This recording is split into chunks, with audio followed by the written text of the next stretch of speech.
Chapter 651. In the study of the city lord's mansion in Qinglan City, the candlelight flickered. Loren sat upright at his large desk, carefully studying the investigation report on Hollow and Annie submitted by his subordinates. The investigation showed that the arrest warrant had been issued 3 days prior from Starfall City. Although Starfall City wasn't a large city, its surrounding star ruins and abundant stardust veins gave it an extraordinary status, and its city lord was naturally a confidant of the Divine Mountain. Therefore, although there was no indication that Hollow and Annie would damage the teleportation array, Loren still had to take the matter seriously. At least he needed to control the two of them first, lest something happen, and he couldn't bear the responsibility. Just then, a knock sounded at the door. "My lord, Miss Becky requests an audience." Loren sighed, and after a long pause, said, "Let her in." The door creaked open, and Becky slowly walked in. Loren gestured towards a chair beside him, saying, "Sit down." However, Becky didn't move. She frowned slightly and said, "Lord Loren, I think you must investigate this matter more thoroughly. There must be something amiss." Loren stood up, picked up a stack of documents, and handed them to Becky. "Take a look yourself. That Hollow is fine, he's just a different mercenary. The information is quite comprehensive. But Anna is different." Becky flipped through the documents, while Loren continued, "Anna seems to have appeared out of nowhere. There's never been any record of her before. That's unusual. She's a peak-level Supreme Realm expert, yet she was completely unknown before. While peak-level Supreme Realm experts are not uncommon, they are usually prominent figures. How could there be absolutely no information about her?" Becky closed the file. "But we can't conclude she's guilty just because of that, can we? Maybe she's a disciple of some reclusive master? Besides, Lord Zephyros trusts her a lot, specifically asking me to accompany her to the Celestial Library." "The Celestial Library?" Loren raised an eyebrow. "What's she going there for? I heard she's looking for someone named Alice." Loren shook his head. "Never heard of her, but that's not the most important thing. The important thing is that we have witnesses now, accusing Anna and Hollow of intending to sabotage the teleportation array." Becky frowned, looking at the unfamiliar name on the file. "I don't know this person. Does that mean we're guilty just because someone comes along and accuses us?" Loren said, "Of course not. The important thing is, this person is from the caravan. He accuses you of killing all his companions and preparing to sabotage activities." "A caravan?" Becky's heart sank. When Hollow left Starfall City, he hired a caravan to transport goods, but now that caravan was completely wiped out. She hadn't expected there to be one survivor, but clearly, this person was suspicious. "This is a frame-up. We were attacked by the Blood Raven bandits on the way. Everyone in the caravan died. This guy is either an imposter or deliberately framing us. That's the problem." Loren said, "Now everyone in the caravan is dead, and he's the only survivor. You brought their caravan's wagons into the city, and the wagons contained a large number of magic stones for explosives. How can you expect me to believe you?" Becky's face was full of disbelief. "That's impossible. The wagons were only carrying ordinary goods. I confirmed that before we set off. There were no magic stones at all." Loren handed over another report. "Here, take a look. This is the inspection report that just arrived. How could it be wrong?" Becky stared at the report's contents, falling into a long silence. The report clearly stated that a large number of magic stones were hidden in the carriage, but this was utterly impossible. Becky hadn't sensed any power fluctuations from the magic stones in the carriage along the way. The only explanation was that the carriage had been tampered with when they were detained, but who would have that ability? Instantly, Becky thought of someone, the officer they had met in the city. He was the first person to contact them, and the first person to contact the carriage, but right now, Becky only had suspicions. She couldn't report him to Loren, after all, she had no evidence. "Now," Loren continued, "regardless of their origins, according to the intercity agreement, I must hand them over to Villemont, unless—" Becky's eyes lit up, and she asked, "Unless what?" Loren shook his head. "Unless you can prove their innocence before Villemont arrives." Becky clenched her fists. Proving their innocence was no easy task. With Starfall City's wanted poster, and a witness identifying them, Annie and her companion were practically doomed. Once Villemont took them back to Starfall City, they'd be at their mercy. "No!" Becky shook her head. "Lord Zephyros ordered me to take Anna safely to the Sky Library. I can't let her be taken away like this." Loren replied, "I don't think you need to take this risk for a woman of unknown origin. Offending Villemont isn't a good thing. Thank you for the reminder, but I have to do it. It's a task Lord Zephyros assigned me, and I must complete it. With that, Becky turned and left the study. Lord Loren, please give me some time, I will find out the truth. Watching Becky's departing figure, Loren smiled slightly. Zephyros certainly has a good secretary. I just don't understand why he didn't just take her on as a disciple. What a strange fellow. The next morning, John was still fast asleep. He was exhausted from the previous night. The people from the city lord's mansion kept bombarding him with questions, leaving him completely drained. It was barely dawn when he finally lay down. However, he suddenly felt a chill on his neck. A sense of crisis jolted him awake. When he opened his eyes, he found a cold, beautiful woman standing before him, holding a small knife to his neck. John swallowed hard, forcing a smile. Miss Becky. Let's talk this out, we? Becky glared at him. I remember you. You should have died when the eye of the blood raven attacked us. Why are you still here? John stammered. I was. Could you let me get up first? Becky grabbed his collar and lifted him off the bed. But then, a magic stone suddenly appeared in John's hand, emitting a bright light. Becky knew something was wrong. She kicked John away, and with a deafening roar, the magic stone in John's hand exploded, collapsing the entire house. Becky immediately cast a wind elemental spell, a gust of wind scattering the dust, but John was nowhere to be seen. Damn it! He got away! At that moment, a group of soldiers quickly arrived from afar. They were the guards of Qinglong City, led by the officer who had previously captured Annie and her companion. What happened here? The officer asked. Becky glanced at him and coldly said, You should know what happened, why ask? The officer snorted, I know you're investigating, but be careful, this is Qinglong City. Don't go too far, otherwise even with the protection of the Divine Mountain, we can still capture you. Becky replied fearlessly, Once I caught your true colors, let's see how you capture me then. With that, she turned and left. The officer narrowed his eyes slightly. A soldier beside him asked, Should we take her down? The officer waved his hand dismissively. Forget it, let her do what she wants. It won't be long. In a narrow alley, John fled at top speed, glancing back every now and then. Seeing that Becky wasn't chasing him, he breathed a sigh of relief. Phew. Almost done for. Hey yeah, that was close. A voice suddenly appeared beside him. John jumped in fright, a sharp knife appearing in his right hand, which he lunged forward. However, a pair of large hands gripped his wrists tightly, rendering him immobile. John looked up and saw that the person before him wore a black cloak that completely obscured his face. You, who are you? Heh, don't you recognize me? The man's voice was slightly hoarse. He gently removed his cloak, revealing a weathered face. Most striking was his single eye, which looked like that of a hunter staring at its prey, sending chills down one's spine. Blood Raven's eye? John exclaimed. What are you doing in the city? Aren't you afraid of dying? Blood Raven's eye chuckled and released John's wrist. I was worried you wouldn't be able to complete the mission alone, so I came to help you. John rubbed his aching wrist and looked around nervously. You better be careful. Don't get discovered, or we both be finished, let alone help me. What's there to be afraid of? Blood Raven's eye said nonchalantly. But you, why are you running around like that? John complained. It's all because of that crazy woman. She came to my bedside early this morning and scared me to death. If she catches me, I'd be in big trouble. A cold glint flashed in Blood Raven's eye's single eye. Oh! What's wrong? The city lord seemed to have said what to do, right?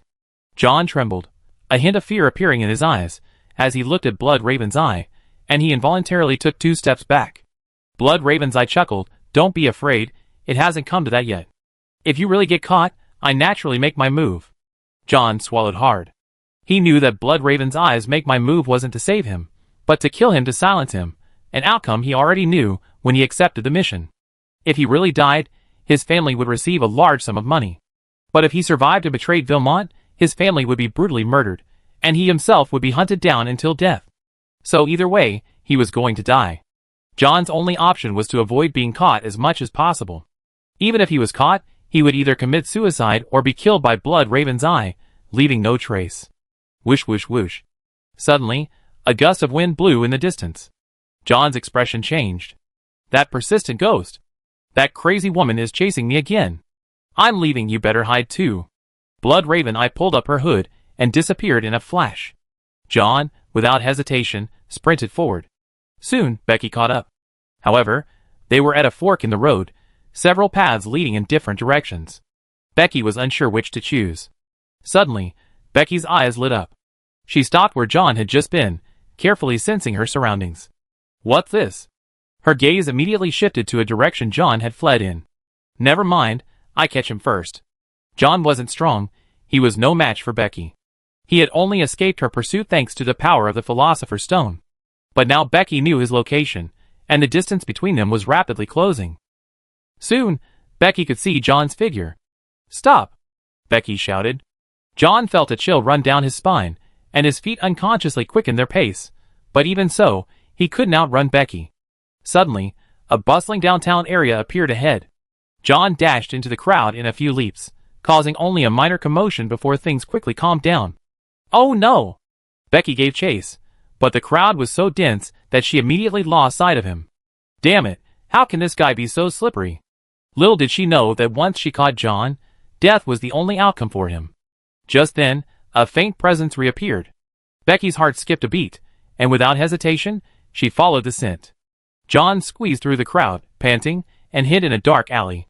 Turning left and right, he finally arrived at a dilapidated old house. He knocked on the door and whispered, "May flowers bloom and wealth abound." A voice immediately came from inside.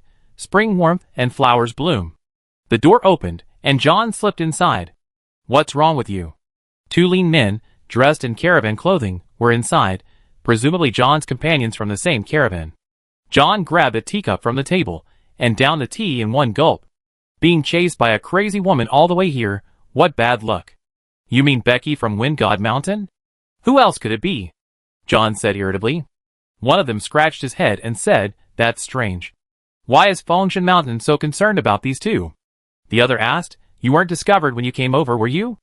John waved his hand. "Don't worry, luckily there's a market ahead. I escaped while there were crowds." Both of them breathed a sigh of relief. If this secret hideout had been discovered, it would have been truly disastrous. However, the next moment, with a loud crash, the door was smashed open by a powerful force, with chips flying everywhere. Standing in the doorway was Becky, her face radiating coldness. Found you. Chapter 652. What? John exclaimed in shock. You, how did you know about this place? Becky sneered. What do you care how I know? Now come with me. She reached for John. John turned around and saw that his two companions were already gone. He tried to escape, but Becky grabbed his wrist. His wrist had already been gripped painfully by Blood Raven's eye, and now this grab sent a piercing pain through him, causing his body to go limp, and he collapsed to his knees. Although Becky was somewhat puzzled, she hadn't gripped him very tightly. She still forced John to the ground. John cried out in anguish, "You can't do this to me. This is Azure City." Becky sneered, "So what if it's Azure City? Even in Starfall City, I catch you.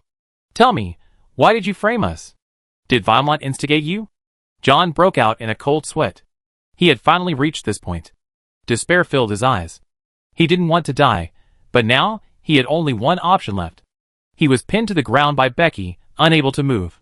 Even suicide was impossible. So he closed his eyes, waiting for the Blood Raven's eye to deliver the final blow.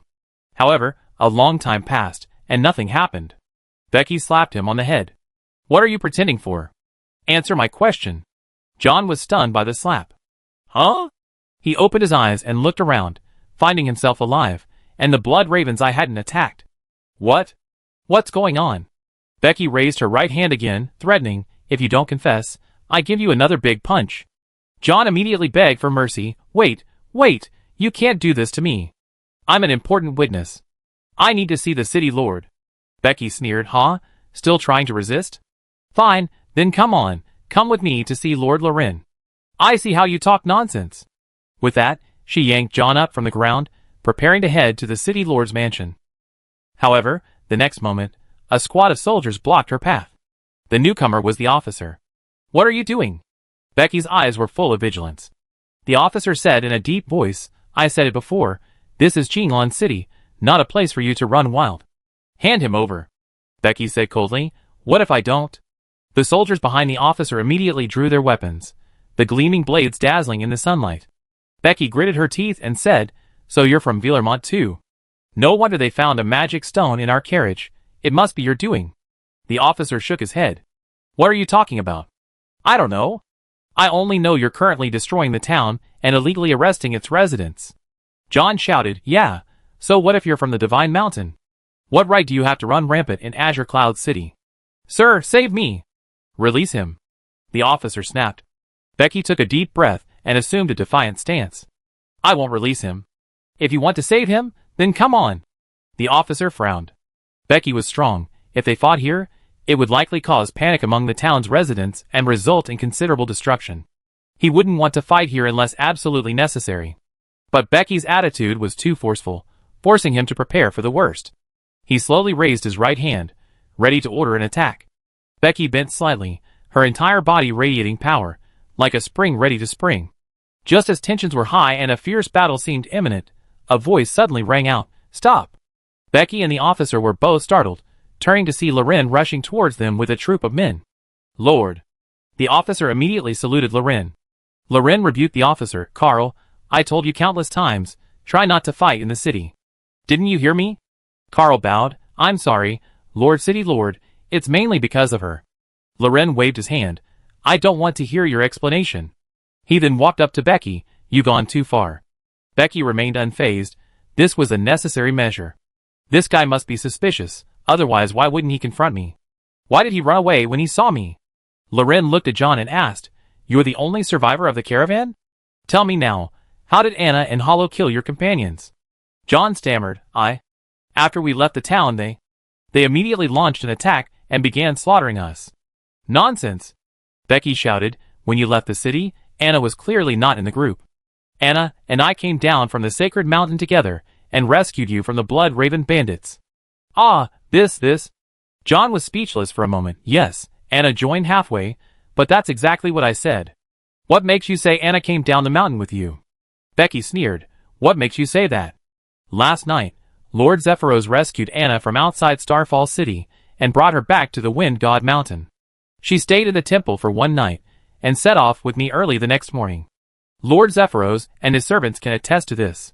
And you? Tell me, do you have any witnesses to your story? John gritted his teeth and said, What do you mean I have no witnesses? Why don't you just grab someone from the Blood Raven bandit gang and ask them? Wouldn't that tell you? Loren nodded slightly. You have a point, but where are we going to find anyone from the Blood Raven bandit gang? Just as everyone fell silent, a voice broke the stillness. How about I testify? The voice came from a nearby tower. Everyone looked up and saw a man in black robes standing there. When Becky saw this person, her eyes narrowed sharply, and her heart sank. How could it be him? This is terrible. Loren frowned slightly. Who are you? The man removed his hood, revealing his signature single eye and the Blood Raven pattern on his body. I am Blood Raven's Eye. Blood Raven's Eye? My God, it's Blood Raven's Eye. How dare he come here? He's incredibly bold. The city lord won't let him get away with this. The soldiers nearby immediately began to murmur amongst themselves. Loren raised an eyebrow. You, a bandit leader, dare to come to my Qinglan city? You're asking for trouble. But you come at the right time. There's a case here that needs your testimony. How exactly did the caravan members die? Did Anna and Hollow really try to destroy the teleportation array? Becky sighed, closing her eyes, unable to bear watching what was about to happen. She knew that Blood Raven's Eye and Villermont were in cahoots, and Blood Raven's Eye would definitely side with John, further solidifying Anna and Hollow's guilt. Blood Raven's Eye chuckled. Yes, I did rob Anna and Hollow. This little girl, Becky, was also there. I killed all the caravan members. For a moment, Becky was stunned. She couldn't believe her ears. The Eye of Blood Raven had actually spoken for her. John's eyes widened in disbelief. He roared, Eye of Blood Raven, are you insane? Do you know the consequences of this? You die? You die a horrible death. Bang! Becky punched John in the stomach. John's eyes bulged out, his mouth gaped open, but he couldn't utter a sound. Becky looked at Loren and said, You see? We didn't lie, we were framed. However, Carl said, Can you really trust the words of a bandit leader? Becky glared at him. What do you mean? Now that we have evidence in our favor, you say it's untrustworthy? Carl didn't back down. I'm right. Blood Raven's Eye is no good person. His testimony needs to be verified. You? Loren waved his hand to interrupt their argument. All right, stop arguing. Men, take John back to me. We need to interrogate him properly. This matter is yours, Carl. Carl immediately saluted. Yes. Becky objected. I disagree. This Carl is also from Villamonte. He can't be trusted. Loren said, Carl has followed me for hundreds of years. He's the most trustworthy person here. You don't need to say anything more. Then, the soldiers on both sides snatched John from Becky's arms without further ado and escorted him towards the city lord's mansion. Since Loren had said so, Becky could only let go and wait for the outcome, although in her opinion, the result was already predetermined, and Carl would definitely make things go in a direction unfavorable to Anna and Hollow. Immediately afterward, Loren slightly raised his head, looking at the blood raven's eye atop the tower. Ooties, it's been a while since we sparred, hasn't it? The blood raven's eye raised an eyebrow slightly. What? You want to stretch your muscles? Loren chuckled, yes, but not in my town. How about the eastern suburbs? Agreed. Then, the blood raven's eye flicked his cloak, and several blood ravens appeared out of thin air, enveloping his body before vanishing from the spot. Loren then pushed off with his feet, soaring into the air and flying towards the eastern suburbs. With everyone gone, Becky had no choice but to return to the city lord's mansion first. At least, she needed to watch Carl interrogate John to prevent him from making any trouble. Becky had one question. Why was Blood Raven's Eye helping her? She lost John twice during her pursuit, and if it weren't for a faint, elusive aura guiding her, she would never have found him again, and that aura was the power of death. The moment Becky saw Blood Raven's Eye, she knew that aura belonged to him, meaning he'd been helping her from the start. But why? Blood Raven's Eye was clearly one of Villamont's men. Could he really have been won over by Annie's strength?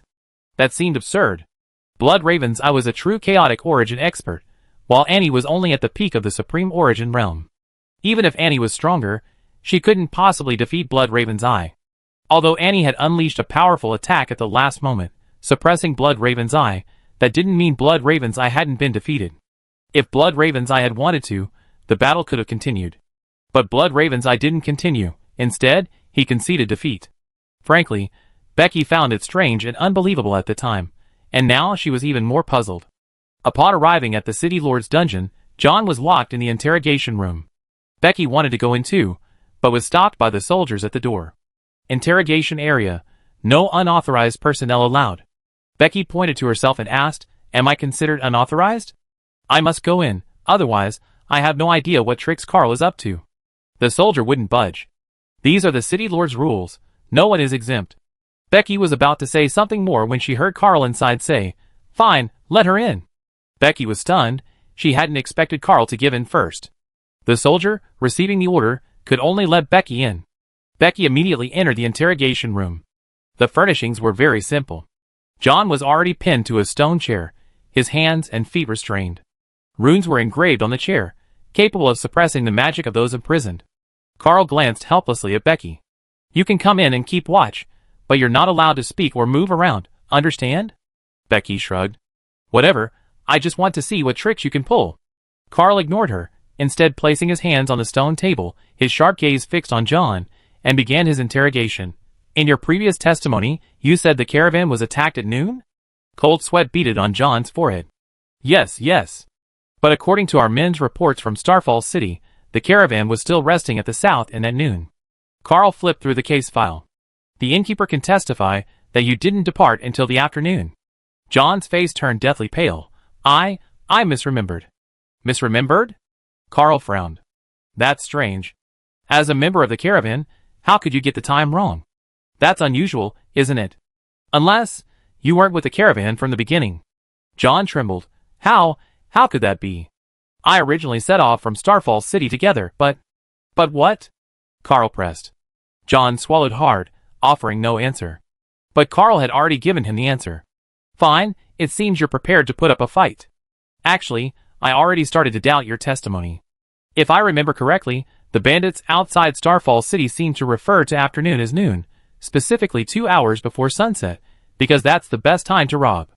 Am I right?" Panic flashed in John's eyes. No. Bang. Carl slammed his hand on the table. "Then give me a reasonable explanation." John shuddered, then his whole body trembled uncontrollably, as if he had seen something extremely terrifying. Suddenly, he let out a piercing scream, his eyes rolled back, and he fainted. Carl frowned. "What's this guy doing? Playing dead? Someone, call a doctor." Chapter 653. Becky hadn't expected Carl to be so serious about the interrogation, and even to have made some progress. Could it be that Carl wasn't one of Villamont's men, and that Becky had been misunderstanding all along? Just then, Becky suddenly saw an armored soldier standing not far from the doorway. His helmet obscured his face, but through the slits in the visor, she could see a pair of sharp eyes staring at John on the stone chair. Becky paused slightly. Huh? Was that guy here just now? The soldiers nearby, having heard Carl's order, immediately went out to find a doctor, while the armored soldier slowly walked towards John. No one noticed the soldier's actions except Becky, who sensed something unusual and felt a deep sense of unease. Hey, wait a minute. Becky stepped forward, trying to stop the soldier. But the next moment, the soldier sprang into action, a long sword appearing in his hand. He leaped forward, directly attacking the unconscious John on the stone chair. Carl moved swiftly, immediately blocking the soldier's path. The soldier snorted, his long sword flashing out in a fierce slash, unleashing a wind blade. Carl remained unfazed, releasing his domain power. Within the domain, the wind blade slowed, easily neutralized by Carl, who immediately counterattacked. The clang of metal clashing echoed through the narrow dungeon corridor, sparks flying onto the damp stone walls. Carl's long sword, imbued with a blue aura, left a delayed afterimage in the air with each strike. Carl's domain clearly applied a negative status effect, even slowing the falling dust. The mysterious soldier twisted his body with an eerie rhythm. Like a wisp of wind breaking free of its restraints, he always shifted half a step to the side, just before the sword's edge touched him. A cold glint flashed behind the slits of his visor, and suddenly, with a backflip and a thrust against the wall, the sword tip aimed straight for Carl's throat. Clang! Carl parried with his sword. In the instant the two swords clashed, the power of his domain reduced the speed of his opponent's thrust by 30%. What should have been a deadly thrust became a predictable slow motion. Carl seized the opportunity to spin and kick at his opponent's knee, but missed. The armored man had already used his agility to recover his momentum and roll, the sword slicing through Carl's leg armor, sending sparks flying. Both men retreated simultaneously, their boot heels crushing the scattered shackles. Carl leaned against the iron bars, panting, realizing that his domain had become a double-edged sword. His opponent's deliberate slowing down created a difference in momentum, making the feint even harder to discern. Whoosh! The armored man suddenly swung his sword, shattering the rusted iron chains above his head. The broken chains coiled towards Carl like venomous snakes. The blade roared wildly. Carl cleaved the chains in two, but was forced back 3 steps by the flying metal fragments, his back slamming into the rack. Amidst the cracking of rotting wood, the soldier was already pressing down from above. Carl pushed off the ground and slid beneath the rack, his long sword thrusting backward from between his legs. This insidious reverse slash sliced through the hem of his opponent's cloak, but only grazed a thin layer of illusion. The soldier used the momentum from the wall push to flip behind him. The two swords clashed again, the hilts scraping together with a piercing shriek. Separated by the crossed blades, the cramped dungeon had become a perfect battlefield. The iron bars restricted movement, but also provided leverage for rebounds. The hanging chains were both obstacles and weapons. After dozens of exchanges, the wind element on both swords was in disarray, yet neither could pierce an inch of the other's armor. Who exactly are you? Carl asked in a deep voice. I don't recall having such a strong soldier under my command. However, the soldier didn't answer, but charged again, his long sword aimed straight for Carl's chest. Carl stepped to the left, blocking with his sword, but he couldn't stop the soldier's blade. The soldier, with a strange movement, swept past Carl and attacked John behind him. Not good. Carl's heart sank. He hadn't expected that a moment of carelessness would allow the enemy to exploit an opening. If John, this important witness, died, he wouldn't be able to escape responsibility. Just as the soldier's long sword was about to pierce John, a short knife flew out, striking the soldier's long sword with a clang. Huh? The soldier's sword tip was deflected an inch, piercing John's left rib. Ah! John was awakened by the sword, screaming in pain. At this moment, Carl had caught up, his long sword carrying the violent power of wind element, slashing towards the soldier's neck. Humph! The soldier sneered, drawing his long sword from John's side, turning to deflect Carl's sword, and charging towards the doorway. Stop him! Carl shouted immediately. The soldiers at the door drew their swords, trying to block the mysterious soldier's path, but the difference in strength was too great. In a single exchange, 2 soldiers were killed instantly, and the mysterious soldier vanished without a trace. Carl didn't give chase. After all, John was still there, and he couldn't let him die. Becky quickly rushed forward to check John's injuries. How are you? John grimaced. I'm going to die, it hurts so much. Becky turned and asked, hasn't the doctor arrived yet? Just then, 2 soldiers rushed into the dungeon with a doctor, who quickly treated John's wounds. After a long while, the doctor finally let out a long sigh of relief. Phew, this sword wound was no simple matter. The residual force was enough to kill. Luckily, it didn't hit any vital organs, otherwise, it would have been truly hopeless. Becky asked anxiously, how is he now? The doctor nodded. He's out of danger for now, but he still needs to rest for a while. It's best to avoid any stimulation. Avoid stimulation? Becky was speechless. He's a prisoner. How can we interrogate him if he's not stimulated? Carl waved his hand. Forget it, there's no rush. We continue our investigation after he recovers. Qilin City won't frame any innocent person, nor will it let any villain go unpunished. Becky looked at Carl, her eyes. With a hint of apology, Becky said, I'm sorry, Commander Carl, I initially suspected you were one of Villamont's men. Carl shook his head. It's all right. The most important thing now is to find out who that person was. Becky gritted her teeth and said, that guy must have been sent by Villamont too. The previous investigation report said there were a large number of magic stones in our carriage. It must have been this guy's doing. Carl stroked his chin. That means he's been lurking here for a long time, and transporting so many magic stones must have left some traces. Men, go and investigate the surrounding area. Has anyone been buying large quantities of magic stones at the market recently? Yes, sir. The 2 soldiers acknowledged the order and turned to leave the dungeon. Becky asked, can we release Anna and Hollow now? Carl thought for a moment and said, let's wait for Lord Loren to return before making a decision. Becky put her hands on her hips, angrily saying, why are you so inflexible? The situation is clear enough, isn't it? We obviously been framed. Why are you still keeping us locked up? Carl quickly waved his hand. Don't worry, it won't take long anyway, they'd be perfectly safe in the dungeon. Becky was speechless. The dungeon? Safe? Are you even speaking human language? Carl ignored her and directed the soldiers to take John away. Becky knew that arguing with Carl further was useless. This blockhead probably wouldn't listen to a word. She could only wait for Loren to return. At sunset, Loren returned to the city lord's mansion. His clothes were slightly torn, but otherwise, he looked no different from when he left. Lord. Carl immediately greeted him, a hint of concern in his eyes. Loren waved his hand, I'm fine. Go release Anna and Hollow. Also, invite them to have dinner at the city lord's mansion to express our apologies. Carl bowed and said yes. Becky breathed a sigh of relief upon hearing this.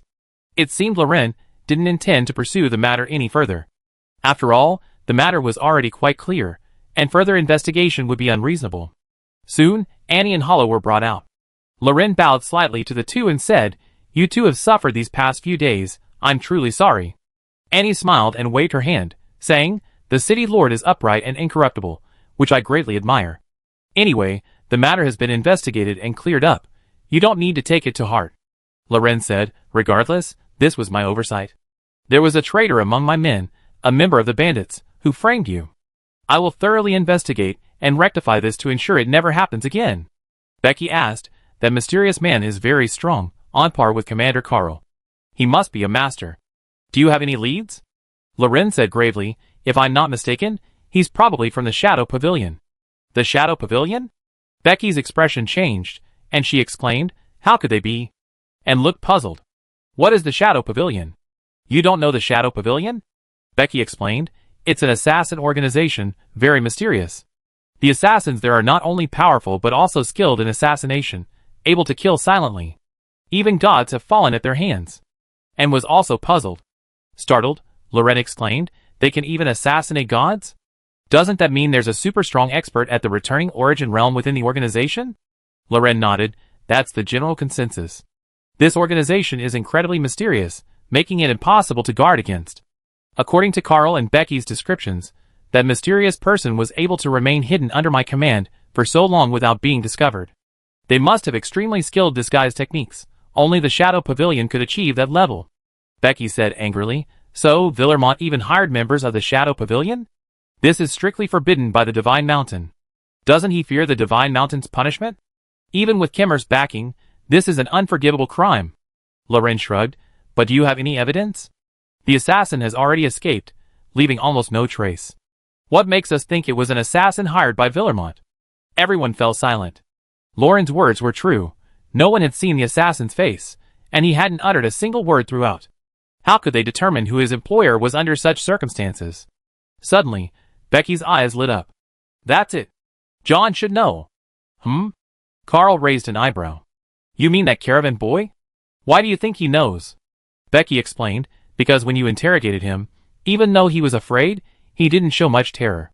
But when the assassin entered the interrogation room, he fainted from fright. Doesn't that mean he knows the assassin? Carl stroked his chin. So that's how it is. So that's why he suddenly fainted. I didn't hit him, so that's why. Loren said, but it's not suitable to interrogate him now. He needs to rest for a while. We resume our investigation once he's recovered. Annie reminded him, then you probably need to be more vigilant during this time. Willermet will definitely send more people to assassinate John to prevent him from leaking the secret. Loren nodded, don't worry about that. I be prepared. This is Qinglan City, not Xingyun City. The group chatted as they arrived at the City Lord's Mansion's dining hall. The City Lord chef had already prepared food and wine, awaiting their arrival. Annie looked at this scene and smiled wryly. Your Excellency is too kind. Loren waved his hand. It's just to express my apologies. Also, the cost of your teleportation to the Holy City of Light can be halved. The remaining cost will be covered by the City Lord's Mansion. Hollow gave a thumbs up. The City Lord is truly magnanimous. Loren chuckled. Hee, it's my responsibility to keep you here for so long, so naturally I must make it up to you. By the way, Miss Anna, I heard you're going to the Sky Library? And nodded, yes, I'm going to find someone. Loren asked, Miss Becky mentioned a woman named Alice, right? I had people inquire about her recently. She briefly stayed in Qinglan City 100 years ago, and then left via teleportation array. And immediately sat up straight. Did she go to the Holy City of Light? However, Loren shook his head. She shook her head. No, she went to the Sea of Death. The Sea of Death? Annie asked quickly. What kind of place is that? Loren explained. The Sea of Death is the only area in the God Plane filled with the power of death. There's only one spatial node for a teleportation array there, and very few people go there unless they need to obtain specific materials. Besides, the Sea of Death is far from the Celestial Library. I'm worried you've gone the wrong way. Annie was confused. According to the secret letter she found from Villermont, Alice went to the Celestial Library, but now Loren said she went to the Sea of Death. Which information was accurate? Chapter 654. Loren chuckled, however, I suggest you go to the Sky Library first. As for the Sea of Death, there will be plenty of opportunities to go later. Annie was a little confused, but Loren didn't seem inclined to elaborate. By the way, Carl suddenly asked, Lord City Lord, how did your battle with Blood Raven's Eye go? All eyes turned to Loren, eager to know the outcome of the battle. Loren smiled slightly. Blood Raven's Eye truly lives up to his reputation, but neither of us used our full strength. It was a draw. So you let him escape?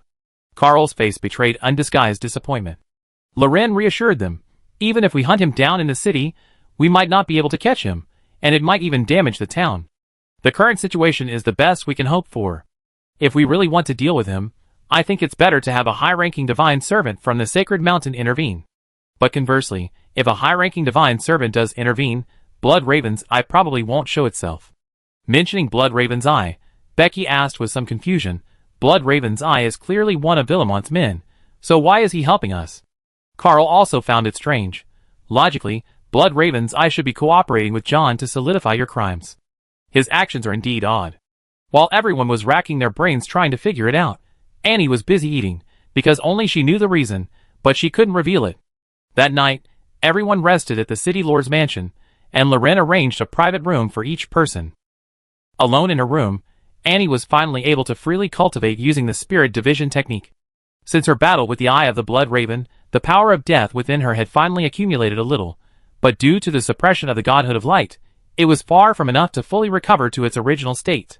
However, this was a good sign. At least now, she was only one step away from returning to the chaotic origin realm. Just as Annie was about to enter a meditative state, a slight sound came from the window. Annie suddenly opened her eyes. She stood up warily, and slowly walked to the window. Could it be that Villermont sent another assassin? Or has that Shadow Pavilion assassin from earlier returned? Annie gently pulled back the curtains, but the scene outside stunned her. A blood raven was gently pecking at the windowpane with its long beak. Annie breathed a slight sigh of relief. It seemed the eye of the blood raven had come to find her. She opened the window, letting the blood raven fly into the room. Blood raven's eye, what do you want with me? Annie asked first. The blood raven landed on the table and spoke in human language. Anna, you're a necromancer too. Want to join us? Annie smiled slightly.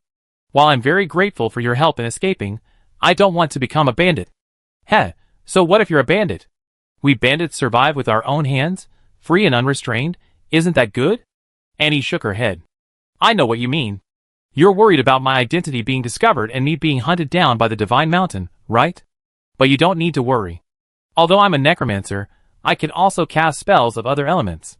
Unless absolutely necessary, I won't use the power of death. Blood Raven sighed. Ah, what a promising talent. I was even thinking of having you succeed me. Annie was slightly taken aback. Surely not. As a powerful being of the chaotic origin realm, possessing a divine spark, you are immortal. What do you need me to inherit? Blood Raven was silent for a moment, then slowly said, Actually, I might be going to the Sea of Death in a while. Annie's heart skipped a beat. This was the second time she had heard of the Sea of Death. Blood Raven continued, I don't know what the outcome will be. If I succeed, I can break through again and advance to the Harmony realm. But if I fail, this world will no longer have the eye of Blood Raven.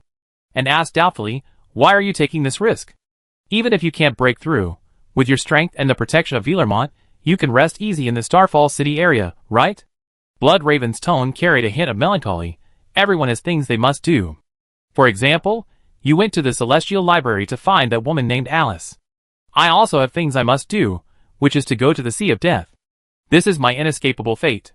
As Blood Raven spoke, he actually stretched out his wing and gently touched his right eye. And took a deep breath. If that's the case, don't you still have two subordinates? They're quite strong too. Inheriting the bandit group shouldn't be a problem, right? Blood Raven flapped his wings twice. Those two guys are alright, but they're far inferior to you. You should also possess a divine spark, right? Annie was startled and almost blurted out, How did you know? Blood Raven chuckled, Of course I know. The magic you displayed is different from that of ordinary Supreme Realm experts. Most people might not notice, but I can sense it. After all, the power of death and the power of light are mortal enemies. But you're truly a genius, managing to integrate the power of death into the power of light to cast spells. At least in my knowledge, I never seen anyone like you. Annie thought for a moment and said, I might have to go to the Sea of Death sometime in the future. I wonder if I see you then. If we do, as long as we're not enemies. Blood Raven's eyes said, necromancers in the divine plane should unite and help each other, otherwise sooner or later, the undead mages will completely disappear from the divine plane. Annie suddenly thought of the spider lily in the prime material plane and asked, Isn't there a dedicated organization for necromancers in the divine plane? Blood Raven shook his head and said, No, and it can't be. The power of necromancers is far too weak before the Divine Mountain. If we form an organization, the Divine Mountain will inevitably target us and wipe us out. This will not only be detrimental to our survival, but will also push us off a cliff. Annie thought about it, and realized it made sense. The Divine Plane was very different from the Prime Material Plane. The Divine Mountain here had absolute dominance, far more powerful than the Divine Beast Mountain in the Prime Material Plane. Once an organization dared to challenge the authority of the Divine Mountain, it would definitely be targeted. At this moment, Blood Raven flapped its wings and came to the window. Alright, since you don't want to join us, then we meet again. One last piece of advice for you. Be careful of the Shadow Pavilion. They are one of the few underground organizations that can operate right under the nose of the Divine Mountain, and you already been targeted by them. After saying that, Blood Raven flew directly into the night sky and disappeared. And sighed. She guessed that Villemont had spent a fortune hiring assassins from the Shadow Pavilion. Last time the target was John, and next time it was likely her. Sigh. There's no point in thinking about it. I should focus on improving myself and getting back to my peak. Then, the Shadow Pavilion and Villemont will be nothing. The next day, Loren and Carl escorted Anne and the other two to the teleportation array. After paying the required fees, Anne and her group successfully joined a group of about 50 people, the maximum number the array could transport at once. Lord, until we meet again. And waved to Loren. Loren nodded. Leave the interrogation to me. If there's real evidence that Villemont engaged in illegal activities, I will report it to the Divine Punishment Sanctuary and ensure he receives the punishment he deserves. The next moment, the teleportation array flashed like lightning, and Anne's vision suddenly blurred. She felt as if she were tightly enveloped by a powerful force, the entire world twisting and deforming under its influence, finally being crumpled into a heap. Before Annie could react, her body was as if grabbed by an invisible hand and involuntarily sucked into the spatial passage.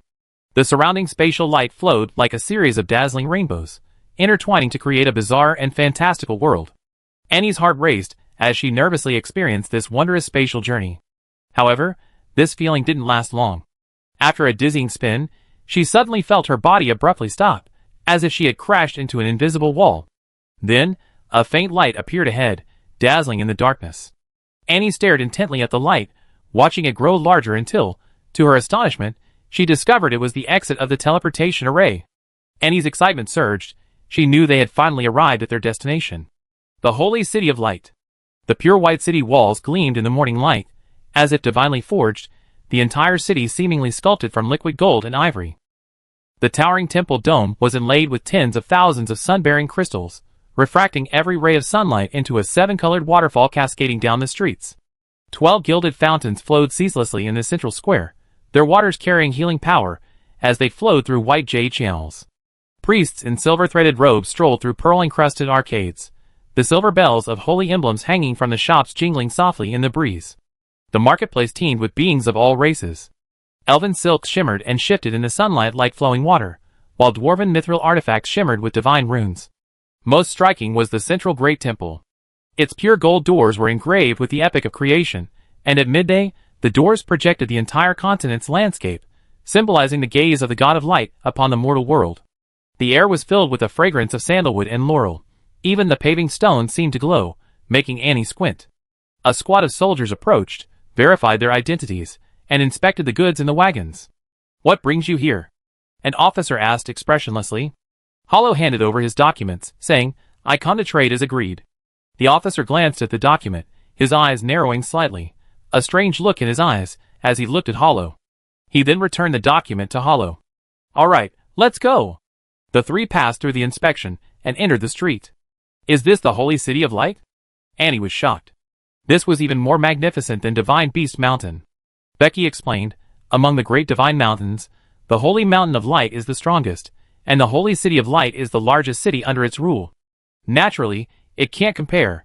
Annie looked at Hollow and asked, "Where are you planning to go to deal with your things?" Hollow replied, "I already made arrangements. It's at the Mercenary Association in the east of the city. The buyer is there." Becky said, "The Sky Library also goes east of the city. Let's go together on the way." Annie nodded. "Okay." So the three set off, with a cartload of goods towards the Mercenary Association in the east of the city. Upon arriving at the association's entrance, Hollow skillfully chatted with the people inside for a while, then emerged with a middle-aged man with a thick beard and luxurious clothes. "Are you sure these all came from the Starfall ruins?" The middle-aged man's eyes clearly held a hint of doubt. Hollow patted his chest and said, "Of course. I personally transported these from Starfall City. All the guards along the way were killed by the Blood Raven bandits." "The Blood Raven bandits?" The middle-aged man raised an eyebrow. "You could single-handedly repel the Blood Raven bandits?" "Well," Hollow pointed to Annie and Becky, "fortunately, I met two friends on the way. They came from Wind God Mountain. The Blood Raven I was intimidated by the mountain's majesty, so they let me go." The middle-aged man nodded slightly. "So you're from Fengshan Mountain. That makes sense." Just then, he slowly stepped into the carriage and began carefully inspecting the goods. Time passed slowly, and finally, the middle-aged man emerged from the carriage. He said expressionlessly to Hello, "The quality of these items is acceptable. I'm willing to offer 600,000 purple gold coins. What do you think?" 600,000? Hello was clearly surprised. His eyes widened, and he asked incredulously, "Didn't we agree on 1 million? How come it's suddenly so much less?" The middle-aged man shrugged helplessly, spreading his hands, and explained, "Oh dear, the market has changed. The market situation is very different now than before, so the price is naturally different too." "How is that possible?" Standing to the side, Bay. She couldn't help but interject, "The Starfall ruins only open once every few decades. These treasures all came from the Starfall ruins. They are absolutely unique and rare gems. Even if the market changes, they should appreciate in value, not decrease." The middle-aged man's lips curled into a disdainful smile. He looked at Beichi arrogantly and said, "People from your Wind God Mountain are always reclusive and naturally don't know much about the outside market. I am the largest buyer in the holy city of light. If I say these things are only worth 600,000, then I am absolutely right.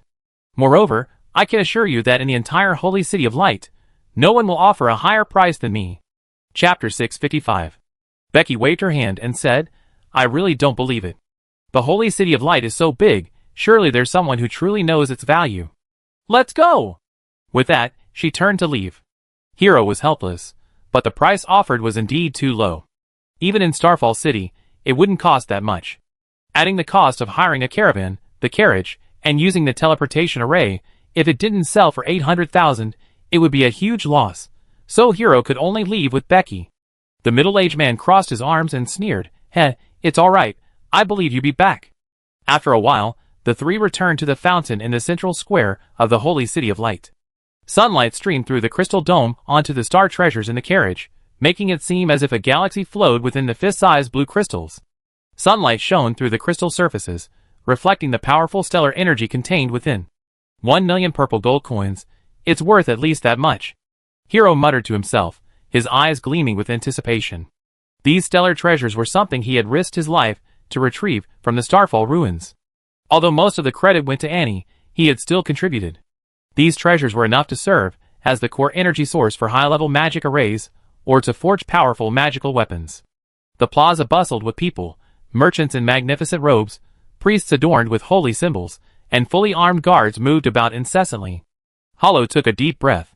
The air was filled with the mingled scents of sandalwood and freshly baked bread. He adjusted his best dark green travel coat and headed towards the magical item trading area on one side of the plaza. A star treasure? Let me see. A wrinkled orc peeked out from behind the counter, his thick fingers adorned with jeweled rings. His shop, Silver Scale Treasures, occupied the best spot in the trading area, its window display showcasing various rare magical materials. Hollow observed that the shop was quite large and in a good location. It should be one of the top shops in the holy city of light. He figured they would offer a relatively reasonable price. The orc pretended to examine it with a magnifying glass. 600,000 purple gold coins. That's my final offer. 600,000? Hollow nearly bit his tongue. This price was exactly the same as what the middle-aged man had said. This is worth at least 1 million. Look at the purity of this star power. Young man, the orc interrupted impatiently, I think it's only worth 600,000. Take it or leave. Hollow felt a surge of heat rush to his face. He carefully put away the treasure, suppressing his anger. I think about it some more. After leaving the shop, Annie and Becky immediately went up to him and asked, how was it? Hollow shook his head. Sigh, still 600,000. That's impossible. Becky frowned. Starry Night treasures are hot commodities in every major city. How could they only be worth 600,000 in the holy city of light? Annie suddenly turned her head and noticed 2 burly men in leather armor staring at them with hostile eyes. I think we might be being watched. Hollow was a little confused. What do you mean? Annie sighed and shook her head. Never mind, let's go check other shops first. Maybe someone in the city can offer a higher price? For the next half day, the three visited all the major buyers in the trading district. Strangely, not a single offer exceeded 600,000. Several merchants even changed their expressions upon hearing he was selling a star treasure, and immediately asked him to leave. As evening fell, Hollow, dejected, found a hotel to stay in, and settled down temporarily. Hollow slumped heavily into a wooden chair and slammed his hand on the table. It seems like all the buyers in the entire holy city of light have conspired. The highest they offer is only 600,000. Becky frowned. This isn't right. From what I observed today, a star treasure of this quality is worth at least 1.2 million. I suspect it's that bearded man's doing, Hollow said, taking a large gulp of ale. He looks like the head of the trading guild here. Annie slowly walked to the window, and, seeing the 2 burly men still watching them from below, remained calm and gently closed the window. Hollow, don't rush. Tomorrow, Becky and I will investigate this bearded man and see. Let's see what his background is. Hollow nodded and said, okay, but how do we investigate? If you just ask directly, it'd be hard to get any useful information. Becky said, it's alright, I know people here who have dealings with Lord Zephyros. I can ask them. Hollow said gratefully, that's wonderful, thank you, Miss Becky. Becky blushed and waved her hand, saying, I'm not doing this purely to help you. I just can't stand these people's attitudes. Besides, Lord Zephyros asked me to deliver a message, which is a task I have to complete. I'm just doing it on the side. Annie and Hollow exchanged a smile, making Becky blush even more. The next morning, Annie changed into simple mercenary clothing, while Becky donned the formal robes of a mountain mage. They split up. Annie mingled in the market to gather gossip, while Becky went directly to the heart of the holy city to find Zephyrus' partner. The day passed quickly. Annie returned first, while Becky didn't arrive until evening. The three reunited at the inn. I found out, Annie whispered, that bearded man is named Mordred. He's been in the holy city of light for many years, running a wide-ranging business. He's basically the leader of the entire city's commerce. All other shops have to obey his orders, otherwise they have a hard time surviving. He must have some high-ranking figure backing him up, otherwise he couldn't be so arrogant. Becky nodded. What I found out is similar to what you found out. Also, Mordred's brother is Gordon, the commander-in-chief of the city's defense forces. The entire magical item trade in the holy city is controlled by the two brothers. Gordon is in charge of inspecting all magical items entering the holy city. He can easily prevent competitors' goods from being seized, damaged, or lost. In the past 2 years, 3 merchants, who attempted to challenge Mordred's monopoly, have been forced to leave the holy city. So that's why they dared to drive down prices? Hollow clenched his fist. Not only that, and added, Mordred also controls the Appraisers Guild. 2/3 of the appraisers in the guild are his people, and the other third will follow his orders. Any merchant who doesn't trade at his prices will be blacklisted and never find a buyer again. The three fell into deep thought, remaining silent for a moment. We need to find a way to break this monopoly. Becky broke the silence first. Otherwise, Hollow's treasure will really only sell for 600,000, while they can easily resell it for 1.2 million or even more. We be the ones getting completely ripped off. Annie stroked her chin and said, if local buyers in the holy city don't work, can we find buyers from other places? Even if Mord is incredibly powerful, he can't control transactions with buyers from other regions, right? Becky thought for a moment and said, that's one way, but how do we find buyers from other regions? Isn't that simple? Annie laughed. There are tons of teleportation arrays there. They all come to the holy city of light from other towns. If they can find suitable buyers, as soon as they come out, they'd definitely be willing to trade. Hollow clapped his hands and said, great idea. Let's try it tomorrow. The next morning, the sunlight shone on the earth, giving a fresh and warm feeling. Hollow got up early, in an exceptionally cheerful mood. He hurried to the stables and harnessed a strong steed to the carriage. The carriage was laden with all sorts of stellar treasures. Hollow drove the carriage at breakneck speed, quickly arriving near the teleportation array. The area was bustling with people. He parked the carriage and, without hesitation, retrieved a treasure from the cargo box, holding it high and shouting, friends, don't miss out. A genuine stellar treasure, freshly forged from the star ruins. Absolutely authentic, no fakes allowed. Such treasures are rare indeed. Priceless now, first come, first served. Come and take a look. Hollow's voice echoed through the crowd, attracting considerable attention. People gathered around, curiously examining the treasure in his hands. Some showed surprise, while others began whispering amongst themselves. And, standing a short distance away, couldn't help but chuckle at the sight. She thought Hollow was quite talented. His sales pitch was surprisingly professional, not at all like a novice. Hey big guy, how much for your star treasure? A tall, thin young man asked. Hollow smiled and said, 1 million purple gold coins, no cheating. The tall, thin young man gasped, so expensive? A dwarf beside him said, if this is truly a star treasure, it's worth the price, but we merchants from out of town can't possibly carry that much money. The tall, thin young man said, if that's the case, we can cooperate to buy it. And then split it equally after we get it, right? The other merchants nodded in agreement, but the tall, thin young man added, but how can we verify the authenticity of this batch of goods? An older dwarf stepped forward, holding a red plaque. I'm an appraiser from Fire Cloud City, let me appraise it. Hollow readily let him approach the carriage. Having an appraiser as a witness would greatly increase the credibility. However, the dwarf paused slightly and asked in a low voice, if I appraise it for you, can you give me a discount? Hollow was speechless. Old man, this is already cheap enough. I only give you priority in purchasing. How about that? The dwarf thought for a moment and said, all right, it's a deal. He then leaped onto the carriage and began inspecting the goods inside. A short while later, he emerged from the carriage, his face filled with amazement. These are genuine. All high-quality star treasures, clearly from the Starfall ruins. Everyone can buy with confidence. Kid, I offer 500,000, half for myself. Hearing the old dwarf's words, the others were also tempted. Hey, I want some too. I have 100,000. I have 150,000. Hollow, watching this scene, couldn't stop smiling. If he sold all these goods, he could become a millionaire overnight, never having to worry about food or clothing again. However, just as Hollow was preparing to trade with the crowd, a squad of fully armed city defense soldiers arrived at his stall. The leading officer said coldly, "You are suspected of smuggling undeclared magical items. Please come with us."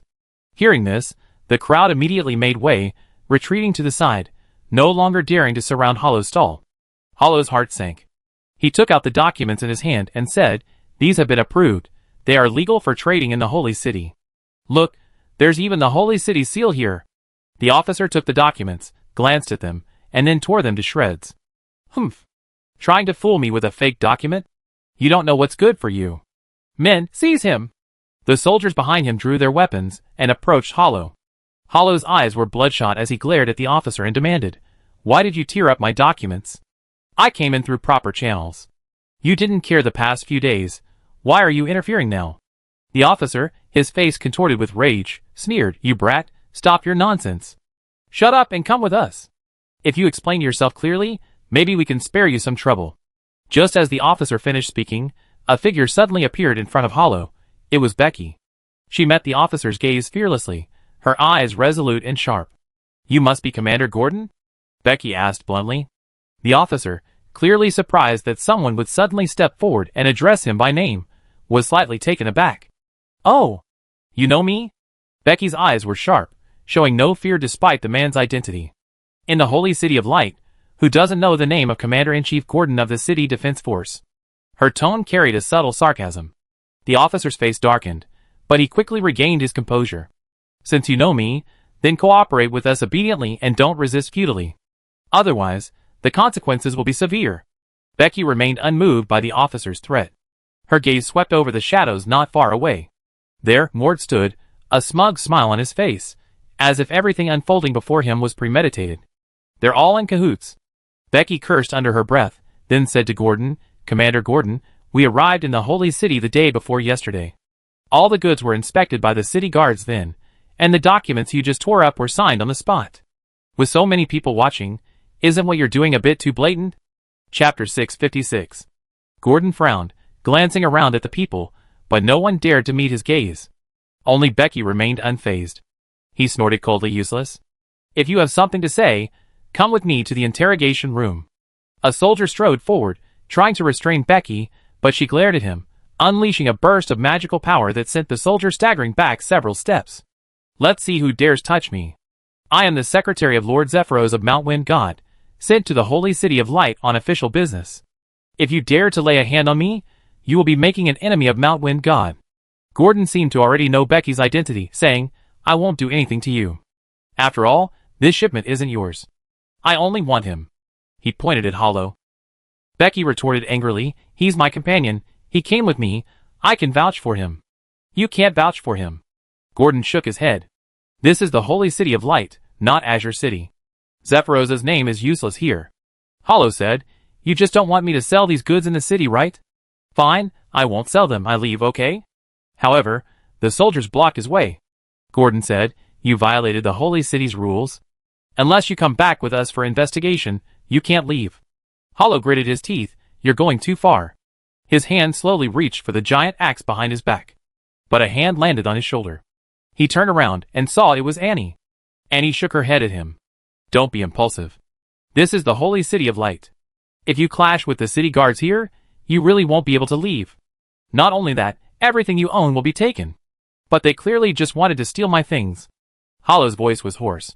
Annie said, "That's right, we will definitely fight back, but not with sheer force.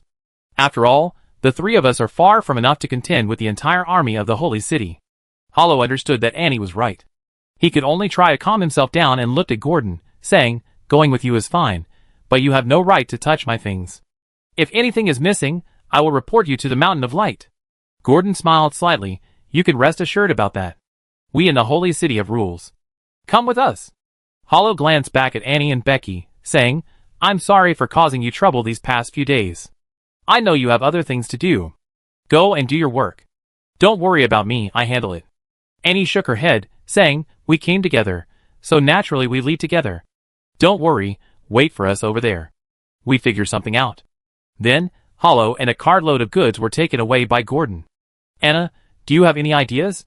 Becky asked, and frowned slightly. Gordon's influence in the Holy City of Light is deeply entrenched. We can't force him. We can only go to their city lord. Becky shook her head. Forget about that. The city lord of the Holy City of Light will probably be promoted to a high-ranking divine servant next month and go to Mount Light. He no longer interferes in any affairs of the Holy City. Gordon basically handles everything for him. Annie rubbed her temples. So does that mean Gordon now has absolute power in the Holy City of Light? Is he going to be the next city lord? I'm not sure about that, but he's already reached the peak of the Supreme Origin realm. As long as the Divine Mountain is willing to grant him a divine spark, he can smoothly become a chaotic origin powerhouse, and becoming the city lord is a matter of course. Annie thought carefully and said, logically speaking, as the largest city under the jurisdiction of the Divine Mountain of Light, there should be many people coveting the position of city lord, right? If that's the case, Gordon will definitely have many competitors. Perhaps we can start from this aspect. Becky's eyes lit up. Anna, I must say, your mind is really sharp. This is indeed a good idea. Annie smiled slightly. She laughed, but then said with a troubled expression, but this kind of thing is extremely confidential. We're new here and unfamiliar with the power structure. How are we supposed to find his competitors? Becky smiled. Have you forgotten? I'm here in the Holy City of Light on Lord Zephyros's orders to handle some business. There are some important figures from the Mountain of Light in the city right now. I can go and inquire. Annie clapped her hands. That's great. We can split up. You go find the people from the Mountain of Light, and I gather some information in the marketplace. Becky nodded, and the two parted ways. Of all the places in the marketplace, the Mercenary Guild is naturally the most well-informed. Therefore, Annie's first stop was the Mercenary Guild. The Mercenary Guild in the Divine Plane and the Adventurers Guild in the Prime Plane have similar functions, but they are not entirely the same. Adventurers in the Adventurers Guild generally have a stance. They will accept missions to hunt ferocious beasts and search for treasures, while earning bounties and points. Moreover, when the Adventurers Guild's higher-ups have important missions that require gathering, these adventurers will also go all out without hesitation. Mercenaries, however, are different. They are practically without principles. They gather in groups of all sizes, one day helping their employer fight someone else, the next day they might turn against their former employer. Therefore, mercenary work is mostly one-off. They rarely take on long-term jobs. On one hand, employers don't trust them. On the other hand, they themselves don't want to be tied down. That's why the Mercenary Guild is a hub for gossip. It was here that Annie had previously inquired about the bearded merchant. The Mercenary Guild's hall reeked of ale and rust. The rough wooden tables were covered in knife marks and wine stains. Annie, wearing an inconspicuous gray cloak, walked straight to the counter, her fingertips lightly tapping the surface. Her gaze swept over the parchment on the bounty board, seemingly nonchalant. Miss, what kind of mission are you looking for? A familiar voice came from behind, deliberately enthusiastic. And turned around. Mordred stood 2 steps behind her, a shrewd smile typical of merchants playing beneath his beard. Annie paused slightly, wondering what Mordred was doing here. Was it a coincidence? Or just looking around? Annie said casually, adjusting her tone. I heard the mercenary market in the Holy City is booming lately. Mordred nodded, feigning understanding.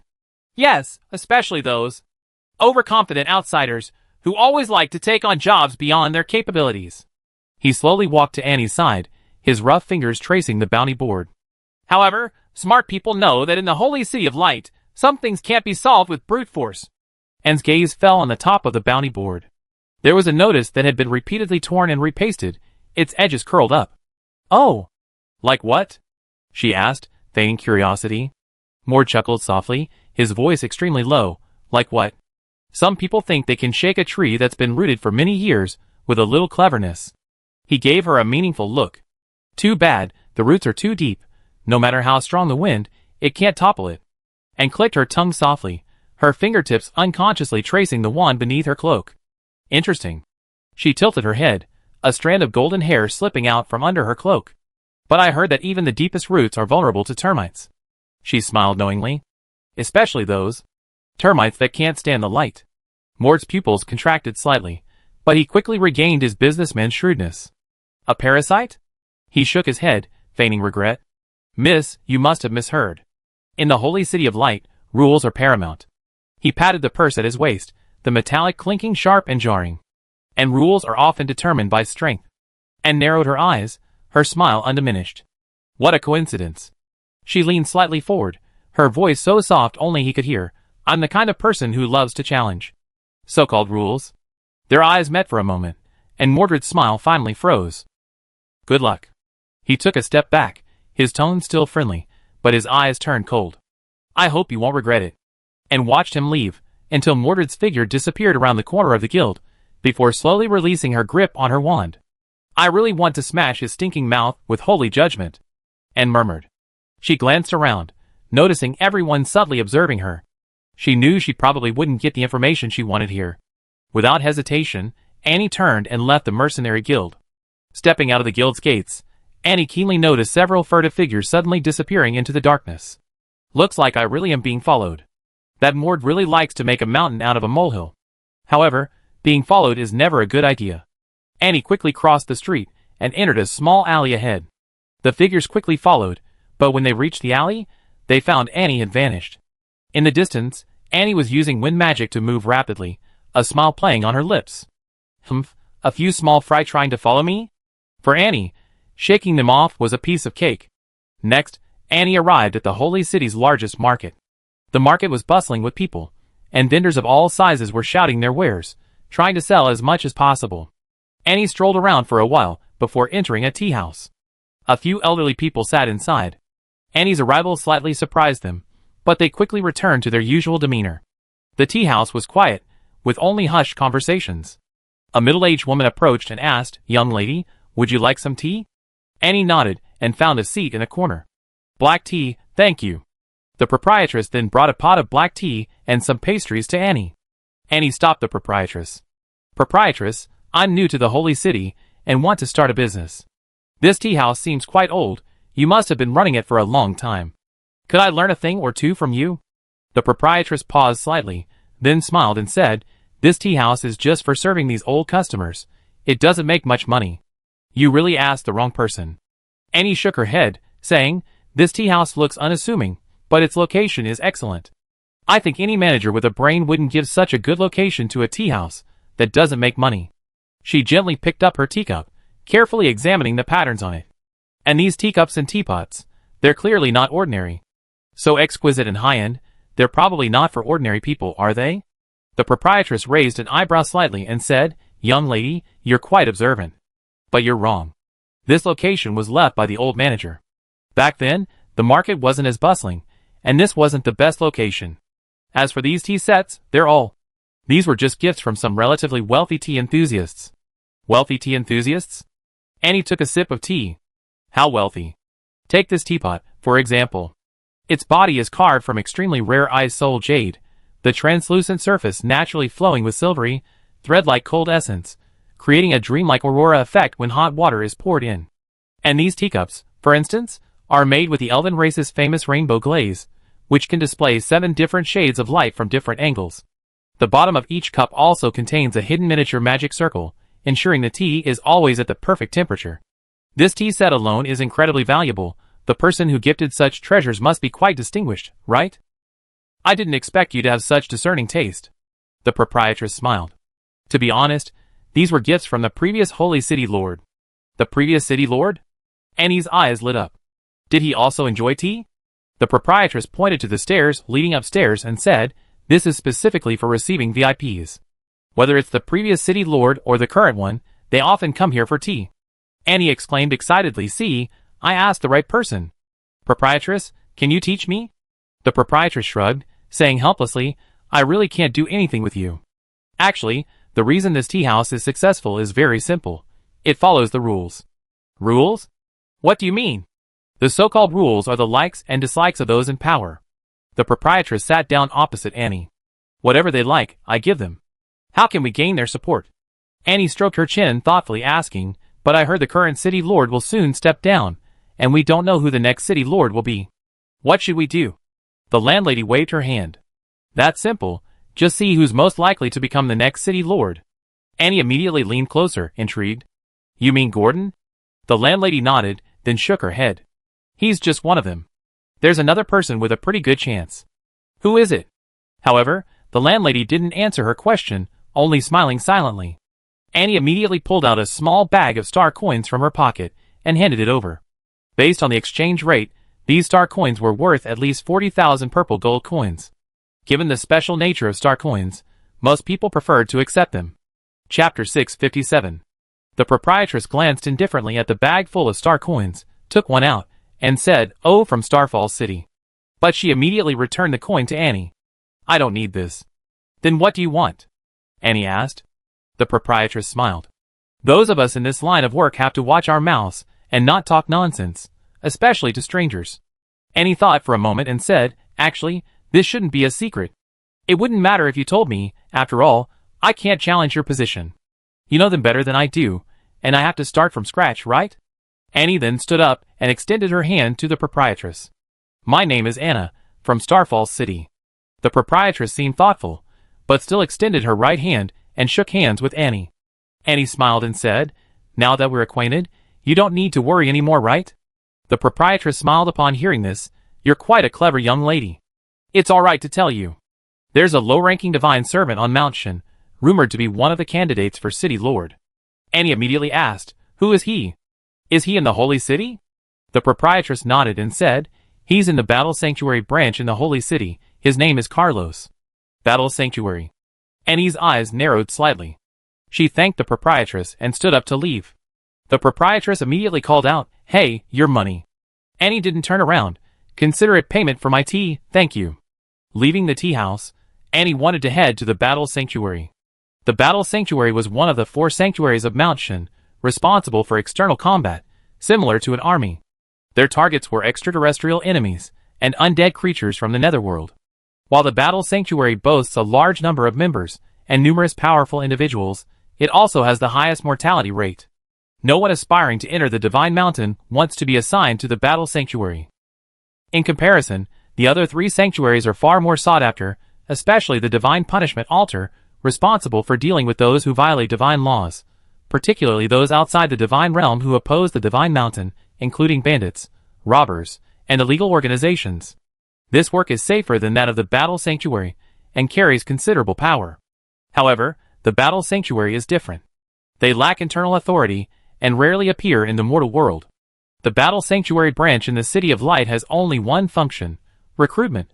Through this branch, they scout for talented individuals, recruit them into the Battle Sanctuary, and through systematic training and the support of the Divine Mountain's resources, help them reach the peak of the Supreme Origin Realm.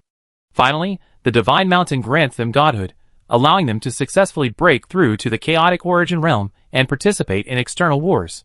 The landlady mentioned Carlos, the head of this branch. He's a low-level divine servant with mid-stage chaotic origin strength, indeed a very good candidate for City Lord. And was about to leave when she caught a glimpse of those furtive figures again. Humph, they're like ghosts that won't leave you alone. Now that Annie was going to find Carlos, if Mort's men discovered her plan, Mort would definitely have Gordon prepare in advance, greatly reducing her chances of success. And immediately made up her mind, "It seems I have to deal with them first." Annie flashed forward quickly, the figures behind her following closely, afraid of losing her again. This time, however, Annie chose a secluded path, one usually deserted. When the two arrived, they found Annie standing there, smiling at them. "How long do you intend to follow me?" Annie then noticed that the 2 men were weasel-faced, dressed in strange clothes, and quite young, clearly street thugs. They exchanged a glance and each pulled a small knife from behind their backs, the blades gleaming coldly, seemingly poisoned. "Little girl, you offended the wrong person. Just die," a man said in a hoarse voice, charging at Annie. Annie shook her head with a wry smile.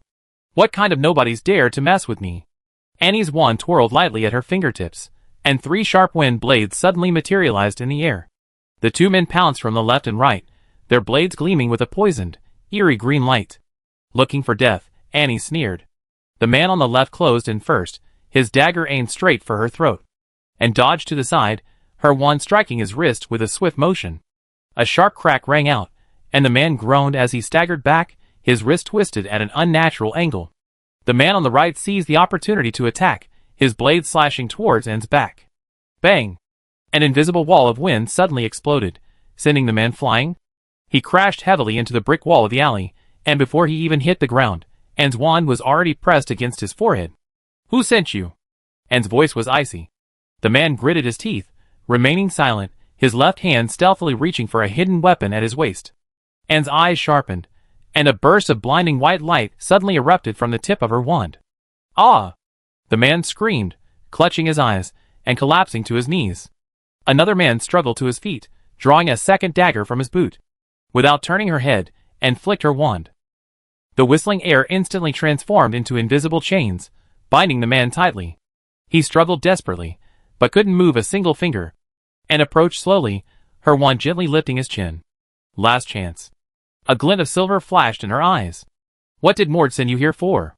The man's Adam's apple bobbed, and fear finally surfaced in his eyes.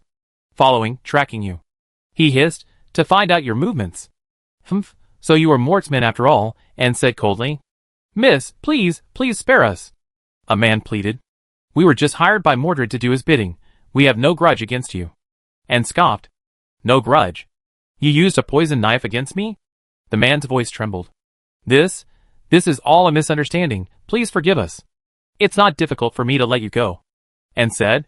The two men were overjoyed, as if they had grasped at a lifeline. "We'd do anything you ask. Just let us go."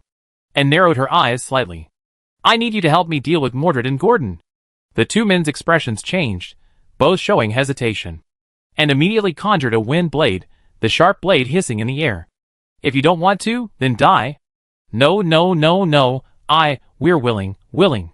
The two men said almost in unison. Annie smiled slightly, and sheathed her wind blade. "That's more like it. Actually, I don't need you to do anything. Just help me gather evidence of Gordon and Mordred's illegal activities. You two have done so many bad things for them. This shouldn't be difficult, right?" The two exchanged a glance, about to agree, when Annie continued, "I already planted a curse on you. If you betray me or break your promise, I immediately activate the curse, making you wish you were dead." The two trembled and nodded vigorously. "Why, yes." "Get lost." Annie released them. Without the magical restraint, the two turned and disappeared without a trace. They were just two insignificant people, and Annie didn't care much. If they could really help her find evidence of Mordred and Gordon's illegal activities, that would be a pleasant surprise. If not, so be it. In fact, the curse Annie mentioned didn't exist at all. She had never learned curse magic. It was all a lie. Just as Annie turned to continue towards the Battle Sanctuary branch, a sharp aura suddenly appeared behind her. Annie immediately became alert. She whirled around and casually tossed out a wind shield. Bang! A powerful force struck the wind shield, producing a deafening roar. "Oh, pretty quick reaction." A cold voice rang out, and a figure in black slowly emerged from the shadows beside her.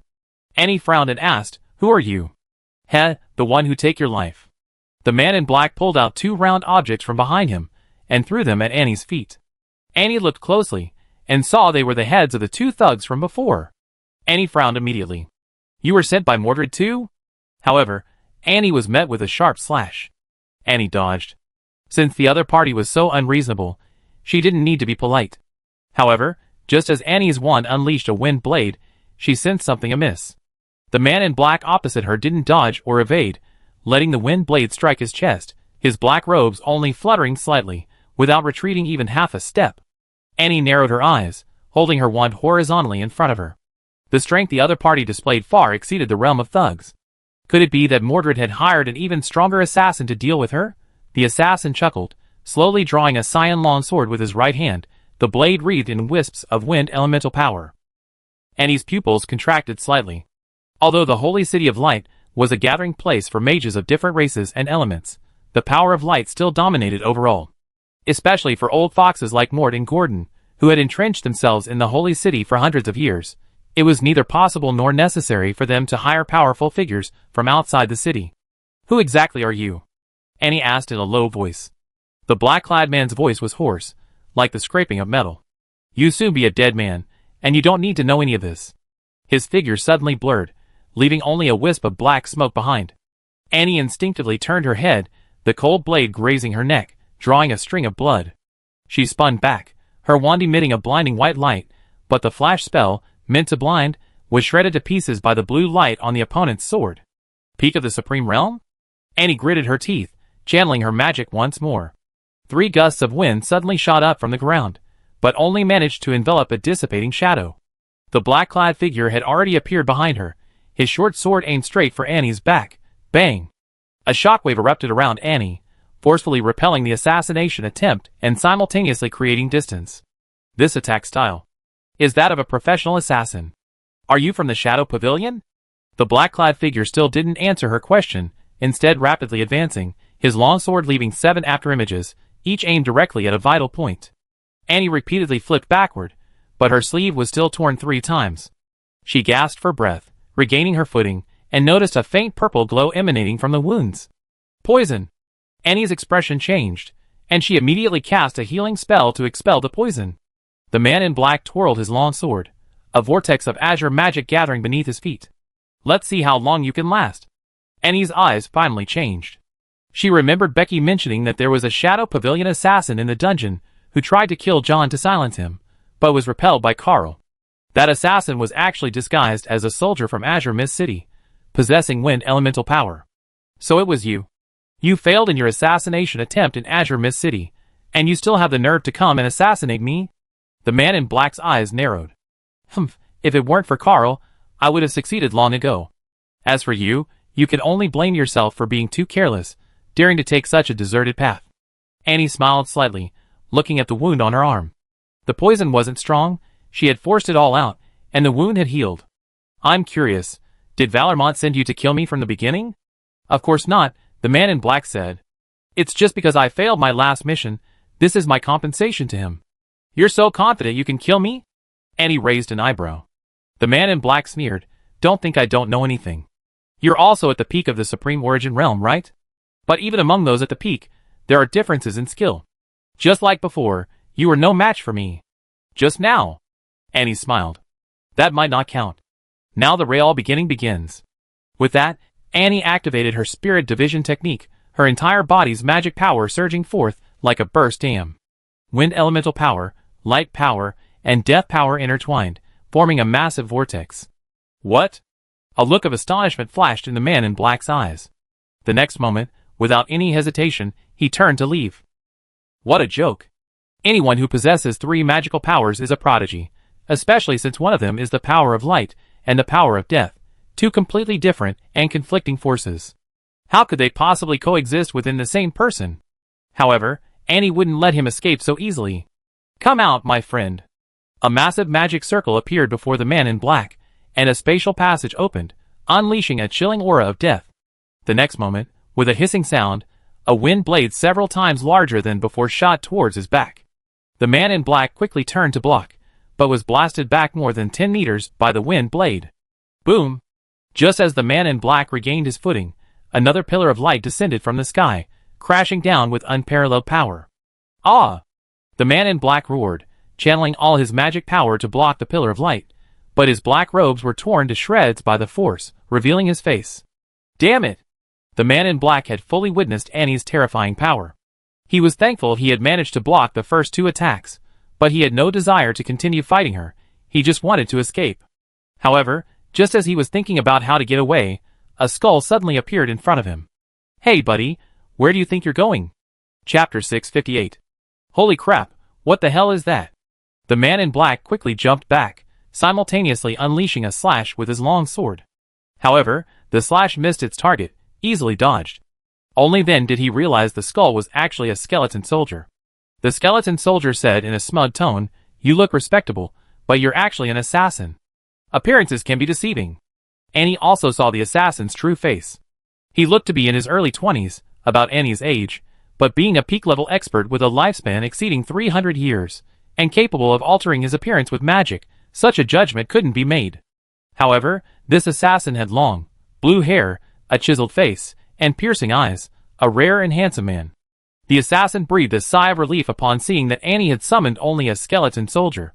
Skeletons, being the most common and lowest-ranking undead creatures in the necromantic realm, generally possess little combat ability, so he wasn't worried that this skeleton would cause him any harm. Anna, I remember you. I come back for revenge. The assassin gritted his teeth, then dashed off into the distance with several leaps, trying to escape as quickly as possible. Brother Born, it's up to you. Born chuckled, easy peasy. He appeared behind the assassin in a flash. Sensing a terrifying aura rapidly approaching from behind, the assassin unleashed 2 slashes behind him without hesitation. Clang! Bourne drew his soul-severing blade and uttered a soft cry, "Soul Stealer!" A strange surge of magical energy was released, directly impacting the assassin's mind. The assassin offered almost no resistance, his eyes rolled back, and he lost consciousness. Already done? Bourne scratched his head, hoisted the assassin onto his shoulder, and returned to Annie's side. Upon seeing Bourne return, Annie covered her mouth and laughed. "Long time no see. You're still as efficient as ever." Bourne tossed the assassin to the ground. "Of course. I've been waiting for you to summon me." Annie checked the assassin's condition, her eye twitching slightly. You killed him?" Bourne was also taken aback. "Huh? Dead? I only use soul stealing." The voice of the madman rang out.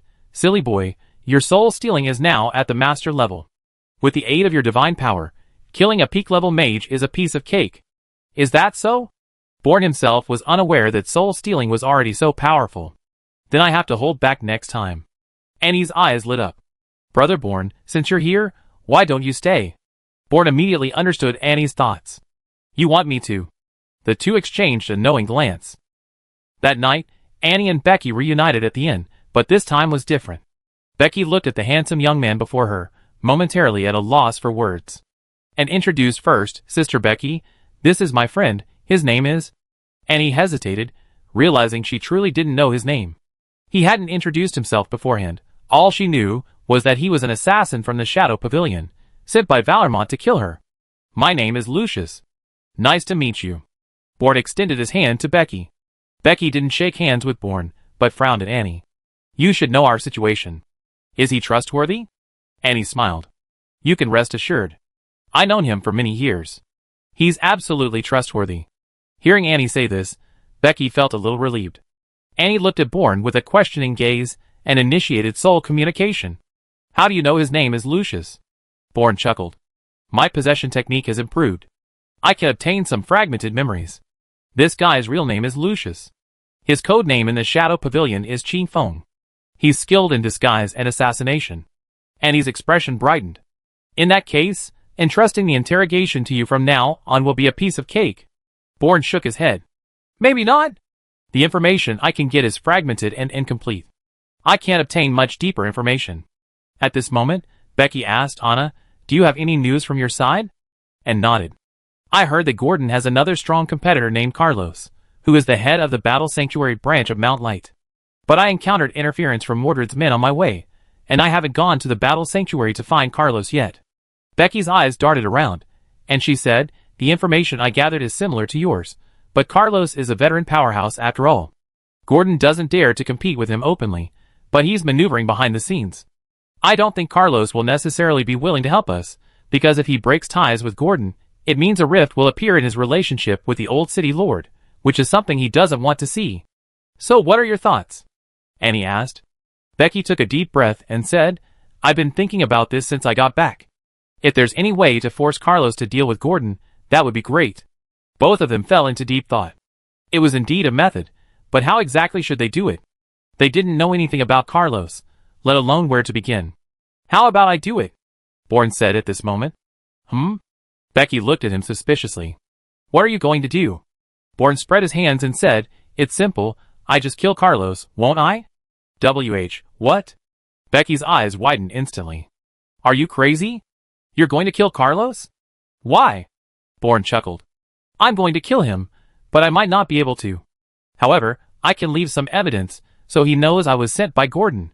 Becky immediately understood, but she said seriously, "This is no joke. Carlos is in the Battle Sanctuary, which is full of experts. There are more than 10 at the peak of the Supreme Origin realm alone, and he himself is a low-level chaotic origin expert. If you're not careful, you could easily be captured or even killed. Of course, I'm not doubting your abilities." Bourne waved his hand, interrupting Becky. "Don't worry, even if I were to actually kill Carlos, I'm confident I can complete the mission." Becky's eyes narrowed, and her gaze towards Bourne changed. The fact that he was confident he could kill Carlos could only mean one thing. The man in front of him was stronger than Carlos, which would also mean that he had reached at least the low-level chaotic origin realm. Becky swallowed hard and turned to look at Annie. Annie frowned and pondered for a moment before saying, I think it's possible, but how are you going to direct the evidence to Gordon? That's easy, Bourne laughed. I just escape into the city lord's mansion when I flee. Carlos won't find me there, or Gordon won't even let Carlos's men into the mansion to search. That way, Carlos will naturally suspect Gordon. And he added, perhaps we could also use public opinion. I hire some people to spread rumors that Gordon is willing to do anything for the position of city lord, and anyone who stands in his way will be. He eliminated them. Becky nodded slightly. Carlos must have his own spies in the city. These words will definitely reach his ears.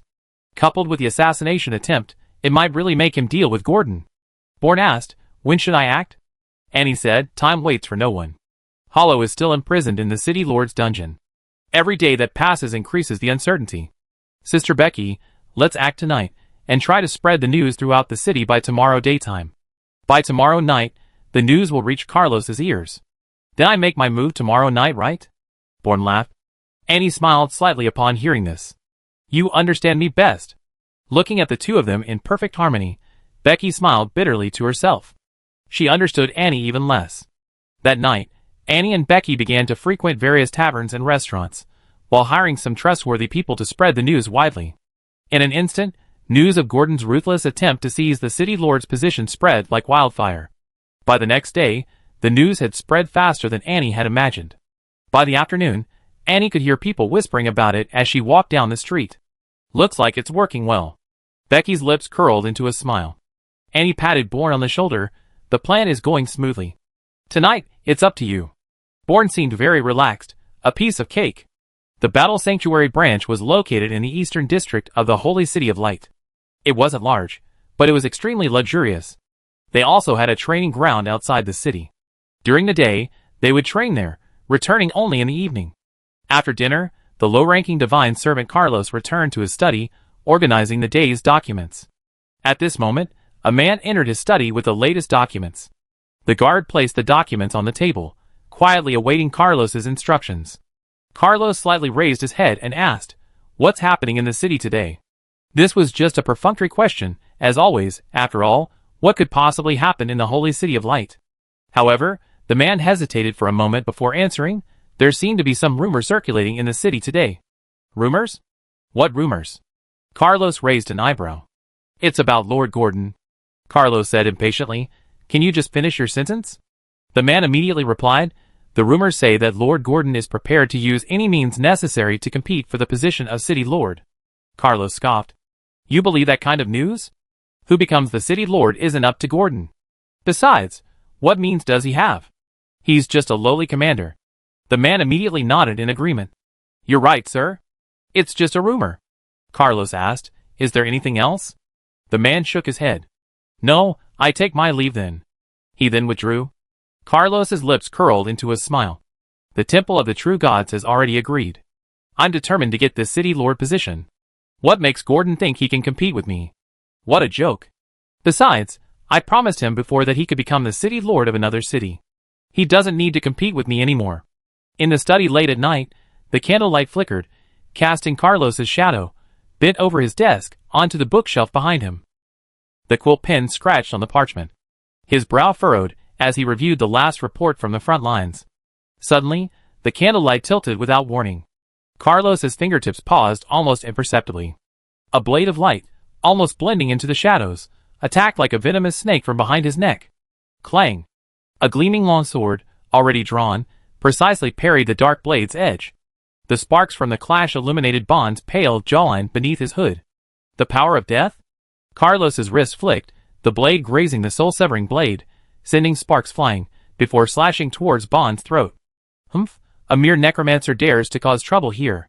Bond leaned back to avoid the attack, his hilt twisting, as the blade swept towards Carlos's knee like a scorpion's tail. Wait until you die by my blade before you say such things. Bourne's voice carried a hint of mockery. Blade clashed in midair, Carlos using the momentum to leap onto the desk. Parchment was flung about by the shockwave, like a flock of startled white doves.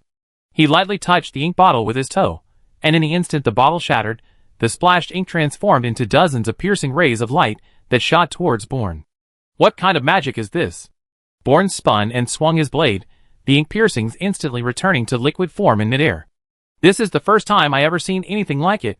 Carlos didn't answer, His long sword suddenly burst forth with blinding holy light, illuminating the entire study as if it were daytime. Bourne's night clothes billowed in the bright light, but he grinned instead. This was exactly what he wanted. A layer of purple lightning crackled around the soul-severing blade, radiating a violent power. Clang! As the swords clashed again, cracks silently crept onto the blades. Carlos's pupils contracted slightly. This sword, considered a divine weapon, was now groaning in agony. Bourne's attack suddenly became incredibly fierce, each strike imbued with the unique, suffocating chill of a necromancer, as if trying to devour Carlos's soul along with it. When the blade and the sword clashed violently again, Carlos's heart tightened sharply. He clearly felt his heartbeat momentarily stop.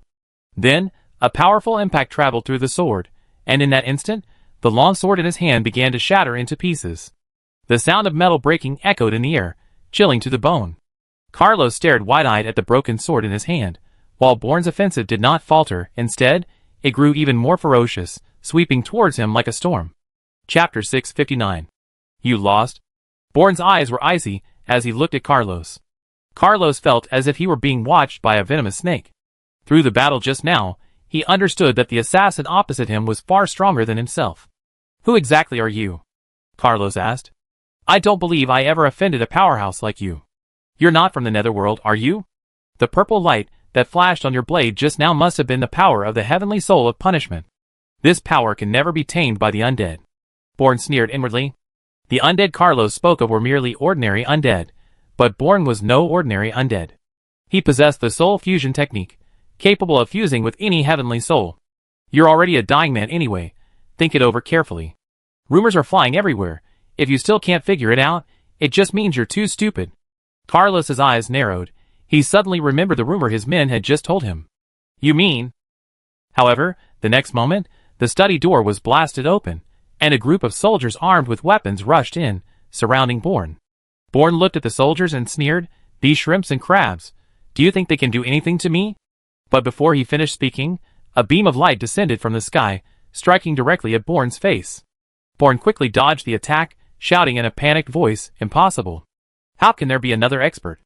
Not only Bourne, but even Carlos was stunned. Although that attack was only at the peak of the Supreme Realm, its power was not to be underestimated. He knew none of his men could reach that level. Daring to cause trouble in the holy city of light. I think you really don't want to live. At this moment, a blonde woman walked out. It was Anne. A soldier beside her explained, Sir, this is Miss Anna, a friend of Lord Zephyros, the wind god. She wanted to visit this afternoon, but since you weren't here, we had her come tonight. Carlos was speechless for a moment, glancing at the moon outside the window. Tonight. That's too late. However, Anne's arrival gave Carlos confidence. Anne's strength was undeniable, extremely formidable. Although she wouldn't be a match for her in a one-on-one fight, with him Anne in joining forces, and would definitely not gain any advantage. But just as Carlos was congratulating himself on not dying tonight, Bourne had already flipped over and stood on the windowsill. Carlos, you're lucky today. Next time, I definitely take your dog's life. With that, he leaped out. You think you can run away after causing trouble? Carlos casually took the long sword from the soldier beside him, turned to Anne, and said, Miss Anne, if you lend me a hand tonight, I definitely repay you handsomely. Anne naturally nodded and said, No need for any repayment, I help you. With that, the two gave chase. Bourne was originally very fast, but to prevent the two behind from losing him, he had to slow down. The night was as dark as ink, and three figures flew across the glazed rooftops of the holy city of light. Carlos's white robes fluttered like wings in the moonlight, and Anne's golden hair resembled a leaping flame. Ahead, Bourne moved like a ghost, his soul-severing blade leaving a ghostly blue afterimage behind him. Turn left. Carlos hissed, holy light coalescing into chains in his palm and lashing out. Bourne, however, abruptly veered, his blade slicing through the chains of light, shards raining down like stars onto the market stalls. And seized the opportunity, waving her wand, wind elements swirling beneath Bourne's feet, but only managing to shred a fleeting afterimage. The real Bourne had already vanished 10 meters away. The two chased to the gilded gates of the city lord's mansion, where Bourne's figure disappeared behind the high walls in a few leaps. The midnight bells tolled from within the mansion, 12 chimes sounding like an ominous countdown. The two stopped at the gate. The guards, who had been drowsy, jolted awake at the sudden appearance of the two, quickly drawing their weapons and bracing themselves. Carlos frowned. He wasn't officially the city lord yet. He couldn't afford to break into the mansion at night. It would be difficult to explain later. The two guards recognized Carlos only after approaching him. One of them asked in surprise, "Lord Carlos, what are you doing here?" Carlos asked coldly, "Someone flew in just now. Did you see him?" The two guards exchanged glances and shook their heads simultaneously. "No, we didn't see him." At this moment, Annie suggested, "Why don't we go in and search? That thief entered the city lord's mansion. He certainly doesn't have good intentions. It wouldn't be good if he attacked Lord Gordon inside." Carlos sneered. "Gordon? No, he won't touch Gordon." Then Carlos said to the two guards, "I'm going to search the city lord's mansion now. Go and open the door for me." The two guards immediately looked troubled. "Lord Carlos, this isn't quite right, is it?" Carlos glared. "I'm only telling you this as a favor.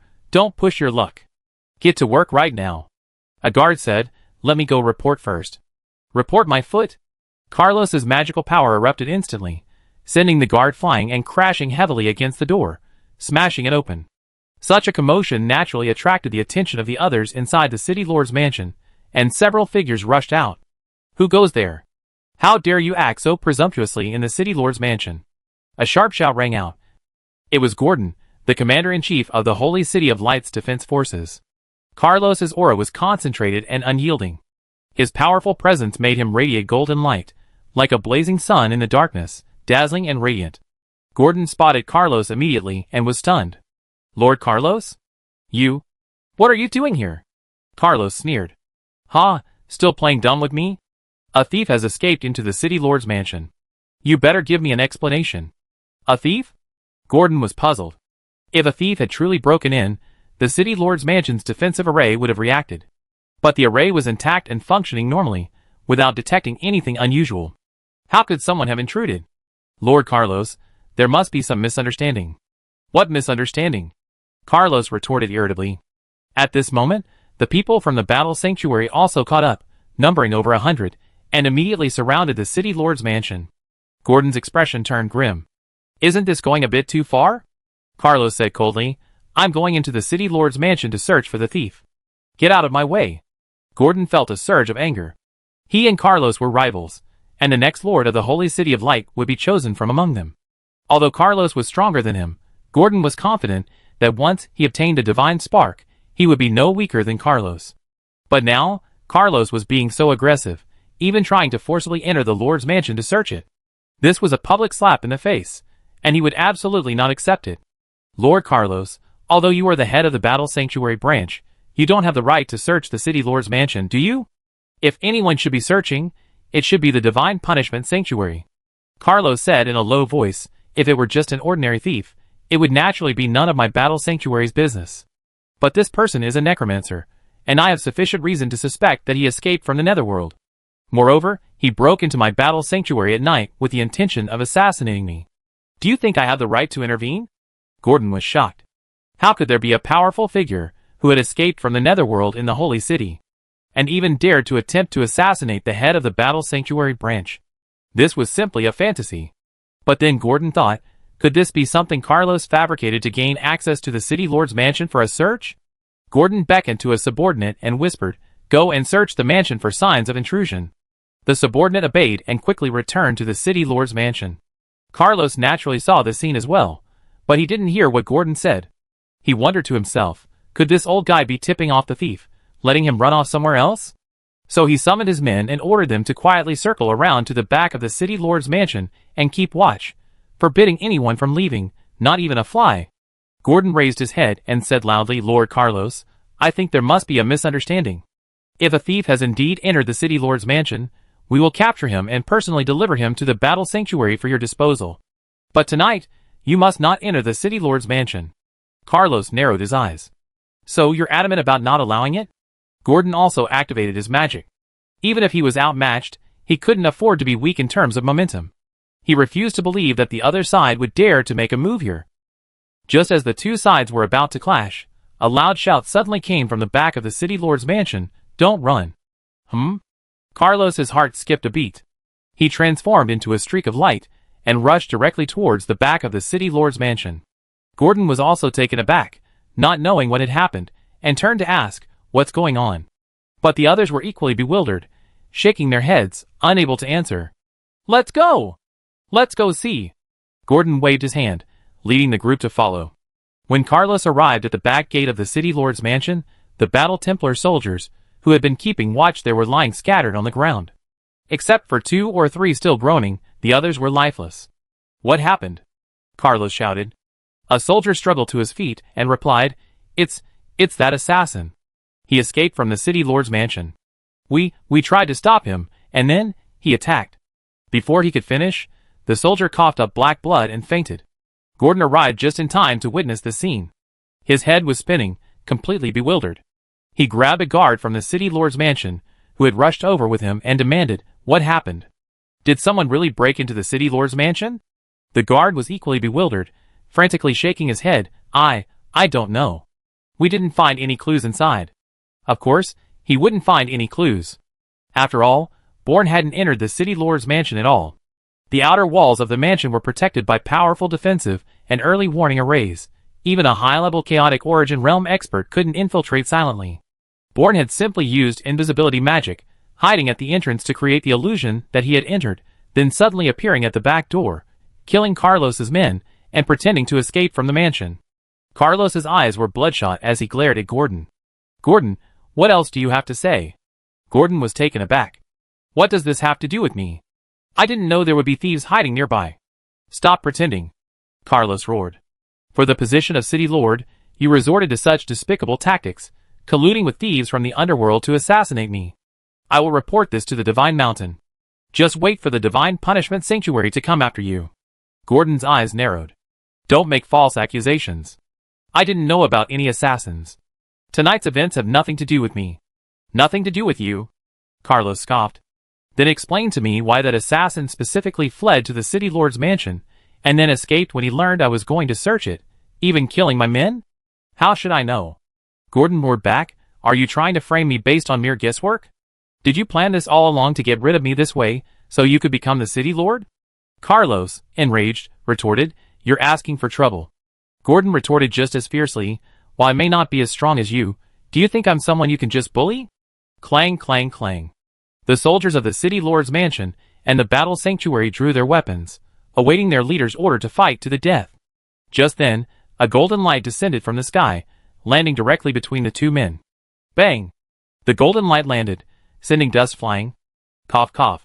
Carlos frowned, waved his hand to clear the dust in front of him, squinted at the golden light, then his eyes narrowed slightly, and he exclaimed in surprise, Lord Robinson?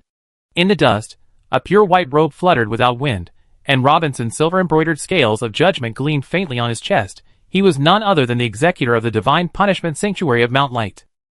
What are you doing here? Robinson's voice was icy, seemingly devoid of any emotion.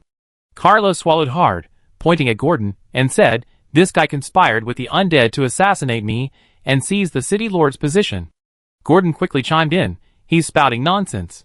He broke into the city lord's mansion at night, staged a whole drama, and tried to frame me so he could become the city lord himself. Robinson's piercing eyes swept between the two men before he finally said, No matter the reason, you are not allowed to fight amongst yourselves in the holy city of light. Violating this rule gives me the right to punish you. Carlos and Gordon both trembled and silently took a step back. Robinson continued, Carlos, take your men back. I will have someone investigate the undead assassin. Carlos was overjoyed and immediately said, Thank you, sir. He then waved his hand and left the city lord's mansion with his men. Chapter 660. Carlos returned to the Battle Sanctuary branch, letting out a long sigh of relief. What a tumultuous night. He looked out the window. The sun was already rising. Another new day had begun. At that moment, a soldier beside him asked softly, Sir, are we just going to let it go like this? Carlos raised an eyebrow. Let it go? Impossible. With Lord Robinson investigating, he'd definitely find something. We don't need to worry. We just wait for the results. Oh, by the way, is Miss Anna still there? Carlos hadn't seen, and since their confrontation at the city lord's mansion, he didn't know where she had gone. The soldier said, Oh, she came back too. She said the master must be tired after working all night, so she come to visit after he's rested. Carlos nodded. She's a really nice young lady. If it weren't for her help, I might not have escaped that undead unscathed. Thinking of this, Carlos gritted his teeth and said that Gordon, he's playing these tricks behind my back. Once I find out, I will never let him go, not even with the old city lord's protection. Compared to Carlos, Gordon was in a terrible mood. He had originally planned to interrogate Hollow today, fabricate a charge against him, and then confiscate all his goods for his own use. He hadn't expected this to happen tonight, leaving him with absolutely no energy to deal with Hollow. Mori arrived at the city lord's mansion early in the morning. According to their previous agreement, the goods in Hollow's hands were worth about 1.2 million purple gold coins. The two of them would split the money 30/70ths, and Mori would get 30%, which would be at least 360,000, making him a small fortune. Big brother. Big brother. Mori called out excitedly as he entered. The guard beside him quickly winked at him. Keep your voice down, the commander's in a bad mood. Huh? Mori was taken aback, somewhat confused. Anyone in the holy city who dares to mess with my big brother. He rushed to Gordon's study and pushed open the door. However, the study was empty. Gordon was nowhere to be seen. But Mori seemed unfazed. He went straight to the bookshelf, picked up a thick book from the top shelf, and inserted it into a gap on the other side of the shelf. With a mechanical click, the bookshelf slid open, revealing a dark, secret room. Mori stepped inside, and the bookshelf closed again, the book springing out and returning to its original position. Mori continued walking, soon hearing the sound of an argument. Did you act without authorization? Gordon roared. I told you long ago, any action must be a fatal one. Now look what's happened. We attracted the attention of the Divine Punishment Sanctuary, and that Carlos is still alive and well. You owe me an explanation. A sinister voice said, There's no explanation. This wasn't done by our people. Gordon snorted heavily. You say it wasn't your people? I saw Carlos's men. They were clearly killed by necromancy. In the Holy City of Light, who else but you could have done that? We could, but our plan is still in the planning stages. It's not time to actually act yet. If you don't trust us, then there's nothing more to say. Mort entered the secret chamber. There were 4 people before him. Gordon, of course, and the other 3 were undead. What are you all arguing about? Mort asked. Gordon frowned. What are you doing in here? Don't let anyone see you. Mori shrugged. Nobody will see us. But what's wrong with you guys? Gordon crossed his arms and sat down in a chair. It's all because they acted on their own, putting us in this predicament. A fat zombie roared, We told you it wasn't us. Another skeleton with eerie blue eyes waved his hand. There's no point in talking about that now, Gordon. Have you figured out how to deal with Robinson? Gordon's brows furrowed. Robinson is notoriously serious. If he really investigates, none of us will escape. We have to suspend the plan now. You all need to go out and hide until things calm down. When will that be? What if Carlos has already become the city lord? Gordon sighed. Sigh. Never mind then. At worst, I just become the city lord of another city. What about what you promised us? The skeleton said quietly. Gordon pondered for a moment and said, All you want is to deal a blow to the battle sanctuary. If you fail this time, I find a way to help you when I become the lord of another city. The 3 undead exchanged glances, and could only agree for the time being. However, Mort exclaimed, How can this be? Wouldn't all our previous efforts have been wasted? Gordon waved his hand. All right, that's enough. The situation is urgent, so let's leave it at that for now. He then said to the 3 undead, Be careful. We be leaving the Lord's mansion soon. Disguise yourself as a laborer in the city, and I take care of the guards at the city gates, so they can let you through. After giving his instructions, Gordon and Mordred left the secret chamber and returned to the study. As soon as the door closed, Mordred whispered, Brother, isn't this a huge loss? We still have to help them later, but they can't help us at all now. They're just causing trouble. Gordon sneered, Little brother, you're still too young. People in high positions like us need people who can do the dirty work. Ordinary people definitely won't do. These undead are perfect. Even if I don't become the lord of the holy city of light this time, as long as I can obtain the divine spark from the sacred mountain, who knows what will happen next? Mordred nodded thoughtfully. Right? Hey, brother, that cartload of star treasures. Gordon slapped Mori on the head. Are you out of your mind? Who cares about star treasures now? Robinson's men are coming soon. We need to find a way to erase all traces of the undead. This secret chamber will definitely be a key target. Once those 3 are ready, you arrange their departure from the city. There can't be any problems. Mori rubbed his head, nodding in agreement. He figured Hollow was already locked in the dungeon and wouldn't escape anyway. Those treasures would be his sooner or later, so there was no rush.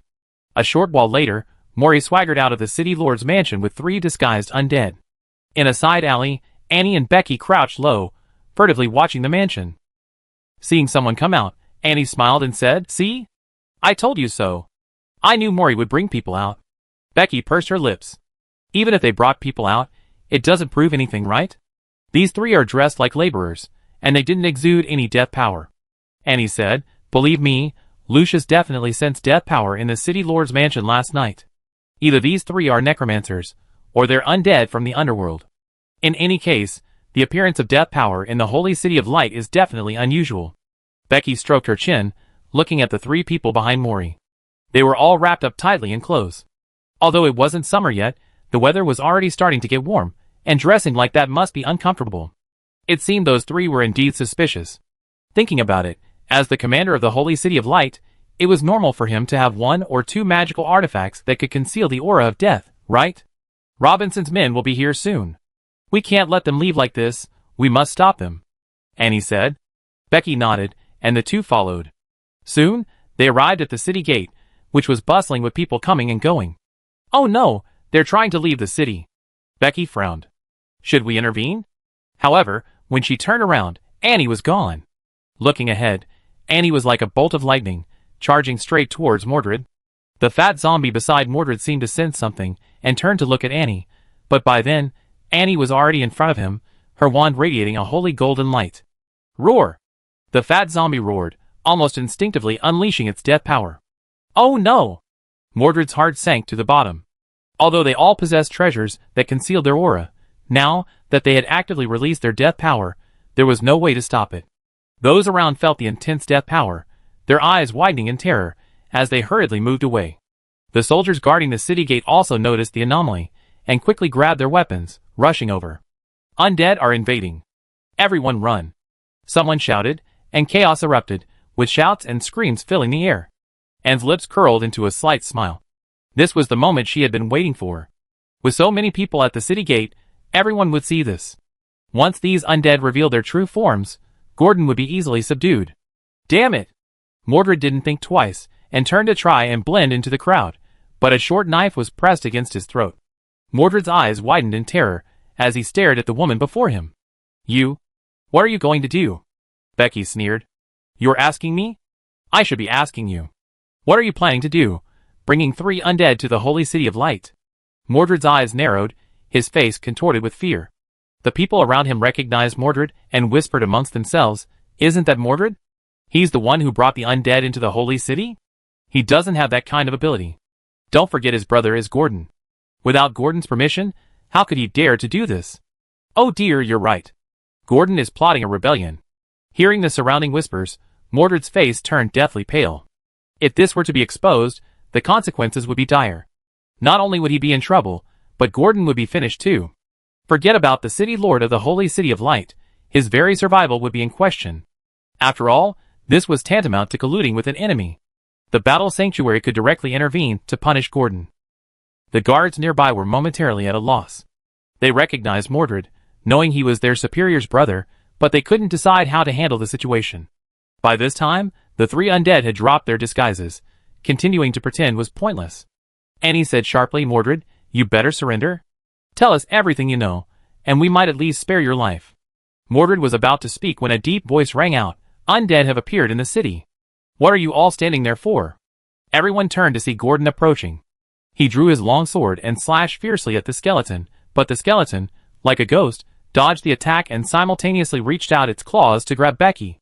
Becky was startled and quickly retreated, while Mordred, left behind, was tossed to the ground by a claw, letting out a painful howl. "Aya!"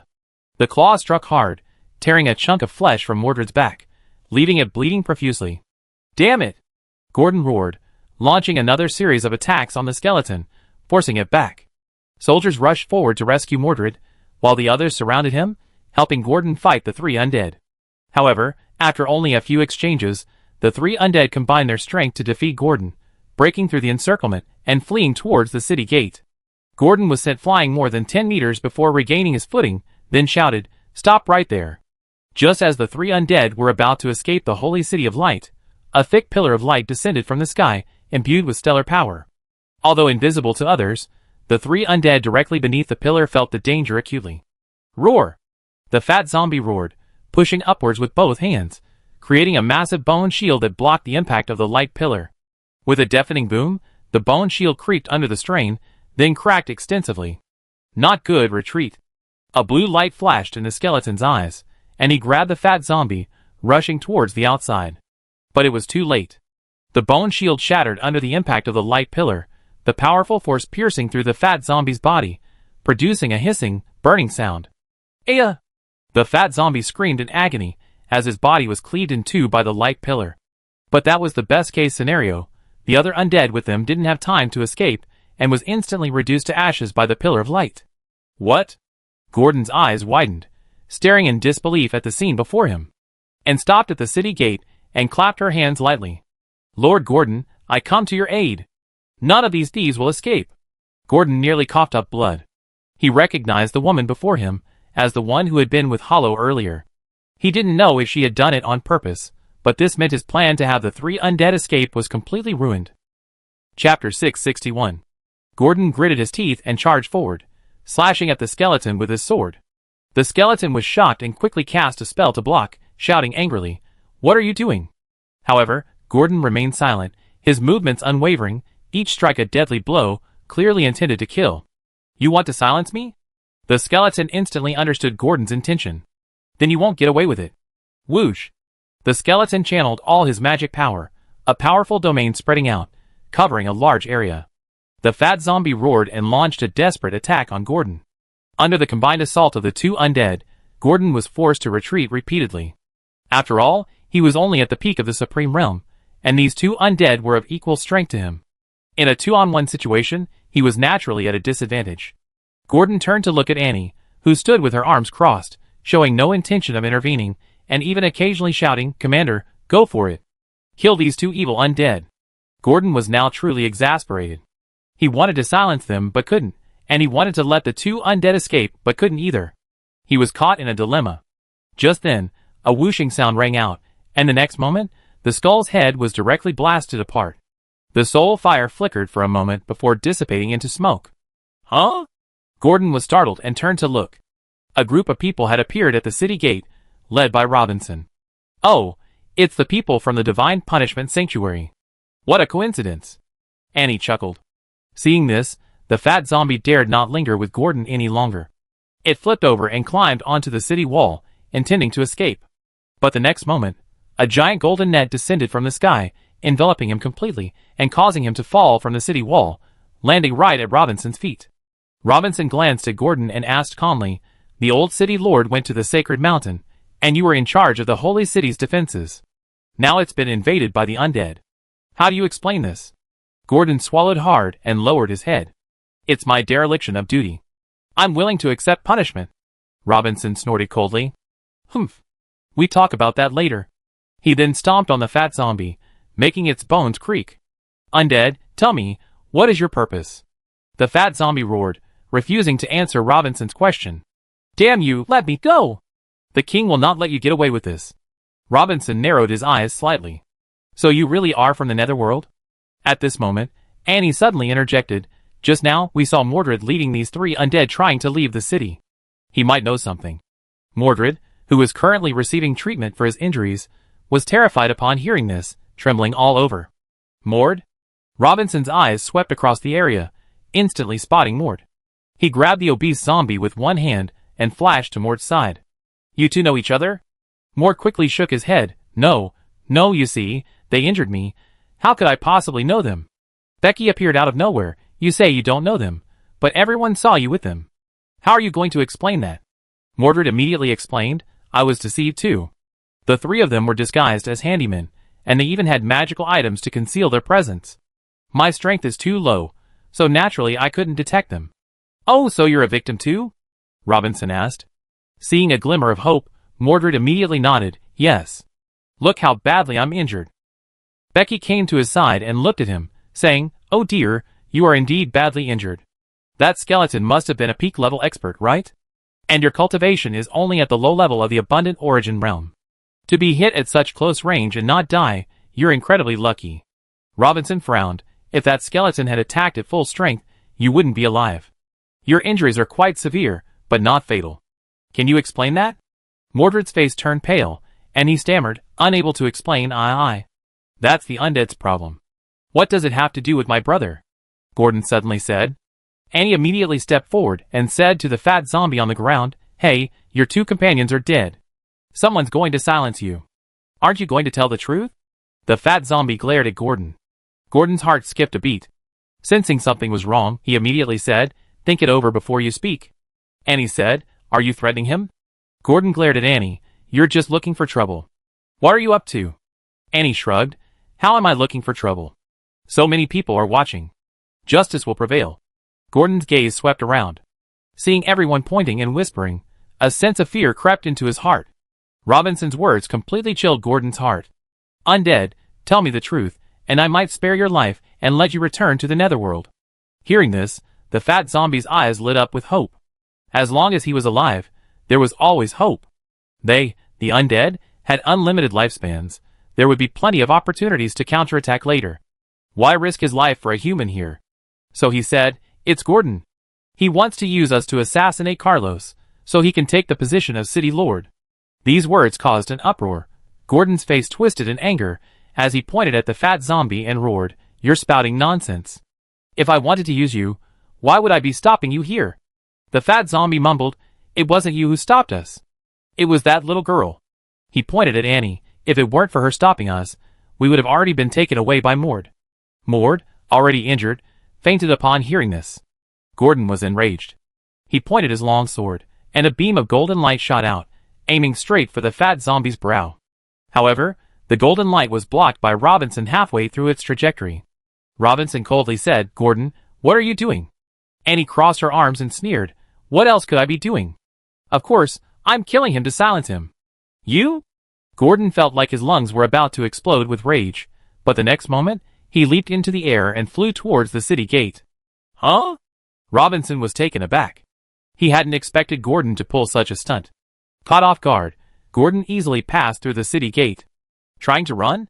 Come back here. He wanted to give chase, but then he remembered he was holding a dead person hostage. That hesitation caused him to miss the best opportunity to pursue. He escaped? Annie frowned slightly.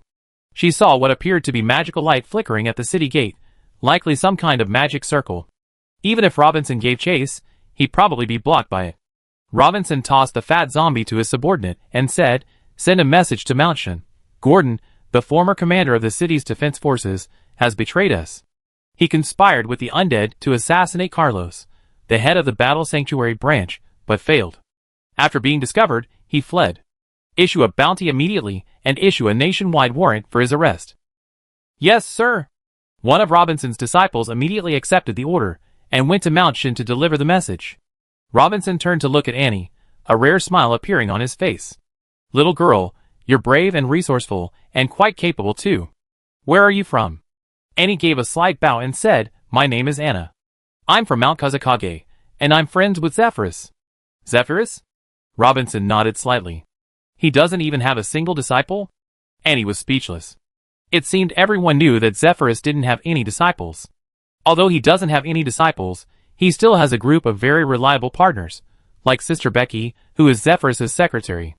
But you've done so much for him. Robinson looked at Becky. Oh, I think I've seen you before. Becky bowed slightly.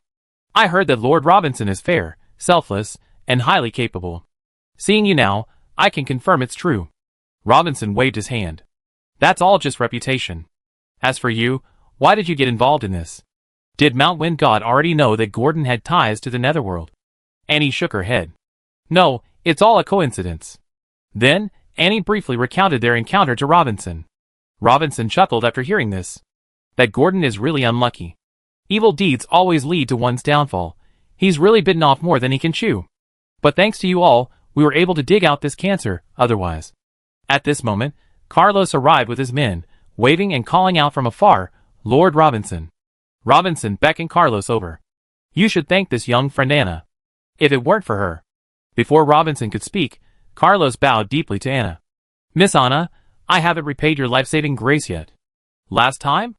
Robinson was taken aback. Carlos immediately recounted how he had been attacked by the undead, and then saved by Anna. Robinson laughed upon hearing this. So, Anna has saved you twice already. Twice. Carlos's mind went blank. His men whispered something in his ear, and he instantly understood, bowing to Anna again, and quickly waved her hand. Lord Carlos, you're too kind. It's what I should do.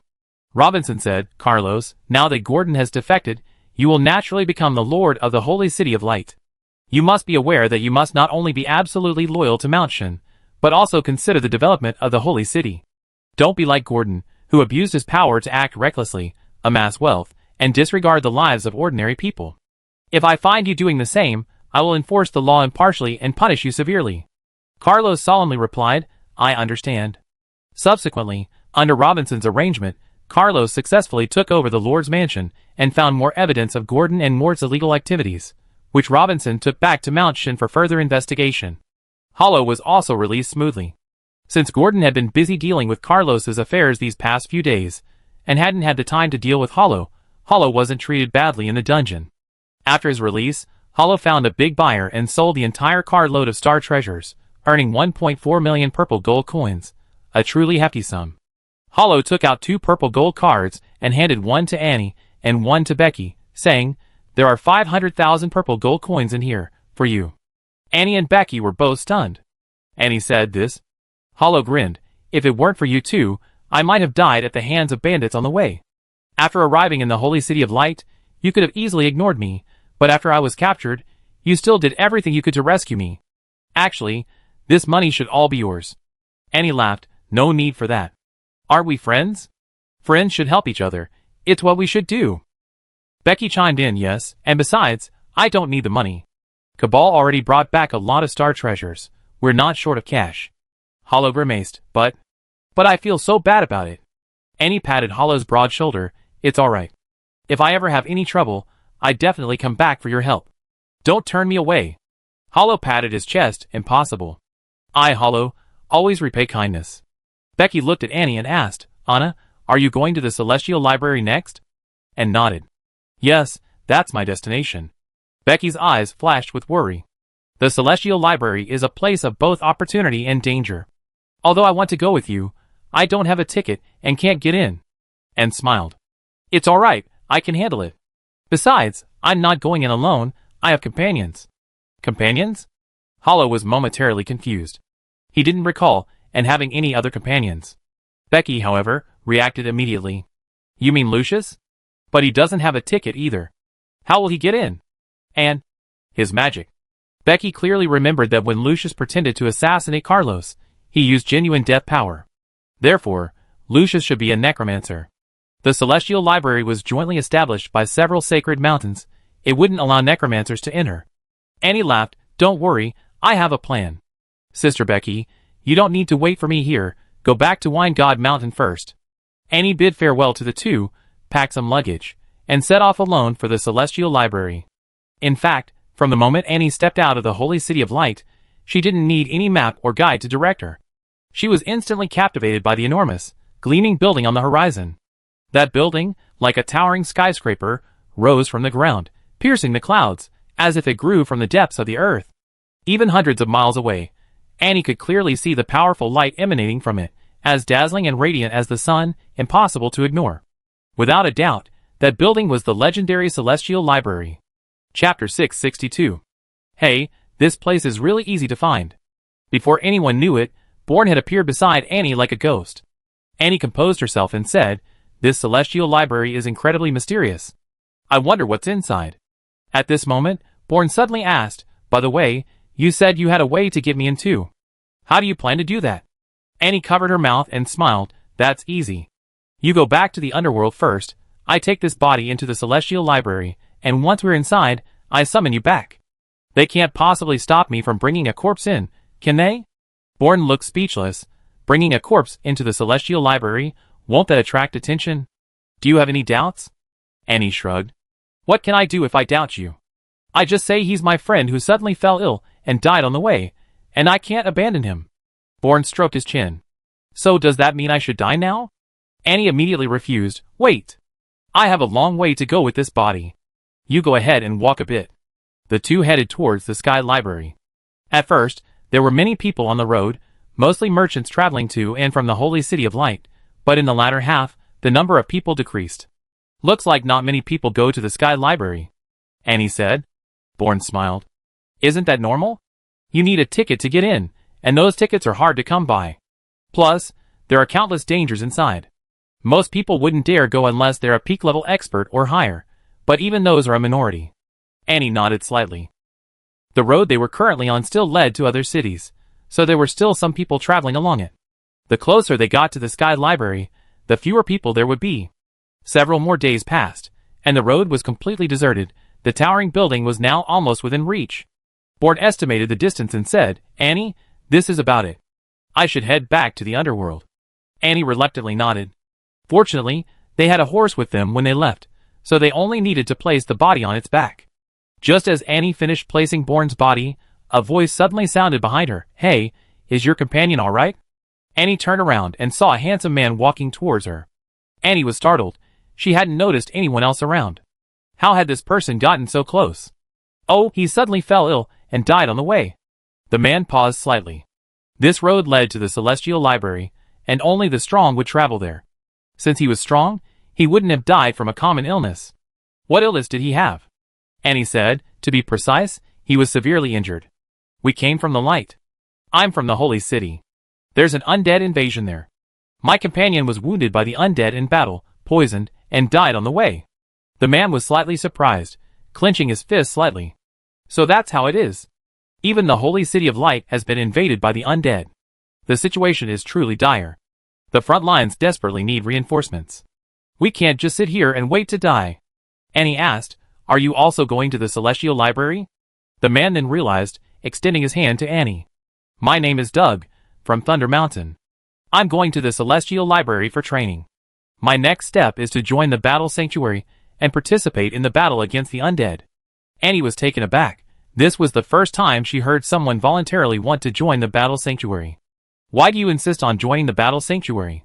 I heard the mortality rate there is very high. Doug's eyes shone brightly. My teacher is a guardian priest of the sanctuary. With his help, I can certainly enter the sanctuary smoothly, but I'm not content with an ordinary life. If everyone wants to join the guardian sanctuary, who will be left to fight on the front lines? How will we resist the invasion of the extraterrestrial enemies? Seeing Annie's stunned expression, Doug sighed. You were probably born in the center of the divine plane, weren't you? You may never have witnessed the ferocity of the extraterrestrial enemies firsthand. Under their iron hooves, all living beings will be destroyed. They are demons, true demons. Annie had never seen any extraterrestrial enemies, so she only had a vague understanding of Doug's words. She still asked, So, you're going to be promoted to Divine Servant? Doug nodded. Mount God gave me a ticket to the Celestial Library.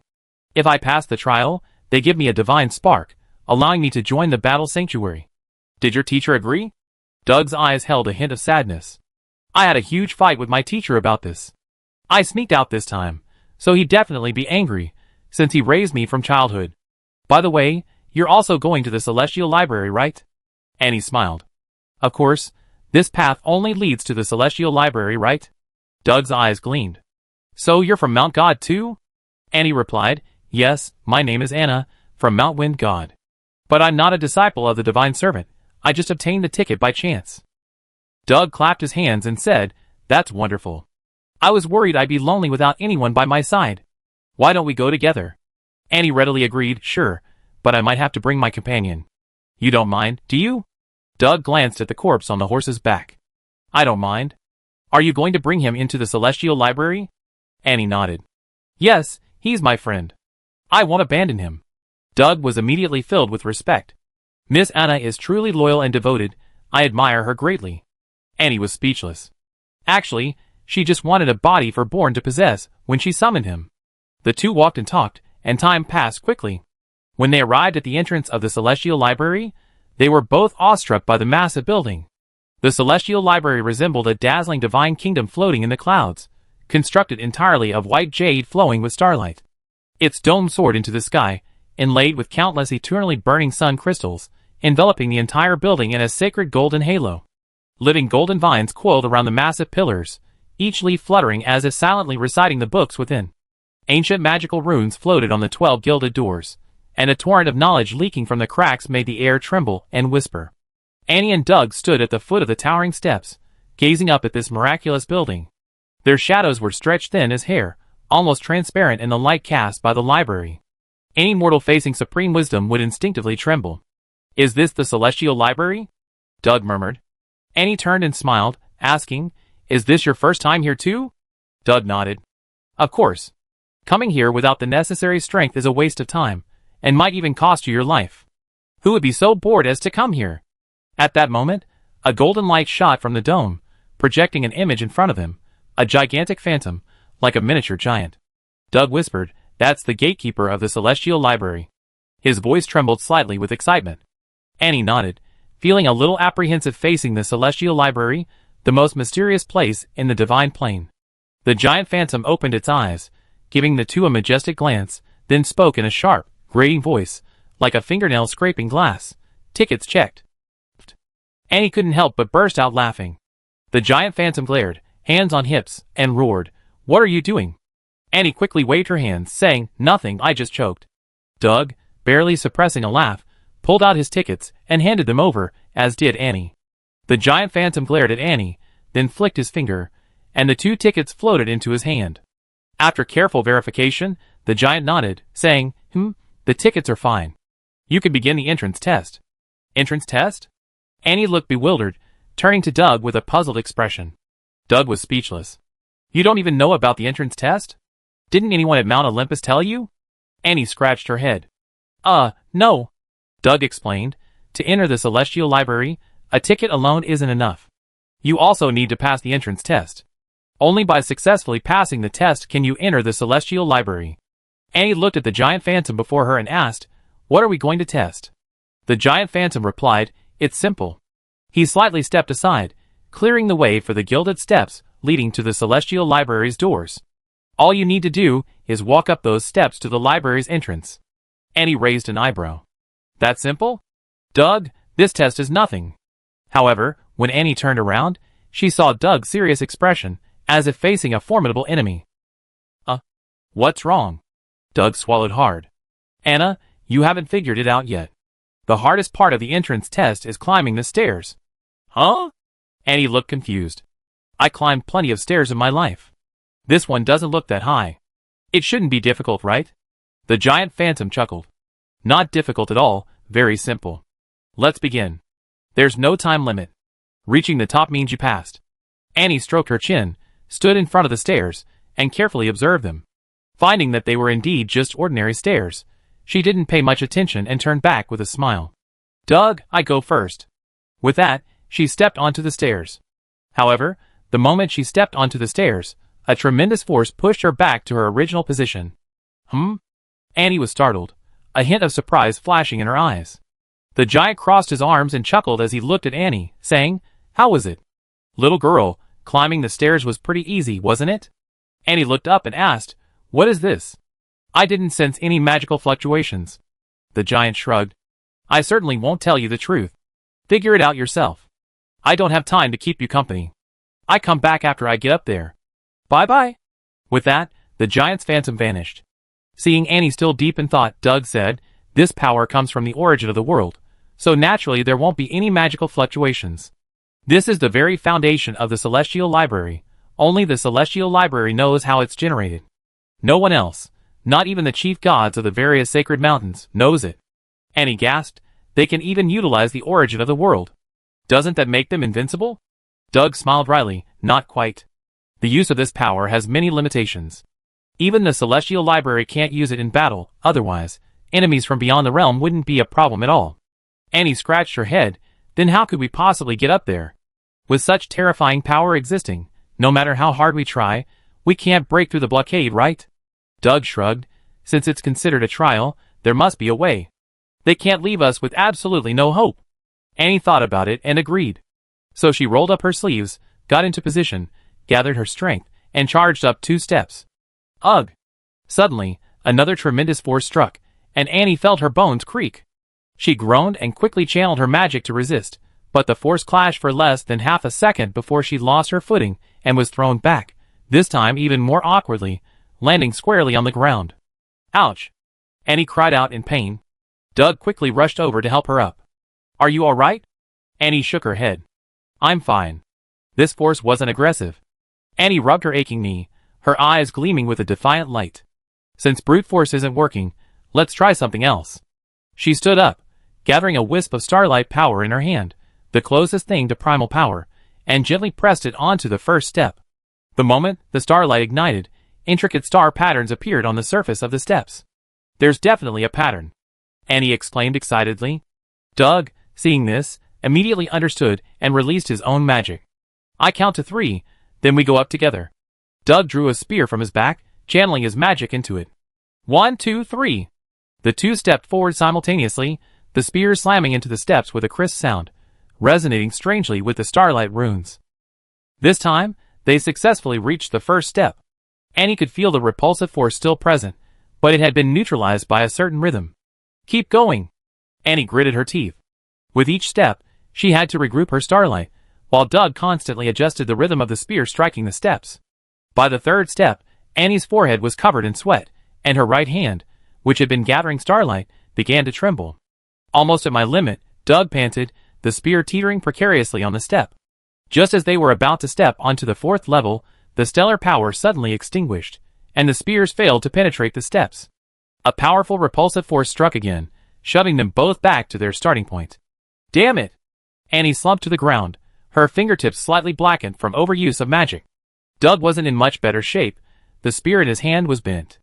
Chapter 663. And looked at Doug with concern. Your spear? Doug shook his head. It's nothing. This spear was given to me by my teacher. It's a magical artifact, it can self-repair. As he spoke, the spear in his hand slowly straightened back. So amazing? Annie's eyes lit up. Her one was just a cheap knockoff, she was just waiting for Robert to get her a new one. Doug pondered for a moment and said, I also sensed it carefully just now. The power on the steps is strong, but not entirely insurmountable. Annie nodded. Yes, there are about 100 steps. If you rely solely on brute force, you probably can't climb them. But actually, the power on the steps is regulated. Because this power doesn't come from the steps themselves, but is forcibly added in some way, the power weakens slightly every now and then. This fluctuation is about once per breath. We use this opening, and then try to hold on when the power increases. Maybe we can successfully pass the test. Doug turned to look at Annie, a hint of surprise in his eyes. You figured out the pattern so quickly? Annie turned back and smiled. Didn't you already know? I saw that every time you thrust your spear at the steps, it was at the moment it weakened. That means you knew from the beginning, right? Doug said helplessly. Nothing escapes your eyes. I heard my teacher talk about this step trial before, so I know a little about it. But you're different. You understood the secret after only 2 or 3 attempts, without knowing anything about it. That's really impressive. Annie's eyes flickered slightly. That's true, but it's really difficult to achieve. Does everyone who wants to enter the Celestial Library have to go through this trial? Doug shook his head. No, this trial is the hardest of all. I didn't expect to be so unlucky, picking the most difficult one right away. Annie and Doug stood before the first step again, exchanging a glance, their eyes shining with determination. One more time. Annie took a deep breath and gripped her wand tightly. Yes. Doug nodded, holding his spear horizontally, his gaze sharp. They took their first steps almost simultaneously. As they stepped onto the steps, that familiar repulsive force instantly struck, as if an invisible giant hand was shoving them. Annie groaned, her knees slightly bent, but her feet remained firmly planted on the steps, unmoving. Doug's spear was deeply embedded in the cracks of the steps, using the recoil to stabilize himself. Hold on. Annie gritted her teeth. The force will weaken soon. Sure enough, after a breath, the repulsive force briefly eased. Seizing the opportunity, the two immediately stepped onto the second step. With each step, the repulsion from the primal force grew stronger, but Annie was prepared. The tip of her wand shimmered with starlight, and with the help of Doug's power, they stood firmly on the second step. Again! Annie took a deep breath. Taking advantage of the brief weakening of the force, the two took their third step. Boom! Boom! Boom! The powerful repulsive force made it difficult for them to breathe, but they both gritted their teeth, struggling to hold on, unwilling to retreat a single step. Supporting each other, they forcefully withstood the force. Keep going! Doug roared, his spear slamming into him, pulling Annie firmly onto the third step, the very spot where they had been pushed off last time. This time, the force on the steps wasn't just a simple push, but like ocean waves, sometimes strong, sometimes weak, completely unpredictable. This randomness disrupted their rhythm, causing them to sway precariously, seemingly about to be pushed off again at any moment. Just then, Annie's eyes narrowed. She keenly sensed that this force wasn't entirely random. Doug, hold on. Let me feel it a little longer. Cold sweat poured down Doug's forehead. Hurry. Up. Before Doug could finish speaking, his strength crumbled, and the two of them were thrown back to the starting point. Sigh. Another failure. Frustration was evident in Doug's eyes. However, Annie exclaimed excitedly, I think I found the pattern. Doug was taken aback and asked, You found a way? Annie nodded. Yes, in the power just now, I discovered that its strength and weakness were adjusting to our breathing rhythms. So if we can keep our breathing as consistent as possible and follow a unified rhythm, we can ensure the stability of this power. Doug's eyes lit up. If they could control the changes in power through breathing, they could take another step forward. Doug, adjust your breathing, let's try again, Annie said. Okay. The two of them climbed the third step again, following their previous rhythm. They then felt the pattern of the power begin to become disordered, but after adjusting their breathing, the impact began to stabilize. It worked. Doug's eyes lit up with surprise. The two began to breathe in sync, each inhale lessening their strength, each exhale increasing it. They grasped the rhythm, struggling upwards step by step. Finally, after immense effort, they reached the 20th step. However, this time, the initial repulsive force transformed into a substantial pressure. Bang! Doug was slammed face first onto the 10th step, while Annie, prepared beforehand, only knelt on one knee, avoiding a more humiliating fall. Doug, are you alright? Annie asked. Doug forced out a sentence through gritted teeth. I'm fine, I'm about to be crushed. Annie gritted her teeth. Hold on, we need to change the direction of our force. Doug understood, immediately thrusting his spear into the step, and using all his might to push himself up. However, even so, they couldn't move forward a single step, as even lifting their legs was difficult. This won't work. Our magic is being depleted, and we eventually be crushed, Doug exclaimed. Annie understood this, but couldn't think of a good solution. She tried to lift her leg to reach the 21st step, but it was pressed down halfway. Just as Annie's foot touched the ground, a glint flashed in her eyes again. Maybe this will work. You come up with another idea? Doug's eyes were full of surprise. Annie always managed to surprise him at crucial moments. Annie didn't answer his question. Instead, she lifted her foot again, this time using her magic to lift it higher. But she was still a bit far from the next step, and unsurprisingly, her foot was pressed back down to the 20th step. But the moment it landed, Annie unleashed her magic once more. With a thud, her foot bounced back up, this time higher than before, landing precisely on the 21st step. Doug's eyes lit up. So that's how it works. Using the recoil to gradually build up the force. Anna, you're so clever. And said seriously, don't be so happy yet, there are still 80 steps up. Then, the two used this method to slowly climb upwards again. However, due to the increasing gravity, their ascent was very slow. A day passed quickly, but they were once again stuck on the 50th step. Whoosh! The gravity on their bodies suddenly disappeared, but a strong sense of dizziness followed. What's going on? Annie sensed something was wrong and turned to look. She saw that Doug had lost his balance and was falling backwards. Watch out! Annie shouted, grabbing Doug's clothes and pulling him back. If it weren't for Annie, Doug would have already fallen from the 50th step, and all their previous efforts would have been in vain. Doug steadied himself, glancing back with lingering fear, then said to Annie, Thank you. Annie shook her head. Don't thank me yet. The journey ahead will likely be even more difficult. Doug took a deep breath, no longer daring to relax. Annie raised her right foot, aiming for the steps ahead. However, just as she was about to step onto the stairs, everything seemed to shift, and the next moment, she stepped on Doug's instep. Ouch! Why did you step on me? Doug cried out in pain. Annie paused, quickly moving her foot away. This is strange. Doug added, Yes, the pressure here is noticeably less, but we can't seem to move forward. What's wrong? Annie stroked her chin, then suddenly said, I understand. This time, the primal force is probably affecting our spirit, not our bodies. Spirit? That's right. Annie sensed this because she possessed a mental attack spell, Undead Roar. While this spell had multiple uses, its mental effect was primary. Therefore, the moment Annie stepped onto the 50th step, she had a guess, and her previous step confirmed her suspicion. Doug's face fell. What do we do? I don't know any mental defense spells. Now we're stuck. Annie smiled slightly. Not necessarily. The mental impact affects our spirit, but if our spirit is strong enough, we can withstand it. With that, she raised her right foot again, and this time she precisely stepped onto the 51st step. Huh? Doug was taken aback. How did you do that? Annie said, belief. Doug, if you rely on your belief, you can definitely do it. Doug swallowed hard, focusing all his attention, his heart filled with unwavering determination. Even the strongest dizziness was forcibly suppressed, and he took a step forward. Thud. However, the step still veered off course, but Annie forcefully corrected it. Doug smiled wryly. Anna, I still can't do it. Annie smiled and held out her hand, saying, Don't be discouraged, take it one step at a time, you can do it. Doug nodded and continued trying. Finally, after many attempts, he successfully stepped onto the 51st step. Having found a way to continue, the two began to slowly advance. With each step, the mental impact intensified, and they needed more time to withstand and adapt to this impact. Unconsciously, another night passed. The next morning, the two sat on the 90th step, panting, their faces showing undisguised exhaustion, but their eyes shone with excitement. Annie looked up at the last 10 steps, her voice filled with determination. The last 10 steps, Doug, we're almost there. Doug wiped the sweat from his brow. Anna, we will succeed, we will.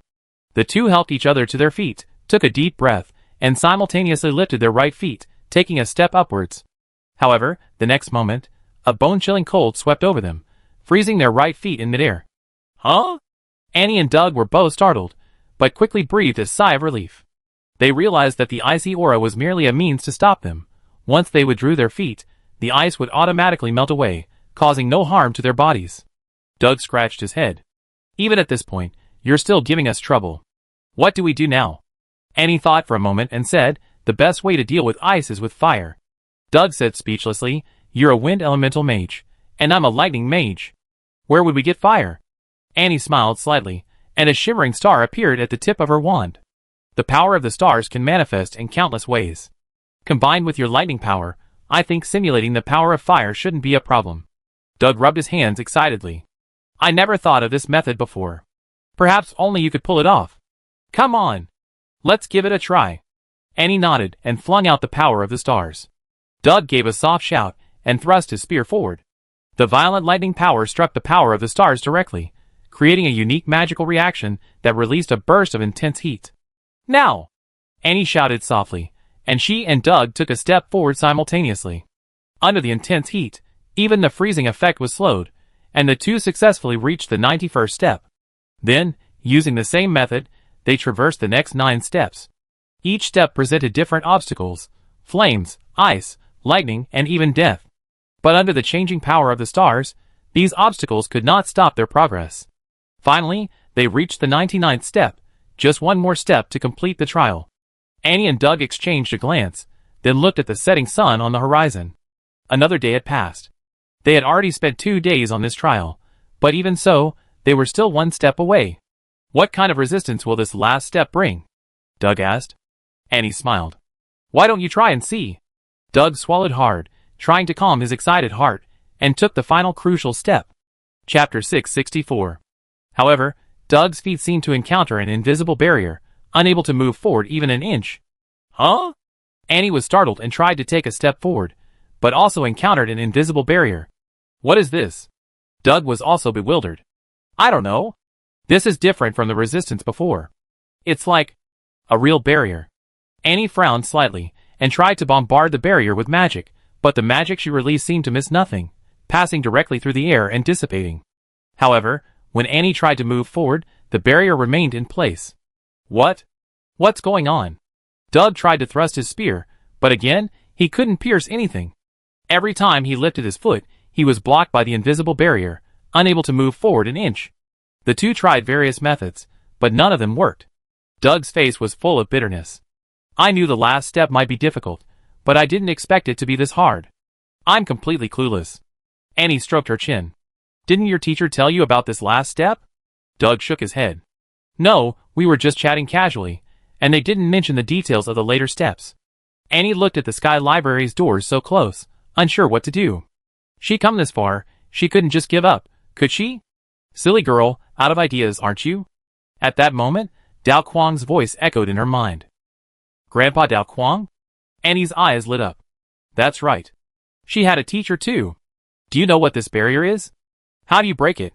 Dao Quang chuckled. Actually, if I gave you some time, you should be able to figure it out. Think carefully about what obstacles you encountered before. Annie recalled that the initial obstacle was a pushing force, pushing those climbing the stairs outwards. Then, this pushing force turned into pressure, making one feel as if 1,000 pounds were weighing on their back, making even lifting a foot extremely difficult. Later, the pressure became a mental shock, causing dizziness and disorientation. Finally, there were powerful magical restrictions: ice, fire, lightning, death, and so on. Suddenly, Annie's eyes lit up. Grandpa Dao Quang, I think I understand. Dao Quang nodded approvingly. Not bad, little girl, you have a high level of comprehension. Then give it a try. Annie took a deep breath, opened her arms, as if her whole being had merged with the world, then she lifted her right foot and stepped forward. Huh? Anna, what are you doing? Doug was somewhat confused. He couldn't understand Annie's actions. But the next moment, Doug's mouth dropped open in disbelief, because Annie had successfully passed through the invisible barrier and stood on the 100th step. How did you do that? Doug asked in astonishment. Annie turned around and smiled slightly. This barrier wasn't meant to stop us. Doug was completely bewildered. Huh? What do you mean? Annie explained. It's used for selection. Remember the obstacles before? They tested strength, willpower, and wisdom, but the final test is self-awareness. Doug still seemed somewhat confused. What do you mean by testing self-awareness? Don't I know myself? And smiled. We've been fighting against the power of the stairs, trying to break through with brute force, magic, and skill. But the final step is the opposite. It requires us not to resist. Doug paused, then realized you mean? And nodded. This barrier isn't about breaking through it, but about accepting it. Doug understood, sheathed his spear, and entered a state of clarity. No magical fluctuations emanated from him, and his aura softened. Come on! And smiled and extended her hand. Doug smiled slightly and grasped Anne's hand. This time, there were no barriers to hinder him, and Doug smoothly reached the 100th step. At that very moment, a dazzling light suddenly burst forth from the top of the celestial library, like a divine oracle from heaven. The beam of light, like lightning, ripped through the sky and shot straight to the ground. As the light gradually dissipated, a colossal figure slowly emerged. This giant phantom stood tall and imposing, like an unshakable mountain, inspiring awe. The giant's phantom voice, booming like a bell, echoed throughout the library. Not bad at all. Those who can pass this trial are truly rare. No one has succeeded in centuries. I didn't expect you two little ones to be so talented. Doug, hearing this, was speechless. He couldn't help but complain. No one has passed in centuries, so why did you even bother with this trial? Couldn't you have made it easier for us? The giant's phantom shrugged, revealing an indifferent expression, and said, if it were as easy as everyone else's, that would be so boring. I finally have people come in while I'm the gatekeeper, so naturally I have to make it fun for you. That's what makes it interesting. Can we go in now? Anne asked. The giant phantom replied, yes, but what's that on your back? And was carrying a large bundle on her back. Lucius's corpse, of course. And answered, this is my friend. He wanted to come to the celestial library with me, but he was attacked and died on the way. May I take him in? The giant phantom stroked his chin. A dead man? He had never encountered this situation before, so he extended a finger and gently sensed it, finding no sign of life. Doug also said, I can vouch for that. Anna and I traveled together, and his companion is indeed dead. The giant phantom thought for a moment and said, if he's dead, it's fine, as long as we can pass the magic array at the entrance. Then, the giant phantom waved his hand, and the gilded door behind him slowly opened, while golden light shone on the ground, clearly indicating that there was a magic array at the entrance. Annie asked, once we enter the celestial library, we can move around freely, right? The giant phantom nodded. Yes, but let me make it clear beforehand. You can freely choose and read any books, but you must not damage the library's facilities. If you are discovered doing so, you will be expelled by the librarian, and there will be penalties. Annie replied, okay, I understand. Then, Annie and Doug walked into the ball of light. Although their figures disappeared at the entrance, the giant phantom's lips curled into a slight smile. These two little fellows have really come. I wonder if they'd be able to get out safely. I'm really looking forward to it. Then, His figure also vanished. Boom! Boom! Boom! The massive, gilded doors slowly closed, and Annie and Doug finally entered the Celestial Library. The Celestial Library's main hall resembled a divine palace, its towering dome inlaid with countless swirling star crystals, bathing the entire space in a dreamlike silver-blue halo. The floor was paved with translucent starstone, each step creating ripples of light. Thousands of bookshelves floated in the air, moving slowly along some mysterious trajectory, golden magical runes flowing between the pages. The hall was eerily spacious, a vast plaza, with only the echoes of footsteps on the starstone floor. In the very center stood a solitary obsidian counter, upon which rested an ever-burning crystal lamp. Behind the lamp sat a silver-haired youth, casually flipping through a thick ancient book. As his pale fingertips traced the pages, faint streaks of light remained in the air, adding to the desolate atmosphere of this silent sanctuary. "Oh, someone else?" The silver-haired youth closed his book and looked up at the two, and approached and asked, "Hello, my name is Anna, may I ask?" However, before Annie could finish, the youth raised his hand to interrupt. "Asking me is useless, go and find out for yourself." Annie's lips twitched, but she still asked, "Actually, I'm here to find someone." "Find someone?" The silver-haired youth raised an eyebrow. "Find who?" "A woman named Alice." The silver-haired youth immediately frowned, his voice becoming tense. "What do you want with her?" Annie's excitement surged. "So she's really here?" The silver-haired youth scoffed. "I can tell you definitively you can't find her. And she's not here." "What?" Annie was startled, then asked, "Why? Where is she now?" The silver-haired youth looked directly into Annie's eyes and asked, "Answer my questions first. Why are you looking for her? What is your relationship with her?" Annie took a deep breath and slowly said, "I'm her sister." The silver-haired youth's eyes narrowed. "You're actually—" Annie nodded. It was clear that the other party knew that Alice came from the prime material plane. The silver-haired youth pondered for a moment and said, "I can't tell you about her, but you can look it up yourself." Annie immediately asked, "How do I look it up?" The silver-haired youth pointed ahead and said, "The Celestial Library has 6 reading rooms, each corresponding to a different book collection area. You are currently in the main hall of the Celestial Library. The books here mainly cover basic magical theory, general history, low-level spells, geographical records of various kingdoms, and other public knowledge, including the Celestial Library Guide. Find whatever you want yourself." Annie turned to look at the thousands of floating bookshelves, each labeled with a type of book. However, Doug had already approached with a booklet. "Anna, I got the library guide." A hint of joy flashed in Annie's eyes. "As expected of you. Coming in with you was definitely the right choice." Doug smiled. "Without your help, I wouldn't have been able to pass the trial on those steps. Leave anything else you can do to me." Annie took the guide and began to peruse it. Just as the silver-haired youth had said, there were 6 areas: the Celestial Main Hall, the Elemental Sanctuary, the Time-Space Corridor, the Abyss Laboratory, the Labyrinth of Destiny, and the Fountain of Creation. Except for the Celestial Main Hall, which was freely accessible for reading, entering any of the other areas required passing trials. Furthermore, trials could not be skipped, meaning, to reach the Time-Space Corridor, one had to first pass through the Elemental Sanctuary. As Annie was reading, a symbol suddenly caught her attention. "This is—" She immediately took out the tattered badge from her pocket. The symbol on the guide was exactly the same as the one in the badge, the totem symbol of the Norma Empire. This must have been left by Sister Alice. Annie's heart pounded. However, when she saw the location of the symbol, her heart sank to the bottom. It's the Labyrinth of Destiny? As the 5th level of the Celestial Library, the difficulty of the trials in the Labyrinth of Destiny was unimaginable, and one had to pass the previous 3 trials first. Annie looked at Doug and asked, "Doug, where are you headed?" Doug thought for a moment and said, "I go to the Elemental Sanctuary. There are many powerful elemental magic scrolls there. If I train there for a while, my strength will improve." Annie said, "Okay, then we can travel together a little further." Doug looked at the guide in Annie's hand, swallowed hard, and said, "Are you going to the Labyrinth of Destiny?" Annie nodded, "Yes, the clue I'm looking for might be there." Doug took a deep breath and said, "I have to warn you, the difficulty increases with each level, and I never heard of anyone reaching the Labyrinth of Destiny. At least in tens of thousands of years, it seems only one person has ever reached it." Annie was startled. She knew it would be difficult, but she hadn't expected it to be this difficult. "Who is that person?" Before Doug could speak, the silver-haired man had already approached them. "That guy is also like you from that. A world called Green." Annie was shocked. "You said his name is Green?" The silver-haired man nodded. He's a once-in-a-millennium genius, but unfortunately, he's at odds with the Divine Mountain, and nobody knows what he's doing now. Doug said, "It's said he's a free magician now, killing bandits and saving civilians everywhere.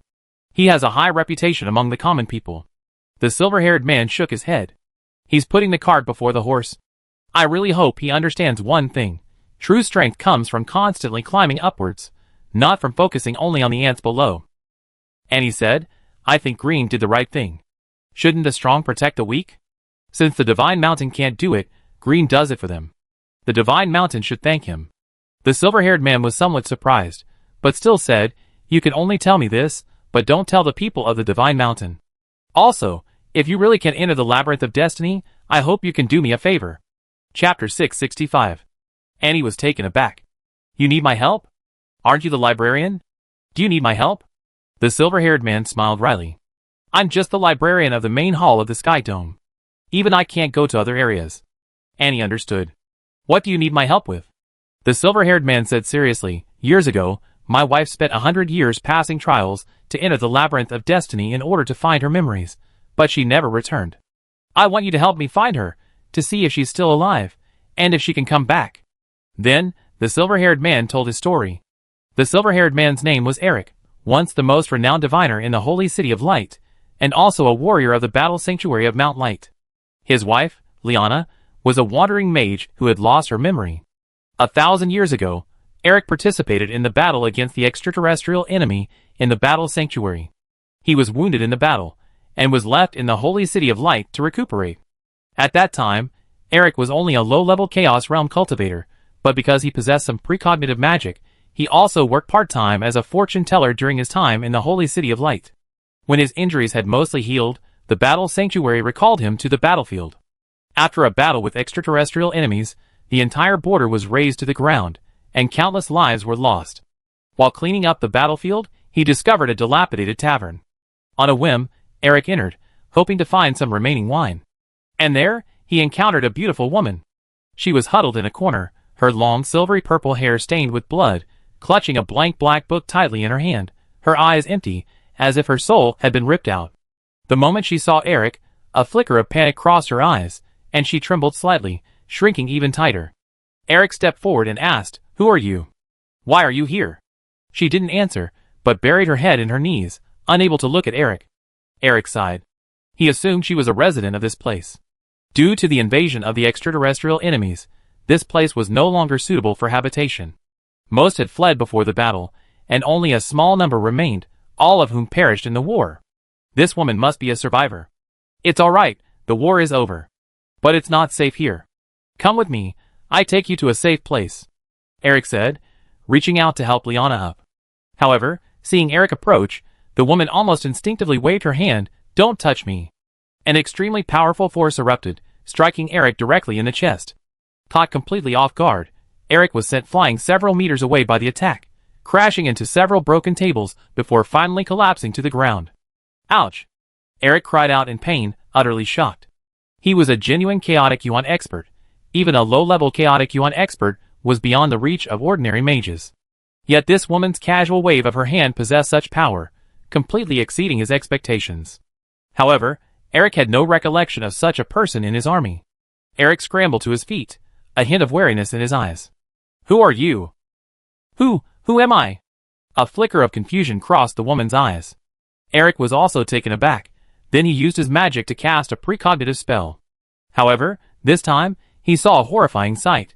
The woman's memories had been torn to pieces by some force, scattered across different times and spaces. Even more bizarrely, a phantom of a silver key was embedded in her heart, faintly glowing with each heartbeat. What's going on? Eric was incredibly puzzled, but his intuition told him he couldn't leave her alone. So Eric stepped forward again and grabbed her raised arm. "Don't worry, I won't hurt you. Come with me. It's too dangerous here."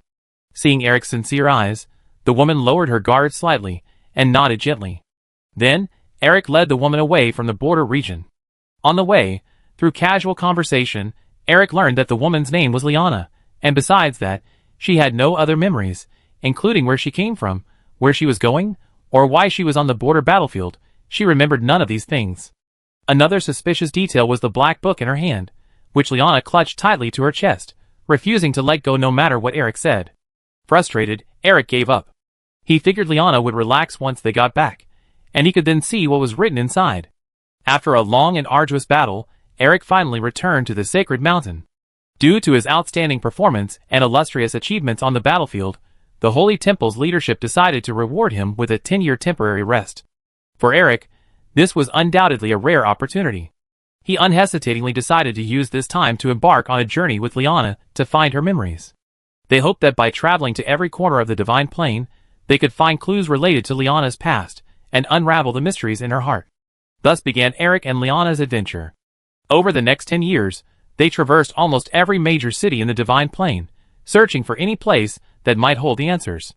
However, the journey was far from smooth. They encountered various difficulties and challenges, facing harsh environments and unknown dangers, as well as the mundane realities of life and financial pressures. After all, the Divine Plane was vast, and they had to travel using teleportation arrays, which were incredibly expensive. As an ordinary warrior priest, Eric had to use all his savings. Despite this, Eric and Liana did not give up. They supported each other and overcame one obstacle after another. But as time passed, Eric's already meager savings gradually dwindled. Despite the increasing hardship, they persisted, not letting go of any possible clue. Eric considered that perhaps the black book in Liana's possession might hold some clues, but Liana insisted that it contained nothing and refused to show it to Eric, so he gave up. Unfortunately, 10 years passed in the blink of an eye, and they ultimately found no valuable clues about Eric's memories. Despite some disappointment, the experience deepened Eric and Liana's bond. With each other's support and companionship, they spent countless unforgettable days together.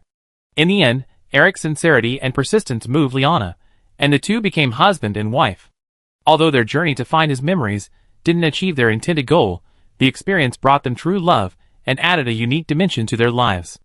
Upon returning to the sacred mountain, Eric was to once again head to the battlefield to fight against the extraterrestrial invaders. Before his departure, Eric pleaded with Liana, who finally agreed and handed him her black book. The moment Eric received the black book, he felt his breathing quicken, his magic activated automatically, and his precognitive spell suddenly took effect. Darkness enveloped his vision, and fragments of memories began to surface. The silver key took root in the blood. The black pages held my incriminating evidence. When the bell tolls 12, the shadow behind the door will reap the rewards. Eric was shocked to discover that these were fragments of Liana's memories. Because the content was disjointed, Eric couldn't understand the logical connections, but one thing was certain: this matter was related to the Celestial Library. Because in the Divine Plane, there was only one place where a bell could ring 12 times, the Celestial Library. Eric closed the book and looked up at Liana. "Do you know the Celestial Library?" Liana shook her head blankly. "No." Eric sighed. He knew he wouldn't get anything out of her by asking, but this time he was going to the battlefield, his life uncertain, and his return uncertain. He had to find an opportunity to take Liana to the Celestial Library. So Eric pleaded with the gods of the sacred mountain, hoping to postpone his participation in the war and obtain a ticket to the Celestial Library. However, this request was meaningless to the god, who flew into a rage and wanted to punish Eric. But at that moment, Liana stepped in front of Eric, taking the god's angry blow for him, and fell heavily to the ground. Seeing Liana on the verge of death, Eric was filled with anguish and regret for his recklessness. He prayed to the gods to save Liana. Seeing his sincere plea, and considering Eric's past military achievements and the fact that Liana's injury was unexpected, the gods granted Eric a ticket to the Celestial Library. However, this ticket was for Liana. Eric would be required to serve as a low-level administrator in the library, and would not be free until he broke through to the Unity Realm. To save his beloved, Eric had no choice but to agree. A few days later, Eric and Liana arrived at the entrance of the Celestial Library. The gatekeeper gave them a trial, which they completed quickly through mutual support and perfect teamwork, successfully entering the library's main hall. In the main hall, they encountered an old man, the librarian, who had been there for 300 years. He told them that the books in the main hall contained a wealth of information that could be freely consulted. To be on the safe side, Eric and Liana began searching the books in the main hall. They read more than 10 books a day, hoping to find any information about Liana and the origin of the Black Book, or a way to help Liana regain her memories. Finally, their efforts paid off. The Celestial Library truly lived up to its reputation as the most comprehensive place of information in the world. Eric discovered something peculiar among the books. The great clock of the Celestial Library was located in the 5th level of the Labyrinth of Fate, and that clock possessed the special ability to hide memories. This ability not only affected the person in question, but also caused those connected to them to forget their existence. Eric had a premonition that Liana's memories had most likely been shattered by this great clock. Moonlight, like water, streamed silently through the skylight in the dome, flowing quietly across the floor of the main hall. Eric felt a slight sway in his sleep. Opening his eyes, he met Liana's starlight gaze. She clutched a yellowed ancient book tightly in her hand, her knuckles white from the pressure, but her face held a joy he hadn't seen in a long time. "Eric, I found it." Her voice was as soft as a feather, yet it struck him deeply. The covenant of memory lies in the deepest part of the Labyrinth of Fate. It can break my curse and allow me to remember everything. Eric instantly snapped awake. He sat up, took the ancient book, and, by the moonlight, deciphered the gilded characters on its pages. But when he turned to the last page, his fingers froze. It was a warning written in special red ink. Whoever takes this book will pay with their most cherished memory. His throat tightened. The most cherished memory. What does that mean? Liana lowered her eyelashes, moonlight casting dappled shadows on her cheeks. "I asked the old caretaker," she whispered. "Those who obtain the covenant of memory will forget the person they loved most in this life." The room suddenly became eerily quiet. Eric could hear his own heartbeat, heavy and rhythmic, like a countdown to their parting. After a long while, he slowly reached out, his fingertips gently tracing Liana's cheek. Her skin was cool, carrying the scent of night dew. He gazed at her pale blue hair, at the small scar at the corner of her eye. A mark she bore on Mount Kailash when she saved him. "Go." He finally spoke, his voice as gentle as if afraid to shatter a dream. "If this is the only way, then go." Liana looked up abruptly, tears welling in her eyes. "But Eric, I might forget me?" He chuckled softly, his thumb wiping her wet eye. "So what?" He cupped her face in his hands, forehead to forehead, close enough to count her every trembling breath. "I can make you fall in love with me once, and I can make you fall in love with me a second time." His voice was low and husky, yet as firm as a vow. "Even if it has to be repeated 1,000 times, 10,000 times. Liana, I will always find you, make you fall in love with this world again, and fall in love with me." A tear fell onto their clasped hands. Eric lowered his head, and kissed the luminous ring on her ring finger. A ring he had crafted himself, engraved with their names on the inside. "But promise me one thing," he whispered. "If one day you wake up and find yourself wearing this ring, come find me."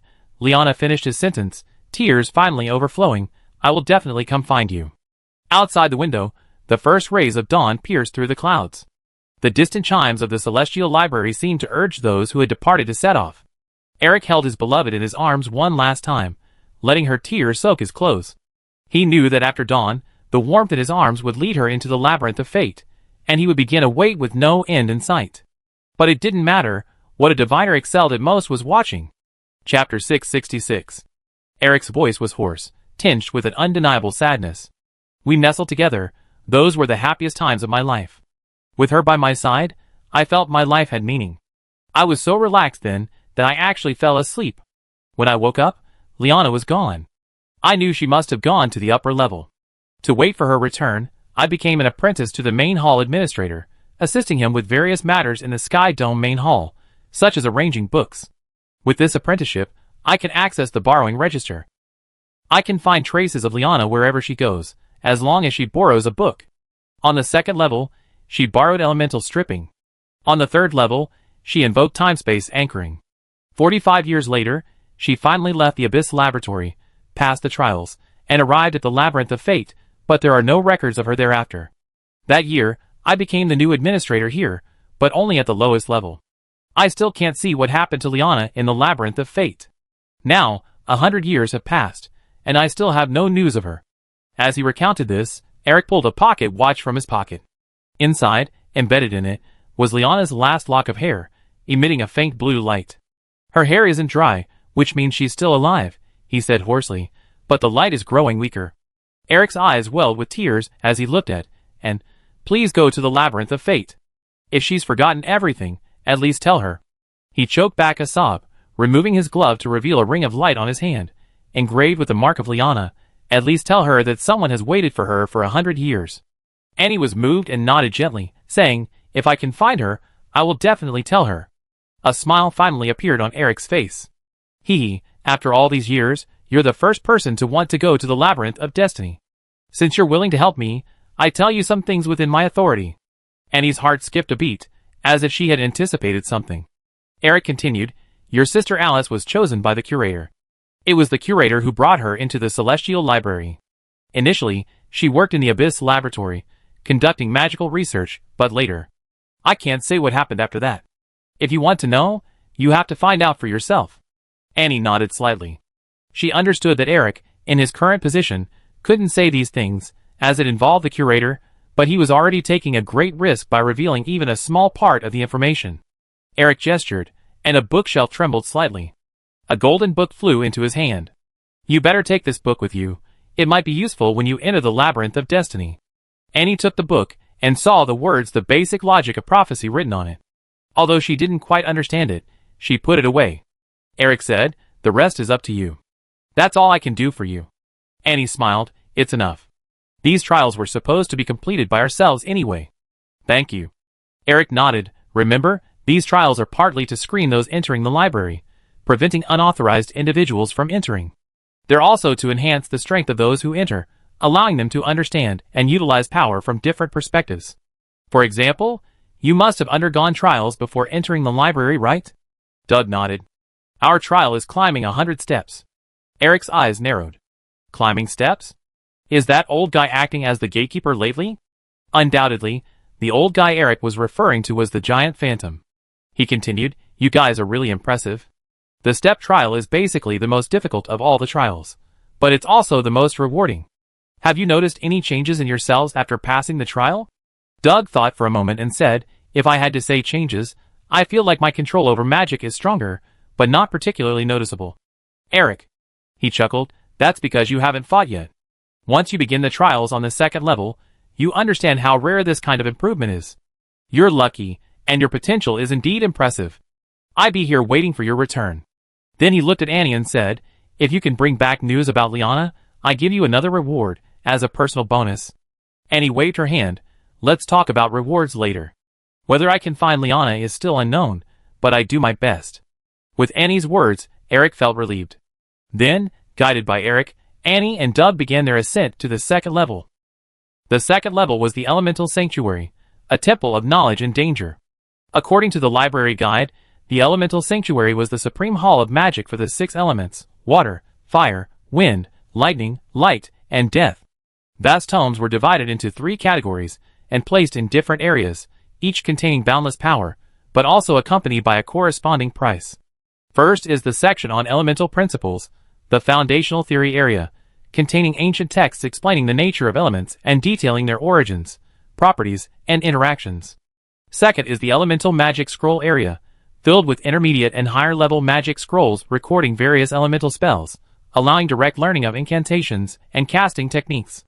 Third is the elemental cultivation methods area, containing secret texts recording special cultivation methods. However, greedy individuals may suffer elemental backlash, ranging from magical chaos to being transformed into elemental puppets. Only those who truly understand the nature of elements can gain the recognition of the Elemental Sanctuary.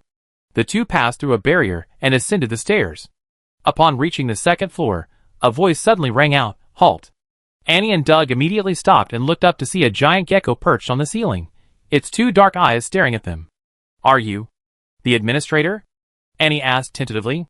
The gecko spoke up, "That's right, I am the administrator of the Elemental Sanctuary. You must pass a trial to enter." Doug asked, "What is our trial?" The gecko moved quickly across the ceiling a short distance, then said, "Recently, due to the excessive concentration of magic, many small insects have appeared. You need to help me kill them. As long as you can clear these insects out, you pass." Doug laughed, "Just killing insects? I thought it was some kind of trial. Turns out they're just using us as free labor." Annie said, "It's a trial after all. Even if we're still being used as free labor, it doesn't matter." Doug nodded. "That's true, Gecko Keeper. Where are we going to kill the bugs?" The gecko nimbly swung its tail, stuck out its tongue, and a sly glint flashed in its round eyes. It said, "Follow me." Annie and Doug exchanged a glance, filled with curiosity. Without hesitation, they followed the gecko through the dark corridor. The corridor was dimly lit, with only a faint light filtering through cracks in the ceiling. The walls were damp and emitted a faint smell. Annie and Doug walked cautiously, afraid of losing their way. As they ventured deeper into the corridor, their surroundings subtly changed. The walls gradually transformed from hard stone into translucent elemental crystals. These crystals refracted a dazzling halo of light in the dim light, creating a dreamlike and enchanting scene. Finally, the geckos stopped before a huge door. The door looked ancient and mysterious, covered in densely packed runes that shimmered with a faint light. Wisps of colorful mist seeped from the cracks, rising like wisps of smoke, adding to the enigmatic atmosphere. "This is it," the gecko said, tapping the door with the tip of its tail. The runes immediately lit up. "Recently, the magic has accumulated, causing elemental worms to multiply rapidly. Your task is to clean them up." Doug shrugged. "Sounds easy. Hopefully you still think so later." The gecko smiled meaningfully, and then the door slowly opened. Boom! A wave of intense magical energy rushed out, and Annie and Doug instinctively took 2 steps back.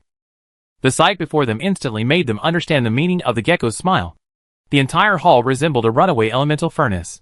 Swarms of fireflies danced in the air, trailing long, fiery tails that charred the bookshelves. Water worms writhed across the ground, conjuring dangerous ice spikes in their wake. Storm butterflies flapped their wings, creating miniature tornadoes that sent pages flying everywhere. Most terrifying were several lightning beetles, their carapaces crackling with arcs of electricity that cleaved the precious elemental crystals. These are called bugs?" Doug's voice trembled. The gecko had nimbly scrambled to a safe corner of the ceiling. "Just a heads up, these bugs absorb attacks from their corresponding elements. Good luck." Then it vanished without a trace. "Hey! Wait!" Doug tried to call the gecko back, but the door was already closed, leaving only him, Annie, and the room full of menacing bugs. Doug swallowed hard. What do we do?" Annie quickly assessed the situation. "Remember, this is a trial. Since it's a trial, you need to use your brain." Just then, a firefly, trailing a long, fiery tail, swooped towards Doug, emitting a piercing chirp. Doug immediately thrust his spear forward, but the moment the spear tip touched the firefly's abdomen, a metallic clang rang out, and the firefly was sent flying, spinning twice in the air before regaining its footing and lunging at Doug again. "Good heavens!" Doug exclaimed. "How can this insect be so tough?" Annie said, "It's a creature derived from elemental magic. After all, it's bound to be different." Doug took a deep breath, channeling all his magic power. Instantly, arcs of electricity appeared on the spear. With a roar, Doug's spear surged forth like a dragon emerging from the sea, plunging fiercely into the firefly once more. Clang! This time, a burst of sparks erupted between the spear tip and the fireworm's carapace. The flames then penetrated the fireworm's body. Although the fireworm was knocked away again, it shook its head, completely unharmed, and even larger in size. How could this be? Doug was dumbfounded. "This won't work," Annie said. "Since this worm is a fireworm, it should be generated by fire elemental magic. Flames can amplify its power. Your lightning power has a certain similarity and affinity with fire. I'm afraid it won't be able to deal with this fireworm." Doug thought for a moment and said, "So, we should use water elemental magic to attack?" Annie drew her wand, a small ball of starlight appearing at the tip. "Even if it's not water elemental magic, it can be a similar power." Doug's eyes lit up. They had relied on Annie's star power to pass the final 9 levels of the trial. This power was very close to the primal power, and therefore could be transformed into other elemental magic to cope with different trials. Now, the star power was proving useful again. Annie had frequently used water elemental magic in the prime material plane, so she was extremely skilled at controlling water elemental magic. Even when simulating it using stellar power, it was almost indistinguishable from real water elemental magic. Whoosh! Suddenly, a powerful force erupted from Annie's wand, shining as brightly as stars in the night sky. It quickly coalesced into a massive water prison, within which surged surging stellar power, as if a galaxy from the universe were flowing within it.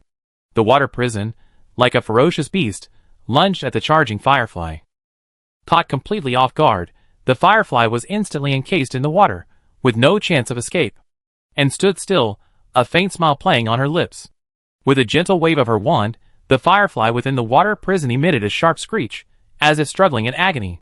However, no matter how desperately the firefly writhed, the water prison remained as solid as an impenetrable wall, completely unmoved. The firefly's struggles were futile. It could only be bound tightly by the water prison, flailing wildly in the air. At the same time, the flames on the firefly began to hiss, like a campfire being doused with water, gradually weakening.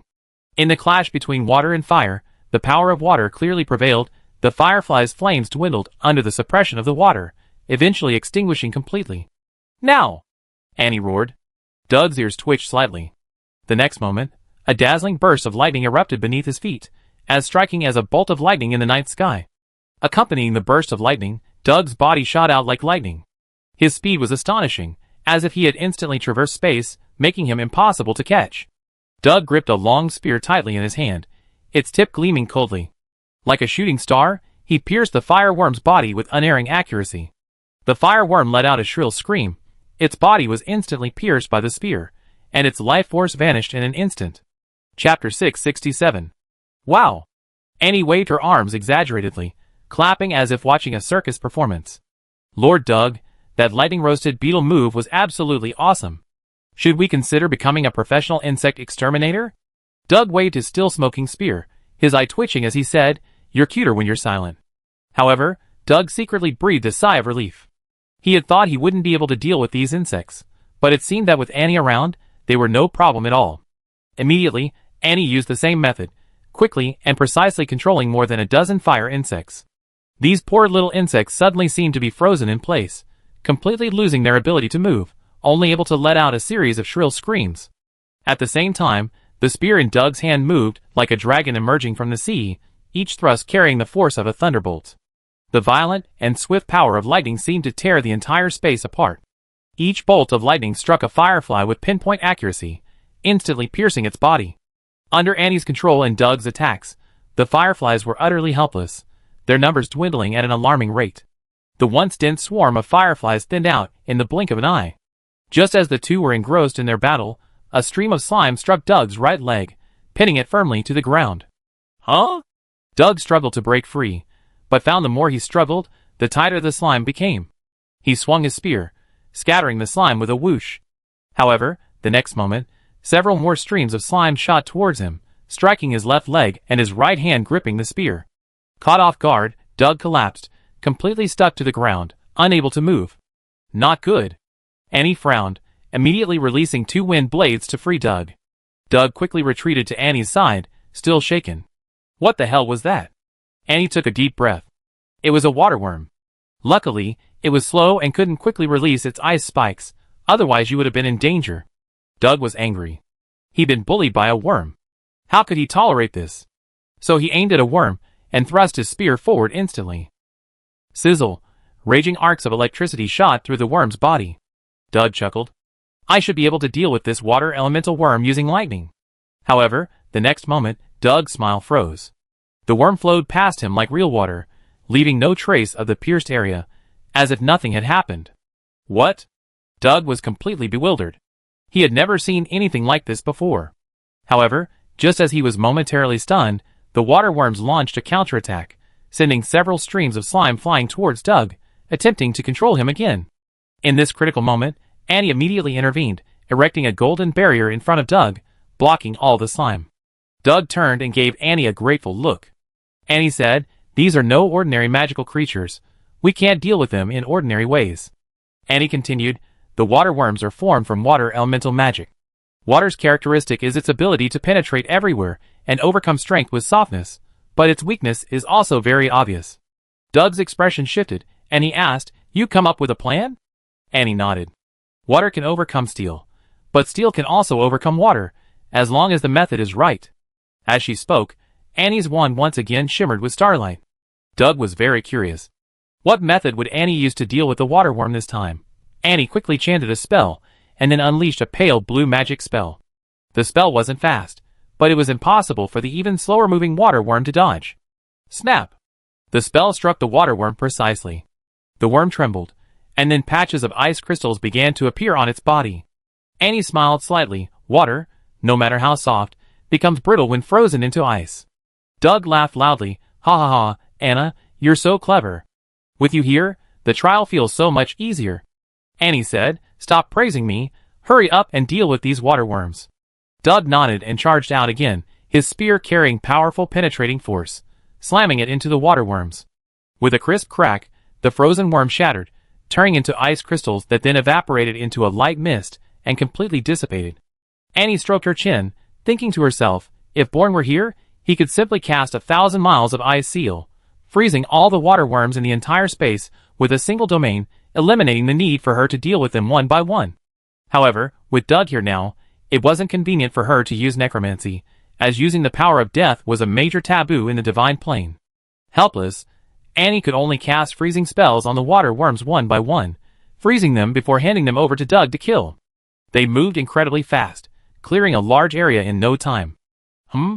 Suddenly, Annie's expression froze, her eyes fixed on a butterfly fluttering towards them, a dangerous aura slowly approaching. It's a storm butterfly. Doug reacted quickly, immediately thrusting his spear.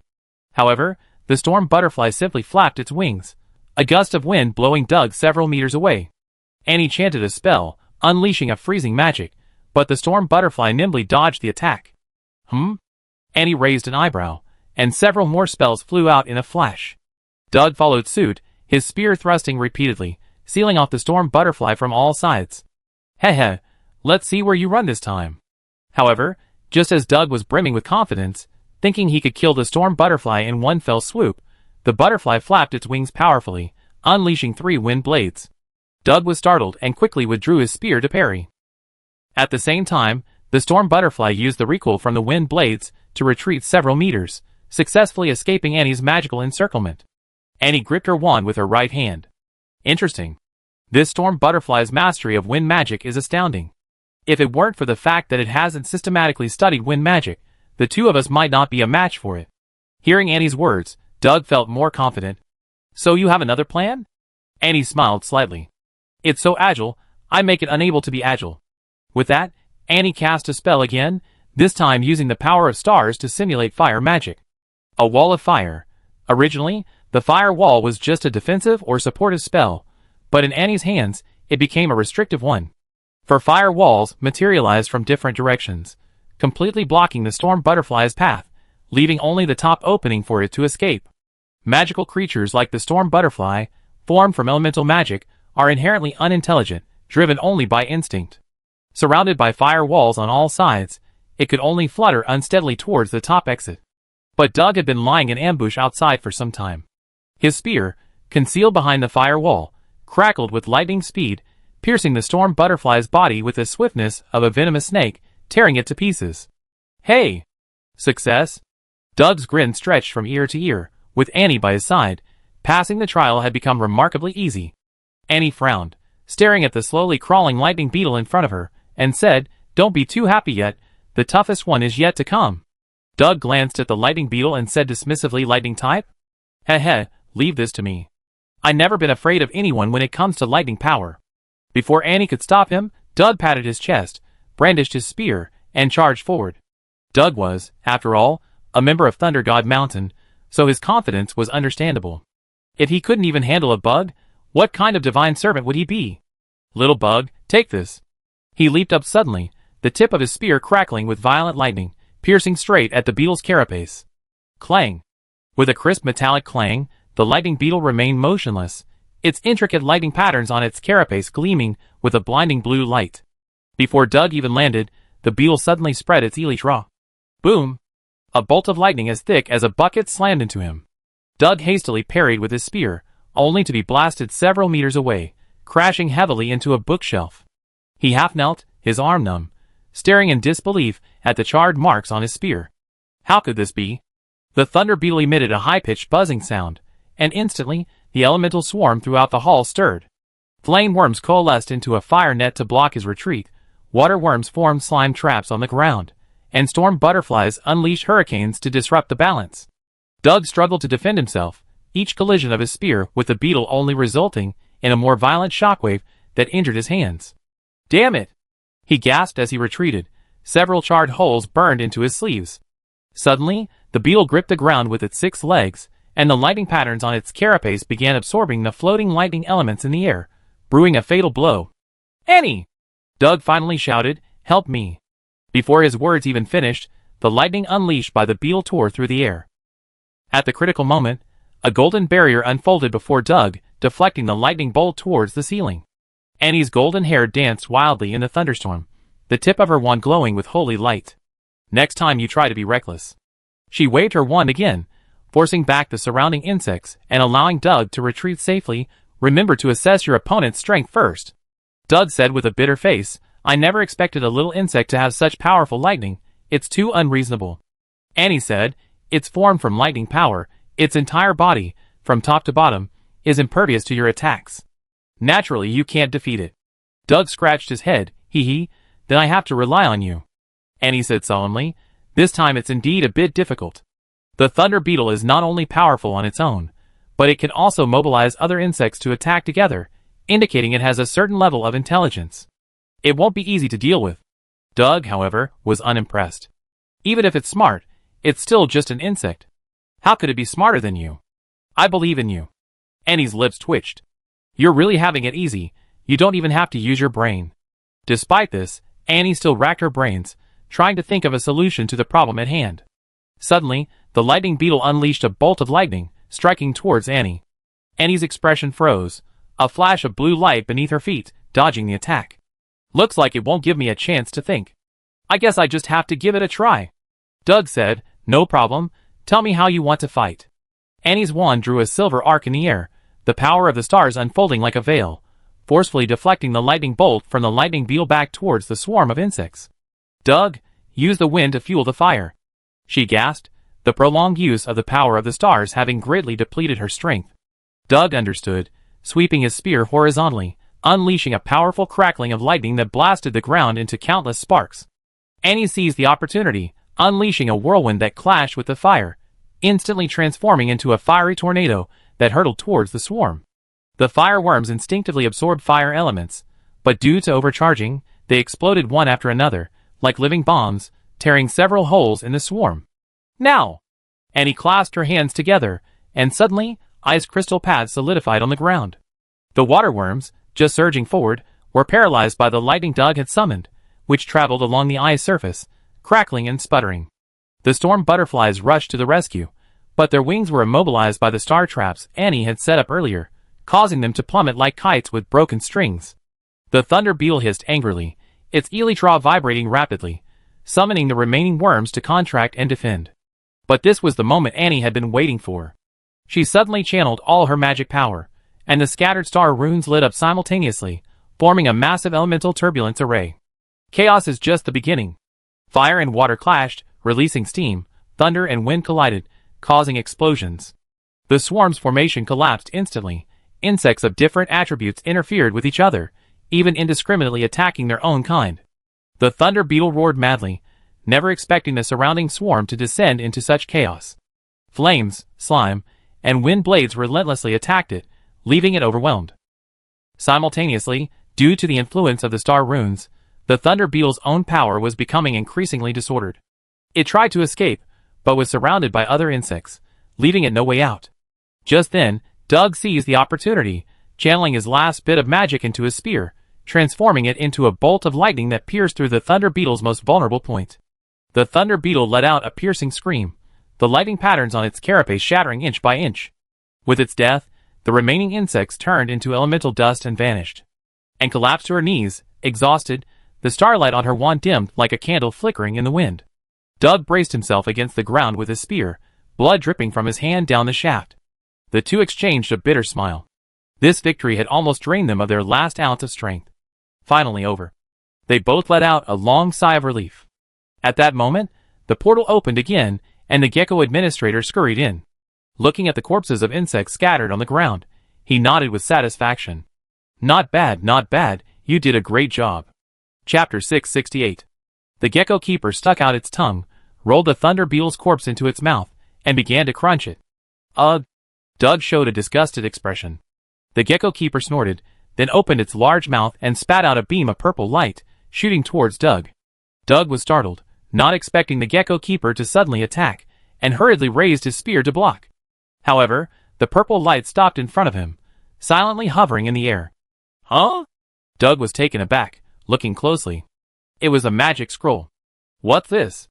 This is your trial reward, the gecko administrator said. Congratulations on passing the trial.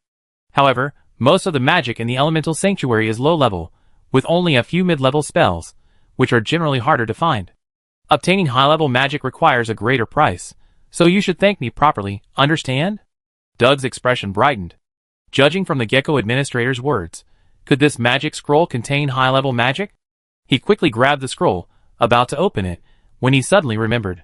Annie was still beside him. He hesitated for a moment, then finally handed the scroll to her. Anna, we were able to pass the trial so smoothly thanks to your help. This scroll should rightfully be yours. However, Annie smiled and shook her head, pushing the scroll back. I see arcs of electricity flashing on this scroll. It must be high-level lightning magic. I won't fight you for it. Doug's eyes were full of gratitude. Okay, then when you come out of the Celestial Library, you must come to Thunder Mountain to find me. Annie nodded. Of course. Don't turn me away then. Doug immediately said, how could that be? Don't worry, you always be my best friend. Annie smiled and said, all right, hurry up and see what kind of magic is recorded on this scroll. I'm quite curious too. Doug took a deep breath, opened the magic scroll, and immediately the scroll transformed into a stream of purple light, entering his mind. Instantly, all the information about this magic appeared in his mind. After a while, Doug opened his eyes filled with undisguised joy. Annie hurriedly asked, what kind of magic is this? Doug said, this magic is a perfect match for me. It's called Thunderous Piercing Spear, a single target piercing magic. Annie clapped her hands and said, that really suits you. Try it out and see how powerful it is. Doug smiled wryly, this is advanced magic. I only just learned it, and I can't cast it yet. The Gecko Keeper said from the side, this move was originally a forbidden technique used by the ancient Thunder Dragon King for hunting, so you better aim carefully when using it, since you only have one shot. Doug nodded, yes, I can see that this magic consumes a lot of energy, and has a long charging time. If I can't hit the target in battle, I might be caught off guard and targeted, which would put me on the defensive. Annie agreed, a good magic isn't about how powerful it is, but how you use it. Doug, I believe you can use this magic well. Then Annie turned to look at the Gecko Keeper, and extended her right hand. The Gecko Keeper was startled. What are you doing? Annie's eyes widened. Where's my reward? The Gecko Administrator's eye twitched. There's only one reward per trial, no extras. Annie put her hands on her hips and said, how can that be? We passed the trial together. If you don't give me a reasonable explanation, I'm going to complain. A hint of panic flashed in the Gecko Administrator's eyes. Don't panic, let's talk this out. Annie interrupted the Gecko Administrator directly. Stop talking nonsense, give it to me. I know I got one. After all, this is the Sky Library, and Annie and Doug passed the trial together, so naturally they should both receive a reward.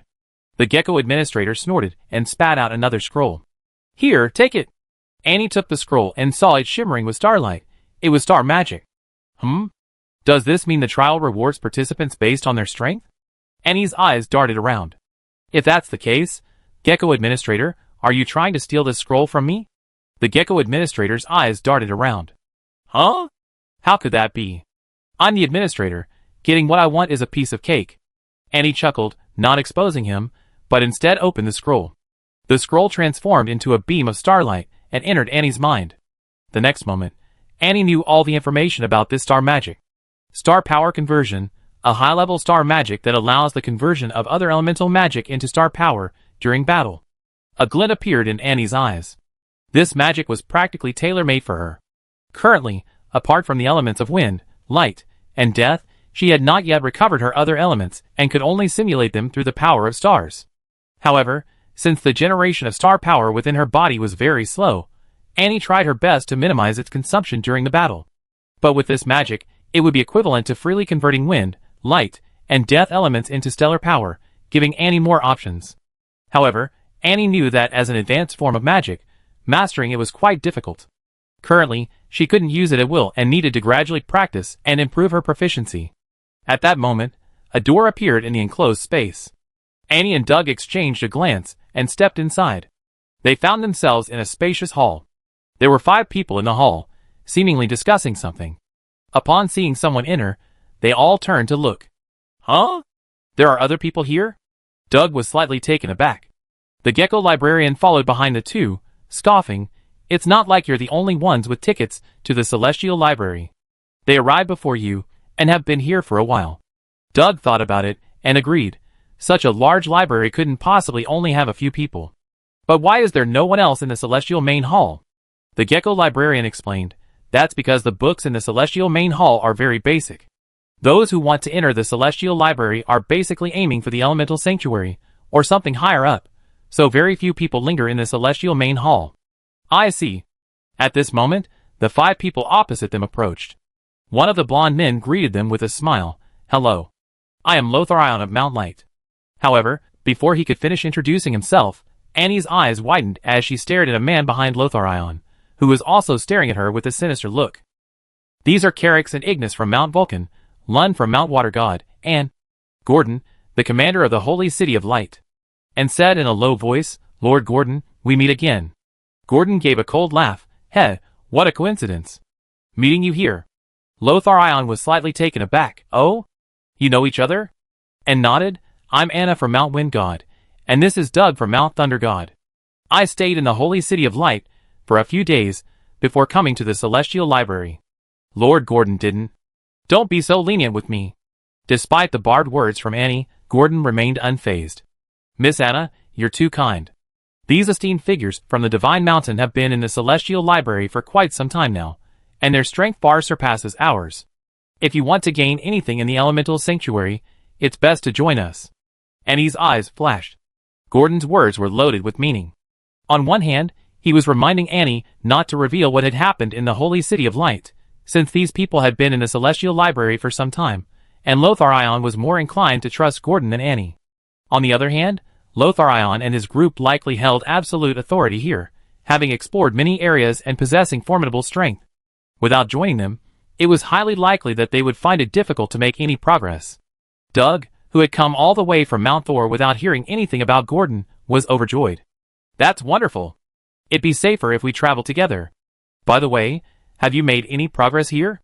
Calyx from Mount Thor replied, we made some progress, but they're all low-level spells, not very useful. Recently, we discovered a high-level spell, a light-based one. We plan to help Lotharion retrieve the scroll, and if he finds suitable spells later, he help us too. Lotharion nodded. In the Celestial Library, we should help each other, otherwise, no one will get anything truly good. Doug looked at Anne, asking for her opinion, and pondered for a moment. Ordinary high-level magic held little appeal for her now. Her goal was to reach the Labyrinth of Destiny as quickly as possible. However, Gordon's appearance made her uneasy. Gordon had betrayed the mountain, and if Lotharion and the others left, they would surely learn of Gordon's wanted status. They would then report his whereabouts to the mountain, or even lead a pursuit. Gordon would never allow that to happen, so he only had one path. And understood Gordon's plan and said, all right. Let's go together then, that way we can look out for each other. Doug was slightly surprised. He hadn't expected Anne to agree. In his opinion, with Anne's strength, she wouldn't have any problems acting alone, and her goal wasn't high-level magic, but the Labyrinth of Destiny. Doug was naturally delighted that Annie was willing to stay. With her around, he felt much more at ease. Inside the hall, 7 people sat around a round table engraved with runes. Lotharion placed his sword flat on the table, and a magical image automatically projected onto the blade. According to our previous intelligence, Lotharion's voice was low. The guardian of that high-level spell is a spirit of light. It has already devoured a large amount of light power, and is extremely powerful. More importantly, it is surrounded by many smaller spirits of light, who are equally troublesome. Carix's expression was equally serious. So this thing grows by consuming light magic, it'd take us a lot of effort to deal with it. When gently stroked the frost that had condensed on the trident. As far as I know, elemental spirits can generally devour magic of the same attribute, and are very sensitive to it, so Lotharion should have been the primary target in this attack. Annie suddenly looked up. So, your plan is to use Lotharion as bait? That's the key, Gordon interjected, his finger tracing the connection of the wings of light in the projection. Lotharion's light power is purer than mine. It will definitely attract the light spirit to devour it. When it fully absorbs magic. When the spell is activated, the vital, fatal parts will be completely exposed. Ignis said with some concern, but wouldn't the person acting as bait be a great risk? Gordon said calmly, this advanced spell was originally meant for Lotharion. He has to take some risks, after all. Besides, with so many of us assisting him, the risk has already been minimized. Do you really expect me to be the bait? Lotharion waved his hand and said, no need to say anything. I'm the most suitable person to be the bait. No one else here has purer light energy than me, and this advanced spell is mine too. It's perfectly reasonable for me to bear the risk. The meeting fell silent. Everyone understood what this meant. The person acting as bait would likely have their light energy drained, leaving them without the ability to protect themselves. In this battle, Lotharion was essentially placing his life in everyone's hands. I lead the attack, Carix broke the silence. Ignis, your domain can maintain the battlefield temperature and prevent the spread of the light erosion domain. This task is yours. Ignis nodded. No problem. Carix then looked at Anne and Lwin. You two probably aren't good at close combat either, so you be responsible for assisting Lotharion in holding off the spirit of light, and providing support when necessary. Doug said, my attacks should be able to inflict direct penetrating damage on the spirit of light. I can assist you in the main attack. And then turn to Gordon. Then, Lord Gordon, what will you be responsible for? Gordon shrugged. I think it's best if I don't participate. It's better to remain a reserve force. After all, I'm also a light mage. Although my light power isn't as pure as Lotharion's, if two forces of light power appear on the battlefield, it will still have some impact on the situation. Everyone's expressions were somewhat strange. After all, everyone had a mission, and it seemed odd that Gordon wasn't participating in the battle. Seeing this, Gordon said, I'm not completely uninvolved in the fight. While you're dealing with the spirit of light, I can keep watch from a distance to prevent any danger due to limited visibility, and help relieve some of the pressure. Kalik nodded. That works too. The plan is settled then. What do you all think? Chapter 669. No one objected to Calix's plan, but Annie asked, how much do you know about that spirit of light? Lotharion replied, we did some research beforehand. The spirit of light is around the mid-level of the chaotic elemental realm. It possesses a powerful, continuously cast domain that reverses the effects of light-based support magic within a 50-meter radius. For example, healing spells will harm the recipient, and buffs will reduce the recipient's power. Annie was slightly surprised. This spirit of light was more powerful than any other elemental spirit she had encountered before. So, you can only escape its pursuit by using your own speed? Lotharion smiled wryly, aren't you still here? Your elemental powers are unaffected. You can cast a wind-based speed-boosting spell on me then. Ignis can suppress the opponent's domain effect with her domain, and Lwin can cast a water-based defensive shield on me. Doug asked, besides that, what other attack methods does it have? Lotharion replied, it has 6 pairs of incomplete light wings that can launch dense light feather attacks. The range of this attack is very large, so you must be careful. And said, if it's such a powerful attack, it will definitely have a long casting time. If we can create distance and time and prepare our defenses, we shouldn't be in too much danger.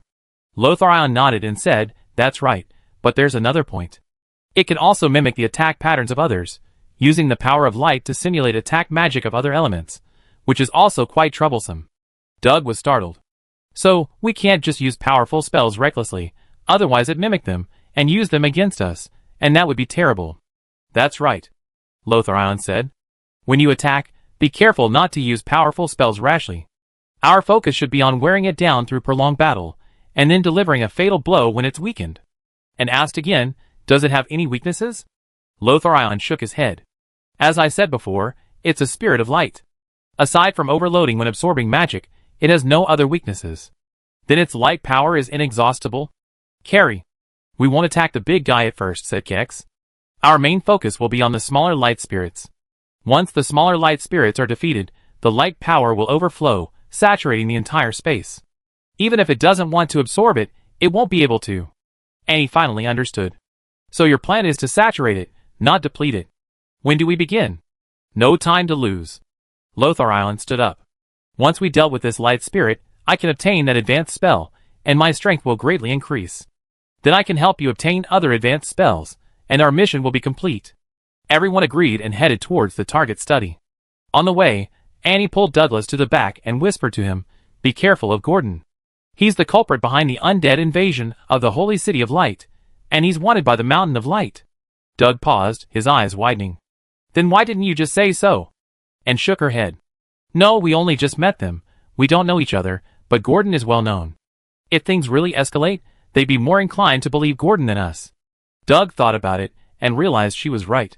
They were just small fry in the Mountain of Gods, not in the same league as Lotharion and Calix. If Gordon turned on them, it would be disastrous. And said, don't worry too much. I believe he wouldn't dare to act openly. After all, if he did, we're not someone he could handle. I'm just afraid he resort to underhanded tactics. Doug swallowed hard. glancing at Gordon's retreating figure with a hint of wariness in his eyes. Shortly afterward, the group arrived at their target study. Lotharion took a deep breath and glanced back. Gordon nodded to him and said, "Don't worry. Everyone will help you." Lotharion smiled slightly. "With Commander Gordon of the Holy City of Light here, of course I'm at ease. Let's prepare for battle." With that, he took a step forward, using a large amount of magical resources to dispel the magic circle on the door, and then forcefully pushed the door open. Everyone's gaze turned in unison to the interior of the room, as if drawn by an invisible force. When their eyes passed through the open door, the scene before them astonished them. The entire room resembled a magnificent golden palace, the walls and ceiling covered in a layer of snow-white light, as if entering a dreamlike world. Everything in the room radiated a dazzling white light, making one feel as if they were floating on clouds, far removed from the hustle and bustle of the world. Especially the bookshelf in the center, pure white without a single blemish, as if carved from a single piece of white jade. On it sat exquisite books, each shimmering with a soft light, as if imbued with life. The presence of these books enhanced the room's elegance and mystery, compelling everyone to approach and explore. Just as the group entered the room, a large amount of white vapor suddenly rose from around the bookshelf. This vapor gradually solidified, eventually transforming into a small white dog. Woof woof. The little white dog barked twice at the group, its voice somewhat childish, looking incredibly cute. Ignis's eyes lit up instantly, exclaiming, "Wow, what an adorable puppy." He then prepared to go and pet it. However, and stopped her, "Don't go, it's a spirit of light." Ignis paused slightly, but Gordon beside her said, "This thing doesn't seem threatening at all, does it? Even if it's a spirit of light, it's only in a low-level form. It's fine." And sneered inwardly, saying, "In that case, Lord Gordon, taking it down shouldn't be a problem, right?" A sinister glint flashed in Gordon's eyes, but he showed no outward expression. "I think we don't need to waste time on such a low-level magical creature. We should find high-level magic as soon as possible." Lotharion pointed to the bookshelf in the middle and said, "If I'm not mistaken, high-level magic should be on this shelf." Everyone's gaze fell on the bookshelf in unison. Each book on the shelf stood quietly, emitting a faint glow. These lights were no ordinary lights, but pure, luminous power, intertwining to form a soft, captivating net of light. When people's gaze fell upon these lights, a strange tranquility and warmth welled up in their hearts, as if all worries and anxieties were instantly dispelled. Lozarian involuntarily took a step forward. The next moment, another bark rang out. The little white dog bared its teeth at Lozarian, its face full of threat, but because of its small size and fluffy fur, it looked quite adorable even when angry. "This little guy has quite a temper," Calyx smiled slightly, reaching out to grab the little white dog by the scruff of its neck, intending to lift it aside. And quickly warned, "Watch out." However, her warning was too late. A flash of white light appeared, and before anyone could see what happened, Calyx's right hand vanished. A large amount of blood gushed from the severed arm, even splashing onto Lozarian's face. Half a second later, Calyx finally reacted, letting out a pitiful howl. Back off." Annie shouted, simultaneously telling Doug, "Bring him back." Doug immediately stepped forward, grabbed Calyx, and dragged him back. Woof woof woof. A low whimper escaped the little white dog's throat, shaking the entire study. The next moment, countless wisps of white mist began to swirl, and countless little white dogs appeared out of thin air, surrounding everyone. "He is the spirit of light!" Ignis exclaimed, a look of panic appearing in his eyes. Lotharion had already begun using healing spells, attempting to repair Calyx's injuries, at least to stop the bleeding. However, as he began casting the spell, an invisible domain instantly expanded. The healing spells intended to heal were instead making Calyx's wounds worse. "Oh no, it's the light erosion domain!" Lotharion immediately realized, interrupting the healing spell. Ignis cried anxiously, "Quickly, think of a way to save Calyx, or he'd die." At this moment, specks of white light began to appear from Calyx's wounds, relentlessly eroding his body and ultimately draining his life force. Annie suggested, "Why don't we retreat first? The situation isn't suitable for continuing the fight." However, Gordon rejected this suggestion. "How can we do that? We finally got in here. How can we give up so easily? Besides, even without Calyx, we can handle this spirit of light perfectly well." Annie frowned. "Where does your confidence come from? If we don't leave now, Calyx won't get help, his wounds will gradually worsen, and he eventually die. Then we can just end the fight before his wounds worsen," Gordon said, shrugging. "High-level magic is right in front of us, and our opponent is just a little white dog. If we really give up, We have to consume a lot of resources to enter this room again next time. In the elemental sanctuary, entering each study room consumes a certain amount of resources, and the higher the level of the scrolls in the study, the more resources are consumed to enter the room. This is also a key clue for them to determine whether a room contains high-level magic. Lotharion hesitated, a hint of doubt in his eyes. Faced with such high-level magic so close, giving up now was indeed difficult. Just then, Doug spoke up, "All right. Stop arguing. Now we can't leave even if we wanted to." Everyone turned around and saw that their path was blocked by countless small white dogs, each baring its teeth and radiating a terrifying aura. "Are these all just low-level magical creatures?" Ignis asked, his eyes filled with surprise. "This level of strength?" Lotharion mused, then his eyes narrowed sharply. "Could it be?" "What's wrong?" Anne asked urgently, her heart tightening at the sight. Lotharion's throat felt constricted. He swallowed hard, then stared intently at the pristine white bookshelf with an almost greedy gaze, as if some priceless treasure were hidden within. After a long pause, he finally managed to squeeze out a few words through clenched teeth. "God. God-level magic?" These 4 words exploded in everyone's ears, like a thunderclap. "What?" Disbelief filled the faces of everyone present, their eyes widened, their mouths agape. Annie's brows furrowed deeply. She naturally knew about God-level magic. It was a forbidden spell far more powerful than high-level magic, its power capable of destroying the heavens and the earth. However, magic of this level had never appeared in the prime material plane. Even in the God plane, God-level magic was extremely rare. Even true gods would fight tooth and nail for a single God-level spell, even risking a war. This showed just how immense the value of God-level magic was. However, the higher the level of magic, the stronger the guardians here naturally become. Therefore, their previous battle plan would likely be completely ineffective against these little white dogs. But Lotharion is probably already captivated by God-level magic. Getting him to give up would be harder than climbing to heaven. "Doug, let's go," Annie whispered. Doug hesitated slightly, looking at the weakened Kalik, and said, "Should we take him with us?" Annie shook her head. "If we take him, we won't be able to leave." Doug still hesitated. "Don't think about it, just go," Annie said, grabbing Doug's arm and trying to lead them away. At this moment, a figure blocked their path.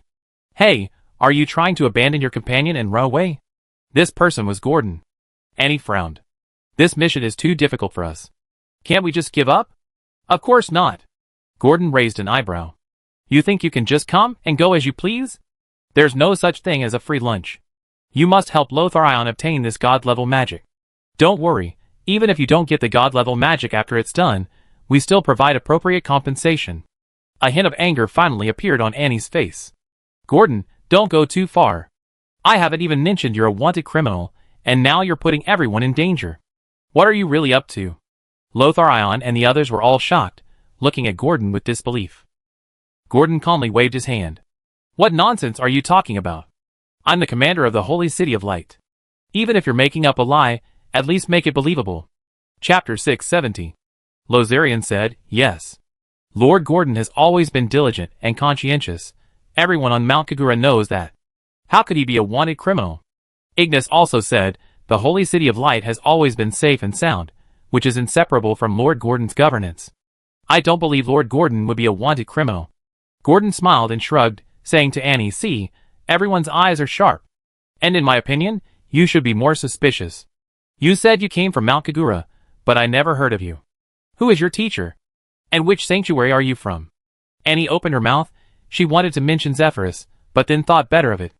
After all, she wasn't Zephyrus's disciple, and Zephyrus was known for having no disciples. If she really brought up Zephyrus, people would probably be even less likely to believe her. "Can you give a reasonable explanation?"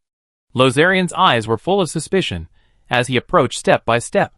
Seeing this, Doug stepped in front of Annie, glancing warily at Lotharion. Just as tensions were about to rise, Gordon suddenly spoke up. "All right, there's no need to make things so tense. We're all just trying to make some breakthroughs here. I suggest we get through this current difficulty first." Annie narrowed her eyes slightly, wondering what Gordon was up to. Lotharion looked at the increasing number of white dogs around them, and could only temporarily agree to Gordon's suggestion. "Fine, but I definitely need to find out your true identity later." Annie was also helpless. It was now impossible for her to leave with Doug. The white dogs had completely blocked their path, leaving not a single gap. Roar! Roar! Roar! A deafening roar came from the direction of the bookshelf. Startled, everyone turned to look. Their gazes fell on the spot where the little white dog had been, but the sight before them horrified them. The once small and adorable white dog, no bigger than a palm, had undergone an astonishing transformation. Its body had expanded rapidly, like a balloon being inflated, its size increasing nearly 100-fold in an instant. Its once short and soft fur had become long and wild, flying wildly as if injected with some powerful force, resembling an enraged lion. The little white dog's once innocent face had completely vanished, replaced by a ferocious and distorted expression, full of wildness. Its eyes were wide open, radiating a madness and violence that sent chills down everyone's spine. This was no longer a cute little dog, it was clearly a wild beast out of control.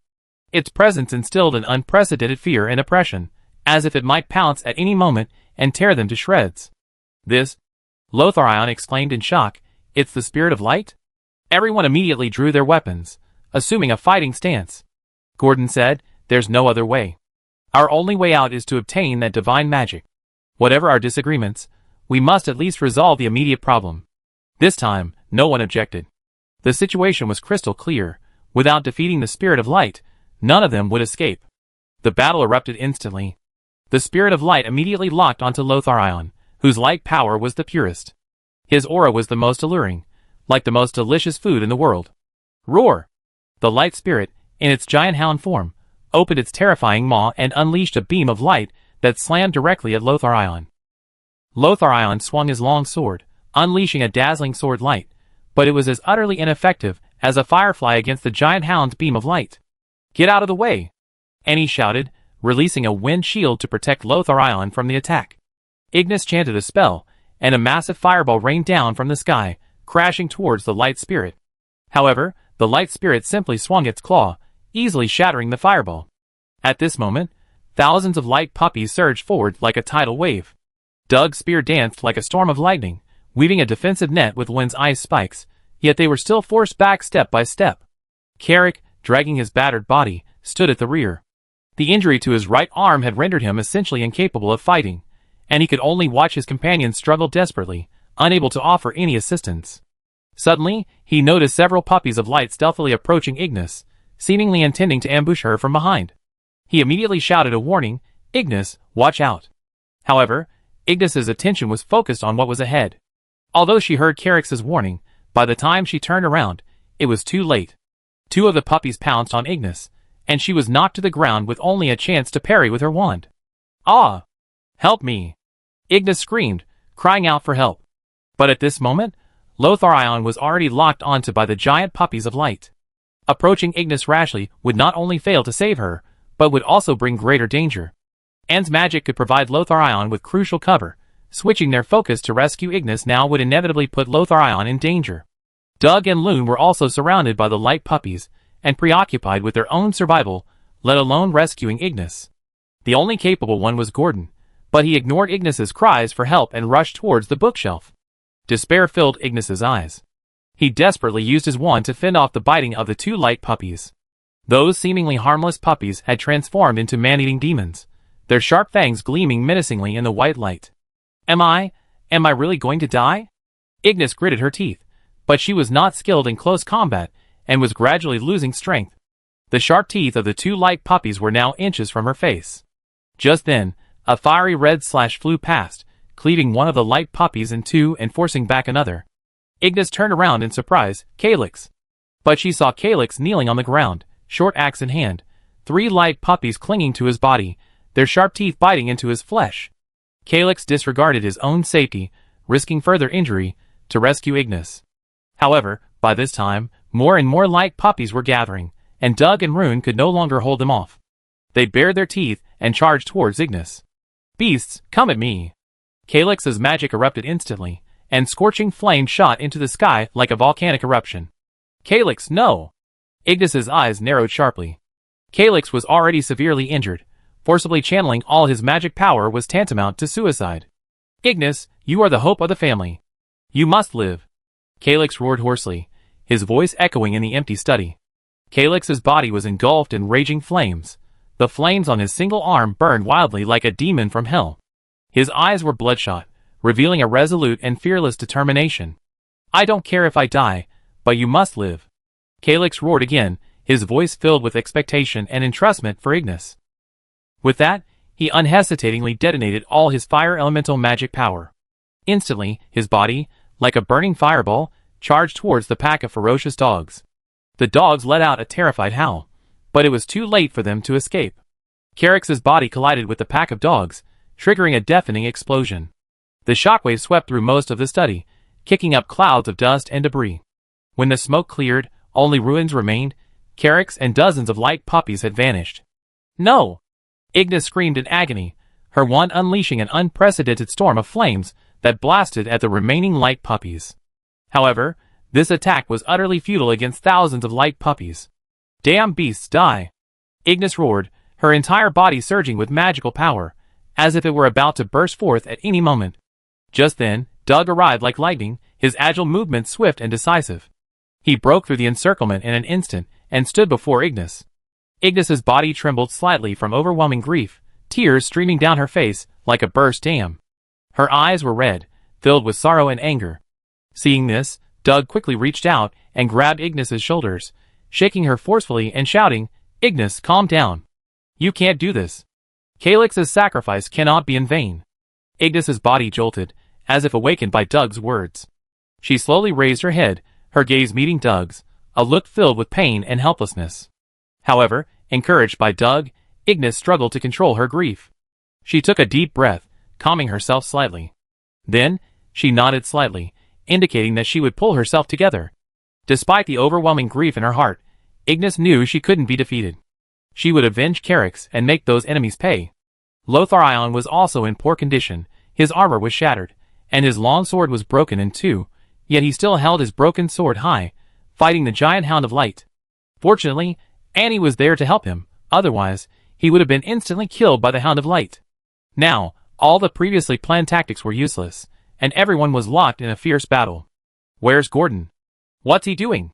Lotharion shouted, his peripheral vision revealing Gordon standing before the bookshelf, reaching for a scroll, and said in a low voice, "I told you he's unreliable. Forget about him now, your own survival is the priority." At this crucial moment in the battle, Gordon's failure to help his teammates and instead his attempt to retrieve a magic scroll infuriated Lotharion. However, things weren't going smoothly for Gordon either. Just as he reached out, a devastating blade of light slashed towards his head. Gordon was startled and quickly withdrew his hand, simultaneously using magic to teleport more than 10 meters away. The Lighthound bared its sharp teeth, glaring fiercely at Gordon. Gordon's sneaky behavior had thoroughly enraged it, and drawn its attention. Gordon swallowed hard and shouted at Lotharion, "Draw it away quickly. Once I get the magic scroll, we can escape together. I give it to you when we get out." Lotharion immediately released his light power, attracting the giant hound's attention again. "Lord Gordon, I'm sorry, I misunderstood you earlier." Gordon waved his hand magnanimously. "It's alright, but remember, we're both from Mount Light. You know my character well. I just hope we can have enough trust." Lotharion nodded, his gaze towards, and becoming even more wary. "That Anna is definitely up to no good. She's repeatedly tried to sow discord between me and Lord Gordon. I almost believed her just now." He unconsciously distanced himself from Anne again, and was currently focused on dealing with the giant hound, thus relieving Lotharion's pressure. She had no idea that her efforts were all just a charade in Lotharion's eyes. The giant Hound of Light was now enraged. Gordon's sneak attack had extinguished its patience with the people before it, and it intended to devour them all. With a roar, 6 pairs of pure white wings suddenly sprouted from its back, radiating dazzling light. Simultaneously, its aura surged, inspiring an overwhelming urge to worship. Not good. Annie sensed danger. She remembered the information Lotharion had provided. 6 wings on its back, capable of unleashing light blades. This was the unique magic of the Spirit of Light. Annie disregarded everything else and immediately retreated to Doug's side, shouting, "Defend with all your might." Doug trusted Annie unconditionally, immediately swinging his spear horizontally. A massive net of raging lightning formed, enveloping him and Annie within it. The others also sensed the danger and quickly huddled together, casting defensive spells. Gordon and Lotharion huddled together, simultaneously casting light shields. Wen and Ignis were closest to each other, and they stood close together. However, the water and fire elemental magic clashed, and the 2 defensive spells not only failed to provide greater protection, but also clashed, emitting a hissing sound. By the time the two realized what was happening, it was too late. The giant hound of light roared, its 6 pairs of wings blazing brightly, and countless beams of light shot out, filling the entire space. No space could escape the attack of the light blades. Bang, bang, bang. The dense attacks rained down on the defensive shield that Annie and Doug had jointly erected. The shield immediately began to strain under the pressure, and cracks began to appear. Anna, this won't do. Doug gritted his teeth, his hand gripping his spear trembling slightly, as if he would lose his support and be swallowed by the light blades at any moment. Chapter 671. Annie said, "Hold on, don't give up. Such a wide-range spell inevitably sacrifices some power. That's the law of magic. There can't be a spell with both a wide range and immense power. As long as we survive this attack, it'd be our turn to counterattack." Hearing this, Doug's trembling arms steadied again. He roared, pushing his magic to its limit, finally slowing the spread of cracks on his shield. About half a minute passed, and the light blade attack finally stopped. Doug immediately knelt on one knee, using his spear to support himself and avoid falling. Having exhausted his last bit of magic, he had finally withstood the attack and survived unharmed along with Annie. Doug weakly raised his head and looked in other directions. He saw that Gordon and Lotharion were also alright. Lotharion appeared to be injured, but Gordon was in relatively good condition, just a little breathless. However, the situation of Rune and Ignis was utterly horrific. When they realized their magic was clashing, they didn't hesitate to split up, each relying on their own shields to defend against the terrifying light blade attacks. But reality was cruel. Even with Anne and Doug working together, they were already struggling, how much more so for someone alone.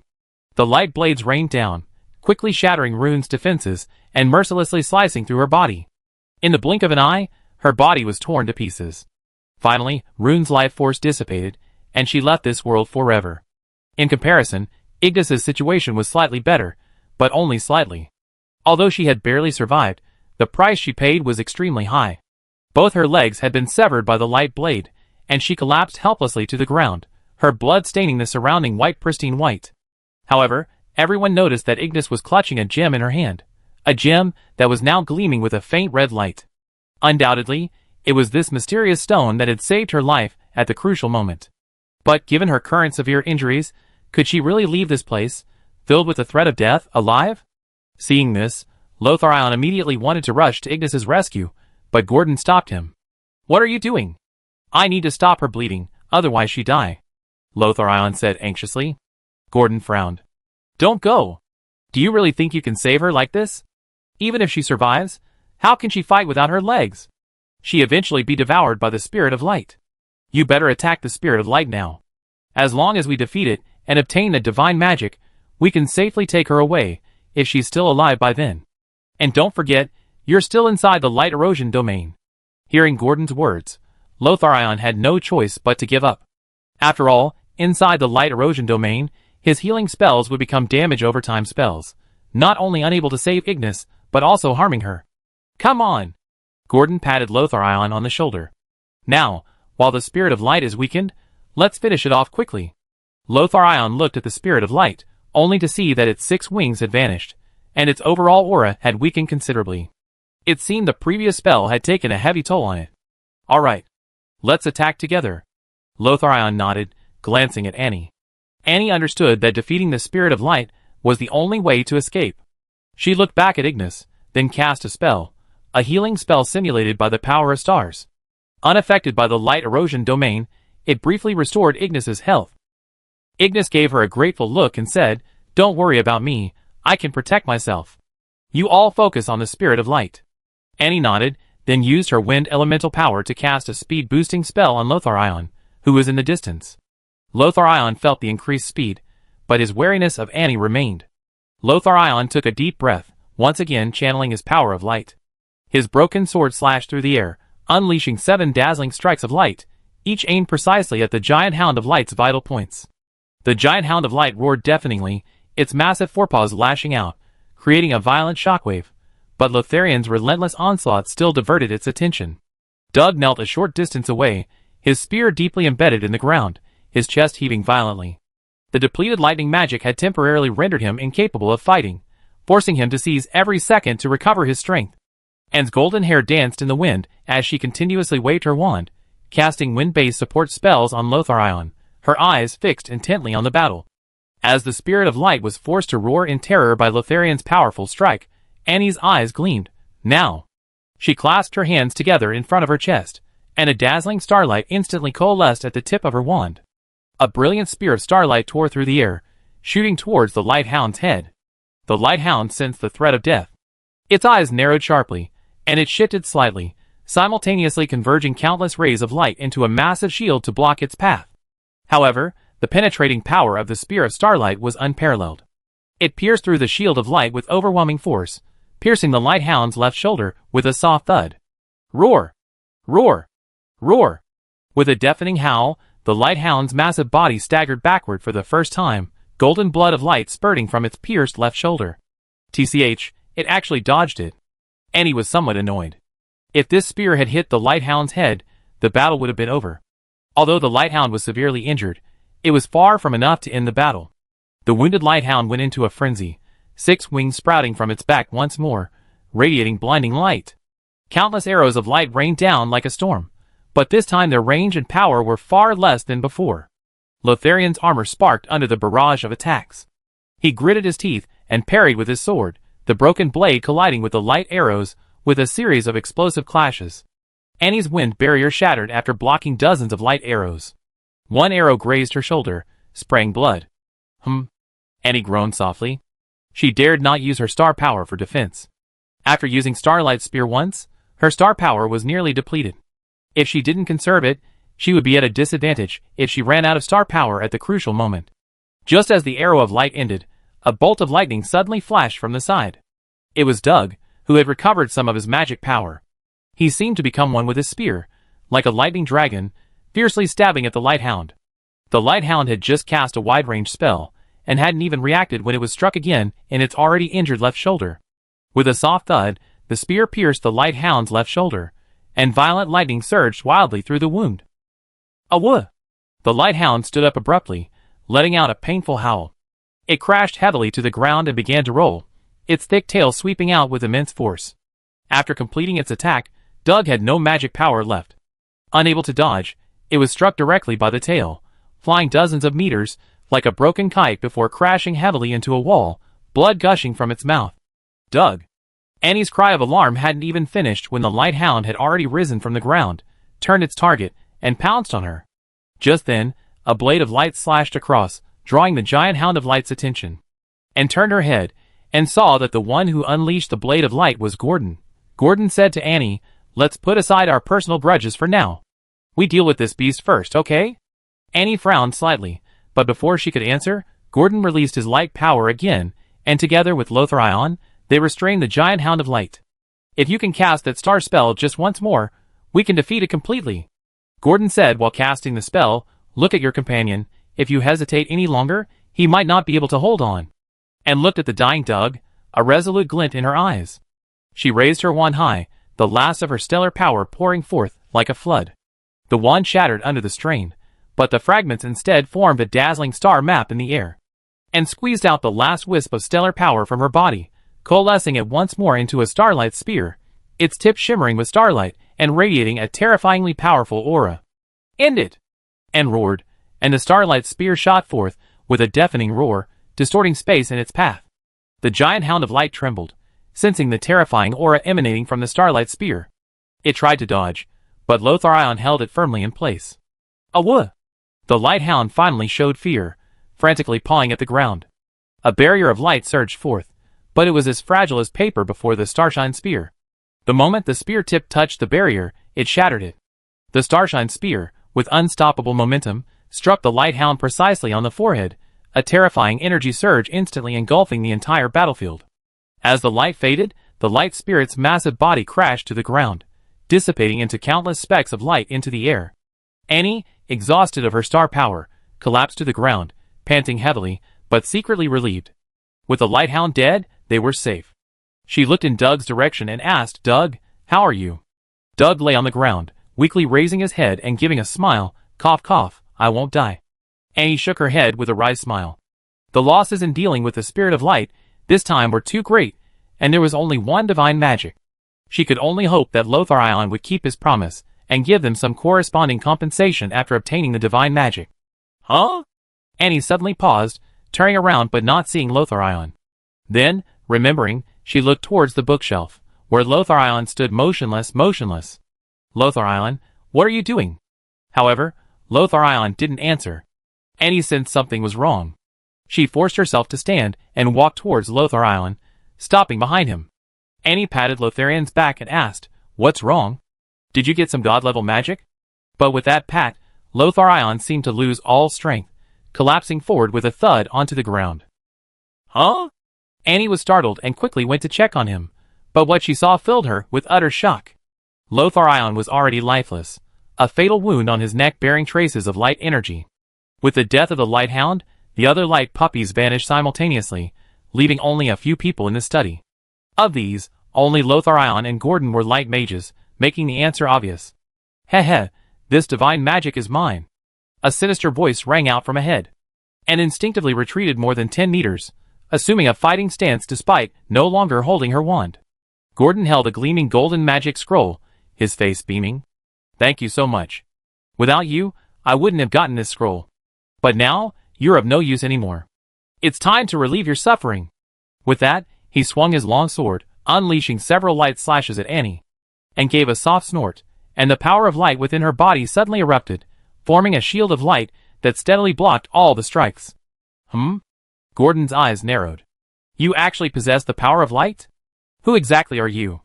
Gordon had never directly confronted Anne throughout the entire fight, and Anne had never revealed her possession of the power of light.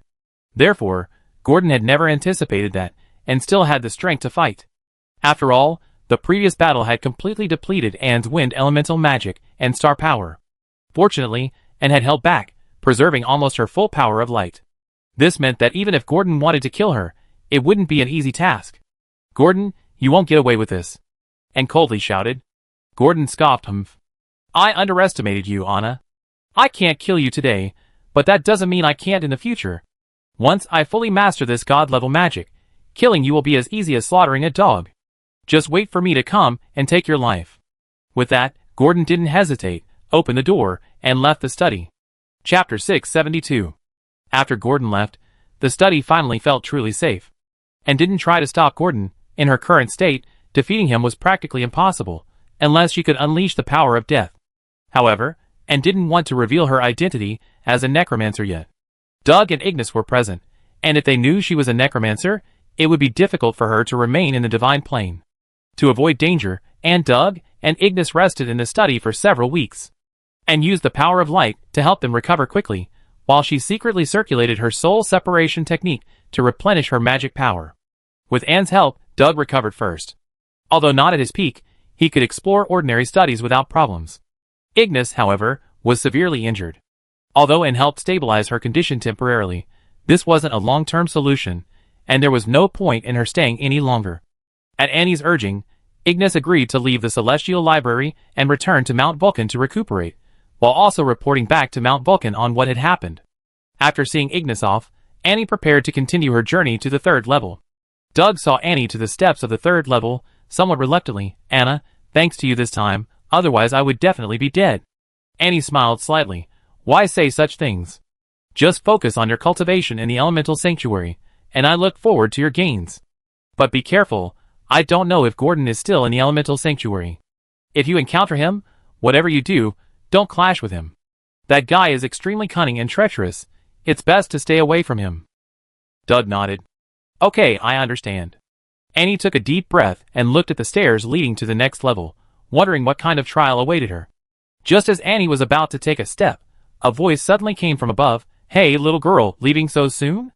Annie looked up and saw it was the Gecko Keeper. Huh? Gecko Keeper, long time no see. The Gecko Keeper scurried down from the ceiling. I saw you successfully obtained a divine-level scroll of light magic. Congratulations. It's been a long time since anyone has been able to get a divine-level scroll from here. Annie gave a bitter smile. But we were also tricked. The divine-level scroll was stolen, and our people suffered heavy losses. Ah, I know that, the Gecko Keeper said. What I want to tell you is that the person who stole the divine-level scroll is also on the next level. The next level?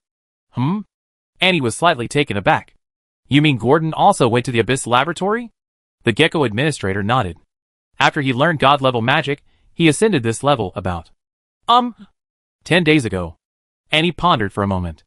If he really learned God-level magic, then passing the next trial shouldn't be a problem. It seems I run into him again at the Abyss Laboratory. The Gecko administrator stuck out his tongue. Little girl, given your excellent performance in the study, as the administrator, I can give you a reward. Huh? Now it was Annie's turn to be confused. You even tried to steal my trial rewards, and now you're giving me one? The Gecko keeper coughed lightly. Ahem, that was an accident. Never mind that. I heard you're looking for someone. Annie nodded. Yes, I'm looking for my sister Alice. You know her? The Gecko keeper chuckled. The reward I'm giving you is about her. Annie's eyes lit up, and she immediately asked, What is it? The Gecko keeper slowly spat something out of its mouth, sticky from its saliva. Annie frowned involuntarily. What's this? The Gecko keeper carefully wiped the sticky substance clean, and as the sticky substance was removed, the object gradually revealed itself to Annie. It was a magic wand. It was entirely cyan green, with delicate and exquisite cyan patterns encircling it, as if it were a masterpiece of nature. A wind elemental magic core was embedded at the base of the wand, emitting a faint glow. It was clearly meticulously crafted. Although the wand was exquisitely crafted, its grade clearly indicated it was a low-level wand, usable only by mages at the Yuan level. However, this seemingly ordinary wand astonished Annie. Her eyes were fixed on the wand, an expression of disbelief on her face. Then, as if drawn by an invisible force, she involuntarily stepped forward and snatched the wand, and gripped the wand tightly, examining it closely, as if it were a long-lost relative. After a long while, she slowly said, This is Alice's wand. I remember when she first entered the Imperial Magic Academy, Father specially commissioned someone to forge a wind element wand for her. At that time, I was filled with envy for that wand, always longing to have my own. And this wand is the very one from back then. The Gecko caretaker smiled without saying a word, simply watching Annie. Annie snapped out of her daze, and immediately bowed, saying, Thank you. The Gecko caretaker waved his hand, about to say something, when suddenly the entire celestial library trembled, as if an earthquake had occurred. Annie was somewhat surprised. The celestial library was arguably the most mysterious place in the divine plane. How could there be an earthquake here? The Gecko caretaker indeed smiled and said, Don't be alarmed. It's time for the quadrennial waste disposal. The Abyss Laboratory is preparing to begin processing the waste. Disposing of waste? Annie asked, puzzled. The Gecko caretaker shrugged, casually waving his hand. A study opened, and the magic scrolls inside seemed to be drawn by something, automatically floating up before disappearing into the void. What's this? Annie was even more confused. The Gecko administrator explained, The entire elemental sanctuary is a vast source of magic. People from anywhere in the world can obtain magic scrolls here through fragments of this source. However, high-level scrolls are usually guarded by elemental spirits or other magical creatures, making them impossible to obtain through fragments. Therefore, generally, only mid-level or lower magic scrolls can be obtained from fragments. Occasionally, high-level scrolls are taken by mistake. Annie suddenly understood. No wonder in the prime material plane, most of the magic obtained from fragments was basic or low-level, mid-level magic was rare, and high-level magic was extremely scarce. However, Annie still asked, What does this have to do with disposing of junk? The Gecko-like librarian explained, The celestial library's space is limited. Just like how our elemental sanctuary needs to dispose of low-level magic scrolls, their Abyss labs also need to dispose of unwanted experimental waste, though their methods are far more brutal. Never mind that, you understand when you reach the next level. Annie was speechless. So the magic they obtained through the fragments of magical origin was just garbage disposed of by the celestial library. But then Annie asked, There's something else I don't understand. What about the fragments of magical origin in the netherworld? The Gecko administrator's eyes narrowed, looking at Annie with some surprise. You know about the Temple of Death? Annie swallowed hard. If she weren't a necromancer, she probably wouldn't know anything about the Temple of Death. However, she forced herself to remain calm and said, Yes, I heard about it before. The person was a criminal necromancer who was eventually hanged. The Gecko administrator said solemnly, That's a system independent of our celestial library. Although our celestial library also has necromancer magic scrolls, they are few and of low quality. But in the netherworld, there's a unique system where only necromancer magic exists, and high-level magic often appears there. That's the Temple of Death. Annie understood. Although they were also fragments of magical origin, the connections were different. The fragments in the prime material plane and the divine plane were connected to the celestial library, while in the netherworld, the fragments of magical origin in the Temple of Death led to a more mysterious and unfathomable place. "All right," said the gecko handler. "Enough chit-chat, it's time for you to get going." And nodded, solemnly putting her wand away, and hoisted Lucius back onto her back, stepping onto the stairs leading to the Abyss Laboratory. As and gradually left the elemental sanctuary, the elemental energy in the surrounding air weakened, replaced by a strange fluctuation of magical power and a hint of heat. Suddenly, a piercing scream came from ahead. "Aya!" And was startled, but it was pitch black ahead, and she couldn't see anything at all. "Who's there?" And shouted, simultaneously releasing her light magic to illuminate the path ahead. "Huh? Someone else is coming." A voice suddenly rang out, and then a disheveled face with a dark, grimy appearance appeared before Anne. "Ah! What monster!" And casually unleashed a wind blade. The other party easily deflected Anne's wind blade with a flick of their wrist, saying with displeasure, "How rude! I'm not a monster, I'm Rosalie, the administrator of the Abyss Laboratory." And turned up the light magic in her hand, finally seeing the other party's true face. This was a female elf, who looked like she'd been struck by lightning. She had a messy, afro-like hairstyle, with suspicious sparks crackling from the ends. Her face was smeared with soot, a star painted on her left eye, a moon on her right, and she wore a tattered robe made of book pages that rustled with every step. You're the administrator?" Rosalie stood unsteadily, picking her nose with her right pinky. "Yes.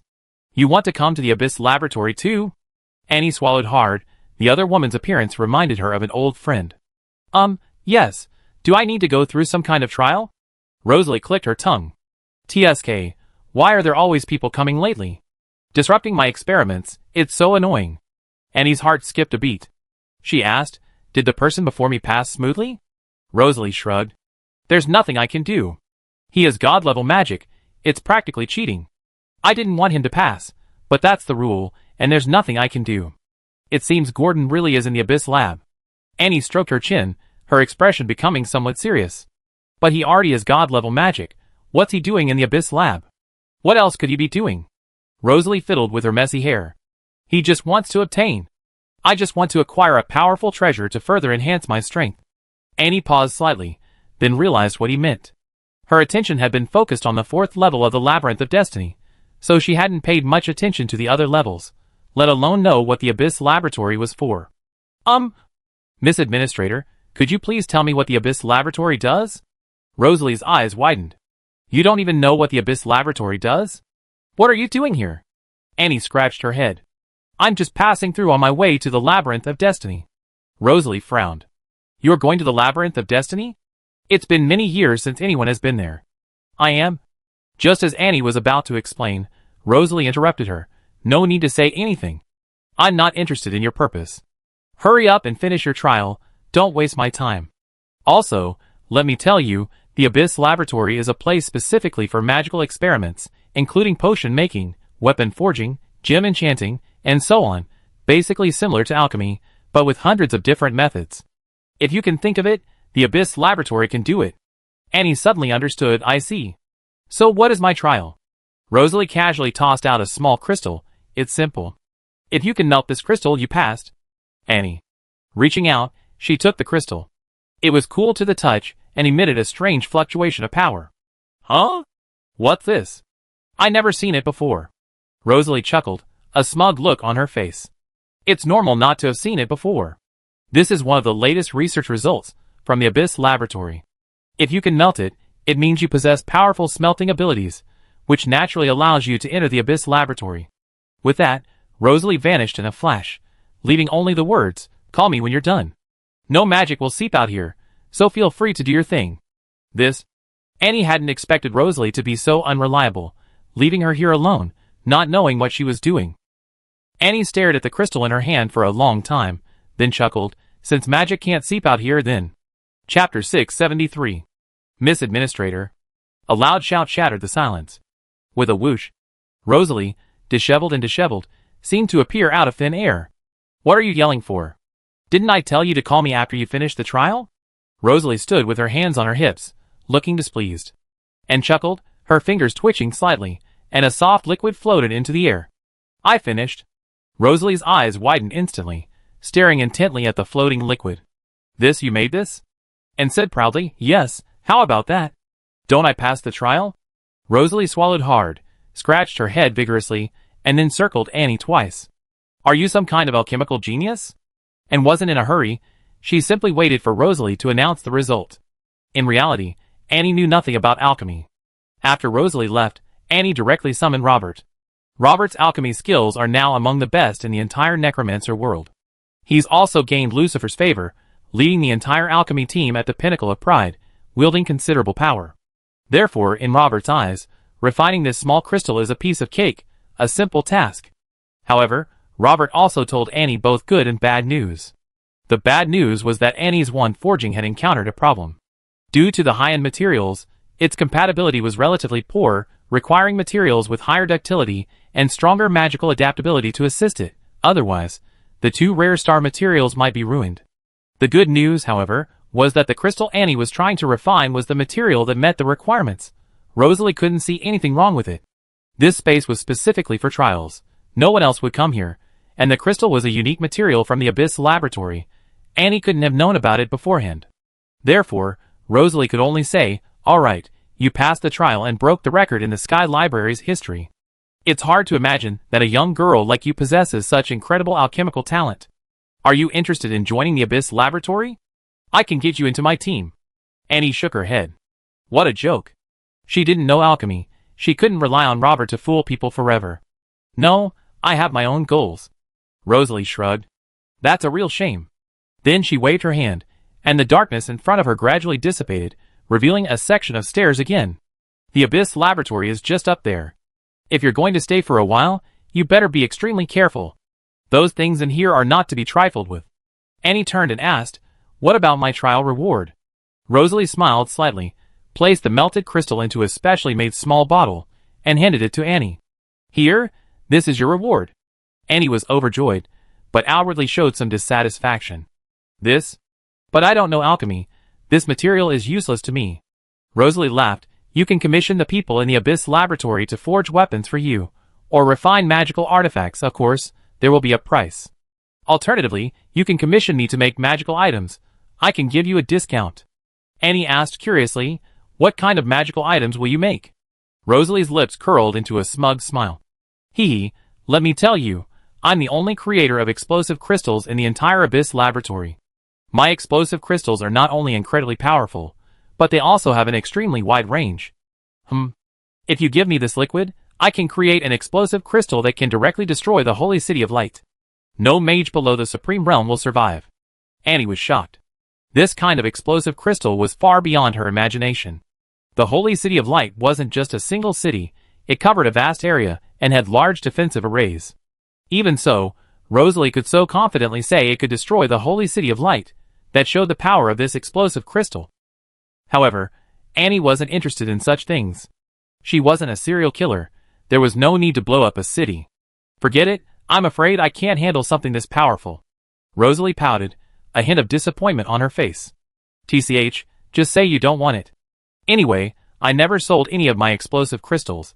Seeing Rosalie's dejected expression, Annie asked, "I don't want to exchange this liquid for something else. Can we change the terms?" Rosalie was taken aback, then overjoyed. "Sure. Go to the fourth door. There's an abandoned furnace inside. That furnace has refined too many rare and precious materials. It's developed sentience, and will attack anyone who gets close. If you defeat it, I give you my latest research results." "Just a furnace?" Annie stroked her chin, feeling the task wasn't too difficult, and said, "Okay, I give it a try." Annie then walked forward. Rosalie was gesticulating wildly, muttering, "Hee, someone's got their eye on my work. Hee, it's finally going to sell." "Wait, little girl." Rosalie seemed to suddenly remember something and tried to call Annie back, but Annie had already pushed open the fourth door and gone inside. "Oh dear." Rosalie stamped her foot. "How foolish. I was so happy I forgot something important. I haven't told her that the furnace's power has reached the mid-stage of the chaotic realm. What am I going to do? If she fails, I lose another big client." Annie had no idea that Rosalie was frantic outside. As soon as she entered the room, the door closed automatically. The room was very spacious, with a huge furnace in the center. Flames rose around the furnace, turning the surrounding walls a fiery red. The entire room was filled with the aura of fire element.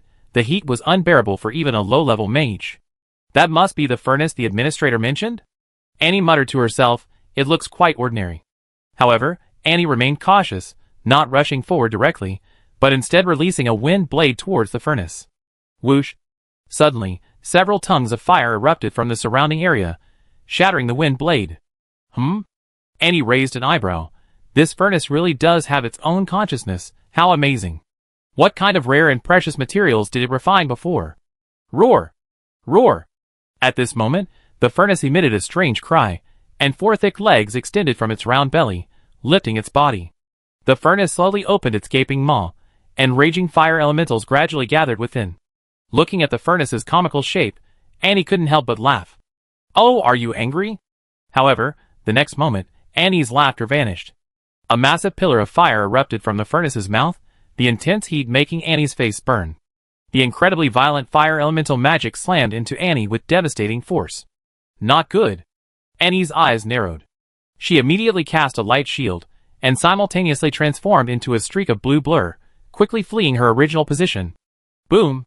With a deafening roar, Annie's light shield only held out for a moment before shattering into pieces.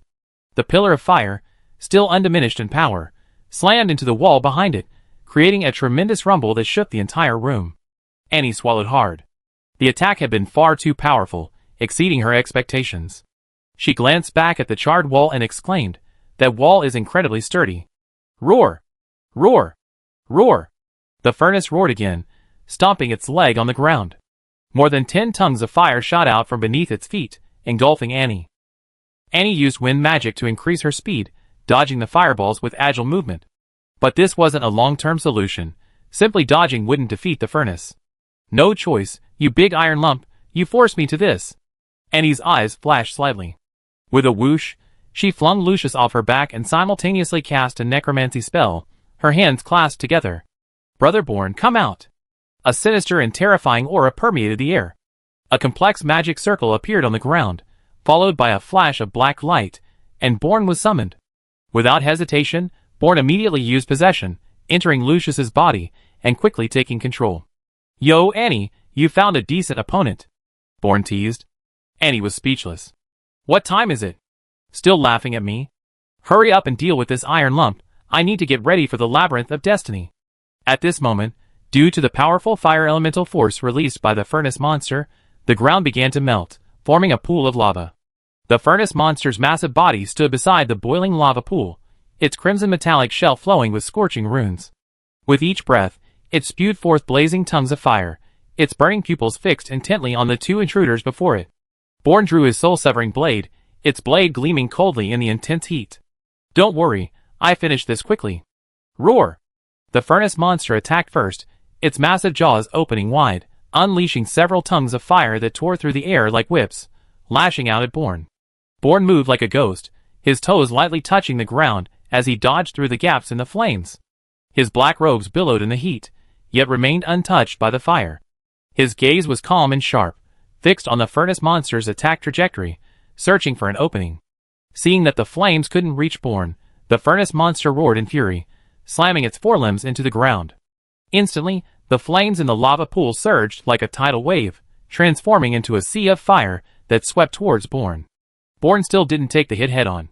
Instead, he leaped, his toes landing on the wall, using the momentum to propel himself into the air and avoid being engulfed by the fiery wave. Almost there. Born murmured, a cold glint in his eyes. Just as the furnace monster spewed flames again, Born suddenly unleashed his frozen domain.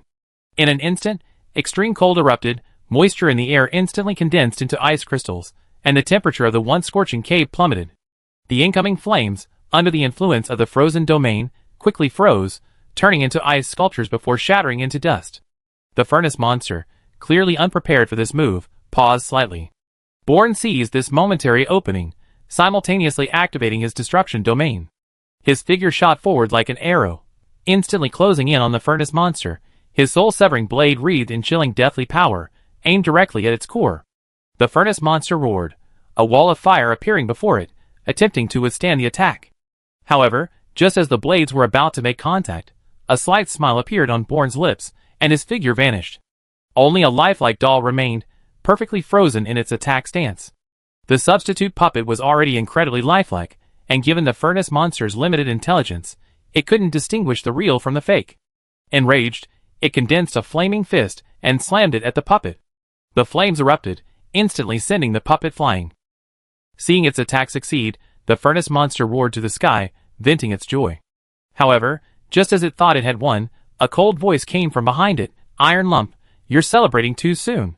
Born's true form had already circled behind the furnace monster, 3 strands of heavenly soul power gathering on his soul-severing blade. The blade sliced through the air with a piercing shriek. The furnace monster didn't even have time to turn around. The blade was already upon it. Swoosh! The sharpness of the soul-severing blade was beyond imagination. The gleaming blade sliced into the furnace monster's incredibly hard metal shell with lightning speed, encountering no resistance whatsoever, as easily as cutting tofu. In an instant, a torrent of molten lava erupted, splattering in all directions with a hissing sound. The furnace monster let out a piercing wail, a deafening sound, as if its last struggle before death. However, this did not change its fate. As the soul-severing blade penetrated deeper, the furnace monster's massive body began to shake violently, swaying precariously like a tree felled by a hurricane. Finally, at the last moment, it could no longer support its own weight and crashed to the ground with a deafening roar.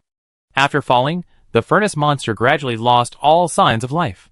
Its once hard metal shell twisted and deformed under the intense heat, eventually turning into a pile of burning scrap metal, billowing black smoke. Born watched all this expressionlessly, his movements elegant and decisive. After sheathing his sword, he stood silently, coldly observing the fading flames. Annie slowly walked over, patted Born's shoulder, and said, "Not bad, still as agile as ever." Born shrugged. "This level is no match for me.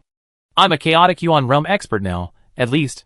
By the way, when will you finally recover to the chaotic Yuan realm?" Annie gave a wry smile. "I like to, but the power within me is very strange right now. It feels like the other elements are still suppressed, especially the power of death. Although I recovered some, mobilizing the power of death is extremely difficult. Summoning you already exhausted all my power of death." Chapter 674. Annie walked to the fragments of the furnace monster and carefully searched through them. Finally, among a pile of scrap metal, she found a small cauldron. The cauldron was only the size of a palm, warm to the touch, and clearly not an ordinary object. "This should be the core of the furnace monster," Born said. "This thing must be quite valuable, right? Are you really going to give it to that crazy woman?" Annie replied indifferently, "These materials are useless to me. I might as well give it to her. It's like making a friend." Then, Annie and Born pushed open the door and went out. As soon as they stepped outside, Rosalie appeared out of nowhere, a flame still burning on her backside. She bounced around, shouting incomprehensible words. Annie's eye twitched, she didn't know what to say. Born casually pointed, and a stream of water shot out, hitting Rosalie's backside. However, the flame not only didn't go out, but burned even more fiercely. "Huh? This isn't ordinary fire." Born's eyes widened slightly in surprise. Rosalie shouted, "Don't mess around. This is the flame of the Crimson Flame Heavenly Soul. Ordinary water can't extinguish it, and using water elemental magic won't work either. It will devour magic and become even stronger." Hearing this, Born was overjoyed. He knew that the only condition for his soul fusion technique to evolve was fusing with a heavenly soul. Now he had fused with 3 heavenly souls, and felt the powerful assistance they provided. Naturally, he didn't want to let this opportunity slip by. "Where is the Crimson Flame Heavenly Soul you mentioned?" Rosalie shouted as she ran in the sky. "On the stage, ah." Born was speechless. This time, he drew his soul-severing blade, channeling the power of his raging heavenly soul, and with a single strike, sliced off the flames from Rosalie's buttocks. The flames fell to the ground and extinguished in a short while. "Huh?" This time, it was Rosalie's turn to be surprised. You also have a heavenly soul?" Born calmly sheathed his soul-severing blade, and made a shushing gesture towards Rosalie. "I saved you, you have to keep it a secret." Rosalie tilted her head slightly. That makes sense, all right." Then she looked at Annie and asked, "You already defeated that furnace?" Annie took out the small cauldron and handed it over. "Here, mission successfully completed." Rosalie narrowed her eyes, carefully scrutinizing Annie. "Not only do you have outstanding alchemical talent, but your combat strength is also so strong. You can kill a mid-level chaotic origin magical creature, even if you're a level above your own. A genius like you is rare even on Mount Shin." Annie smiled and said, "You flatter me. What about the reward we agreed on?" "Here you go." Rosalie took out a dark, round sphere and tossed it to Annie. Annie hurriedly took the sphere and asked, "What's this for?" Rosalie said, "Anyway, if you encounter someone you don't like, just inject magic into it and throw it at them." "Is it that simple?" Annie raised an eyebrow. "What level of opponent can this deal with?" Rosalie thought for a moment and said, "It should be fine against low-level fusion realm opponents." Annie pursed her lips, somewhat skeptical of Rosalie's words. After all, Rosalie's own strength wasn't high, otherwise, Annie wouldn't have been needed to deal with the forge. Given her erratic state, it was easy to imagine that anything she created would be exaggerated. Annie didn't care anymore. She put the sphere away and said, "All right, I don't need to stay any longer. How do I get to the 4th floor?" Rosalie, fiddling with the small cauldron, pointed absent-mindedly. "Just follow the corridor, turn right at the 19th fork, and the 9th door is there." Annie waved her hand, and then walked down the corridor with Bourne. "Annie, I feel like you've been tricked," Bourne said. "That cauldron is definitely more valuable than that black sphere, and besides, even if you can't use it, Robert can use it." Annie laughed. "She's the administrator here, so it's always good to be on good terms with her. Besides, I just asked through telepathy, and Robert doesn't need the cauldron." Bourne shrugged. "Okay. You're right." The two walked and talked, and then Annie suddenly asked, "Hey, do you know which fork in the road we're at?" Bourne was startled and turned to ask, "Shouldn't you be counting?" Annie shrugged. "I wasn't counting, I thought you were." Bourne rolled his eyes. "So what do we do now? Who knows which fork in the road we're at? There aren't any signs, it's so inconvenient." Annie thought for a moment and said, "I guess we're probably at the 19th fork in the road. Why don't we just go into any room and see if anyone can ask for directions?" Bourne nodded in agreement, then pointed casually, "I see that door is ajar, maybe someone's inside." Annie said, "Let's go check." The two walked over and pushed open the door. "Hey, is anyone home?" Bourne called out, but the room was completely dark, and there was no response. Annie frowned. "Why is it so dark here? Something's not right." Bourne, however, bravely stepped inside. "What are you afraid of? Come in and take a look." Annie could only shake her head and followed him into the room, casting a light spell to illuminate the surroundings. However, the moment they entered the room, the door closed automatically. The light magic Annie was using for illumination seemed to be attracted by some force, floating into the air and then splitting into countless tiny points of light, scattering in all directions. In an instant, the entire room was illuminated. Annie was blinded by the sudden bright light, while Bourne stood calmly in place. "What happened?" Annie asked. Bourne patted her on the back and said, "Look at this, it's really a nice place." Annie slightly opened her eyes, and saw that she was in a study, very similar to the study in the elemental sanctuary downstairs. Tall bookshelves lined all 4 walls, filled with all sorts of books. Annie walked over and reached for a book. The cover read, "Special Refining Methods for Dragon Blood and Dragon Bones," she exclaimed. "This is a book about alchemy." Bourne leaned closer to look and said, "It really is. Can we read any of the books here freely?" Thinking this, Bourne stepped onto a bookshelf, leaping into the air and grabbing a book from the top. The entire process was smooth and without any hindrance. "Looks like everything here is free." Bourne chuckled, flipping through the books in his hands. But Annie frowned slightly. "This is the Abyss Laboratory. No place is absolutely safe. We should be careful. These books are useless to us. Let's get out." Bourne shrugged. "All right," he said, putting down the books and preparing to leave the study. However, at that moment, a sudden change occurred. The books, which had been quietly resting on the shelves, suddenly detached themselves and flew into the air, surrounding Annie and Bourne like a giant storm. What's going on?" Annie was startled. She pulled out a wand from her pocket. Alice's wand. After all, she had no other usable weapon. Bourne shielded Annie behind him, his eyes sharply fixed on the massive vortex of books. TCH, playing tricks. He drew his soul-severing blade, channeling the power of the heavenly soul of retribution, and unleashed a fierce slash. Crack! A thunderous roar erupted as the violent force of retribution poured down upon the storm of books, yet it remained completely unmoved. "Huh? So sturdy?" Bourne was somewhat surprised. Even with the power of the heavenly soul retribution and the sharpness of the soul-severing blade, they couldn't create a path. Just as Bourne was considering other countermeasures, Annie suddenly said, "Look at that." Bourne looked up and saw the books fluttering, forming a line of text. "When fool's gold is immersed in philosopher's tears, during the 7th lunar cycle, it will exhibit different changes. Please explain the 3 alchemical laws and the 7 transformation principles contained within. What fool's gold? What philosopher's tears? What the hell is all this? Bourne was utterly bewildered. Annie scratched her head. Looks like we need to answer this question to leave. Bourne chuckled. Answering questions? I'm best at that. Then Bourne declared loudly, just throw that metal into the furnace, and heat it until it's red hot, right? It all turn into weapons eventually. Annie's lips twitched. This answer didn't sound like a legitimate one at all. Sure enough, the storm of books trembled slightly, and then receded a short distance towards its center, leaving Annie and Bourne with even less space. Annie quickly said, Brother Bourne. Just shut up. Bourne scratched his head. Ah? Looks like I still don't have any talent for alchemy. Annie waved her wand, drawing a circle lightly. Let the professionals handle the professional stuff. A summoning circle appeared on the ground in front of them, and Robert slowly emerged from it. What's up? What do you need me for? Robert asked as soon as he appeared, and first handed the liquid she had obtained earlier to Robert, then pointed to the bookstorm and said, I have to trouble you again this time. Robert looked up at the question, a slow smile playing on his lips.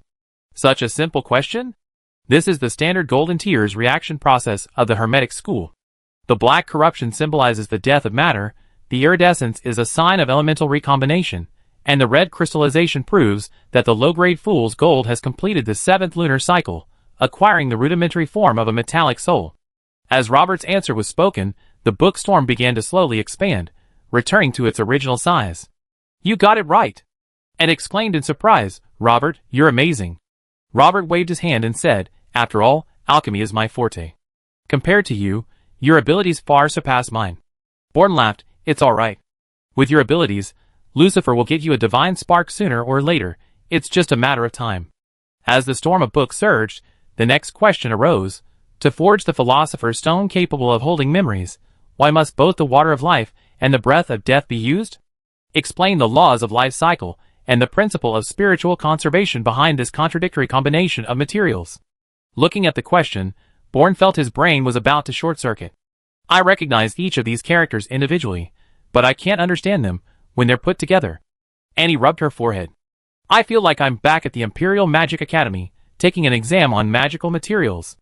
However, this kind of question didn't stump Robert. He pondered for a moment and said, the water of life is an unwritten blank sheet of paper, and the breath of death is a parchment scroll filled with writing. What the alchemist needs to do is not simply sew the two together, but to make the blank paper absorb ink without being stained black.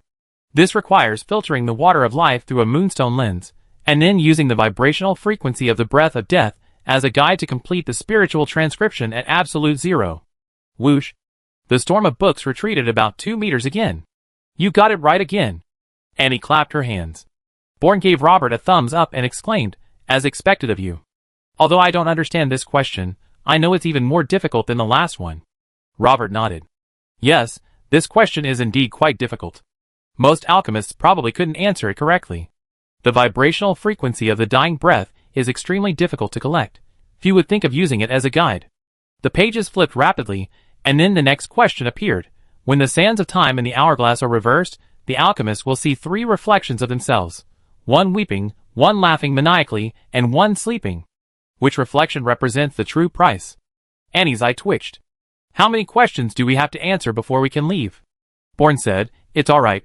Robert can answer any question, right, Robert? However, when Bourne looked at Robert, he saw Robert's brows furrowed, staring at the question without saying a word, a hint of confusion in his eyes. Huh? What's wrong? Bourne wanted to ask, but Annie grabbed him. Annie shook her head at Bourne, saying, don't disturb him. This problem seems complicated. Bourne nodded and waited quietly to the side. Time ticked by, and Robert remained in the same position, unchanged. Bourne and Annie waited patiently, but their hearts were pounding with tension, unsure if Robert could solve the problem this time. After a long while, a glint of light flashed in Robert's eyes, and he spoke, weeping is feigned compassion, maniacal laughter is hypocritical control, only slumber is time's ultimate judgment on the usurper. Because every reversal is a depletion of one's future timeline. When the hourglass stops, the one who is overdrawn will become the pillar maintaining the balance of space-time. As soon as he finished speaking, the storm of books dissipated, turning into countless books that fell to the ground. Chapter 675. Bourne curled his lip. That's it? So pathetic. Annie covered her mouth and laughed. It's all thanks to Robert's superior talent. This little problem was no challenge for him at all. Robert sighed. You know what? The last question was really difficult. I was able to answer it correctly because I read about this in a book before. Legend has it that the ancient alchemist Arnold reversed time to save his lover, and after succeeding, he immediately fell into a 1,000-year slumber. He saw these 3 reflections, and this has become an unsolved mystery for 1,000 years. Anyway, we successfully passed the test. I wonder what the reward will be. Bourne rubbed his hands together expectantly. However, after a long while, the entire study remained silent. Not only was there no reward, but even the books on the floor began to slowly dissolve, quickly leaving nothing behind. This... Bourne stared dumbfounded at the scene. This is ridiculous. Annie, however, seemed unconcerned. Whatever, as long as we get out, I don't care about any treasure. Bourne could only shake his head helplessly. All that effort for nothing. Annie walked to the door, opened it, and was about to step out when the scene before her completely stunned her. This is? What's wrong? Bourne noticed Annie's unusual expression and curiously peeked over. When he saw the scene behind the door, he was equally astonished. My God, what's going on? Robert, somewhat confused, walked over and asked, What are you two doing? What did you see? My God? Robert gasped, jumping up to his feet. Where is this? Behind the door lay a sea of books. Not only were there books on the floor, but also on the walls and ceiling. The entire world seemed to be made of countless books. Even more terrifying, this space was bottomless, leading directly into darkness, like an abyss. As far as the eye could see, there were only books. Anne involuntarily took a step forward, but a faint red light flashed, pushing her back. Huh? I can't get in. Bourne tried as well, only to be pushed back as well. What does this mean? They opened this space, but won't let us in? Annie turned around, and saw a faint red light emanating from Robert as well. She immediately understood. It seems the mechanism here has detected that it wasn't either of us who answered the question, but Robert. This space must be the reward, and a reward exclusively for Robert. Exclusively for me. Robert pointed to himself. Annie nodded. Well, after all, you answered all 3 questions. Oh, and of course, Brother Bourne answered one too, but he got it wrong. Bourne was speechless. You didn't have to say the last part. Robert took a deep breath and stepped towards the door. Just as Annie had said, this time there was no force to stop him, and Robert entered the space smoothly. But the moment he entered, the spatial passage at the doorway distorted for a moment, then returned to the original corridor. Huh? Where's Robert? Bourne was startled, fearing that Robert was in danger. Annie silently closed her eyes, and began to communicate with Robert through soul communication. Robert, are you all right? Robert replied, I'm fine, but this place. His tone held a hint of excitement. This place is simply. Simply what? Annie quickly asked. This is an alchemist's paradise. Robert exclaimed excitedly, the books here. My goodness, many of them are lost classics. If I could read all the books here, I could definitely become the world's top alchemist. Annie was also delighted to hear this. Really? That's wonderful, but... Since Robert had arrived in the divine plane through Annie's necromancy, and the divine plane seemed to have stronger restrictions, shortening the duration of summoned spirits, and the previous quiz had already consumed a lot of time, Robert didn't have much time left. Don't worry, there seems to be a timer mechanism here. Even if I wanted to leave before the time was up, I couldn't. When the time was up, I would be automatically teleported out, Robert said. And laughed, that's wonderful. Now you can concentrate on your reading. Alright, I won't disturb you anymore. Time is precious now, so get back to your book. Be sure to contact me when you're out. Robert responded and immediately severed the soul communication. Bourne, of course, also heard their conversation and was very pleased that Robert had such an opportunity. Just then, a familiar voice came from behind them. Huh? Someone's entered the abyss of alchemy. Annie turned around and saw Rosalie. Rosalie was also surprised to see Annie. Hey, didn't you go to the upper level? Annie scratched her head, somewhat embarrassed, and said, I got lost. Rosalie's eye twitched. You got lost on such an easy path? Unbelievable.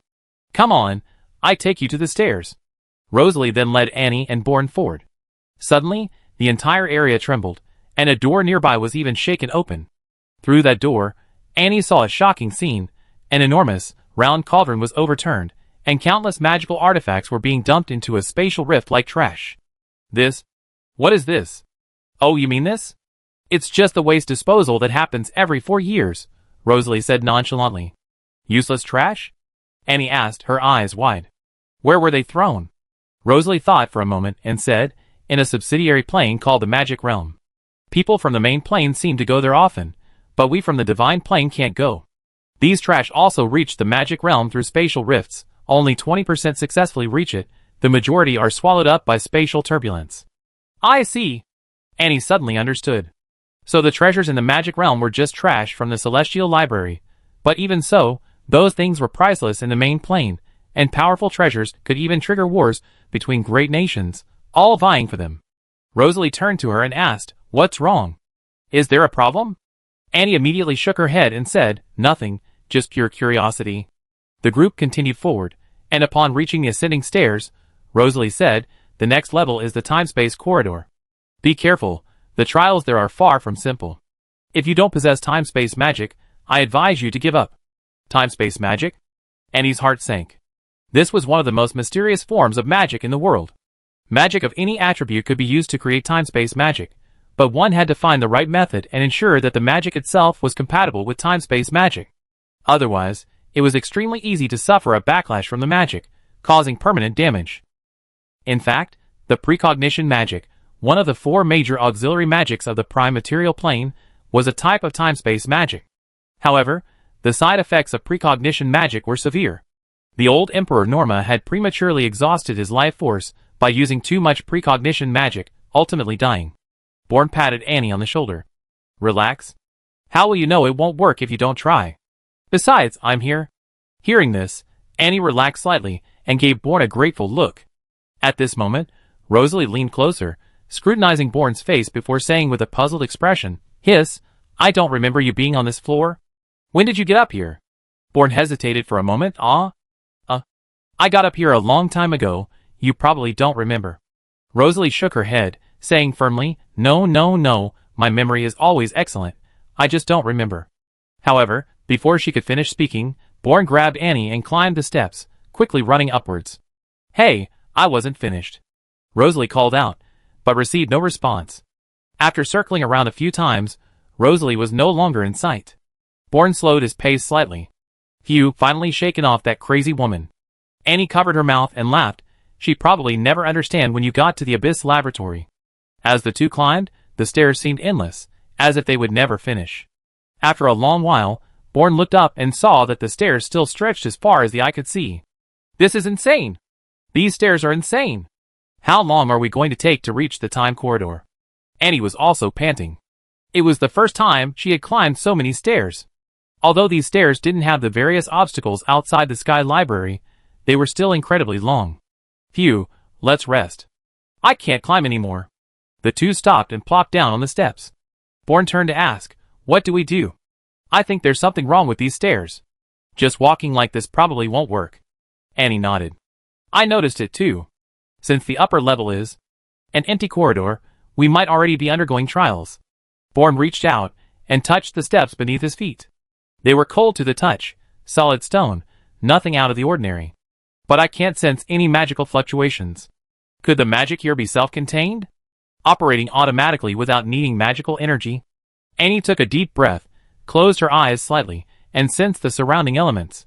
She found no fluctuations, but still said, "If it's magic, it can't be without magical energy. Don't forget, this is the Celestial Library. If they're using primal power, the magical fluctuations they cause will be negligible." Bourne's eyes lit up. "That's right. The primal power comes from all things in the world, integrated with the environment, so naturally we won't discover it. But how do we break through this?" Annie stared at the seemingly endless staircase beneath her feet, then suddenly placed her hand on the edge of a step. "Have you noticed that these steps all have different depths of wear and tear?" Bourne bent down, his fingertips tracing the stone steps. Sure enough, every step had dents, scratches, and some tiny cracks. Indeed, but what does that prove? The essence of space-time magic is expanding space, but it can't expand infinitely. If the Celestial Library could create something that makes people, if the law could create an infinite space, then the entire Divine Plane wouldn't need to fight so hard against enemies from beyond the realm. Annie narrowed her eyes slightly. "So I guess this is just a time loop. We've been repeatedly walking on the same set of stairs." A glimmer of understanding appeared in Bourne's eyes. He immediately stood up, concentrating on the changes in the stairs, and then took a step upwards. The next moment, the stairs ahead seemed to wriggle. Upon closer inspection, it was slowly reassembling itself. What is this? Bourne's eyes narrowed. The reassembly process was extremely rapid and silent. If Bourne hadn't observed carefully, he wouldn't have noticed it at all. Just as I thought. Annie said, no wonder we can't reach the end, this thing is playing tricks on us. Bourne turned and asked, so how do we break through this? Annie thought for a moment and said, since it's just a short set of stairs, it must have an end. Let's keep going and see if there's any pattern. The two continued climbing, this time carefully observing the changes in the steps with every step, not missing a single detail. Suddenly, Annie called out, it's here. Bourne stopped and asked, what's wrong? Annie pointed to the steps and said, from here on, the pattern of the steps changes. We climbed about 100 steps, and I observed carefully that there's a cycle every 30 steps, but the pattern is different each time. I basically found the beginning of this section of steps. If we follow the cycle, we should be able to get out. Bourne clapped his hands and said, haha, I knew these little steps couldn't stop us. Annie then took another step forward and said, from now on, follow me. Don't make a single mistake. Bourne nodded and began to follow Annie. Annie initially took 3 steps forward, then suddenly 2 steps back, paused for a moment, then took 7 steps forward, then 1 step back. And so, Annie moved forward and backward, seemingly going in circles, but Bourne remained silent, fully trusting Annie's judgment. He was certain she could successfully traverse the stairs. Just as Annie took 7 steps back, and then stepped forward again, the entire staircase suddenly trembled violently. The steps behind them began to twist and collapse, while a portal of light appeared before them. The two exchanged a smile. Bourne said, this must be the entrance to the time-space corridor. Annie glanced back at the vanished staircase and murmured, the real trial is never the staircase itself, but whether one can see through infinity, as nothing more than a cage of self-perception. Chapter 676. The two then entered the portal together. A flash of light, and they found themselves in a long corridor, its decorations extremely peculiar.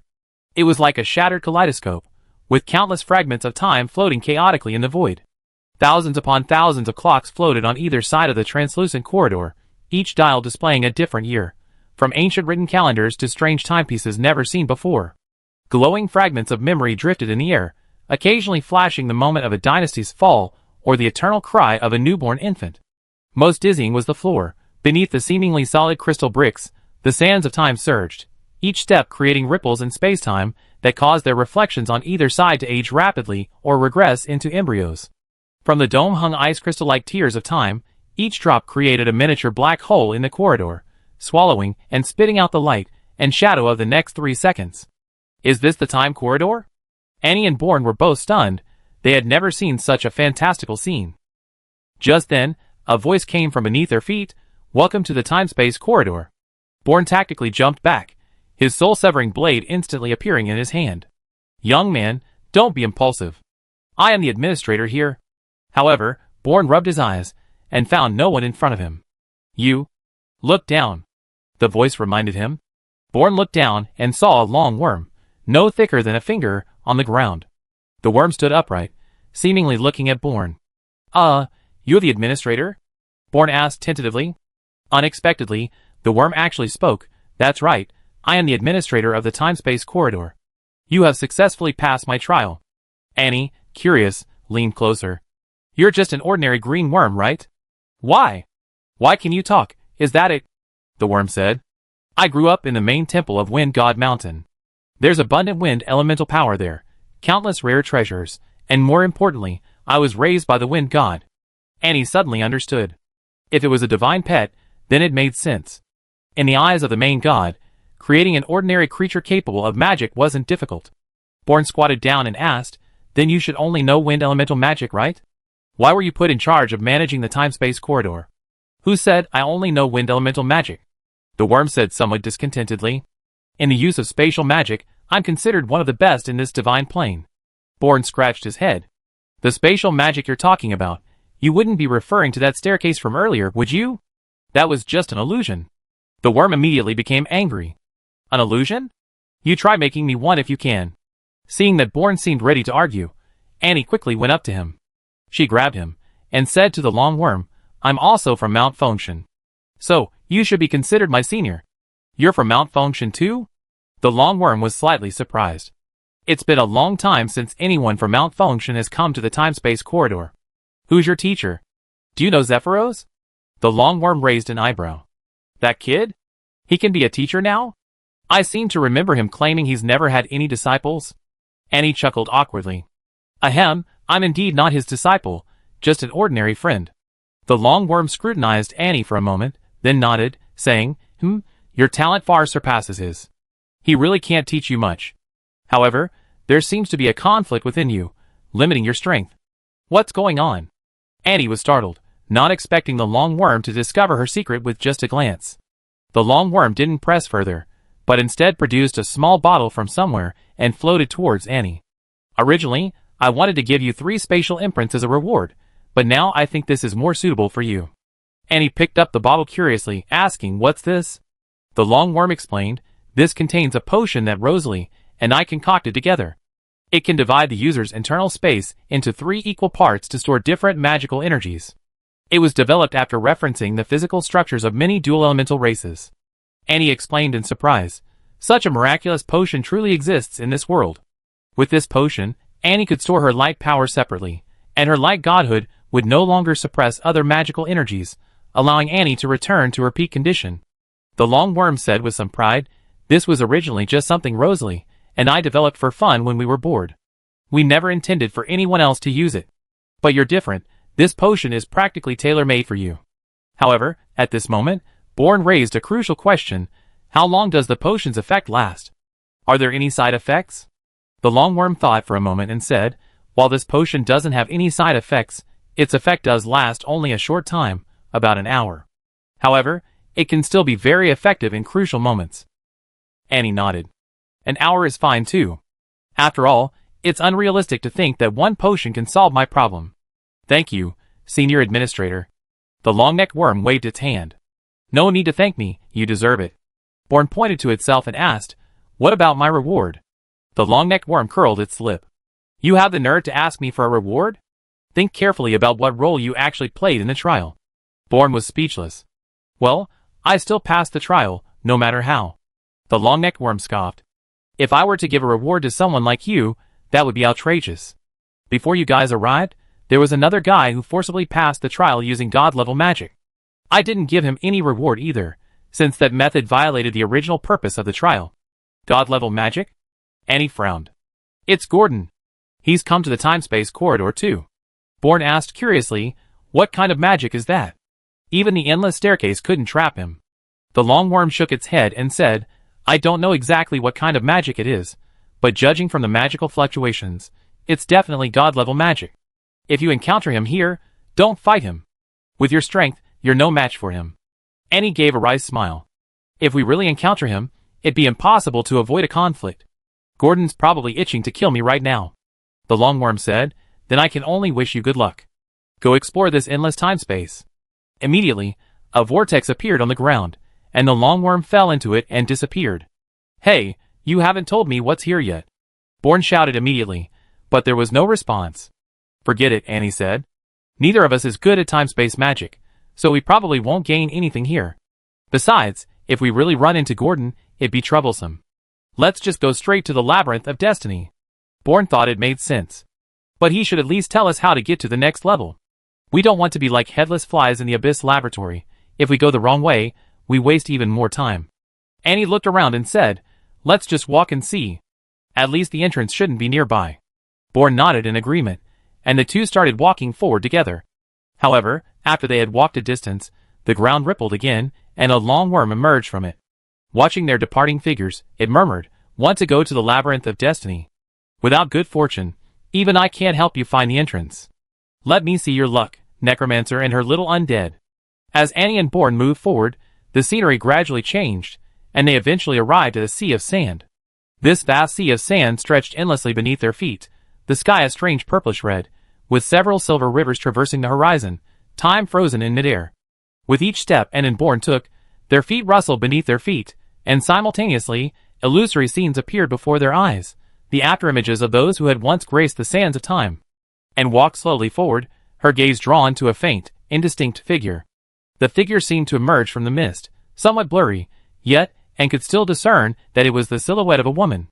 The woman's steps were somewhat unsteady, each step seemingly requiring immense effort, yet her stride was exceptionally firm, without the slightest hesitation. Although Annie couldn't see the woman's face clearly, she had a strong feeling that this woman was Alice. This feeling was like an intuition, without any basis, but Annie was absolutely certain. She really was here. Annie's eyes welled up with tears.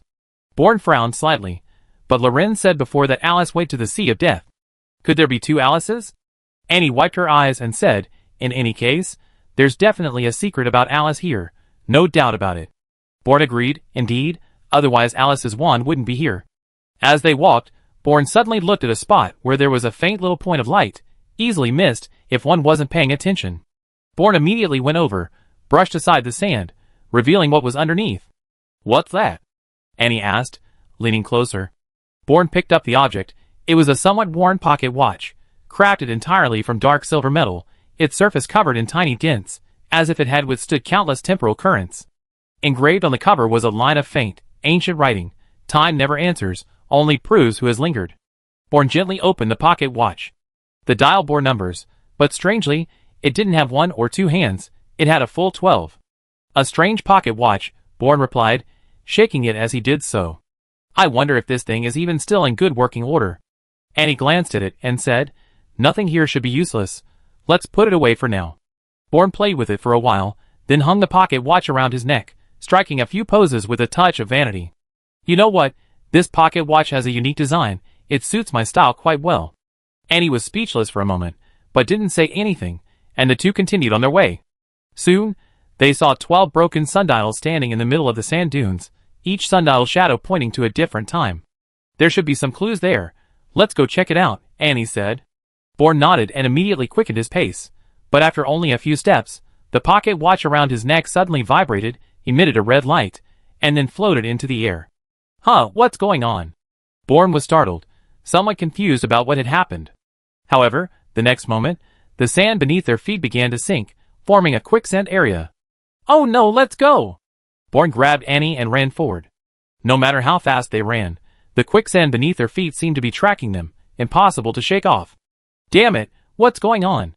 Just as Bourne was about to cast a spell to speed up, the pocket watch on his chest vibrated again, then flashed a green light, pulling Bourne in another direction. Bourne was slightly taken aback. Huh? Where is it taking me? Annie's eyes flickered.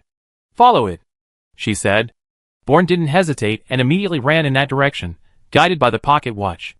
The quicksand drew closer, almost brushing against their heels.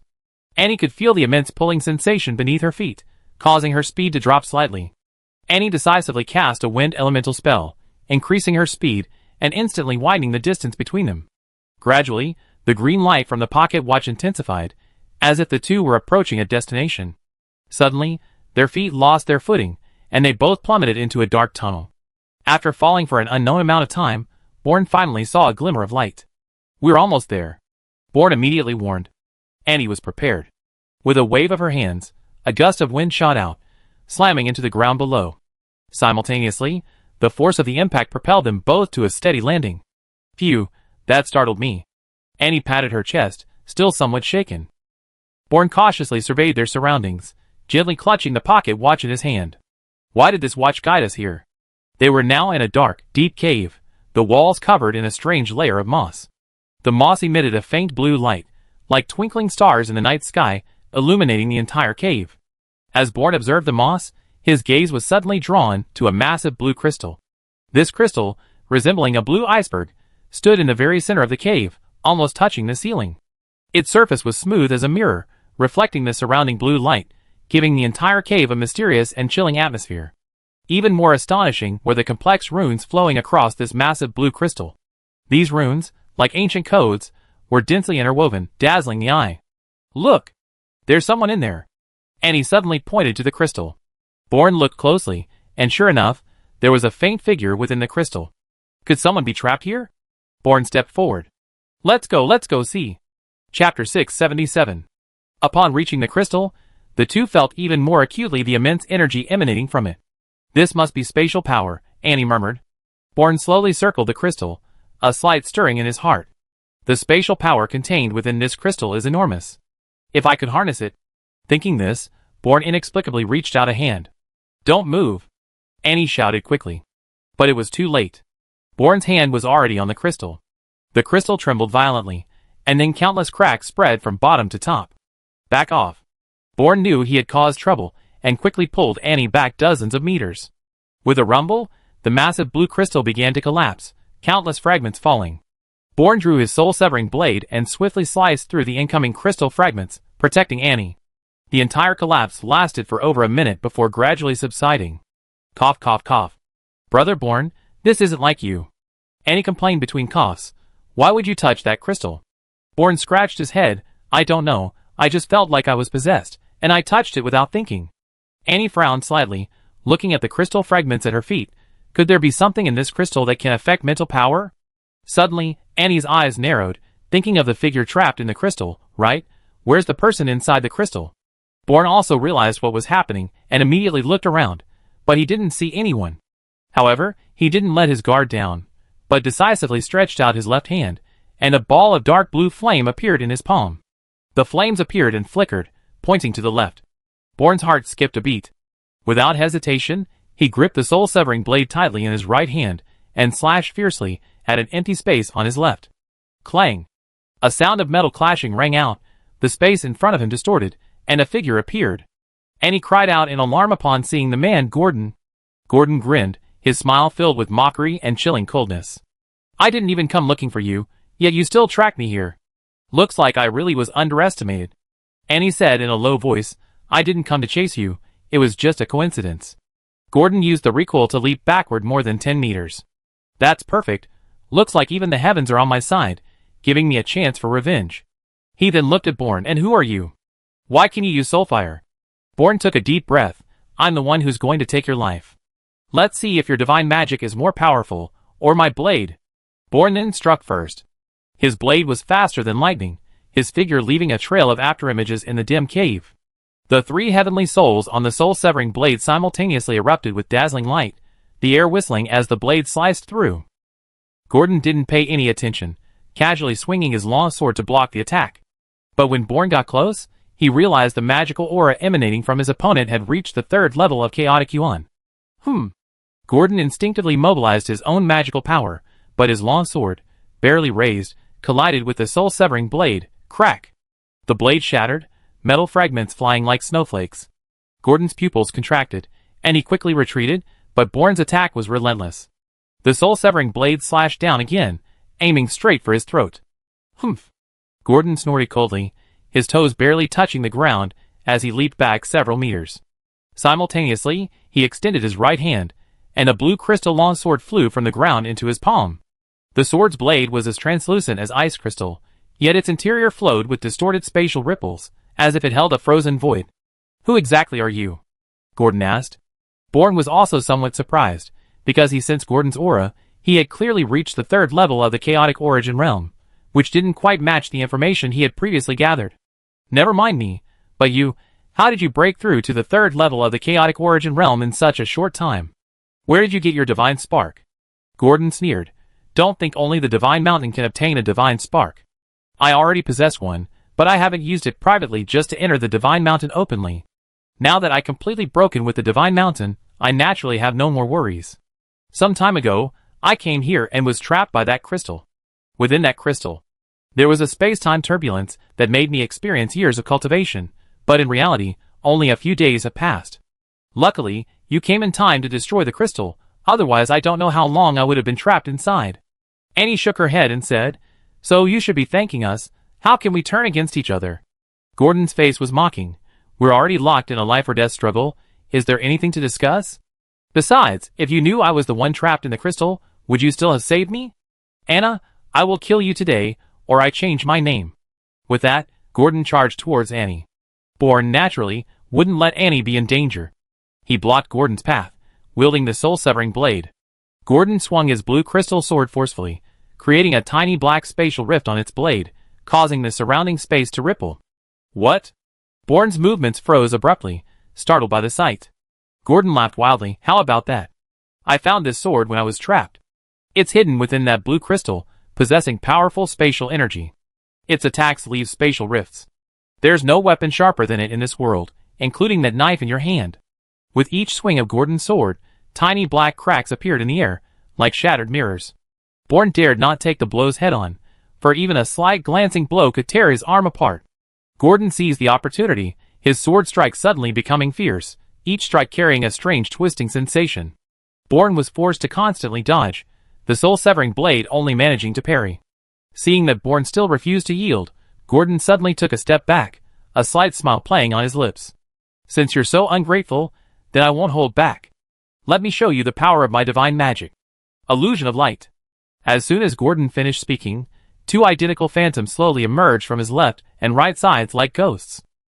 These two phantoms not only looked exactly like Gordon, but even the aura they exuded was identical, making it impossible to distinguish which was the real Gordon. Is this a clone technique? Bourne stared wide-eyed in astonishment. He never imagined that the divine magic Gordon possessed was actually a clone technique. Before Bourne could recover from his shock, the three Gordons, like three ferocious beasts, launched a fierce and relentless attack on him simultaneously. Caught off guard, Bourne could only desperately swing his soul-severing blade, trying his best to fend off the combined assault of the three Gordons.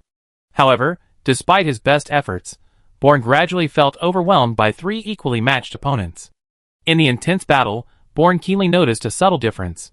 The two clones seemed to possess only about half the power of Gordon's main body. Although he discovered this weakness, Bourne dared not relax his guard in the slightest. After all, even clones with only half the power were no ordinary opponents. Moreover, in such a tense battle, the slightest carelessness could be exploited by his opponent for a fatal blow. Suddenly, Gordon seized the opportunity, and three blue long swords simultaneously thrust towards Bourne, blocking all his escape routes. Bourne gritted his teeth, sweeping his blade horizontally to barely repel one phantom, but two more attacks were already closing in. Armor of light. Swiftness of the wind. Undead enhancement. Annie's voice came from behind, and three buff spells were instantly cast upon Bourne. His speed increased dramatically, the heavenly soul on his soul-severing blade became even more ferocious, and as the blade sliced through, another phantom was forced back. However, a cold smile curled at the corner of Gordon's mouth, struggling is futile, prepare to die. Gordon's swordplay suddenly accelerated, spatial rifts spreading like a spiderweb, constantly compressing Bourne's space to dodge. The blade of his soul-severing blade was even grazed by a crack. Had it not been for the special material of the soul-severing blade itself, it would probably have broken long ago. Bourne knew that if things continued this way, he would surely be defeated. It seemed he had no choice but to use his ultimate technique. Just as Gordon was launching a frenzied attack, the Bourne before him suddenly multiplied into two. Gordon was slightly taken aback. What was going on? Did his opponent also possess clone magic? However, Gordon had absolute confidence in his strength. He immediately attacked one of the Bournes, decapitating it almost instantly. "Ha ha! Just to show off." Gordon laughed, his laughter filled with disdain and contempt. But when he prepared to deal with the other Bourne, he found that it had vanished.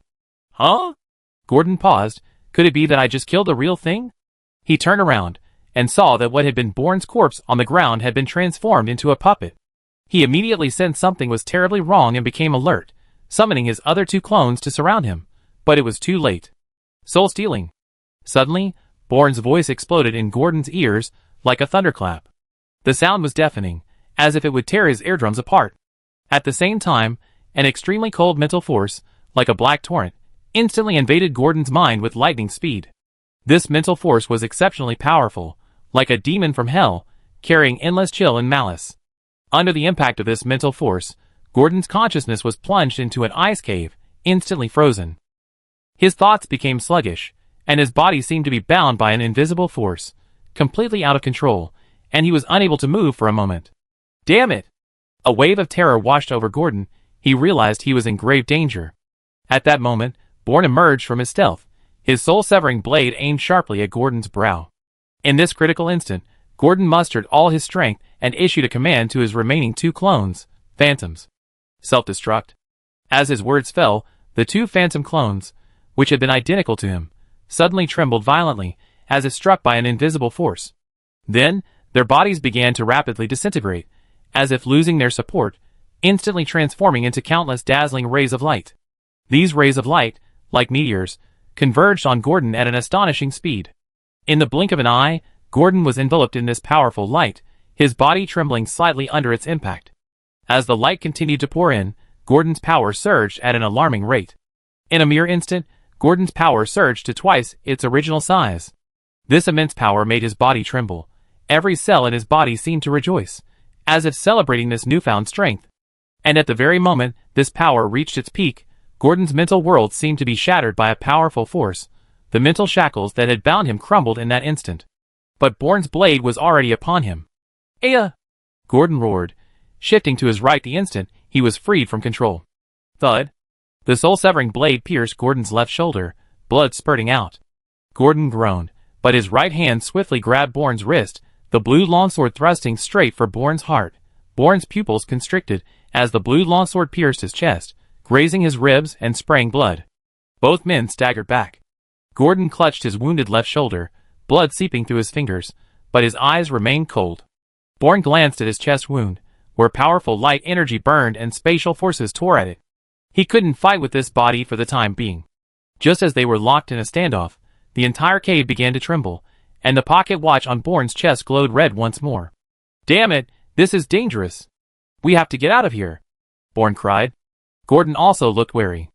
"Leaving won't be so easy, otherwise I wouldn't be trapped in that blue crystal.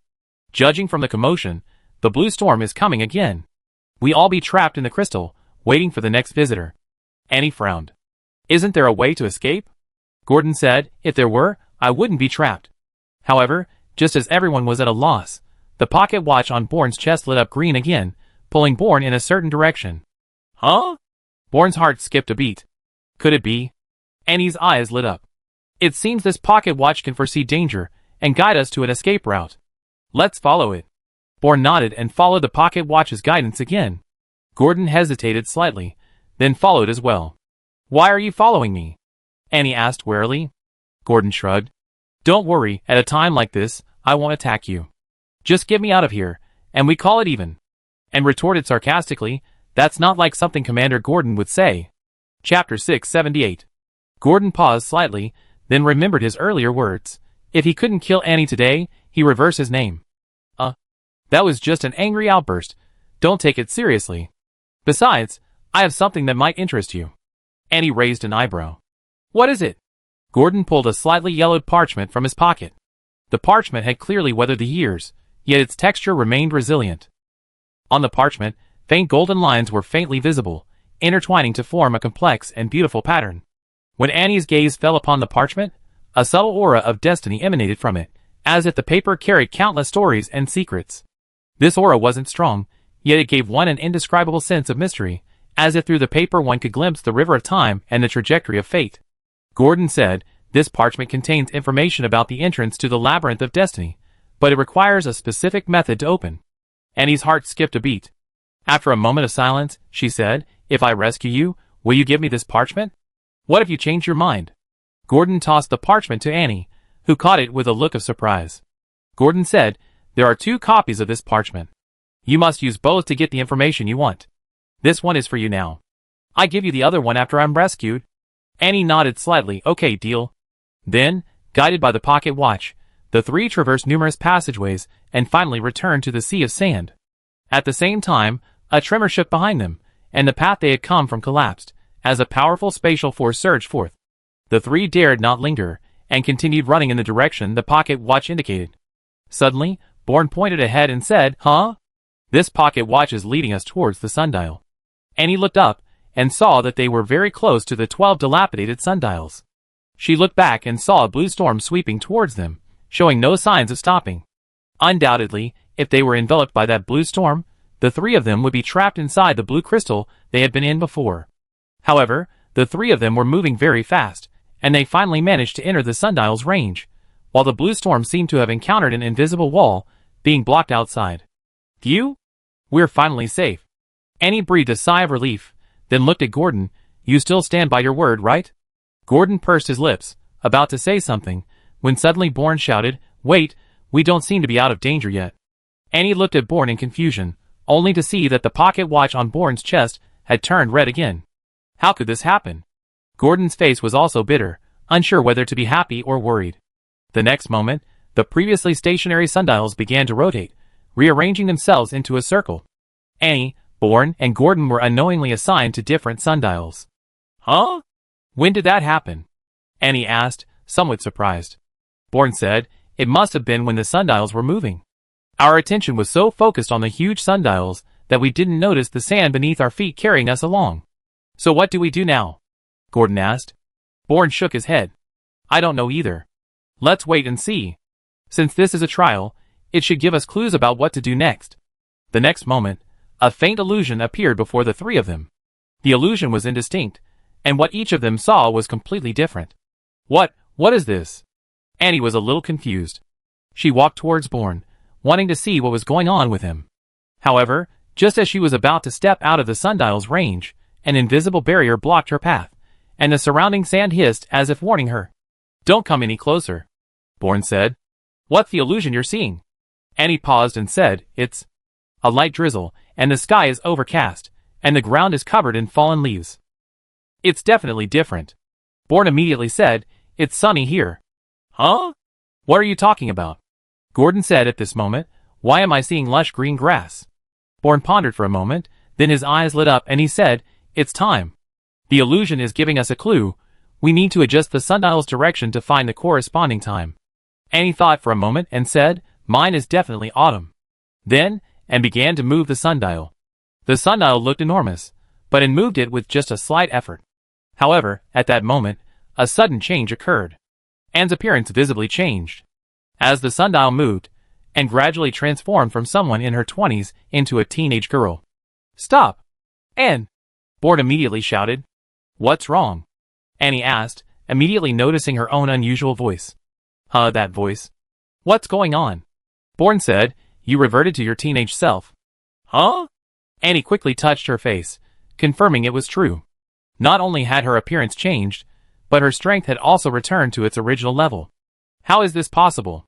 Bourne said in a deep voice, There's probably time magic on this sundial, capable of altering time within a certain space. Don't move it. Gordon then said, Could our previous assumptions have been wrong? Is this trial not about moving the sundial at all? No. Bourne said decisively, This trial is definitely related to the sundial, but it's not simply about moving it. There must be something we haven't noticed. Just as Bourne was pondering this, he suddenly saw the pocket watch on his chest flashing green, but this time the watch didn't point him in the right direction.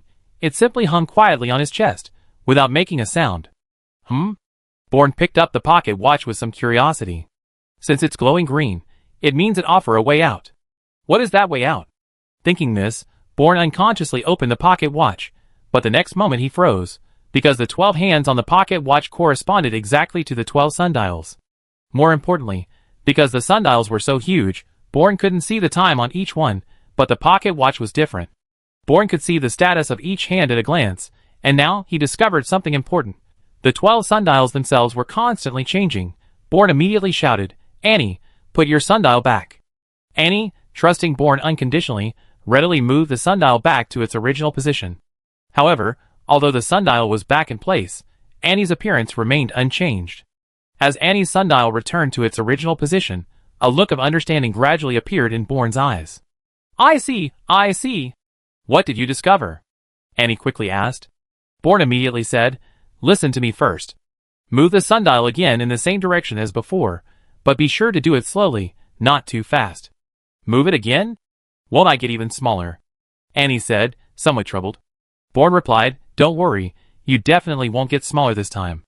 Annie could only nod, and carefully began to move the sundial as instructed by Bourne. At the same time, Bourne began to move his sundial, but in the opposite direction to Annie's. As expected, just as Bourne had predicted, Annie didn't shrink again this time. Instead, she gradually returned to her original appearance, and her strength recovered as well. Huh? That's amazing. Bourne reminded her, Don't stop, keep moving until you reach the target time. Annie maintained a steady pace, slowly moving the sundial, finally stopping at an autumn afternoon. Ding! A melodious sound rang out, and the sand beneath Annie's feet began to shift, actually carrying her to the center of the 12 sundial. Success? Bourne said excitedly, That's it. As long as we operate it correctly, we can successfully pass the trial. So how exactly did this happen? Gordon was still somewhat puzzled. Bourne glanced at Gordon and said, Don't worry, just follow my instructions, and I definitely get you out of here. However, Gordon retorted, No, you have to explain the rules to me clearly, Otherwise I won't listen to you. Bourne frowned. What? You don't trust me? Gordon narrowed his eyes. What do you think? After a moment of confrontation, Bourne finally shrugged and said, the rules are actually quite simple. Each of the 12 sundials has a different time, and they are constantly changing, but the sum of the 12 sundials' times is fixed. If even one sundial's time deviates, it will trigger a space-time turbulence, just like what happened earlier. Gordon's brow furrowed slightly. So, if one person wants to adjust the sundial's time, another person must cooperate to keep the sum of the 12 sundials' times constant. Is that so? Bourne shrugged. That's right. Gordon's eyes began to turn dangerous. So, if I cooperate with you and let you pass, I'd be stuck here forever, right? Bourne immediately said, of course not. As I said before, the time on these sundials is constantly changing. Maybe your sundial can change itself to the time in the illusion? Bullshit! You bastard, you dare to trick me. Gordon immediately cursed. If I hadn't been careful, I would have really fallen for your trick. You two passed smoothly and left happily, leaving me here to wait alone? No way. Bourne was speechless, not expecting Gordon to break his guard so easily. Well, there's nothing we can do about it. We can't both of us wait here, can we? Gordon waved his hand and said, I don't care. I'm trapped here, and someone has to stay with me. I won't let you leave. Bourne felt a headache coming on. He hadn't expected to be able to fool this old man, Gordon. It seemed he had to think of another way. Just then, Annie, who was in the center of the sundial, suddenly spoke through telepathic communication. Brother Bourne, is there any way to bring Gordon along? Huh? Bourne was taken aback, not understanding why Annie would say that. Annie continued to explain, I just saw another illusion here, 2 people each holding a piece of parchment, opening a passage to the labyrinth of fate. Gordon has another piece of parchment, we must get it. Bourne frowned slightly. He opened his pocket watch again and began to examine it carefully. Click, click, click. The hands of the pocket watch made a faint sound, gradually calming Bourne's thoughts. He carefully observed the markings on the pocket watch, simultaneously checking the time on the sundial, quickly calculating something in his mind.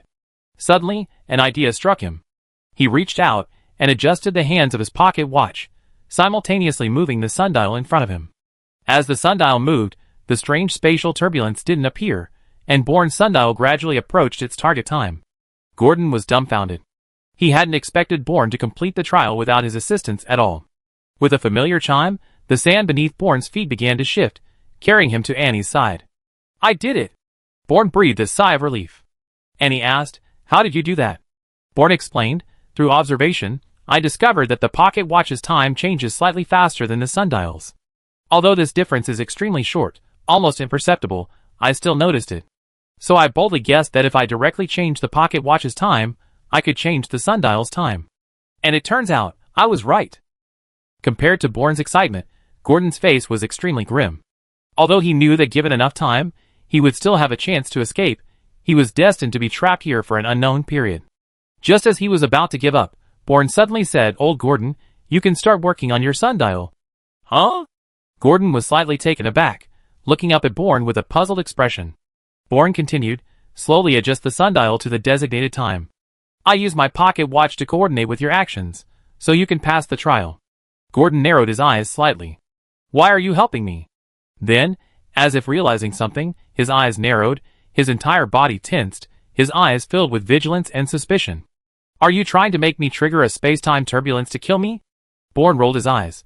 You old Gordon, you have quite the imagination. Do you think I'm that kind of person? Yes. Gordon and Annie said in unison. Bourne looked at Annie speechlessly.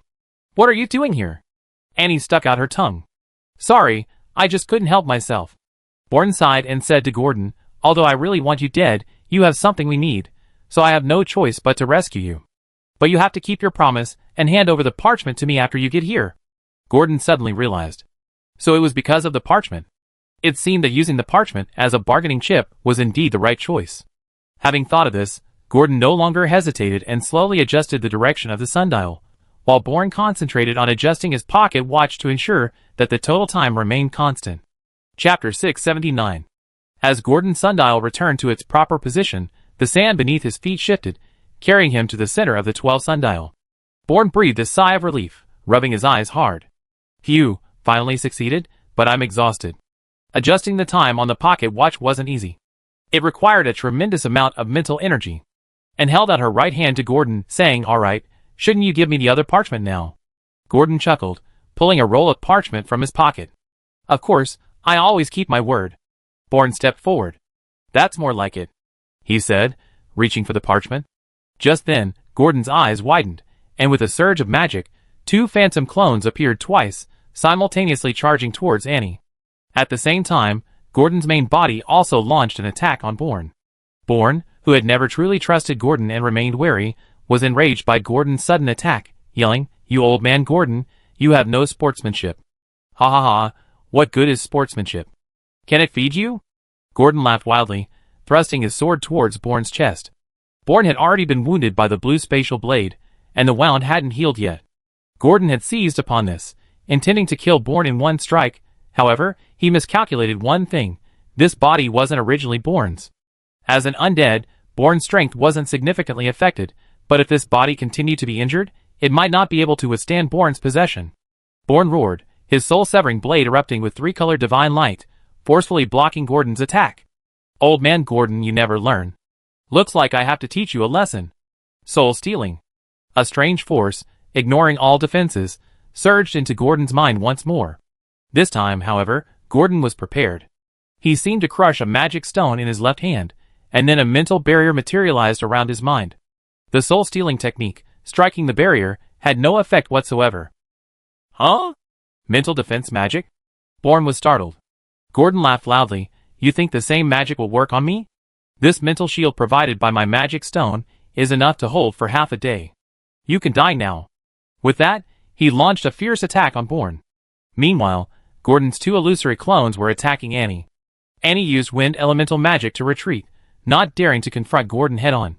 After all, Gordon was now a chaotic elemental master, while Annie had not yet recovered to her original level.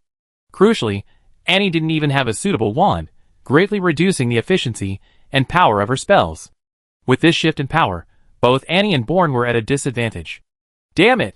Bourne tried several times to forcefully shatter Gordon's spatial blade using the power of the destructive domain, but because spatial rifts appeared wherever the blade passed, each time the destructive domain's effect was triggered, it missed its mark. Bourne felt like he was hitting cotton, extremely frustrated. Bourne wanted to use invisibility, but invisibility was best used in conjunction with a clone, otherwise, it was ineffective and easily detected. Once the invisibility was broken, he would be even more passive. Gordon's cold laughter was particularly grating. 2 clones identical to him blocked Annie's retreat. Annie gritted her teeth, her fingertips forming a shield of light, but the phantom's attacks were extremely fierce, each sword strike accompanied by subtle spatial distortions, forcing her to retreat step by step. "Annie!" Bourne roared, trying to help, but was forced back by Gordon's main body's sword. "Don't be distracted, your opponent is me." Gordon's sword grazed Bourne's chest, leaving a bloody gash. Bourne groaned, his soul-severing blade barely managing to parry, but each strike of the blue spatial blade left tiny black cracks in the void, threatening to swallow him whole with a single misstep. Gordon's mental barrier had already solidified, completely sealing off Bourne's deadly move, soul-stealing strike. In close combat, he was also suppressed by the spatial blade. "It's over!" Gordon suddenly erupted, his entire body surging with magical power, golden runes flashing on his skin, Phantom's return. 2 clones shattered instantly, transforming into pure light that surged into Gordon's body, his aura instantly doubling. The blue light on the spatial blade twisted violently, the air ripping with a piercing tearing sound wherever the blade passed. Bourne's pupils constricted sharply. This was divine-level magic. Gordon's current strength had reached the high level of the chaotic realm, something Bourne couldn't handle. "Alright, enough fun. Time to send you on your way." Gordon gripped his sword with both hands and slashed down fiercely. Bourne desperately tried to block, but was still sent flying, his back slamming into a sundial. The sundial was undamaged, but Bourne felt as if his bones were about to shatter. "Damn it, this divine-level magic is too monstrous." Bourne cursed through gritted teeth. However, Gordon wouldn't let this opportunity pass. He flashed, instantly appearing before Bourne, raising his spatial blade high, ready to strike down on Bourne's head. Bourne's gaze sharpened. This was the first time he had faced the threat of death in the divine realm. A thought flashed through his mind. He was already preparing to leave this body and return to the netherworld. But if he truly returned to the netherworld, only Annie would remain, and in her current state, she was no match for Gordon. However, it was this hesitation that extinguished his last chance to escape. The space blade, carrying incredibly violent spatial power, slashed towards his head, but just as the blade was about to touch Bourne, a blinding starlight suddenly shot out. It turned out that because Gordon had retracted his clone, creating an opportunity for Annie, she immediately mobilized the power of the stars, condensing a starlight spear, and fiercely thrusting it towards Gordon. Gordon's heart skipped a beat. The aura emanating from the starlight spear made even him feel a chill. He had no choice but to parry with his blade. Bang! The starlight spear collided with the space blade, causing violent spatial fluctuations. Ripples spread outwards, and Gordon was actually forced back 2 steps. Bourne seized this critical opportunity. The 3 heavenly souls on his soul-severing blade simultaneously shone, and the blade pierced out like the netherworld. Humph, useless. Gordon sneered, regaining his footing and simultaneously deflecting the soul-severing blade with his spatial blade. But a smile crept onto Bourne's lips. He sprawled out like an octopus, lunging at Gordon. Huh? What are you doing? Gordon exclaimed in surprise, almost instinctively plunging the spatial blade into Bourne's abdomen. However, he immediately sensed something was wrong. The sensation wasn't like piercing flesh, it felt more like. The next moment, Gordon felt his hair stand on end, but by the time he tried to withdraw the spatial blade, it was too late. Thud. The soul-severing blade, like lightning, pierced Gordon's back with overwhelming force.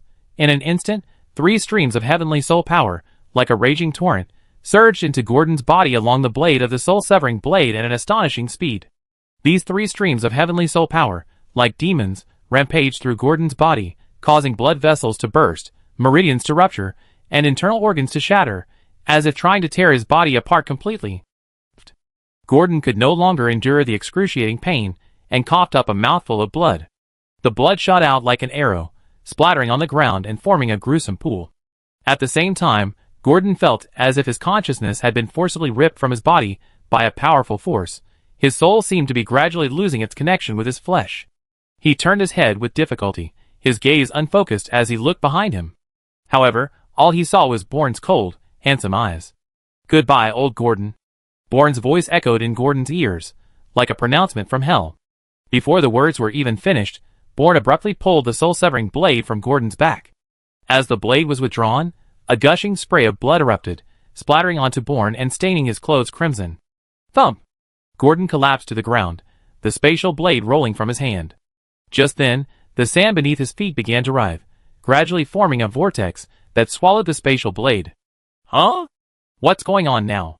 Bourne grabbed another parchment from Gordon's body and quickly went to Annie's side. Annie glanced at the pocket watch on Bourne's chest and said calmly, I don't think this is dangerous. Bourne also looked down. The watch was flashing green, indicating they were currently safe. The next moment, the entire ground began to tremble, and a massive spatial portal slowly emerged from the sand. The portal had a keyhole-like opening, into which a spatial blade was inserted. Huh?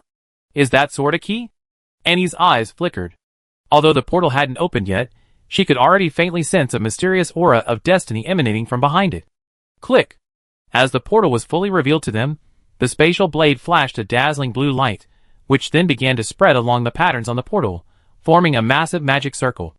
However, this magic circle seemed incomplete, or rather, chaotic and disordered, rendering it completely ineffective. Anne, however, had a sudden inspiration. She took out the parchment she had received from Gordon and carefully examined it against the patterns on the portal. Sure enough, the parchment records the true appearance of this magic circle. We need to restore this magic circle, so we can open this door. Bourne carefully unfolded the parchment, his gaze quickly sweeping across the surface. Although the words and patterns were somewhat blurry, he could still roughly understand their meaning. I understand, Bourne muttered to himself, then looked up at Anne. Okay, let's work together. You take care of your side, and I take care of mine. Anne nodded without hesitation, agreeing.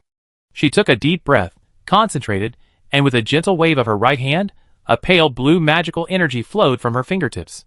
This energy, like a nimble little snake, quickly coiled around the fragments of the magic circle on the spatial gate, guiding them to move slowly. Seeing this, Bourne immediately imitated Anne's actions. He also unleashed a burst of magic, echoing Anne's energy, together controlling the fragments. Time passed slowly, the two working with complete concentration, not daring to relax for a moment. About an hour later, the entire magic circle was finally successfully pieced together. Rumble. Suddenly, The enormous spatial gate began to slowly rotate, emitting a muffled sound. The runes on the gate shone even brighter as it rotated, as if imbued with life. At the same time, wisps of spatial threads emerged from all directions, weaving and coiling in the air like nimble snakes, gradually converging into one. These spatial threads rapidly intertwined, forming a dimly lit passageway. A thin layer of mist permeated the passageway, obscuring its contents. However, Annie could clearly sense a powerful sense of destiny emanating from it, as if it were a gateway to an unknown fate. Is this the entrance to the labyrinth of destiny?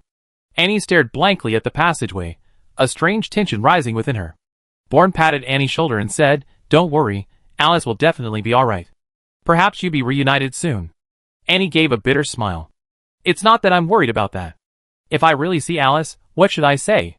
More than 100 years have passed, and the prime material plane has changed beyond recognition. I want to find her only for a little peace of mind." Bourne shook his head. "You can't say that. Warren and Margot are still alive. If you can bring Alice back, they will be very happy." Annie sighed. "Bringing her back from the god plane is easier said than done. The prime material plane can't bear power above the supreme realm right now. If I recover to the chaotic realm, I'm afraid I'll never be able to set foot on the prime material plane again." Bourne smiled. "Just because you can't go back doesn't mean Alice can't, unless she also reaches the chaotic origin realm," Annie said. "Sister Alice's talent is equally formidable. I believe that in a resource-rich world like the god plane, reaching the peak of the supreme origin realm wouldn't be difficult for her. The main question is whether she can obtain a godhead. And she's clearly been noticed by some powerful figure in the celestial library. Obtaining a godhead should only be a matter of time." Bourne scoffed. "There's no point in thinking about it. Let's go in and see." Annie could only nod helplessly, and the two stepped into the spatial gate, disappearing into the distorted space. However, just as the spatial gate was about to close, a blood-stained hand pressed against the door. Chapter 680. Through a long-time tunnel, Annie and Bourne gradually arrived in a void. Here, countless mirror fragments of worlds seemed to wander aimlessly, a bizarre and dizzying sight. However, Annie and Bourne were no ordinary people. They channeled their magic, resisting the strange forces emanating from all directions, and continued forward with unwavering steps. Is this the labyrinth of fate? Annie looked up. There, she saw a mirror image of an ordinary village being attacked by a group of bandits. The bandits were cruel and ruthless, slaughtering all the men in the village, leaving a river of blood, abducting all the women and children, and burning the entire village to the ground. Such tragedies were not uncommon. Inside, if this is fate, then fate is truly a terrible thing. A hint of melancholy flickered in Bourne's eyes. In times of war, this is how ordinary people live. Bandits are ordinary people, and farmers in villages are ordinary people. They're all just trying to survive. It's the times that have led them down different paths. And if one day you could control the world, would you change all of this? And nodded resolutely. Of course. I would change everyone's fate, so that everyone could live in peace and prosperity, without having to live in constant fear, without suffering from cold and hunger. At this moment, the void before them trembled, and the surrounding mirror images began to spin rapidly.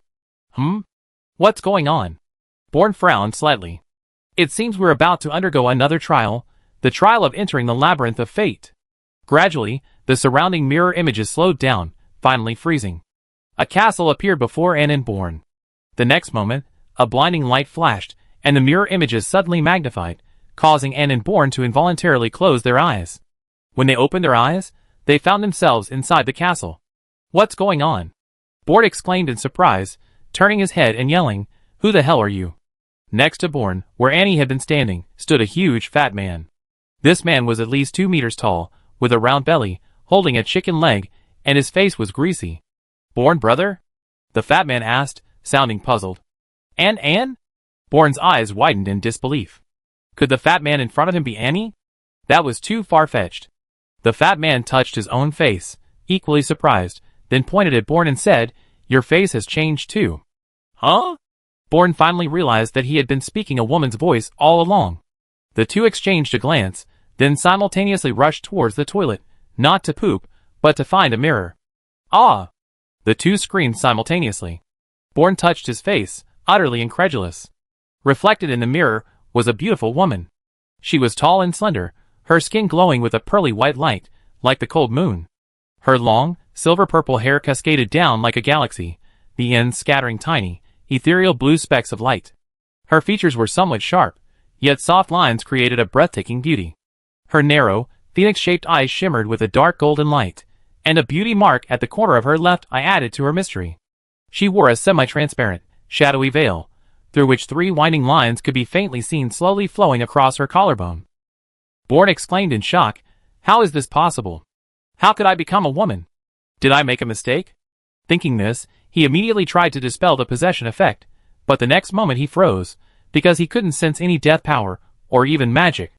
Meanwhile, Annie was already sitting on the ground, her face full of dejection. "Oh my God, I turned into a big fat woman. Is this fair? What are you two doing?" A sharp voice rang out behind them. Bourne and Annie turned around and saw a fat woman with a face full of scars, hands on her hips, glaring at them with wide eyes. "You two dogs, daring to run around the castle. You must have a death wish. If it weren't for your remaining usefulness, I have you dead today. Come with me right now. The master is waiting to see a show." Bourne scratched his head. What is this fat pig babbling about? Annie shook her head. "I don't know, I'm not sure, I don't understand." The fat woman flew into a rage, a whip appearing in her hand, which she lashed out at Bourne. Bourne snorted coldly.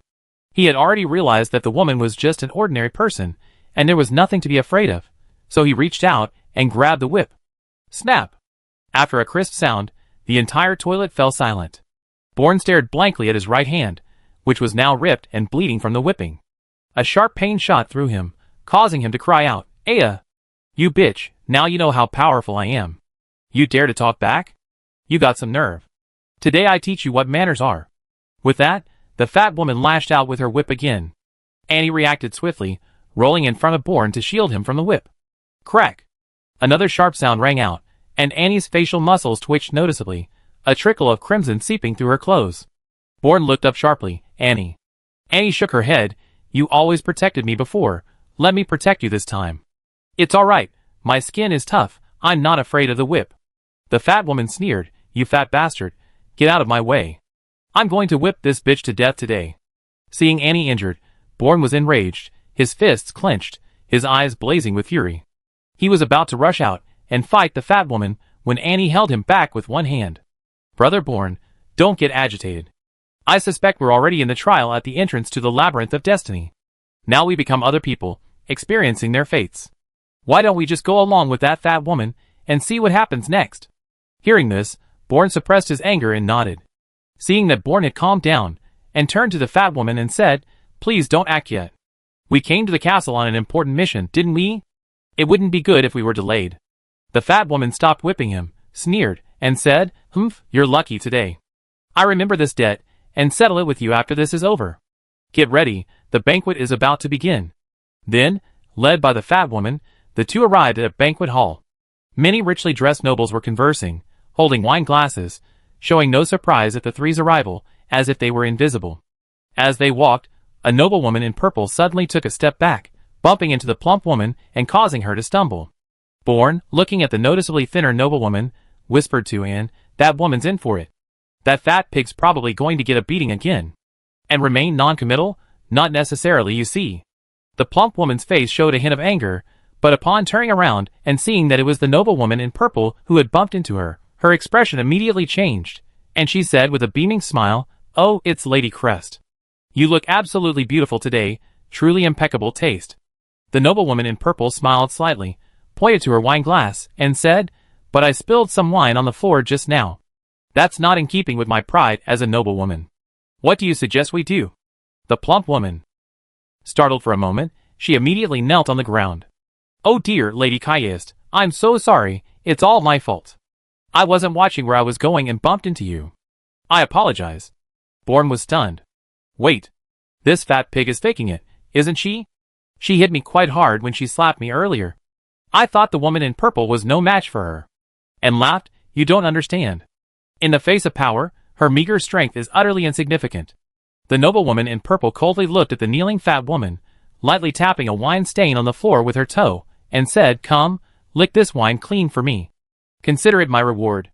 The fat woman, without hesitation, crawled over and began licking the floor. Seeing the fat woman's comical appearance, the lady in purple couldn't help but burst into laughter. "Ha ha ha, you're like a fat lapdog, ha ha ha, so funny. The fat woman even barked twice, perfectly fitting the occasion, making the lady in purple laugh even harder. After licking the wine stains clean, the fat woman asked obsequiously, Mrs. Kayest, I licked it clean. Can you forgive me now? The lady in purple narrowed her eyes slightly. I think I said this was a reward for you.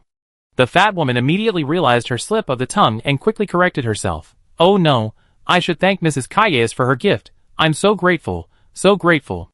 The lady in purple then waved her hand with satisfaction. All right, you can get out of here. The fat woman, feeling like she'd been granted a pardon, quickly got up, winked at Anne and Bourne, and continued walking towards the stage in the center of the banquet hall. Bourne chuckled, covering his mouth. Hee, it's quite amusing to see this fat pig get its comeuppance.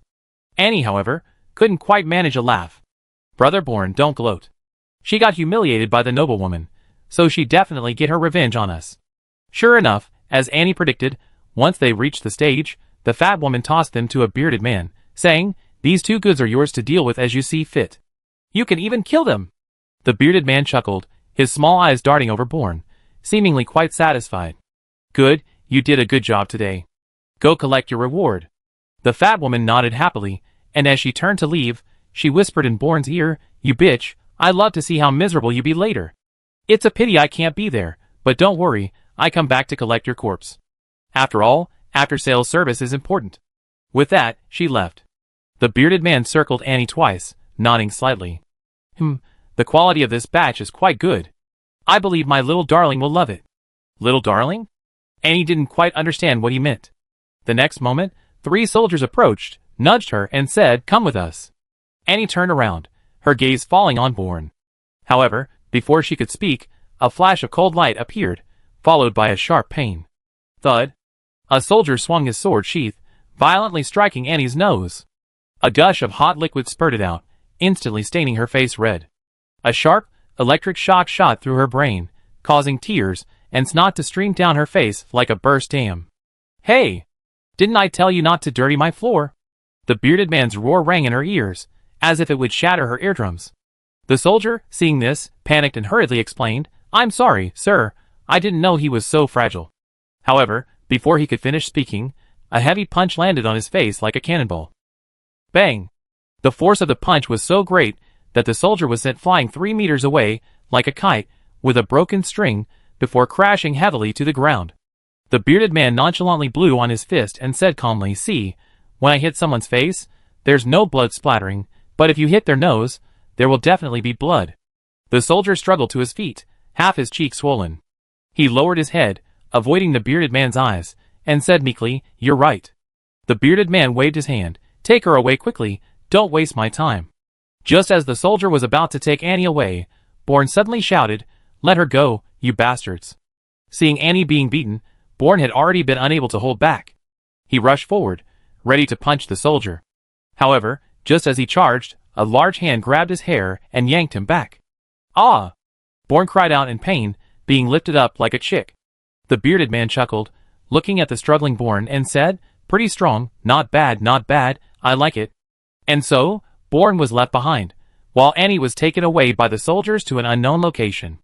After a while, the bearded man slowly walked to the front, gently tapping his wine glass. Distinguished guests. Hearing his voice, everyone at the banquet stopped talking and turned to look at him. The bearded man's lips curled slightly, and he slowly said, I'm very pleased that so many people have come to my banquet today, it makes my castle shine.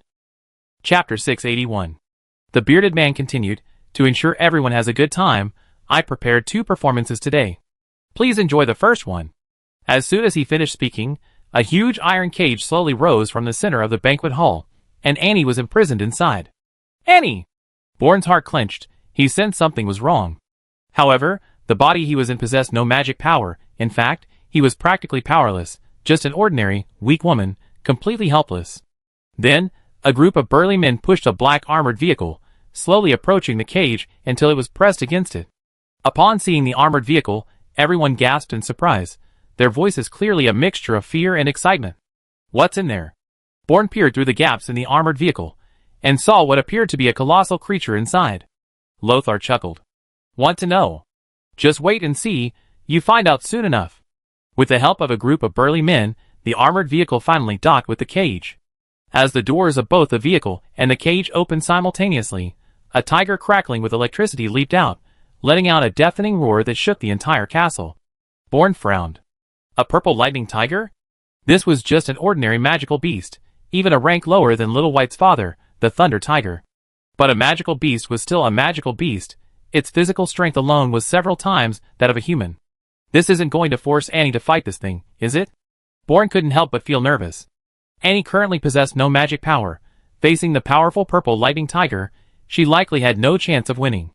But the surrounding crowd didn't seem to share the view. They cheered excitedly. Go! Eat that fatso. Ha ha ha, His Highness the Duke's purple lightning tiger is getting better and better. Look how powerful it is. I can already imagine the carnage. The burly men quickly closed the cage door and removed the armored vehicle. The purple lightning tiger roared, pounding its claws against the cage. The bars trembled violently with each strike, yet remained sturdy. Soon, the purple lightning tiger spotted Annie, also trapped in the cage. It turned fiercely and approached her step by step. Anne's heart tightened. She slowly backed away, soon finding herself against the bars, with nowhere left to retreat.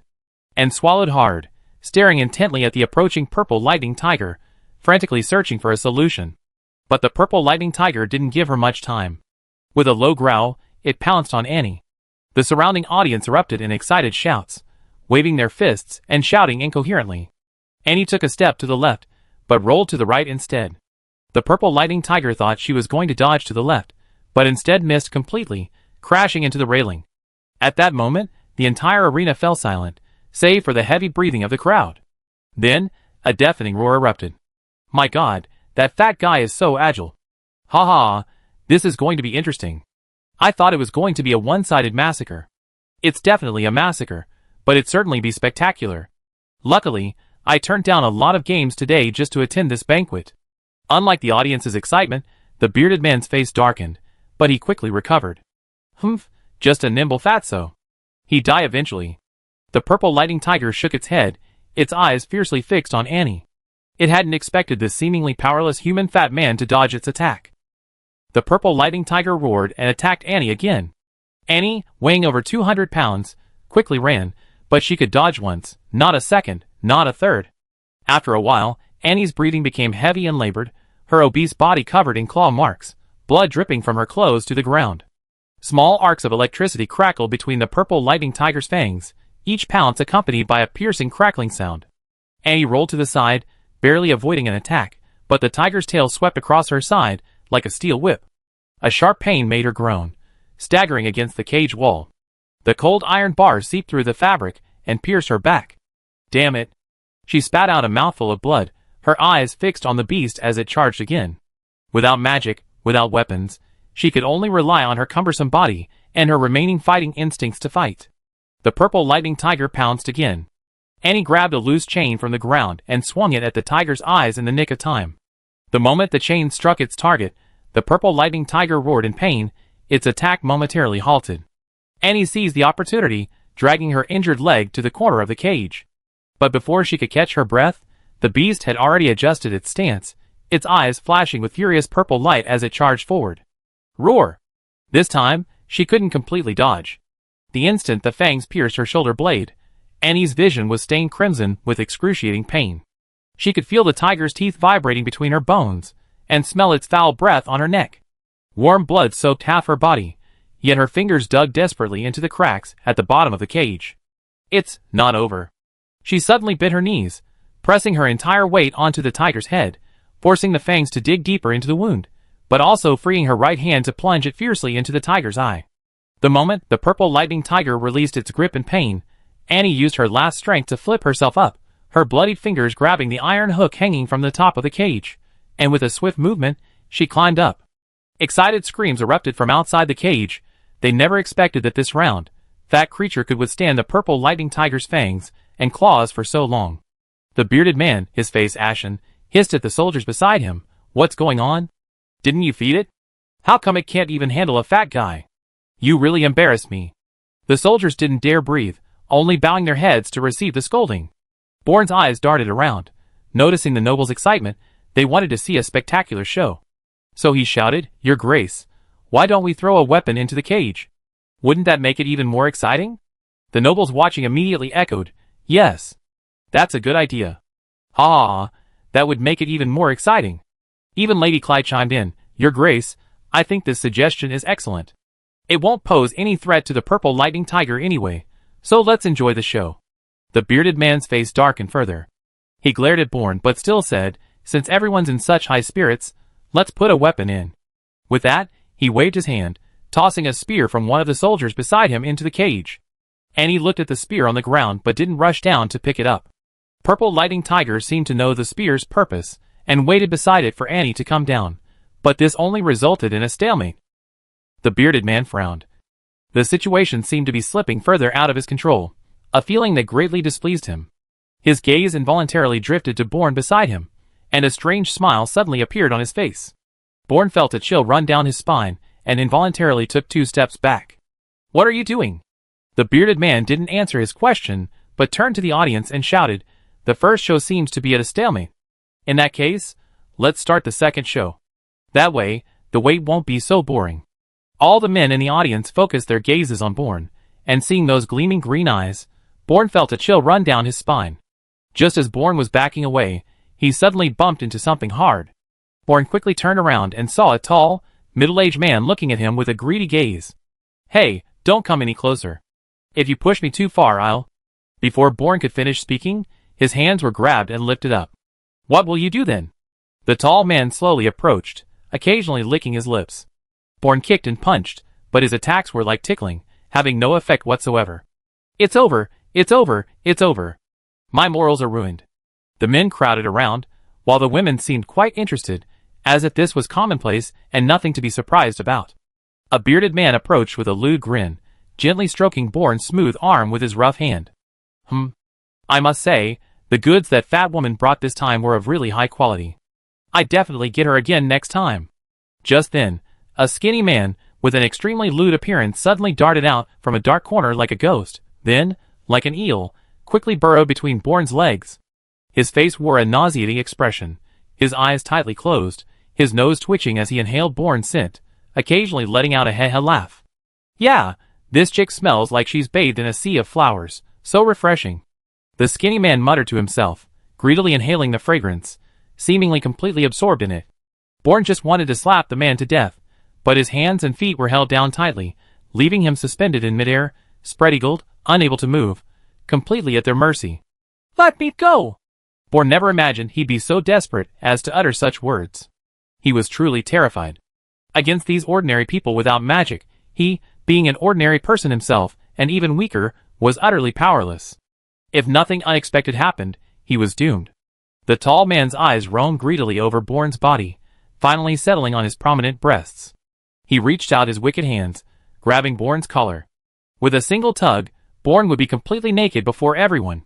Bourne had his eyes tightly shut. He couldn't bear to watch, much less imagine what was to come. It was the ultimate insult to him. However, at this critical moment, the purple lightning tiger in the iron cage let out a furious roar, the sound shaking the entire hall and drawing everyone's attention back to it. Huh? What's going on? That fat guy's going to be eaten? The bearded man turned around, looking at the iron cage. But what happened next left him speechless. And, spear in hand, charged towards the purple lightning tiger like a battle-hardened general, roaring as she did so. The purple lightning tiger, like a frightened kitten, howled and fled, utterly powerless to fight back. How could this be? The bearded man felt his mind go blank. The purple lightning tiger was a magical beast, after all. Its strength was at least at the level of a human mage in the outer realm. How could it be unable to defeat an ordinary fat human? But soon, reality dealt him another heavy blow. Annie leaped and landed directly on the purple lightning tiger's head, her spear plunging downwards, with a resounding thud into the tiger's shoulder blade.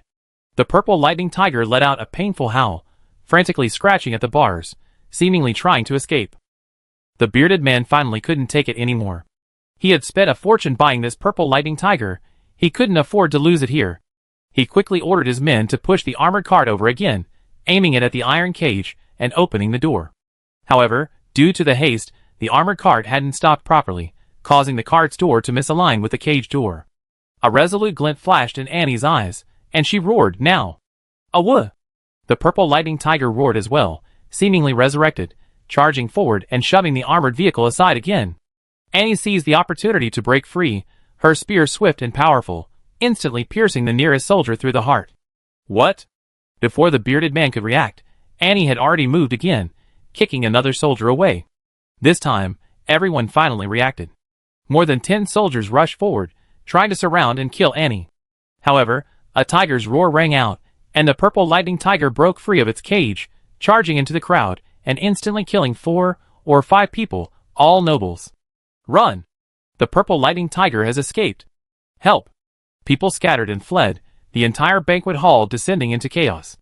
At this point, no one cared about Bourne anymore. Everyone was focused on escaping, desperately running towards the exit. The purple lightning tiger was now like a raging beast, its eyes bloodshot, roaring incessantly, each roar accompanied by a streak of purple lightning across the sky. Although it bore the wound inflicted by Annie's spear, the wound seemed to have little effect, instead driving it even more frenzied. The purple lightning tiger's attacks became increasingly fierce, each claw strike carrying the force of a thunderbolt, impossible to dodge. Its speed was lightning fast, weaving through the crowd in the blink of an eye, leaving blood splattering and screams echoing wherever it went. Blood stained the earth, and the purple lightning tiger was covered in the blood of its enemies, yet it showed no sign of stopping. It was like a killing machine, relentlessly reaping lives. Chapter 682.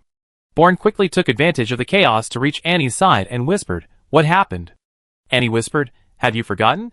I studied the language of magical beasts among the elves back then. Although I'm not fluent yet, I can convey the basic meaning." Bourne suddenly remembered, "Haha, it seems having more skills is never a bad thing. I didn't expect it to come in handy here." "Beast!" The bearded man roared, leaping up and swinging his fist at the purple lightning tiger. The purple lightning tiger roared back, arcs of electricity crackling around its body, and swung its claws to meet the attack. With a deafening boom, the powerful shockwave sent both Annie and Bourne flying, landing on the ground. Annie's face showed shock. That guy. Also a Yuan-type mage. Bourne frowned, because he sensed that the bearded man, known as the Duke, seemed to be even stronger than the purple lightning tiger. If the purple lightning tiger alone were to fight him, it would likely be too much for him. Without hesitation, Bourne grabbed Annie's hand and rushed towards the window. "Come on, we can't stay here. We have to get out of here." Just as Bourne was about to break through the window, Annie grabbed him. "Don't be impulsive, brother Bourne. Look carefully at which floor we are." Bourne looked closely. "It's on high, only the 3rd floor." Annie was speechless. "Don't forget, we're just ordinary people now, ordinary people without any magic. If we jump, even if we don't die, we'd be crippled. Castles are inherently taller than ordinary buildings. The 3rd floor here is equivalent to the 5th or even 6th floor of a typical house." Bourne glanced anxiously at the entrance, completely blocked by the chaotic crowd. "What do we do? If Purple Lightning Tiger loses, we're both doomed." Annie stroked her chin, then suddenly had a brilliant idea. She opened the window and looked outside, exclaiming excitedly, "I got it." What is it?" Bourne peered curiously over, seeing a long, narrow pipe running from top to bottom outside the wall. Annie said confidently, "Based on my understanding of castles, most castles use this pipe design to effectively solve drainage problems."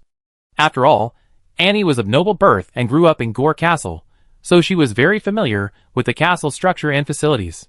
"You mean we slide down the pipe?" Bourne looked at Annie's large frame, a hint of doubt in his eyes. Annie scratched her head. "I probably can't, but you can. You're lighter, the pipes can support your weight." Bourne asked, "What will you do if I leave?" Annie waved her spear. "I can protect myself now, it's all right." Bourne's lips twitched. "You have no self-defense ability whatsoever. The opponent is a high-level cultivator, you have no magic power, how can you fight him?"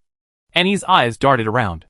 "Then, will you go call for reinforcements for me?" Bourne was speechless, about to speak, when suddenly a loud bang echoed in the hall, followed by the mournful howl of the Purple Lightning Tiger. "Awooh!" The Purple Lightning Tiger was already covered in wounds, pinned to the ground by the bearded man, his fists pounding down relentlessly, each blow producing a dull thud. Finally, he delivered the final punch, knocking the Purple Lightning Tiger unconscious and rendering it completely incapable of fighting. Seeing this, the others recovered, their earlier panic subsiding.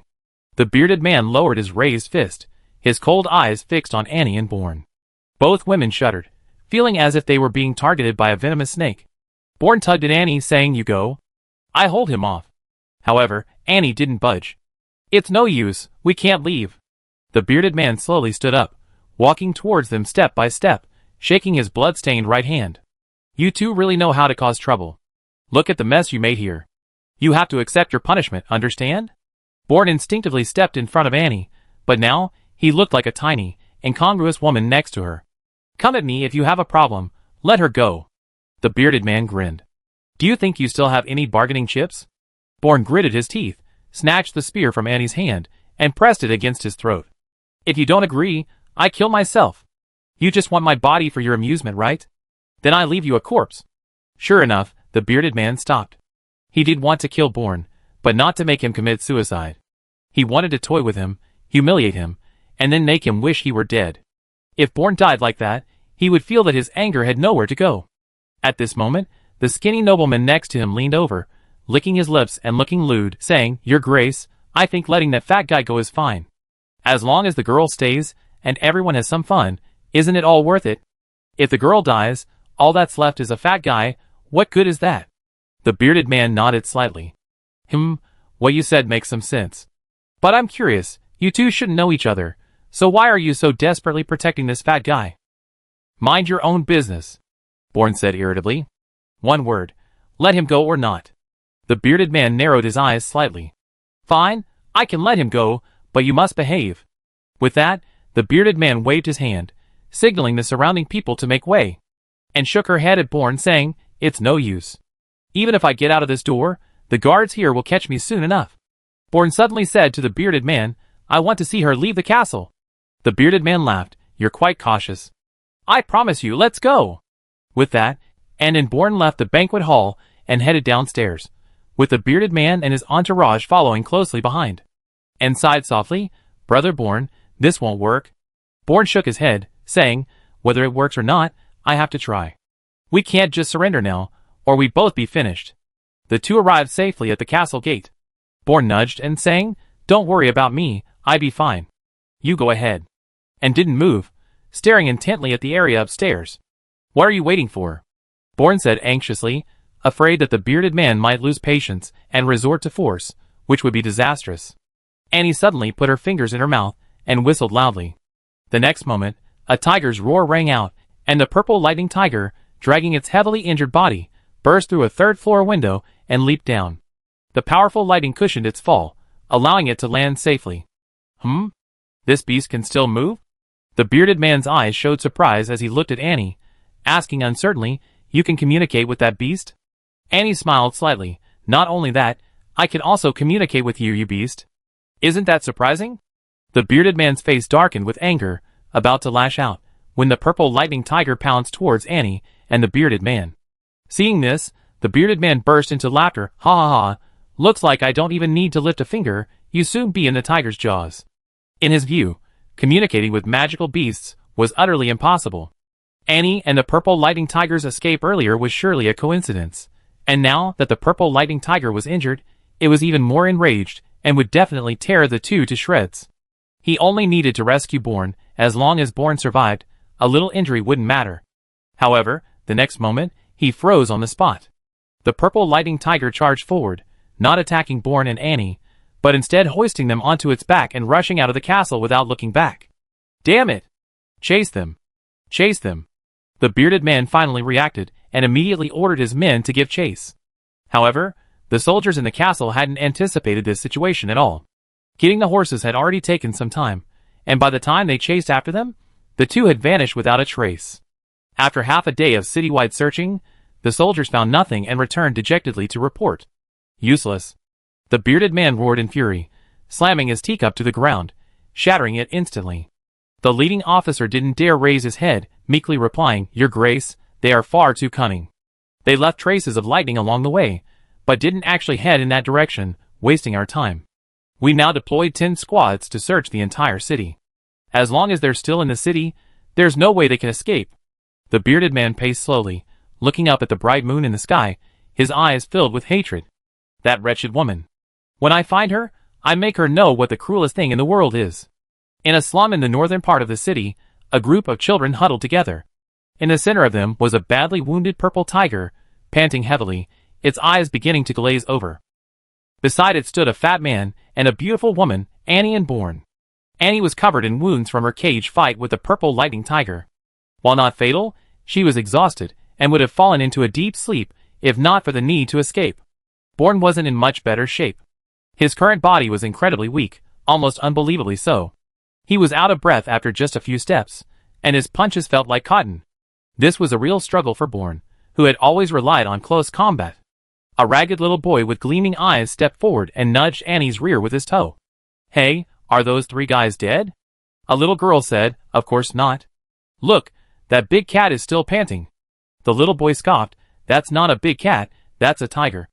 I seen tigers at the circus before, but they weren't this big, and their fur wasn't purple.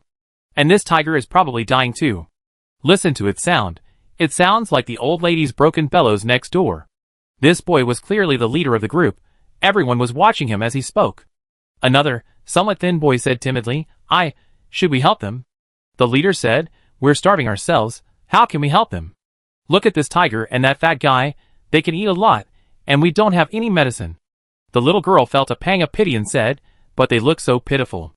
Look at that older sister, her clothes are all torn." The leader was speechless. "She's probably the least injured. The tiger and the fat guy are both badly hurt." Just then, a commotion erupted in the street, accompanied by soldiers' shouts and people's cries. The lead boy frowned. "Oh no, the soldiers are here." A dirty little boy ran over and said, "A lot of soldiers from the Duke's mansion are outside. They're looking for a tiger, and a man and a woman." All eyes immediately fell on Annie and the others. The lead boy pondered for a moment and said, "These people will cause trouble. Let's hand them over." The little girl said, "That's not a good idea. They're so badly injured. If we hand them over to those soldiers, they definitely die." The lead boy shook his head. "We're barely able to save ourselves. How can we help others?" The little girl persisted, "But weren't our parents killed because of these despicable nobles? Aren't we orphans because of them? Now they're being persecuted by these nobles too.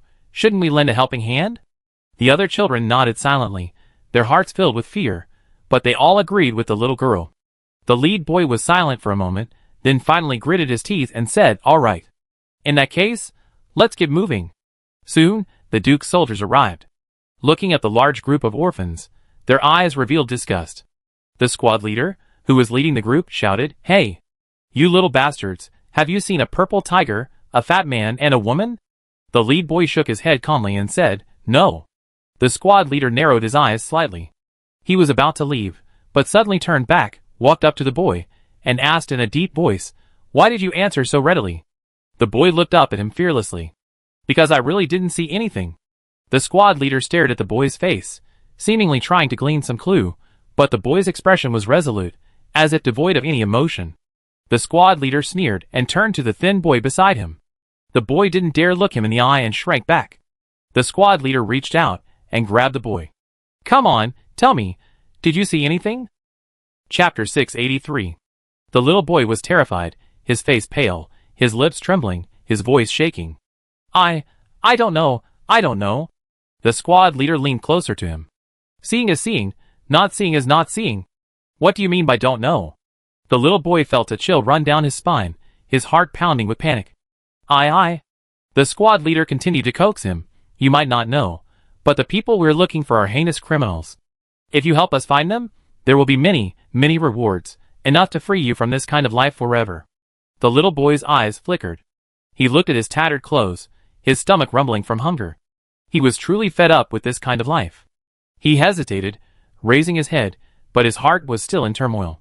Seeing this, the squad leader immediately added fuel to the fire. "But if you know where those guys are and don't tell me, that's harboring criminals, and you should understand the consequences." The little boy trembled, his emotions completely collapsing. Just as he was about to speak, the leader shouted, "If we're talking about criminals, probably no one is more like them than you."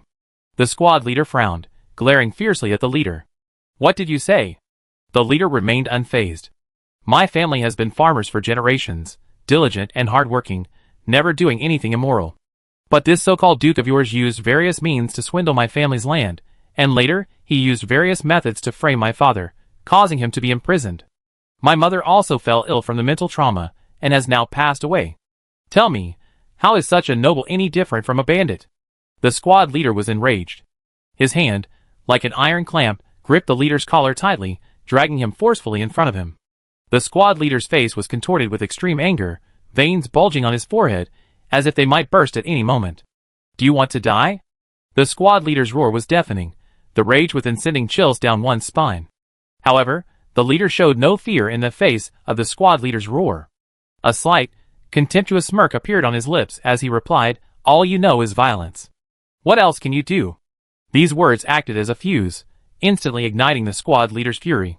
His eyes widened as he glared at the leader, gritting his teeth and cursing, "You damned bastard." Before the words were even finished, the squad leader raised his right hand and, with all his might, slapped the leader hard across the face. A sharp smack rang out, the force of the slap causing the leader to stagger and nearly fall to the ground.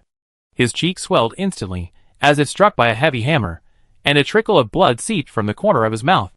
The sudden, intense pain left the leader dazed.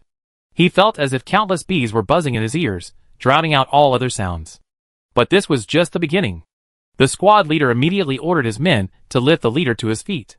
"You little bastard, I show you what I'm made of today," he shouted, stepping forward and delivering another punch directly to the leader's stomach. The leader's eyes widened, a sharp pain blurring his consciousness. He tried to scream, but no sound came out. Bang! Bang! Bang! 3 more punches came, 1 to the stomach, 2 to the face. "Stop hitting him," the little girl pleaded, tears streaming down her face. "Please stop. He'd die if you keep hitting him like this." The squad leader shoved the little girl away, making her stumble. "Humph, good riddance. Let him spit it out. Let's see if he can still talk now." Just as the squad leader was about to continue, a voice sounded behind him. "What are you doing?" The squad leader was slightly startled and turned around to see a man who looked like an officer staring coldly at him. The squad leader trembled and immediately stepped forward, saying, "Squad Captain, this brat is talking badly about His Highness the Duke. I'm just teaching them a lesson." This man was the captain in charge of searching the northern city area. He looked at the barely alive leader and frowned, saying, "Are you all very idle? His Highness the Duke ordered you to hunt down a wanted criminal, and you're wasting time here. Do you know how important this search is to His Highness? If the wanted criminal escapes because of your ineffective search, can you bear the responsibility?" The squad leader immediately said, "Captain, but it's them." "Humph." Before the squad leader could finish speaking, the captain interrupted him. "It's just a few words. You can manage it today, but can you manage it tomorrow? The day after tomorrow? Countless people in the city speak ill of the Duke. Can you manage them all? You delayed important matters because of this little thing. What's wrong with your brain?" The squad leader was so scolded that he couldn't lift his head. The children took the opportunity to quickly rescue the leading boy. At this time, the leading boy's eyes were closed, and he had already fainted. His cheeks were swollen high, and his eyebrows were cracked and bleeding, making him look very miserable. The captain waved his hand and said, "All right, you guys hurry up and continue searching for the wanted criminal. Don't waste any more time." The squad leader immediately replied, "Yes, sir." And then he and his men quickly left. The captain glanced indifferently at the barely alive leader boy, his face expressionless, before also leaving. After the soldiers left, some children, unable to bear the pressure, burst into tears. A little girl, tears streaming down her face, gently wiped the blood from the leader boy's face with her torn sleeve, murmuring, "You have to be all right. You have to be all right." At that moment, the haystack behind them trembled slightly, and Bourne emerged from it. After resting for a while, he had finally regained some strength, no longer unable to even stand as before. He walked to the leader boy, briefly examined him, and then his brow furrowed deeply. The small body had endured injuries beyond its limits. Not only were its external wounds severe, but its internal organs also appeared to be damaged. Without immediate treatment, its life was in danger. Bourne looked at the group of children he had never met before. They had risked their own safety to protect him and the others. Bourne was determined to repay this kindness. "Is there a doctor nearby?" Bourne asked. The little girl's face showed despair. "There is a doctor, but we have no money. We can't afford treatment.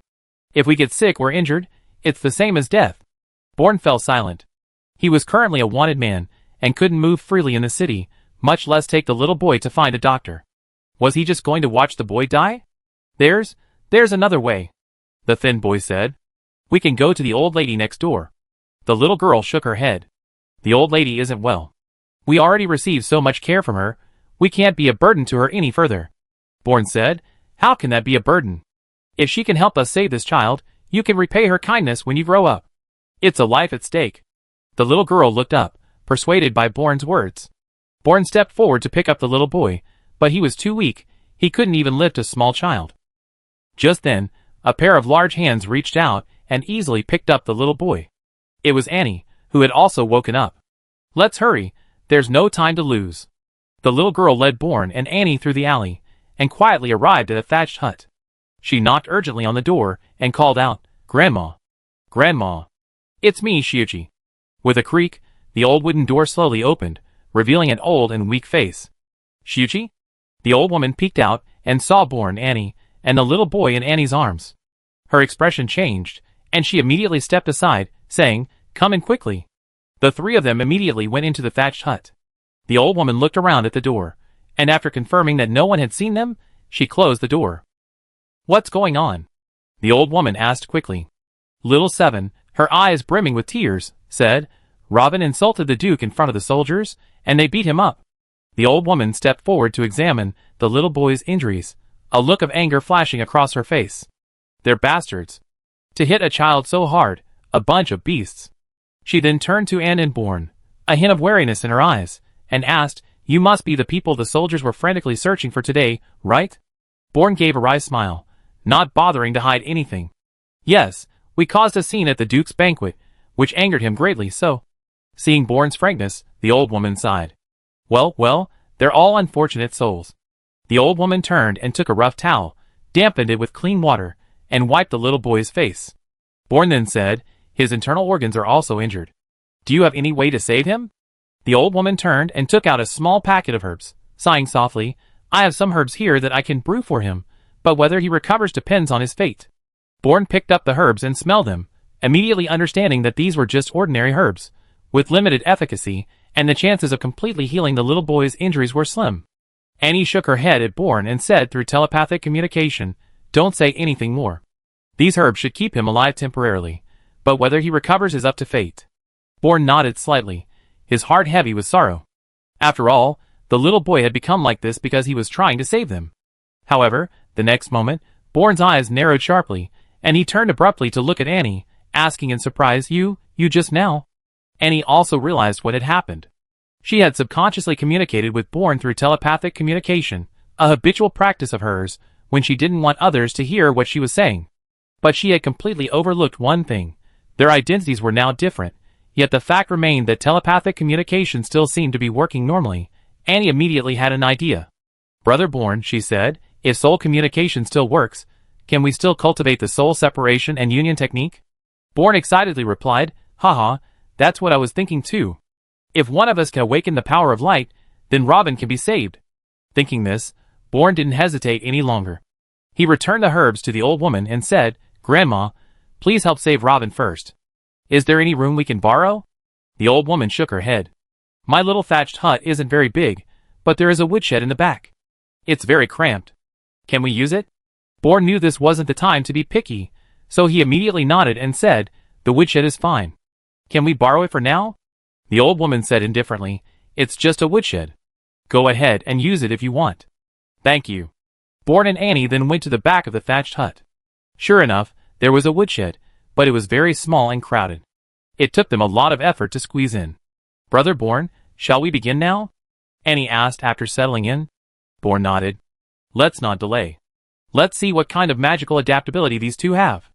Then, based on their memories of the soul separation and fusion technique, the two began to slowly mobilize the power within their bodies, sensing the surrounding elements. Not long after, Born suddenly sensed a strange energy fluctuation. This fluctuation was faint yet exceptionally strong. He immediately concentrated his mind, focusing all his efforts on sensing the source of this energy. After careful investigation, Born finally confirmed the existence of this element, and he was extremely familiar with it. It was the power of death. Just as Born sensed the power of death, the seemingly ordinary pattern on his collarbone began to emit a faint dark light. Although this dark light was weak, it was exceptionally conspicuous, as if activated by some force. The pattern seemed to be slightly wriggling, yet it also seemed completely still, making it difficult to discern. While Born was making a breakthrough, Annie also made a new discovery. She too sensed the presence of an element, but one entirely different from what Born had sensed, and stood there quietly, eyes closed, focusing intently on the element's presence. Suddenly, the dawn sunlight streamed through the thatched roof, casting dappled shadows. These shadows, as if drawn by some force, gradually gathered around and, enveloping her, bathed in this soft light, and radiated an aura of holiness, like an angel descended to earth. Chapter 684. Annie's spirit division technique was in perfect condition, while Born's soul fusion technique was 2/3 complete. Combined, the power of the spirit division and soul fusion technique surpassed most advanced cultivation methods. Therefore, the moment they sensed the elemental power, their strength began to advance rapidly, directly breaking through to the high level of the origin realm. "Annie! We succeeded," Born said excitedly. Annie also opened her eyes, her face showing a sense of relief. "Great! I awakened the power of light. I can go save Robin." Born nodded. They had been in the woodshed for 2 days, completely unaware of what had happened outside. The two squeezed out of the woodshed and returned to the thatched hut. The thatched hut was filled with the smell of herbs. The old woman was sitting by the fire, brewing herbs, while Xiao-Qi was carefully tending to the seriously injured Robin. The two turned around when they saw Born and the others emerge. Born immediately stepped forward and asked, "How is Robin?" Xiao-Qi shook her head. "He hasn't woken up yet." Born looked at Robin's condition, his brows furrowing instantly. "Oh no, his condition has changed again. Annie, we need to hurry." Annie nodded without hesitation and quickly stepped forward, her movements light and decisive. She reached out a hand and placed it precisely on Robin's chest, as if the spot were intimately familiar to her. Xiao-Qi, standing to the side, was slightly taken aback. She completely didn't understand Annie's intention. However, despite her confusion, Xiao-Qi didn't interrupt Annie, but quietly watched what would happen next. The instant Anne's palm touched Robin's chest, a strange power began to surge within her. This power didn't originate from the outside, but rather from some energy source deep within in herself. She closed her eyes tightly, focusing intently on channeling this power, gathering it in her palm. As Anne's breathing gradually stabilized, her body began to emanate a faint golden light. This light was initially weak, but as time passed, it grew increasingly intense, dazzling like the rising sun. Rings of light continuously emanated from Anne's palm, dancing in the air like nimble sprites, before gently descending upon Robin, enveloping him entirely in a golden glow. This miraculous scene left everyone present speechless, especially the busy old woman. Her hands froze, her face filled with astonishment as she stared at the sight before her, muttering to herself, This is a miracle." Time ticked by, and fine beads of sweat began to appear on Annie's forehead, but she paid no attention, her entire focus on Robin. As the treatment continued, Robin's previously deathly pale face began to regain some color, and his breathing became much more steady. Finally, after a long and arduous treatment, Annie exhausted the last vestiges of her light energy.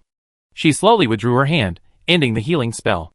Panting heavily, Annie's body trembled slightly, but a relieved smile appeared on her face. Seeing this, Born rushed forward to ask, "How is he? How is Robin now?" And took a deep breath, composed herself, and then smiled as she replied, "There shouldn't be any danger now." Hearing this, both Xiao-Qi and the old woman's faces lit up with surprise. The old woman exclaimed, "My goodness! We never imagined you were the possessor of a miracle. Why is the Duke hunting down a messenger of a miracle?" And gave a wry smile and said, "I'm not the possessor of any miracle. I'm just an ordinary magician. Thank you for helping us." The old woman waved her hand and said, "We should be thanking you. If it weren't for you, Robin might have." Robin saved us first and said, "We're just repaying his kindness. But Robin needs to rest now, so we have to rely on you for help." The old woman sighed, "Alas, he's a poor child. His parents were forced to their deaths, and it's not easy for him to survive on his own. Don't worry, I take good care of him." Just then, the wooden door was suddenly flung open with tremendous force, and a spear, carrying immense power, shot out, piercing the old woman's chest and leaving a large, bowl-sized wound from which blood gushed. The old woman's expression remained frozen in time, then she felt her consciousness slowly being pulled from her body, and she collapsed to the ground. "Grandma!" Xiao-Qi cried out hoarsely. Born and Annie had already positioned themselves in front of Xiao-Qi, watching the doorway warily.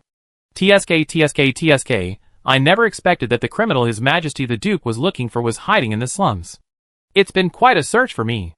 The captain of the Duke's personal guard walked into the thatched hut step by step. His eyes were cold, and there was still a magical fluctuation in his right palm. Born stared intently at the man, demanding, "You bastard!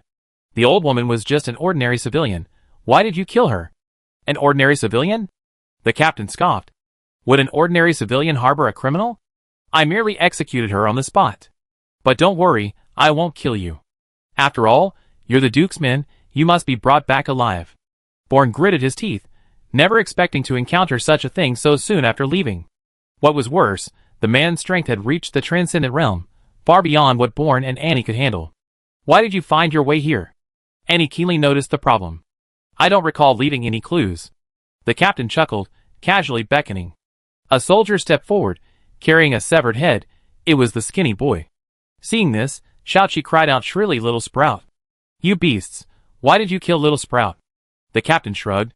I not only killed him, but I killed all the little bastards there, because they were all criminals harboring wanted criminals. Shouldn't they be killed? Xiaoqi's pupils contracted sharply, his whole body trembled slightly, and he stumbled, almost falling to the ground. You? What did you say? They're all dead? Don't worry, I sent you down there to reunite with them. With that, the captain grinned maliciously as he approached Xiaoqi. Get out of my way.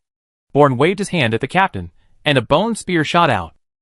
The captain was clearly surprised, but he simply swung his sword, and with a flash of lightning, shattered the bone spear. You're a necromancer? Bourne glared at the captain and shouted, Come at me if you have a problem. What kind of man attacks a bunch of kids? The captain's eyes flashed. What are you so arrogant about, you necromancer? Since you're so ungrateful, I finish you off first. With that, the captain drew his sword in his right hand and charged at Bourne. Bourne, now possessing magic, felt somewhat emboldened. He wasn't afraid of the captain's attack and kicked out, trying to deflect the sword. However, upon contact, powerful lightning surged through his body, breaking through the defenses of death energy, leaving Bourne charred and battered, even his hair standing on end. Aya! Bourne screamed. Before he could react, the captain kicked him away, sending him crashing to the ground, unable to recover for a long time. Brother Bourne. Annie tried to rush to his aid, but the captain pressed a sword against her throat, and she froze, too afraid to move. The captain sneered repeatedly, with such meager strength, You dare challenge me? Who gave you the courage? Bourne finally realized that they had only cultivated for 2 days at most. Even if the spirit division and soul fusion technique was powerful, it couldn't change their physique in such a short time, allowing them to challenge a nascent soul-level expert. Damn it! Bourne gritted his teeth, slowly rising from the ground, but was quickly swarmed by the soldiers beside him and forced back down. Sigh, how pathetic. The captain said mockingly, People as weak as you have offended the Duke. Once you return to the castle, endless torment awaits you. But that has nothing to do with me. At this moment, the squad leader, who had previously beaten Robin, also approached, grabbed Xiaoqi by the hair, and dragged her to the doorway. Xiaoqi let out a piercing scream, but no matter how she struggled, she couldn't escape. Let go! You beast! Bourne roared angrily, Come at me! Don't touch her! The squad leader turned to look at the captain, who revealed a playful smile. Oh! You got guts? I originally wanted to kill you too, but since the Duke wants you alive, I had no choice, so... He moved slightly, his expressionless face, and the long sword in his hand shot out like lightning, carrying a sharp aura and the force of a thunderbolt, shooting straight toward Xiaoqi. This lightning blade was extremely fast, like a meteor streaking across the night sky, leaving no time to react. Xiaoqi hadn't even realized what was happening. She only felt a slight stinging pain on her neck, like being gently bitten by a small insect. However, this seemingly insignificant sting instantly transformed into unbearable agony. Xiaoqi's body shuddered violently. She tried to scream, but found herself unable to utter a sound. Her vision blurred, and the world around her distorted. Then, Xiaoqi felt her body collapse limply, as if it had lost its support. Her head was still tightly gripped in the squad leader's hand, while her body lay lifelessly on the ground like a puppet with its strings cut. As Xiaoqi's body fell, a torrent of blood gushed from the severed opening in her neck, like a red fountain, splashing onto the ground and staining the surrounding earth crimson. The blood continued to flow, forming a horrifying pool. Xiaoqi's eyes were still open, filled with terror and helplessness, as if she couldn't believe it was real. Yet, her life had been frozen in that instant, forever frozen in that moment. The squad leader watched coldly, a slight, disdainful smile playing on his lips. He casually tossed Xiaoqi's head aside like trash, showing no pity. Bourne's eyes were bloodshot as he struggled frantically, roaring hysterically, Bastard! Beast! I kill you! Kill you! The captain looked at him coldly, saying calmly, Kill me? What do you plan to use to kill me? Do you think you can kill me by shouting? Bourne felt like he was going crazy with rage, but due to the difference in strength, he was now completely immobilized, utterly powerless to resist. And, communicating through their souls, pleaded, "Brother Bourne, calm down." Bourne roared, "How can I calm down? Little Seven is dead. Killed by this beast. I can't calm down." Seeing Bourne blinded by rage, and sighed. She too was filled with grief and indignation, but there was nothing they could do. No one could save them. This was the helplessness of the weak. "Captain, there's another one here," a soldier said, pointing to Robin on the bed. The captain turned and saw it was the same boy who had been barely alive earlier. He didn't pay him any mind, waving his hand and saying, "Never mind him. No one's taking care of him. With his injuries, he's surely going to die. There's no need to waste any more time. Go, take these two criminals back." The soldiers bound Bourne and in tightly, preparing to escort them back to the Duke's castle. Just then, a tiger's roar rang out, and the two soldiers at the door had their heads instantly crushed by the purple lightning tiger. "Huh? You beast, you're still alive?" The captain looked somewhat astonished. He hadn't found any trace of the purple lightning tiger from the start, assuming it was long dead somewhere, but unexpectedly, it had reappeared. The purple lightning tiger roared and pounced on Annie and Bourne. The soldiers were no match for it, and scattered to save their lives. "Why are you running? Stop them!" The captain roared, wielding his long sword and slashing at the purple lightning tiger. The purple lightning tiger roared and pounced, its claws crackling with blinding arcs of electricity. The captain slashed horizontally with his long sword, lightning crackling along the blade, colliding violently with the tiger's claws, creating a ring of blue-purple electricity. Both sides staggered back, the ground scorched by the residual electricity. The tiger's tail swept like a steel whip, and the captain spun and slashed, the blade grazing the tiger's scales and sending sparks flying. The purple lightning tiger seized the opportunity to lunge forward, its fangs aimed straight for the throat, but the captain countered with a powerful blow to the tiger's nose using the hilt of his sword. The purple lightning tiger roared in pain, turning its head and tearing open the captain's breastplate with its front claws, leaving 3 bloody gashes. The captain, instead of retreating, advanced, his left hand suddenly grabbing the tiger's ear, lightning flowing into his palm. The purple lightning tiger's fur bristled, and it used the momentum to roll and throw the captain away. A final thrust of the sword before it left his hand tore a bloody gash in the tiger's belly. Both men, panting, created distance between themselves, a turbulent static field of lightning energy forming between them. Chapter 685. The purple lightning tiger roared, its body crackling with electricity like a thunderbolt, its imposing presence overwhelming. None of the surrounding soldiers dared to approach. The captain was also on high alert. Even he had to be extremely cautious in the face of this ferocious beast. However, the next moment, the purple lightning tiger hoisted Bon and Annie onto its back and charged out of the thatched hut without looking back, fleeing for its life. "Huh?" The captain, who had been on high alert, was stunned. By the time he reacted, the purple lightning tiger was already far away. "Quick!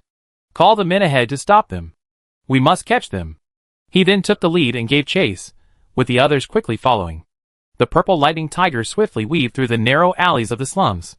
It could keenly sense the presence of the Duke's soldiers in advance, allowing it to avoid them, so it encountered no significant resistance along the way. However, the captain remained stubbornly close behind, like a leech impossible to shake off. "Damn it!" Bourne gritted his teeth, his fists clenched so tightly that his nails dug into his flesh, drawing blood. "Grandma and little Seven are dead, and all the orphans who saved us are dead too. It's all because of us, they're all dead?" Annie patted Bourne's shoulder, comforting him. "I know you're heartbroken, but you need to calm down. If we get caught too, then we really have nothing left. Little Seven, Grandma, and those dozen or so orphans will have all died in vain. We must live on and avenge them." Hearing this, Bourne's eyes rekindled his fighting spirit. "Yes. I want revenge. I want to kill all these beasts, and give them a taste of their own medicine." But soon Bourne's voice trembled with despair. "But we're too weak right now. We're only able to escape capture time and time again because of this purple lightning tiger. We can't even beat a captain. How can we get revenge?" Annie glanced back at the catching up captain and said in a low voice, "Let's think of a way to deal with him." Bourne slapped his head hard. "No, I feel like my mind is filled with images of Shao-Chi being killed. I can't think straight." Annie suggested, "Take a deep breath and calm down. You won't be able to think clearly like this." Bourne closed his eyes and took several deep breaths. This was the first time he had used this method to calm himself down. After all, as an undead, he didn't need to breathe, so it was useless for him. Soon, Bourne felt his mind clear up a bit, and he began to slowly think of a countermeasure. The opponent was a powerful cultivator at the outer Yuan realm, while Bourne and Annie were currently only around the 7th level of the original Yuan realm. Moreover, due to their rapid breakthrough, their bodies hadn't fully adapted, and their actual strength was only around the 5th level of the original Yuan realm. To fight against the captain was simply a pipe dream. Fortunately, they had a helper, the Purple Lightning Tiger. The Purple Lightning Tiger's strength was around the 3rd level of the outer Yuan realm, roughly equivalent to the captain's. Unfortunately, due to its previous beating by the Duke, the Purple Lightning Tiger was still injured and unable to unleash its full power. Therefore, it had no choice but to flee, unwilling to continue fighting the captain. Now, the problem lies here. None of them are capable fighters, and crucially, even at its current speed, the Purple Lightning Tiger cannot shake off the captain behind it. What to do? What to do? Bourne racked his brains, when suddenly a thought struck him. He patted the Purple Lightning Tiger beneath him and asked, "Big Tiger, can you buy me another hour?" The Purple Lightning Tiger growled in dissatisfaction, indicating it was nearing its limit. Bourne quickly said, "If you can hold out for an hour, I might find a way to deal with that guy, and we can both escape." The Purple Lightning Tiger shook its head, its eyes hardening. It roared, and its speed suddenly increased dramatically. Annie said, "Brother Bourne, whatever you're doing, you need to hurry. The Purple Lightning Tiger is practically burning its own magic to forcibly increase its speed, buying you more time." Bourne nodded and immediately closed his eyes, entering a meditative state. Not far away, the captain was still leisurely following behind the Purple Lightning Tiger, when he suddenly noticed its speed surge, instantly widening the gap. He was alarmed and quickly channeled his magic to catch up. What a joke. We searched the entire city for 2 days, and finally found this group. We can't let them escape again. Even if they try, they can't escape from him, or we won't be able to report back to the Duke. In fact, back in the thatched hut, this experienced captain had already carefully planned everything. He knew the importance of timely reporting, so he didn't hesitate to send a soldier back to the castle to report the situation at the thatched hut to the Duke and request reinforcements. One can imagine that the Duke, upon receiving the news, would certainly not stand idly by. He would definitely mobilize other personnel from various directions to join the captain, forming a tight encirclement, leaving the Purple Lightning Tiger nowhere to escape. That's why the captain appeared unusually calm. He understood that although the Purple Lightning Tiger was severely wounded, a dying beast often unleashes extraordinary strength in desperate situations, fighting to the death. Faced with such an opponent, it was better to adopt a more prudent strategy than to blindly engage in a head-on battle. After all, the captain didn't want to suffer unnecessary harm in this battle.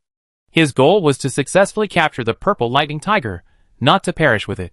Therefore, he chose to wait patiently for the Duke's reinforcements to arrive and complete the encirclement operation together. Moreover, he wasn't worried about his credit being stolen. After all, he was the first to discover Annie and the others' whereabouts, a fact beyond question. Once the matter was over, he would undoubtedly receive a reward from the Duke. However, he was now somewhat anxious because the Purple Lightning Tiger's speed had suddenly increased, causing him to fall behind. If he wasn't careful, he might lose his target again, which would be a serious problem. So he was now chasing desperately, cursing inwardly, "What's wrong with this beast? Is it crazy? How can it run so fast with all its injuries?" More importantly, the Purple Lightning Tiger's route was extremely erratic, perfectly avoiding all the Duke's soldiers, who came to reinforce it. Now they had circled around the North City, and arrived at the East City. This was a commercial district, bustling with people in the afternoon. The sudden appearance of the Purple Lightning Tiger caused widespread panic, leading to chaos and people scattering in all directions. This made the pursuit even more difficult for the captain. He could only push through the crowds blocking his way, desperately trying to keep his target in sight. That damn beast, so cunning. The captain gritted his teeth in hatred. Why hasn't the Duke's reinforcements arrived yet? In reality, the reinforcements he so desperately needed had only just arrived in the North City, and it would likely be some time before they reached him. Unbeknownst to them, the chase had lasted for an hour, and this time, they had arrived at the affluent southern district of the city. The streets of the affluent district were wide and sparsely populated, making it very quiet, a stark contrast to the northern and eastern districts they had encountered earlier. Finally, the Purple Lightning Tiger stopped in the middle of the road, panting heavily, steam rising from its body, as if it had just been pulled from a boiling pot. The captain also stopped a short distance away, One hand braced against the wall, gasping for breath, drenched in sweat, its face showing undisguised exhaustion, though a hint of triumphant satisfaction lingered in its eyes. "Keep running," the captain shouted. "Why did you stop?" "Out of energy." The purple lightning tiger's legs gave way, and it collapsed to the ground with a thud. It had reached its limit. It didn't even have the strength to stand up again, let alone run. The captain finally breathed a sigh of relief upon seeing this, and burst into laughter. "Ha ha ha! How about that? I won in the end."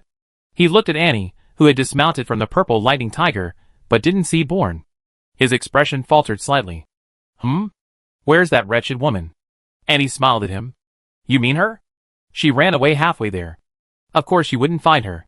The captain's eyes narrowed, and he roared, "Impossible. Absolutely impossible. I was following her the whole time.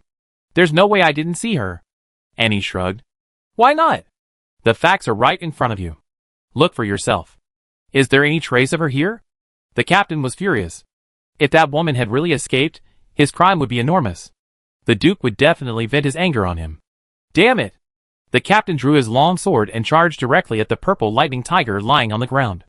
The purple lightning tiger was, after all, just a magical beast. Its death was nothing to the Duke. Therefore, the captain, without any restraint, wanted to kill it directly to vent his anger. Annie gave a low shout, her hands flashing with a faint golden light, forming a protective shield that enveloped the purple lightning tiger. With a clang, the captain's long sword struck the protective shield, instantly shattering it. The captain swung his long sword again, aiming for the purple lightning tiger's neck. This time, Annie didn't cast a defensive spell. Instead, she directly conjured a beam of light, shooting it swiftly towards the captain's brow. The captain was startled. The opponent's casting speed was far too fast, catching him off guard. He could only change the direction of his long sword at the last second, shattering the beam of light. "Humph. Mere trifles." The captain's face revealed a disdainful smile, about to launch into a sarcastic remark, but in that instant, he suddenly felt a sharp chill creep up from behind. Before he could react, a spear pierced his heart from behind like lightning. Thud. As the spear pierced his chest from back, the tip was still stained with the captain's blood, the warm liquid flowing down the tip, dripping onto the cold ground with crisp, pattering sounds. "Ugh!" The captain let out a muffled groan, his face filled with disbelief. He slowly turned his head, his gaze falling on Bourne behind him. Bourne was gripping the spear he had brought from the Duke's mansion tightly in both hands, the tip deeply embedded in the captain's body, while Bourne's face remained expressionless, only his eyes coldly fixed on the captain. "Aya!" The captain finally snapped out of his daze, letting out a deafening roar as his magical power erupted like a volcano. This powerful surge of magic created a shockwave that spread outwards from the captain. Bourne was the first to be hit, blasted away by the immense force. His body flew through the air like a kite with a broken string before crashing heavily to the ground. Bourne felt as if his internal organs had shifted. A wave of excruciating pain made it almost impossible for him to breathe. But Bourne didn't stop. He endured the agony and shouted with all his might, "Annie! Attack!" Annie was already prepared. Hearing Bourne's cry, she didn't hesitate to conjure another pillar of light. This pillar was thicker and brighter than the previous one, clearly an attack unleashed with all her might. In the brief moment between the captain's magical outburst, Annie seized the opportunity and launched the pillar of light with a powerful burst. A beam of light streaked past like lightning, striking the captain squarely between the eyebrows. This time, the captain offered no resistance. The beam easily pierced his skull, leaving a large, bloody hole in his forehead.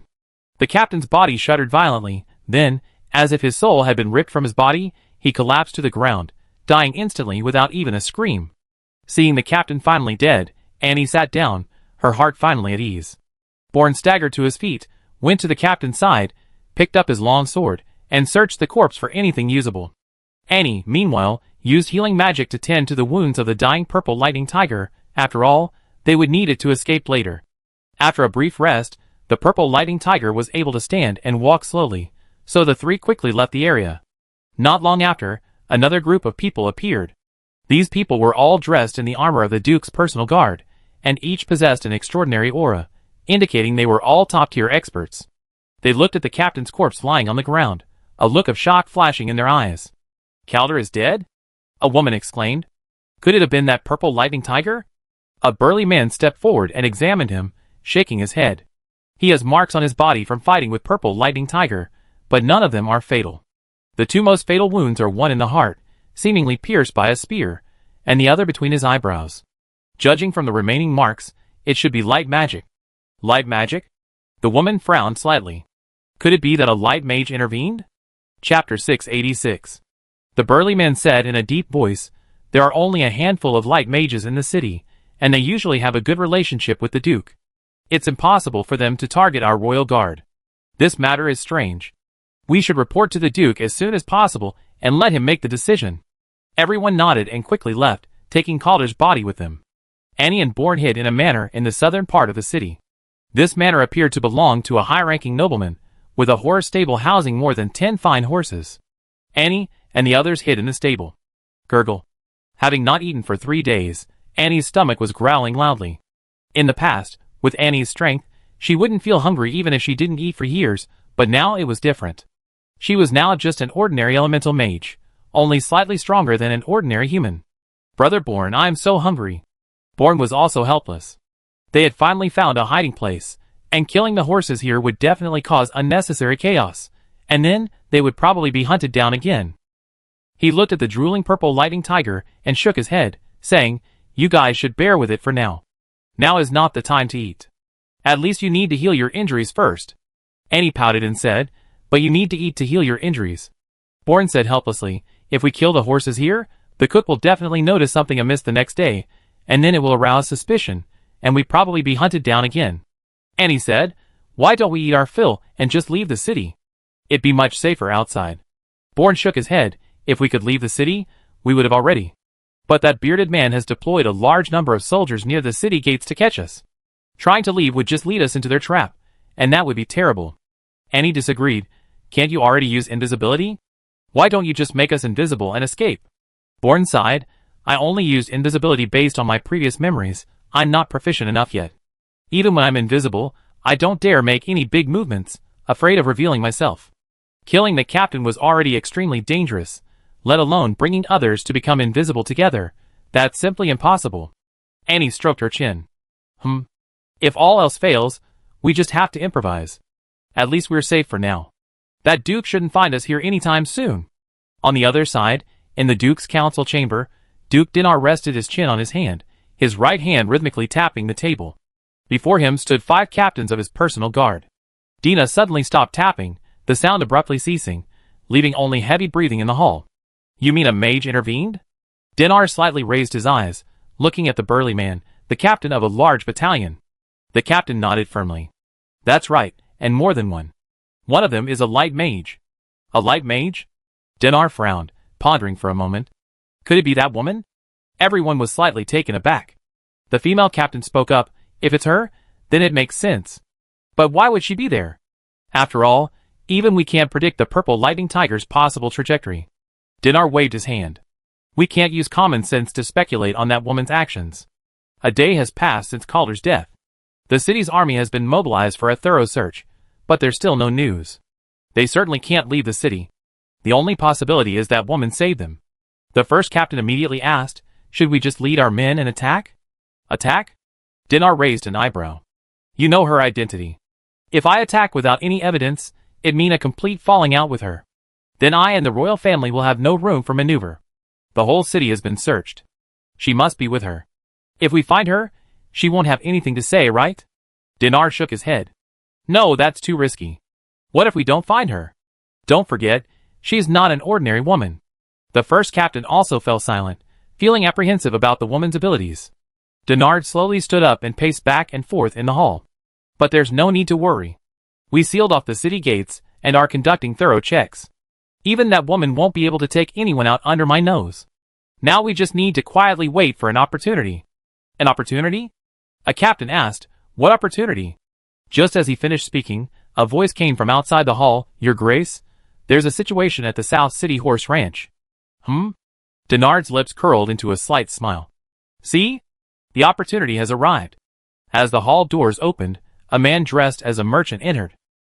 The captain of the large squad immediately recognized him as Gobert, the Duke's chief of intelligence, a man whose strength was comparable to, or even equal to, the Duke's. This man was decisive and ruthless, and had single-handedly built a vast and complex intelligence network throughout the city. All the nobles, high and low, were under his surveillance, and he had helped the Duke handle many matters in secret, earning the Duke's deep trust. Dina immediately asked, "Gobert, what happened at the horse farm?" A faint golden light gleamed in Gobert's eyes, but a dark shadow emerged from beneath his feet, transforming into two figures and a tiger. The captain of the 1st Brigade was startled. "Aren't these the wanted criminals?" Gobert said. "My men reported seeing these guys sneaking into that woman's horse farm. Just now, there seemed to be a commotion in the farm. It looks like a horse was killed for no reason, its body half-eaten." "That's it," the captain exclaimed, slapping his thigh. "It's them. The one who killed the horse must be the Purple Lightning Tiger. After all, they haven't had food for days, and are injured. They definitely couldn't take it." Dinar chuckled. "See? Now we have a target, don't we?" The female captain suddenly asked, "But if that woman saved them, why didn't she just provide food? They wouldn't need to kill a horse, would they?" "You don't understand," the captain explained. "Even with plenty of food, the Purple Lightning Tiger's hunting instincts are still there. Killing a horse is nothing to it." Denard waved his hand. "All right, don't waste time. Gather everyone, we're going to the stables to bring those two back." "Yes." In the stables, the Purple Lightning Tiger's ears drooped, its mouth still stained with undried blood. It didn't dare raise its head, accepting Annie's scolding. Such a big tiger, how can it still have no self-control? Annie pointed at the Purple Lightning Tiger's nose, accusingly saying, "You almost exposed our only hiding place. Now it's surrounded 3 layers deep. What are we going to do?" Bourne tugged at Annie's sleeve. "Forget it. It didn't do it on purpose. After all, it's been starving for so many days. Besides, didn't you eat the horse meat earlier?" Annie glanced at the pot of stewed horse meat beside her, licking her lips with a wistful relish. She had to admit, food felt good. Bourne peered through the cracks in the stables, and saw a large crowd gathered outside. Some were grooms, some were guards, and they didn't seem particularly strong. "If all else fails, we just charge out. We could always find another place to hide," and sighed. "They definitely notify the Duke's mansion. If we're surrounded again, things will get really serious. After all, we already killed one of their captains. Their forces chasing us this time are definitely stronger." Bourne observed briefly and said, "Let's break through from this side. It looks like the forces here are a bit weaker." And leaned closer, and saw that this side was mostly made up of grooms carrying pitchforks. She nodded. "Okay, I count to 3, and we charge together." The Purple Lightning Tiger crouched, ready to charge. 1, 2. However, just as Annie was about to count to 3, a voice suddenly rang out behind them. "That's a capture magic circle left for you." Even a peak-level expert couldn't escape. The 2 humans and the beast abruptly turned around, circulating their magic power as if about to attack. However, a holy light enveloped them, gentle yet possessing an irresistible power that suppressed Annie and the others. "I advise you not to make a move." A beautiful woman emerged slowly from the morning mist, like a divine being descending to earth. Sunlight pierced through the thin mist, gilding her silhouette with a flowing golden edge. Every strand of hair seemed woven from molten gold, flowing in shimmering waves over her shoulders with each step. That face was like a masterpiece sculpted by the finest sculptor with a lifetime of dedication. Beneath a smooth forehead, 2 crescent-shaped, pale golden eyebrows were relaxed, making her azure eyes appear even clearer and brighter, as if they held the shimmering light of the Mediterranean Sea. The straight lines of her nose were as sharp as a sword drawn from its sheath, below which were 2 full, cherry-red lips, now holding a faint smile. Who are you?" and was the first to react, asking. The woman retorted, "You take it over my stables and killed my horse, and now you're asking me who I am? I'd like to ask you who you are?" So she was the owner of the stables. And breathed a sigh of relief. As long as she wasn't one of the Duke's people, that was fine. We just happened to meet." The woman interrupted Annie. "I don't want to hear your nonsense. Tell me the truth." Annie was about to make up an excuse, but the woman was so perceptive, she barely opened her mouth before the woman noticed. The woman's gaze fell on the Purple Lightning Tiger, her eyes flickering slightly. "If I remember correctly, there's only one Purple Lightning Tiger in the city. That's Duke Dinar's pet, isn't it? You escaped from that guy Dinar's castle?" This was unavoidable. The Purple Lightning Tiger was too recognizable. It was hard for the woman not to connect it to Duke Dinar. Annie asked Bourne through telepathic communication, "What do we do? Should we force our way in?" Bourne shook his head slightly. "This woman's strength is no less than Dinar's, and that aura should be some kind of high-level domain magic. Even if we join forces, we're no match for her." Just as the two were at a loss, A commotion suddenly arose outside the stables. "What are you doing here?" "This is Miss Liana's stable. Get out of here right now." A familiar voice rang out. "I know this is Liana's stable, but it's also my territory.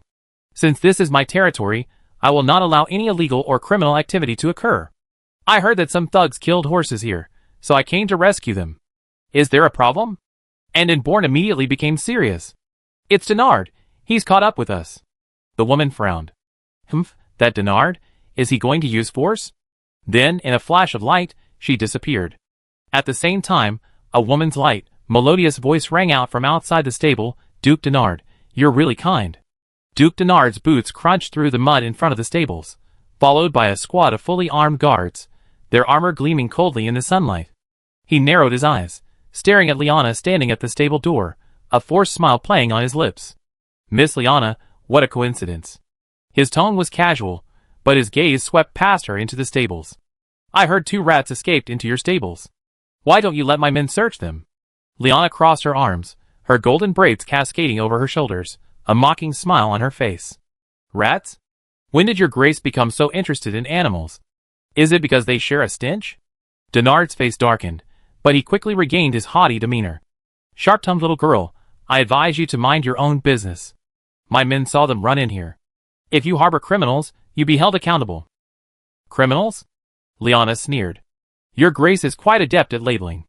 Unfortunately, I only have horse manure and horses here, not the rats you're looking for." She paused deliberately, her gaze sweeping contemptuously over the guards behind Denard. "But you, ignoring the starving people in the slums north of the city, neglecting to repair the orphanages on the streets, are relentlessly chasing after 2 rats. Truly diligent and benevolent." Denard's eyes twitched, his fingers unconsciously stroking the hilt of his sword. "Stop your nonsense. How my city-state is governed is none of your business."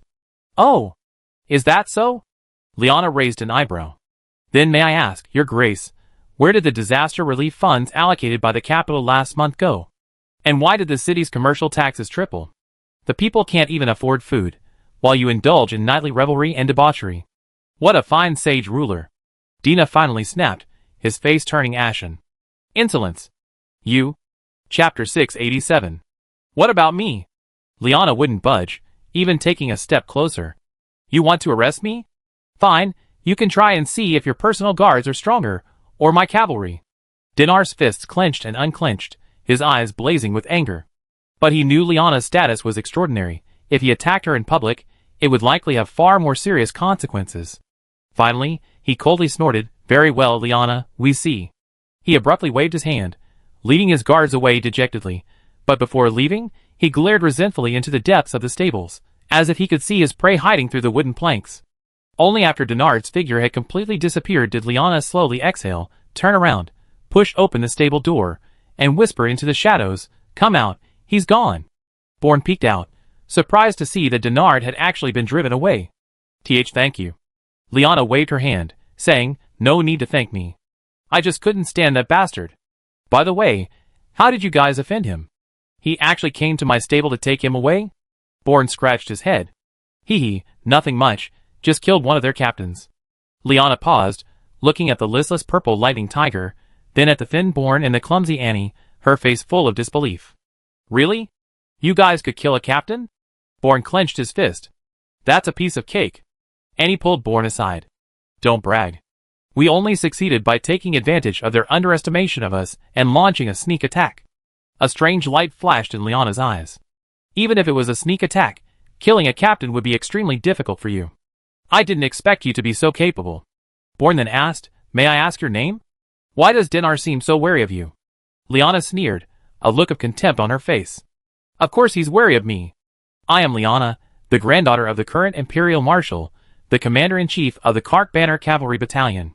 With just one order, the entire town will be flattened by my iron cavalry." Bourne's eyes sparkled. "Wow, a female general. Impressive." Liana smiled nonchalantly. "Alright, now that Denard's gone, shouldn't you two leave too?" Bourne scratched his head. "If we go out, Denard will definitely catch us. Could we stay here for a while? We pay for the lodging when we have the money." Liana was amused. "Do I care about your lodging? The main problem is your origins are unknown, so I definitely can't take you in unless..." "Unless what?" Bourne asked quickly. A sly glint flashed in Liana's eyes. Unless you join my cavalry battalion. Huh? Born and Annie were both stunned. Liana slowly said, I see your strength is at the high level of the Origin Realm, which is quite impressive. More importantly, you have the ability to kill a large group, whether it was a sneak attack or not, which shows your combat power is not weak. But don't misunderstand, I don't necessarily want you to join. The final decision is in your hands. Bourne glanced at Annie and asked, What do you think? Annie shrugged. Is there any other choice? Bourne pointed to the purple lightning tiger and asked, Can we take this purple lightning tiger with us? It's helped us a lot, we can't abandon it. Liana looked at the purple lightning tiger, her eyes filled with curiosity. Purple lightning tigers are notoriously grumpy and never get along with humans, especially this one. It was trained by Dinar to be bloodthirsty and ferocious. Why is it getting along so well with you now? Annie said, It's nothing. Maybe it just feels safer with us. Liana pursed her lips, knowing this was pure nonsense, but since the other didn't want to say, there was no need to ask further. Alright, I have someone bring some clothes over later. Once you changed, report to my manor. After a while, Bourne and Annie, dressed in their new knight's uniforms, arrived at a huge manor led by the cavalry captain. This was Liana's residence. Wow! This is far more magnificent than Dinar's castle, Bourne exclaimed. Of course. The cavalry captain replied proudly. How could someone like Dinar compare to my young lady? If it weren't for his inherited dukedom, Dinar would be nothing.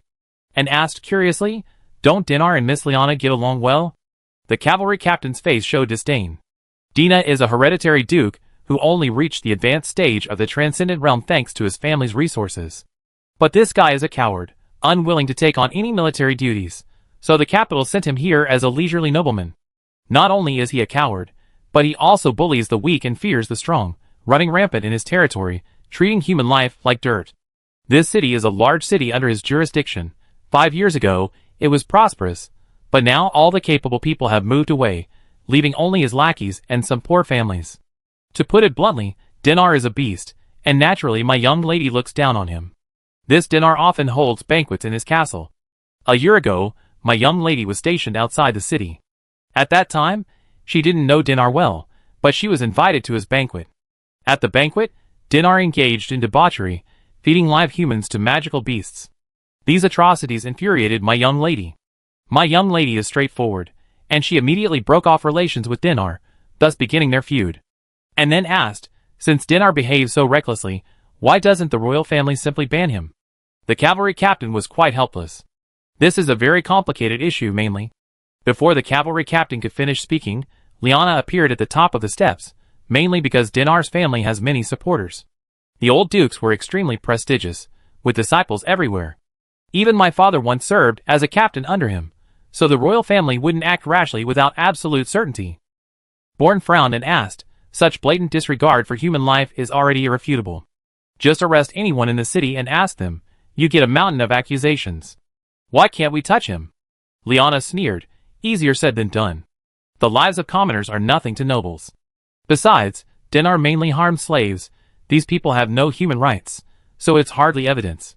A noble of his caliber can't be brought down unless it's a serious crime like treason. Bourne's eye twitched. That guy doesn't seem like he's plotting a rebellion at all. Is there really no way to deal with him? Liana said, I wrote to my grandfather, the Grand Marshal of the Imperial Army, for advice, but his advice was simply to observe and wait, and avoid direct confrontation. Grandpa must have his reasons. So although we had our disagreements and minor skirmishes over the past year, we haven't actually fought. Bourne chuckled and leaned closer, asking, so, who do you think is stronger, you or Dinar? The cavalry captain immediately replied, definitely our young lady. That Dinar has long been ruined by wine and women, he doesn't resemble a strong man at all anymore. Liana waved her hand, saying, don't underestimate your opponent. Dinar has been able to maintain his position as duke for so many years, carefully preserving the connections and resources his father accumulated. This isn't just because people respect the old duke, it's also because Dinar is adept at networking, and strength is the foundation of networking. In this world where strength reigns supreme, without absolute power, nothing else is reliable. Bourne deeply agreed with this. More importantly, he and Annie currently had neither power, money, nor status. They were practically penniless. It seemed they had no choice but to hide with Liana for now. The two were led to Liana's study. Liana casually waved her hand and said, sit wherever you like. I don't have many rules here. Annie and Bourne found chairs and sat down, awaiting Liana's next instructions. Liana took a sip of tea and said calmly, "My Cart Banner army is the largest army on the northern border of the Empire, with a total strength of 300,000. My cavalry battalion has 3,000 heavy cavalry, 5,000 light cavalry, and another 5,000 logistics personnel, totaling around number missing men. It is an elite army. Currently, the army is stationed 3 kilometers northeast of the city. All our food, clothing, and supplies are provided by the town. In addition, we also assist the town in suppressing bandits and thieves in the surrounding mountains, which can be considered a form of mutual assistance." Bourne spoke up, "So, you and Dinar are in a cooperative relationship?" Liana nodded. "That's true, but this kind of cooperation is just a formality. I represent the Imperial Army, and according to regulations, he's required to provide basic support. He's aware of this. If he stops providing support, it's blatant defiance of the capital's orders, which can be considered rebellion." And nodded. "That's a good method. It effectively controls the noble forces on the border, making them wary." Liana gave an approving look. "You look rough and tough, but you're quite perceptive, able to see the constraints. In reality, the Empire isn't as trusting of Dinar as it seems. Dinar would rather give up life in the capital to return to his own territory. This has actually aroused His Majesty's suspicion, and the previous commander of the cavalry battalion was the Duke's man, which makes the royal family very uneasy, hence the dispatch of me." Bourne asked, puzzled, "But you also said that your father was once a battalion commander under the Duke. Why is the royal family so comfortable sending you?" Liana chuckled, "That's because my grandfather is an imperial marshal. Although my father served as a battalion commander under the Duke for a time, it was only temporary, and doesn't change the close connection between our family and the royal family. My mother is the current emperor's cousin, and it's precisely this relationship that has deeply bound our family to the royal family." Bourne nodded slightly. "I understand. In this way, you become a needle in the hand of the royal family, directly piercing Dinar's heart." Liana shrugged. "That's true, but as long as Dinar doesn't do anything outrageous, I really can't touch him." A moment of silence followed. Annie asked, "So, are you planning to send us to the military camp in the northeast?" Liana shook her head, slowly stood up, and instead of answering Annie's question, asked, "What do you all think of Dinard?" Bourne was taken aback, then said firmly, "Is there any need to say anything? That guy is a beast, he deserves to die. If I have the chance, I will definitely kill him with my own hands." "Good." Liana smiled slightly. "Actually, I also feel the same way. I have an idea, but because of my status, I can't act rashly. If I provide you with support, can you help me get rid of this bastard?" Bourne and Annie exchanged a glance, surprised that Liana had this idea. Annie said, "But with our current strength, we are no match for Dinar, let alone kill him." Liana slowly walked to the bookshelf, took out a small green bottle, and handed it to Bourne. "This contains a special poison, potent enough to kill even a PQ1 realm expert. It's extremely rare to find a bottle like this in the entire Empire." Bourne took the bottle, the meaning of which was already clear. "You want us to poison Dinar?" "You asked?" Annie shook her head. "That's unlikely. We can't even get into the castle. If we walk alone in the city now, Dinar's men will capture us, let alone poison him." Liana said, "That's your problem. Whether you can complete this mission depends on yourselves. Once you successfully kill Dinar, the whole town will be liberated, and you'd be the heroes of this town." Bourne, thinking of the deaths of Little Seven and the old woman, felt an uncontrollable surge of anger. "I don't care about being a hero at all, as long as Dinar can be saved. That night to die. We do anything."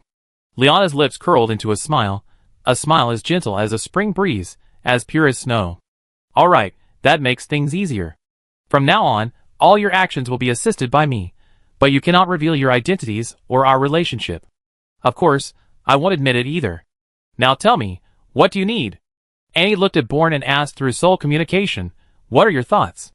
Bourne pondered for a moment and said, "We need cultivation resources. That's what we need right now." Chapter 688. Cultivation resources? Annie asked, somewhat puzzled. "Even if we can break through quickly, it's impossible to reach the advanced stage of the Outer Yuan realm in a short time. More importantly, you don't have a heavenly soul, so the soul fusion chapter can't unleash its full power. I think we should get some funds now, secretly gather a group of people oppressed by Nadal, and then bribe the people in the castle. As long as our people can be infiltrated into the castle, We have a chance to put poison in Nadal's drinks or food. Bourne solemnly replied, what you said is true, but what happens after we kill Nadal? There will be thousands upon thousands of Nadals. This is only a temporary solution. If we're going to do it, we should do it thoroughly. What do you want to do? Bourne clenched his fists, his eyes. A dangerous glint flashed in his eyes. I make Dinar feel the wrath of the weak. I can't let him die so easily. Then, Bourne shouted to Liana, we need training resources now, and a training ground. No one can disturb us. We begin our operation in a month at most. Liana raised an eyebrow. This answer clearly surprised her. However, she nodded and said, no problem, I can agree. But you can't delay any longer. You must complete the mission within a month. If you complete the mission, I officially let you join the cavalry battalion and become my battalion commanders. Deal. Dinar kicked open the gilded doors of the castle hall. The heavy doors slammed against the wall with a deafening roar. His face was so dark, it was almost dripping with anger. His scarlet cloak billowed behind him with each rapid step, like a burning flame of fury. That bitch! He grabbed an enamel vase from the display shelf, his fingers turning white from the force. To humiliate me in front of so many lowly people? Who does she think she is? The vase slammed to the ground, shards of porcelain flying everywhere. One piece grazed the cheek of a kneeling maid, leaving a small bloodstain. The maid flinched, but dared not raise her hand to wipe it, instead lowering her head even further. Please calm down, my lord, a hoarse voice came from the shadows, and Gobert emerged from behind a pillar like a writhing mass of darkness. He was hunched over, his withered fingers clasped across his chest, an unsettlingly fawning smile playing on his lips. The prey has been found. Denard whirled around, a glint of light in his eyes. Where are they? Gobert took a step forward, the candlelight finally illuminating his face, as dry and bark-like as a tree. Deep-set eyes held a pair of cloudy, yellow pupils, and jagged, yellow teeth gleamed as he spoke. After you left, 3 carriages left through the side gate of Liana's manor. I had Shadow follow them. He deliberately dragged out the words, enjoying the increasingly contorted expression on Denard's face. Guess what? Those 2 little rats were hiding in the hay wagon. It really was her. Denard slammed his fist on the ivory inlaid table, knocking over a silver candlestick. Melted wax splattered on the sheepskin map, gradually engulfing the emblem representing Liana Manor. Killed my captain of the guard, harbored a fugitive, and now you dare to mock me? He suddenly grinned maliciously, drawing a black obsidian inlaid dagger from his waist, and lightly stroking the blade. So what if she's the old marshal's granddaughter? Since she insists on courting death. Gobert handed over a scroll of secret letter at the opportune moment. This was intercepted by the shadows from the cavalry camp. Someone from the capital will be going to inspect the border soon, and Liana will send some men to accompany them. The manor's defenses will be halved at that time. He hissed like a viper in his throat. Should we capture Liana alive? I heard her skin is softer than velvet. Dinner paused in his toying with the dagger. In the candlelight, a chilling desire surged in his eyes, but he ultimately shook his head. What a pity. But a head is more important than a woman. He slammed the dagger into the table, its tip piercing precisely the map's location of the capital. Let her die a natural death, like... His finger traced his throat. Bandit raiding? As you wish. Gobert bowed, already plotting his attack on Liana's manor. But those 2 fugitives. Bring them back. Denard licked his lips. Especially that rebellious bitch. I personally teach her what repentance is. He suddenly lowered his voice. The Iron Maiden of the dungeon has been idle for too long. It's time to bring her out. Gobert let out a night owl-like laugh, retreating into the shadows. Before completely disappearing, he suddenly said, by the way, the Southern Legion just changed commanders, and they're your cousin's confidants. Denard's pupils contracted sharply. He slowly pulled the dagger from the map, a piece of blood-stained sheepskin clinging to its tip. A fragment of the Imperial military deployment map. Very good. He looked out the window. The blood moon hung high above the city wall's tower spires. Liana, you forced me into this, but it doesn't matter. You're just dying a little earlier than your old, immortal grandfather. Soon he'd be down there to join you. A week passed quickly. As agreed, Liana arranged a training room within the manor specifically for Annie and Bourne. Meanwhile, the purple lightning tiger was properly settled in the horse stables, and to prevent it from harming the horses again, Liana provided it with ample meat every day. During these days, apart from delivering training resources and food, no one disturbed Annie and Bourne. Liana also stopped interfering with them, as there were still many matters to attend to in the army. One day, the cavalry captain arrived outside Liana's study and gently knocked on the door. Miss. Come in. The cavalry captain pushed open the door and saw Liana intently reviewing various documents. After signing the documents, Liana put down her pen, looked up at the cavalry captain, and asked, "What is it?" The cavalry captain said, "The capital has sent people to inspect the border. You previously asked me to take men to accompany them, and I came specifically to report to you before their departure." Liana was slightly taken aback. "Oh, so soon? I didn't even remember if you hadn't mentioned it." The cavalry captain hesitated for a moment and asked. "He's from the capital, after all," said Liana. "Are you sure you don't want to go?" she asked. Liana smiled and replied, "He's here to inspect the border, not to see me. What would I do there? It's all right, you can represent me just the same. I have many things to handle here, I don't have time for this." The cavalry captain nodded and said, "Okay, I understand. I be going then. Come back soon." The cavalry captain slowly withdrew. Liana stretched, stood up from her chair, and walked slowly to the window, watching the cavalry captain lead a troop of men slowly leave the manor, heading towards the northern border. Being a commander is really exhausting. It was much better to stay by Grandpa's side. I didn't have to worry about anything. Unfortunately, those days are gone forever. Grandpa's health is deteriorating day by day, and Father's body was crippled in the previous battle, preventing him from continuing his military career. The family's last hope rests on my shoulders. She then turned her head slightly to look at a small house nearby, where Bourne and Annie were cultivating.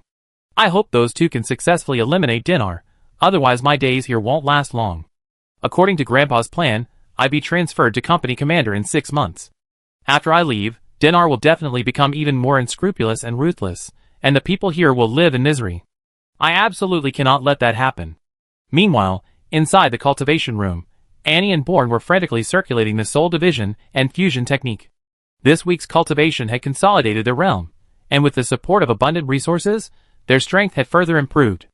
After all, they were all powerful cultivators at the chaotic origin realm before. Although they had changed identities and had to start all over again, their previous cultivation experience and insights remained, allowing them to progress by leaps and bounds, many times faster than ordinary people. Especially Annie, who possessed the complete spirit division chapter, was progressing faster than Bourne overall. Under Annie's guidance, Bourne was also making rapid progress. With the two encouraging each other, they were estimated to reach the transcendent origin realm in a while. Knock, knock, knock. A knock sounded at the door. It was time to deliver resources and food again. Annie and Bourne's current strength couldn't sustain prolonged training, and they needed to rest midway. So they immediately stopped training. Annie stood up, opened the door, and had the guards carry piles of resources into the training room. "Thank you, you worked hard these past few days." The guard waved his hand and smiled. "It's nothing, it's our duty. Miss instructed that you should just let us know if you have any mission needs, and we try our best to fulfill them." After the guards left, Annie closed the door again and turned to look at Bourne. Bourne picked up a piece of meat and started eating, waving and saying, "Come and eat, then we continue our cultivation." Annie gave a wry smile. "Brother Bourne, I feel that at our current pace, even if we reach the mid-stage of the nascent soul realm in a month, we only be able to break through to the middle stage. Achieving your goal will probably be quite difficult." Bourne dismissed it. "The middle stage of the nascent soul realm is enough. Don't forget we still have our trump card." Bourne had been not only improving his cultivation level, but also practicing invisibility and soul stealing during this time.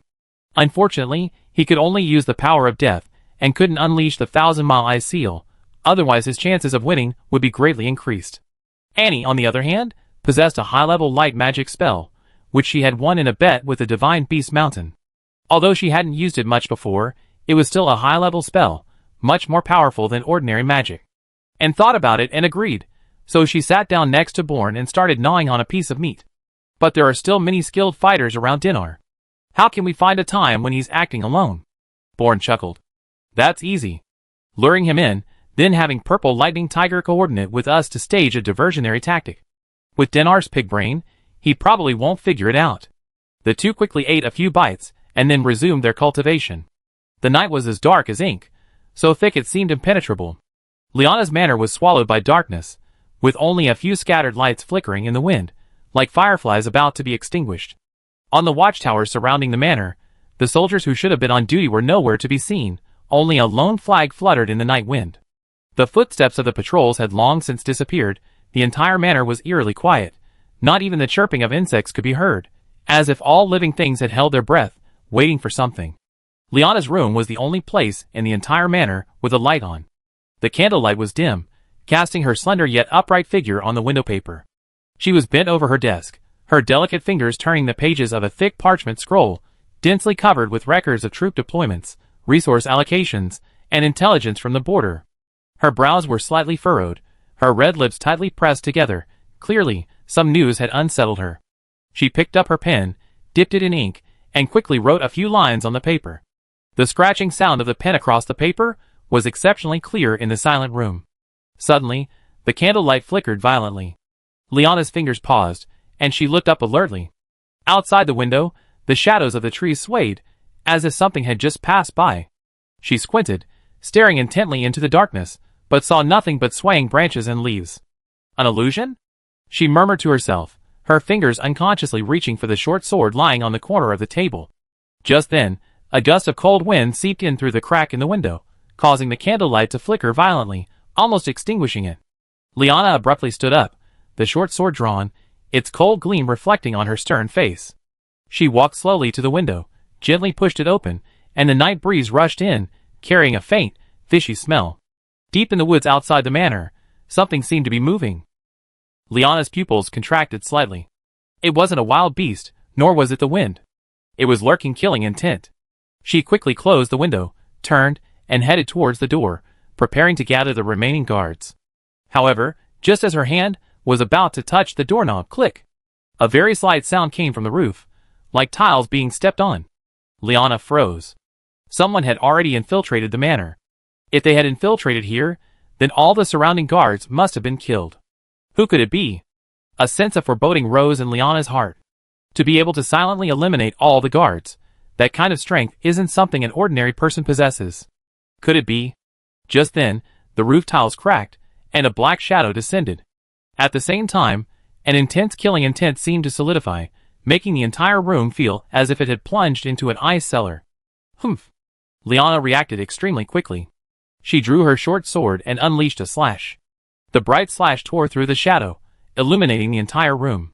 With a clang, the slash seemed to be blocked by something, and the shadow gradually closed in, transforming into a hunched figure in black. Chapter 689. As expected of the granddaughter of the Imperial Marshal, your reaction is indeed swift. The voice of the man in black was like a dull knife scraping against rusty iron, each syllable carrying a teeth-grinding hoarseness. He stood at the boundary of shadow in the study, the candlelight casting a long, distorted shadow on the bookshelf, like a monstrous creature with bared fangs. Liana's gaze was icy cold, her fingers tightening slightly, the glint of her short sword reflecting on her taut jawline. Her back was ramrod straight, showing not a trace of fear even in the face of this sudden threat of death. You cowardly rat, hiding your head and tail, dare to mention my grandfather? Her voice was low and clear, like a drawn sword. Give me your name, at least let me know which wild dog's head we're chopping off tonight. The man in black let out a chilling chuckle, slowly taking a step forward, revealing himself from the darkness. A tattered black cloth covered his face, but his small eyes were visible. His eyes were narrow and cloudy, bloodshot, with pupils contracted like pinpoints, flashing with a morbid excitement. Name? Heh. He licked his dry, cracked lips with his scarlet tongue. The dead don't deserve to know. Before he finished speaking, he suddenly sprang into action. Two curved blades were drawn from under his arms, their blades slicing through the candlelight in two chilling arcs, like the fangs of a venomous snake, aimed straight for Liana's throat and heart. The blade was sharp and fierce, even overturning the candlestick on the table. The flames flickered violently, and the light and shadow in the study were instantly distorted, as if even the air itself was being torn apart by the killing intent. Liana's reaction was astonishingly fast. Her short sword parried precisely, a sharp clang of metal clashing and sparks flying. Her wrist dipped slightly, but her body remained as steady as a rock. Using the momentum, she retreated half a step, her sword slashing diagonally towards the black-clad man's wrist. The black-clad man let out a grotesque laugh, his body twisting unnaturally as he dodged the sword at an unbelievable angle. Simultaneously, his left hand curved blade swept across, the blade grazing Liana's sleeve, instantly tearing the fabric in a clean gash. Not bad, little girl. He sneered, his voice like a demon crawling from the depths of hell. Too bad, how long can you hold out? Liana didn't answer, only staring coldly at him, her eyes sharp as an eagle's. Her breathing was steady, but her heartbeat was as steady and powerful as a war drum. Inside the study, scattered documents were whipped up by the gust of wind, fluttering in the air like countless white butterflies dancing on the edge of death. The candlelight flickered, illuminating the two figures locked in a standoff, one as resolute as steel, the other as crazed as a demon. "Enough with the nonsense," Liana said coldly. "With your next strike, I take your life." "Arrogant!" The killing intent in the black-clad man's eyes was almost tangible as his scimitar sliced through the air towards Liana.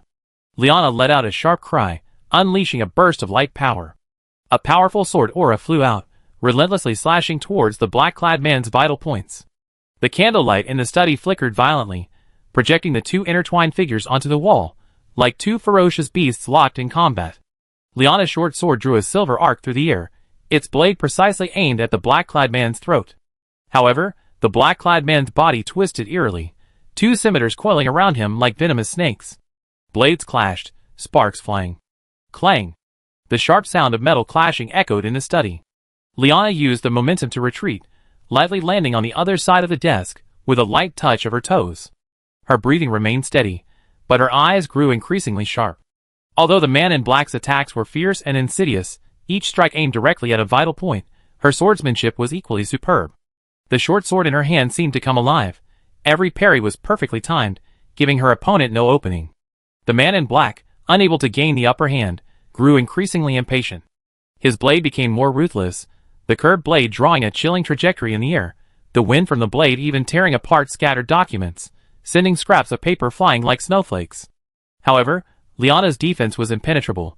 The short sword in her hand transformed into a silver barrier, steadily blocking each of his attacks. "TSK, so this is the strength of a cavalry battalion commander." The man in black suddenly chuckled sinisterly, his voice hoarse like sandpaper scraping. "But did you know your grandfather survived on the battlefield by betraying his comrades?" Liana's pupils contracted sharply, her sword grip momentarily faltering. "You're talking nonsense." For the first time, her voice held a hint of anger. "Heh, don't believe me." The man in black let out a nauseating laugh, seizing the opportunity to take a step closer. His scimitar, like a venomous snake poised to strike, suddenly flicked its tongue, pointing directly at her throat. He climbed to the position of marshal by stepping on other people's corpses. "What kind of hero do you think he is? And how do you think the Duke died?" Gobert's voice was low and sinister, every word seemingly laced with malice. However, his words were like a fire, instantly igniting the fury in Liana's heart. Her eyes widened, her face contorted with rage, and the short sword in her hand trembled slightly with fury. "Shut up!" Liana roared, her voice booming like thunder in the study. Her rage was uncontrollable, the blade in her hand suddenly erupted with blinding light, like a shooting star streaking across the night sky. Light slash! With a furious shout, Liana's short sword shot out like lightning, aiming straight for the black-clad man's heart with astonishing speed. This strike was as fast as the wind, the sword light illuminating the entire study, making it impossible to dodge. However, a sinister smile crept into the black-clad man's eyes. His figure blurred abruptly, dodging the sword at the last second. The sword light grazed his clothes, leaving a deep crack in the wall. "Too naive, little girl." The black-clad man sneered, his curved blade lashing out like a venomous snake. Liana's killing move missed, and she was momentarily unable to adjust her stance, while the black-clad man's blade was already upon her. Swoosh! The curved blade grazed her shoulder, blood instantly staining her clothes crimson. The excruciating pain momentarily halted her movements, and the man in black's second slash followed immediately. Liana gritted her teeth and dodged to the side, barely avoiding the fatal blow, but the blade still left a bloody gash on her waist. She knew she was at a disadvantage. Further fighting would inevitably lead to defeat. In a flash, she kicked over the desk, the heavy wooden table crashing towards the man in black, while simultaneously shooting towards the window like an arrow. Bang! The sound of shattering glass was particularly jarring in the night. Liana burst through the window, her figure instantly disappearing into the darkness. Gobert swung his sword, cleaving the desk aside, and quickly rushed to the window. Quite fast. He licked the blood from the blade, a cruel glint in his eyes, but you can't escape. As soon as Liana landed, she found herself surrounded. Dozens of men in black, radiating a powerful aura of death and brandishing gleaming weapons, were around her, their eyes fixed on her menacingly. Meanwhile, the ground of the manor lay littered with the corpses of guards and servants, all fiercely loyal to Liana, who had fought to the very last moment, weapons still in their hands.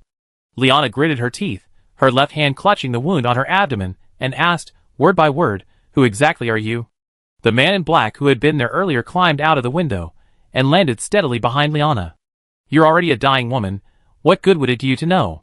Liana narrowed her eyes, looking at the man in black, and said, "In my memory, I shouldn't have provoked a necromancer like you. You must be acting on someone's orders, right? Who is that person? Dinar?" The man in black chuckled. "Quick-witted, but useless. Even if you knew, what could you do? Do you think you could escape from Gobert?" "Gobert?" Liana murmured the name softly, trying to search the depths of her memory for any trace of it, but her mind was blank, devoid of any related impression. This wasn't surprising, because Gobert had always lurked in the shadows, like a ghost, never revealing his identity in the open. He was like a hunter lurking in the shadows, silently observing everything around him, unnoticed by anyone. Most of those who had seen or known him are now dead, taking this secret to their graves. "Do you know the consequences of killing me? He, as a duke, can get himself out of this mess, but you can't destroy all the evidence. As long as my grandfather sends an investigation team, you won't escape," Liana said in a low voice. Gobert was unfazed. "If I were afraid of your grandfather, I wouldn't have taken this job. So, little girl, no matter what you say, you must die today." As soon as he finished speaking, Gobert charged at Liana again. Liana gritted her teeth. The intense pain from her abdominal wound severely restricted her movements. She could only desperately swing her short sword to parry. However, with a clang, Liana felt a tremendous force strike her, and she was thrown backward uncontrollably, finally crashing to the ground. "Heh heh heh, I originally intended to spare your life so His Majesty, the Duke, could enjoy himself. But unfortunately your identity is far too dangerous. To ensure the success of this mission, I have no choice but to kill you now. What a waste of such a handsome face." Gobert approached slowly with a lewd grin, the scimitar in his hand gleaming with a cold, sharp light. Liana tried to get up, but her arms were weak, and the blood flowing from her abdomen was an eerie blue. "Poisoned?" Liana's eyes were filled with resentment. "You despicable villain, you actually poisoned me. If it were a fair fight, I might not have lost." Gobert sneered, "Unfortunately, you won't have that chance. Goodbye, Miss Liana." With that, Gobert raised the scimitar in his right hand, and slashed fiercely at Liana. Liana stared directly at the blade coming at her. Even if she were to die, she wanted to see him, to etch his image deep into her mind. However, at that critical moment, a rock slammed into Gobert's head. It was just an ordinary rock, causing no real harm to Gobert, but it stopped Gobert's descending blade abruptly above Liana's head. Liana was also filled with confusion, not understanding what had happened. At that moment, a childish yet stubborn voice rang out, "You bad people, let go of Liana." Liana turned sharply, and saw Robin holding a brick, glaring fiercely at Gobert and the others. "Robin? You? What are you doing here? Get out of here." But Robin didn't move an inch. Tears welled in his eyes as he said, "Seven and Grandma were killed by these bastards. They're all bad people. I won't allow them to kill Sister Liana too." Liana's eyes narrowed. "No wonder I haven't seen those orphans lately, so..." She glared at Gobert and said in a low voice, "You're all beasts. You won't even spare these orphans?" Gobert shrugged and said, "Don't blame me. It was Calder who did it. It has nothing to do with me. Of course, if I had been on the mission, this little BS **** probably wouldn't be alive either. Shameless. You people are just wasting air." Liana gritted her teeth and cursed. Gobert's lips curled into a slight, contemptuous smile. Completely unfazed by Liana's insults, he said smugly, "Go ahead and curse. Curse all you want. You can only indulge in empty words anyway. But before I send you on your way..." Before he could finish, Gobert's figure vanished like a ghost, instantly disappearing into the darkness, as if he were an integral part of it. Seeing this, Liana was startled. Her pupils contracted sharply, and she hurriedly shouted to Robin, "Run!" Her voice was filled with terror and urgency. However, it was all too late. Robin hadn't anticipated Gobert's speed at all. Before he could even react, Gobert appeared behind him silently, like a ghost. "Kid, you're incredibly audacious." Gobert's voice rang in Robin's ears, as if from the depths of hell, cold and sinister, sending chills down his spine. "You dare throw a rock at my head? You're the first one." Robin shuddered, a coldness creeping up his spine. He slowly turned his head, and saw Gobert's hideous face, a cruel smile spreading across his face. Without hesitation, Robin raised his hand, and hurled the brick he was holding at Gobert. However, Gobert effortlessly grabbed the brick with his hand, as if by magic, and held it firmly in his grasp. Then, a cold smile crept across Gobert's lips. He swiftly swung the brick, smashing it into Robin's forehead with lightning speed. A dull thud followed, and the brick shattered instantly, fragments flying everywhere. Robin had no time to dodge. The sudden blow caused him to scream, his body thrown backward. A gash opened on his forehead, and blood gushed from the wound, staining half his face red. Gobert then kicked Robin hard, sending him sprawling to the ground, groaning in pain, his body curled up in a ball. However, Gobert didn't stop there. He strode over to Robin, raised his foot, and mercilessly stomped on Robin's chest. Looking down at him, he coldly asked, "Tell me, brat, how do you want to die?" Chapter 690. "Let him go." "Come at me!" Liana shouted immediately. Gobert grinned. "Don't worry, it be your turn soon." Robin, thrashed about on the ground, was starting to lose consciousness, but he still instinctively raised his small fist, weakly striking Gobert's leg. Gobert frowned. "You're courting death. I hate people like you the most. Kid, die." With that, Gobert no longer held back, slashing down with his sword.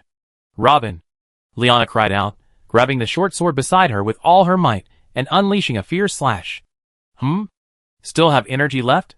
Gobert was slightly surprised, but he casually deflected the attack with a wave of his hand.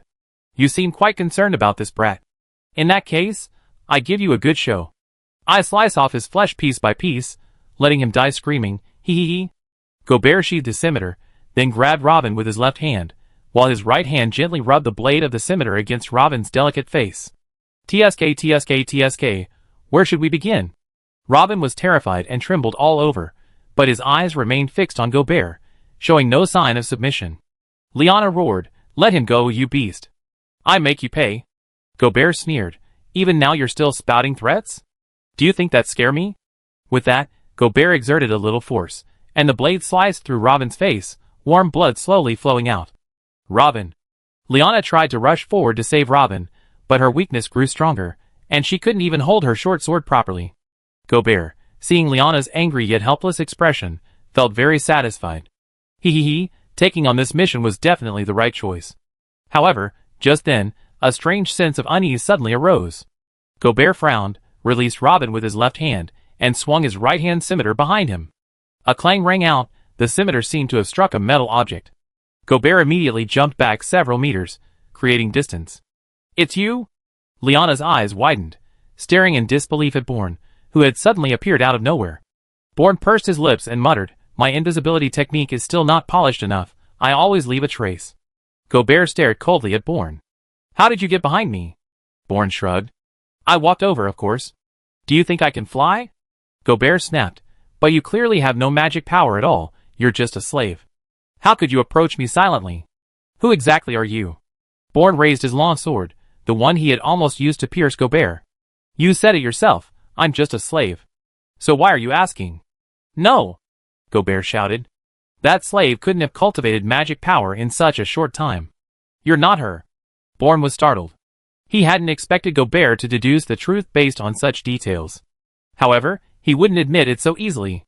Instead, he said, "I think you're overthinking it. Just because your cultivation speed is slow doesn't mean I can't cultivate faster?"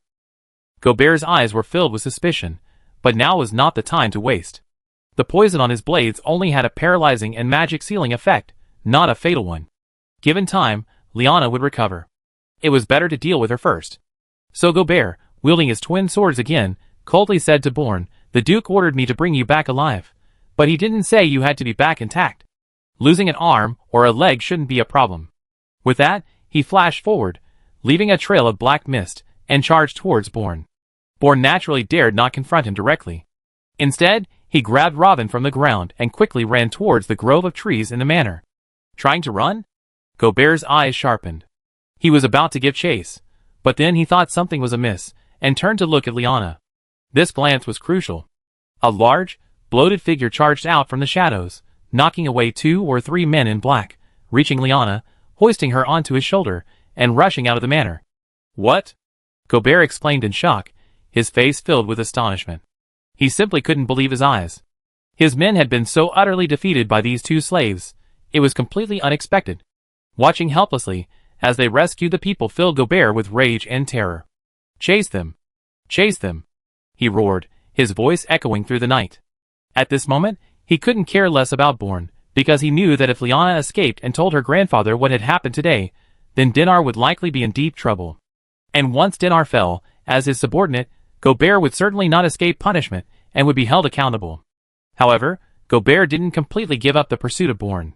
He quickly made a decision, sending other men to continue searching the manor for Born and Robin. Time was of the essence. He couldn't afford to worry about anything else. The most urgent task was to capture the two as soon as possible, and not let them escape. Thus, a group of men in black moved swiftly through the night like bats in the darkness. They were agile and nimble, darting through every corner of the manor like ghosts, leaving no possible hiding place unchecked. Born, carrying Robin, ran frantically, using the cover of the woods to quickly shake off the men in black behind them. But the manor was only so big, they would be discovered sooner or later. Born hid Robin in a thicket. "Robin, hide here and don't come out, okay?" Robin grabbed Born's sleeve. "What about you, big sister?" It was the first time Born had been called big sister. He patted Robin's head and said, "Don't worry, I come get you after I dealt with those bad guys. But if I don't come back, don't come out, understand?" Robin could only nod. He knew he was too weak, going out would only be a hindrance. He craved power, only wanted to become stronger, as strong as his sister Liana. Born quickly left Robin's hiding place, and soon spotted a man in black searching for him. Without hesitation, he attacked. The man in black wasn't strong, only around the 5th level of the Origin realm. He was no match for Born and was instantly pierced through the heart by Born's long sword. However, before dying, the man in black flicked a firework with his right hand, which exploded in midair with a crackling green flash. A signal flare? Born raised an eyebrow, twisting his right hand to instantly kill the man in black. But he didn't flee, instead, he waited where he was. Shortly afterward, more men in black approached from different directions. A slight smile played on Born's lips. This was exactly what he wanted. Once these men in black were distracted, they wouldn't have the energy to search for Robin. 4 men in black surrounded Born. One of them sneered, "Little girl, you run fast, but it's no use. You can't escape." Born pointed to the corpse of one of the men in black on the ground and said, "Do you think I need to run? Shouldn't you be the ones running?" The man in black glanced at the corpse indifferently. "Don't assume we're all the same. I admit you're a skilled fighter, but you're far from being as good as me." Born raised an eyebrow. "Oh, you're that confident?" The man in black raised his long sword, his eyes cold. "Try and see." With that, he gave a command, and the 4 men in black attacked simultaneously. Born's eyes narrowed. He instantly sensed the strength of the 4 men. Except for the man in black who had spoken earlier, who was at the low level of the outer Yuan stage, the other 3 were at the high level of the original Yuan stage. They were indeed much stronger than the man in black he had just killed. However, Born didn't intend to fight them head-on. He simply flashed and ran into the forest. In the dead of night, moonlight was fragmented by the dense foliage, dappling the damp earth. Bond's figure moved swiftly among the shadows, his breathing labored and rapid. His black robe was ripped in several places, blood dripping from his left arm, leaving dark stains on the withered leaves. After all, their opponent had a powerful cultivator at the Transcendental Realm, and that guy was a wind elementalist, even faster than Born. If it weren't for the cover of the forest, Born would have been caught long ago. Even if he wasn't caught, he was still wounded by the flying blades, bleeding profusely. Behind Born, dark figures pursued relentlessly like ghosts. "He's over there!" A fire elemental assassin shouted, his fingertips igniting crimson flames, as he hurled a fire blade. Born rolled to the side, the fire blade grazing his shoulder before crashing into a tree trunk, sending sparks flying and igniting the surrounding bushes. TSK. Born gritted his teeth, his eyes quickly scanning his surroundings. The 4 assassins coordinated perfectly. The wind elemental assassin was the fastest, constantly blocking his retreat, while the 3 fire elemental assassins continuously sealed off his escape routes with flames. A head-on confrontation was hopeless, he had to find a way to defeat them one by one. Whoosh! The wind elemental assassin suddenly accelerated, his figure almost a blur, a short sword aimed straight for Born's back. Born ducked sharply, the short sword grazing his hair and missing its mark, but he swung his sword back, forcing his opponent back. However, the other 2 fire elemental assassins seized the opportunity to close in, their twin blades clashing. Clang! Clang! Born's longsword barely parried, but the immense impact left his hands numb. He used the momentum to leap back, creating distance, and simultaneously, in a flash, cast an invisibility spell. In an instant, his figure vanished like mist, completely merging into the darkness. Damn it! Where did that bitch go? One of the fire elemental assassins cursed, warily scanning his surroundings. The wind elemental assassin narrowed his eyes, coldly saying, "Don't panic, she can't escape at that speed.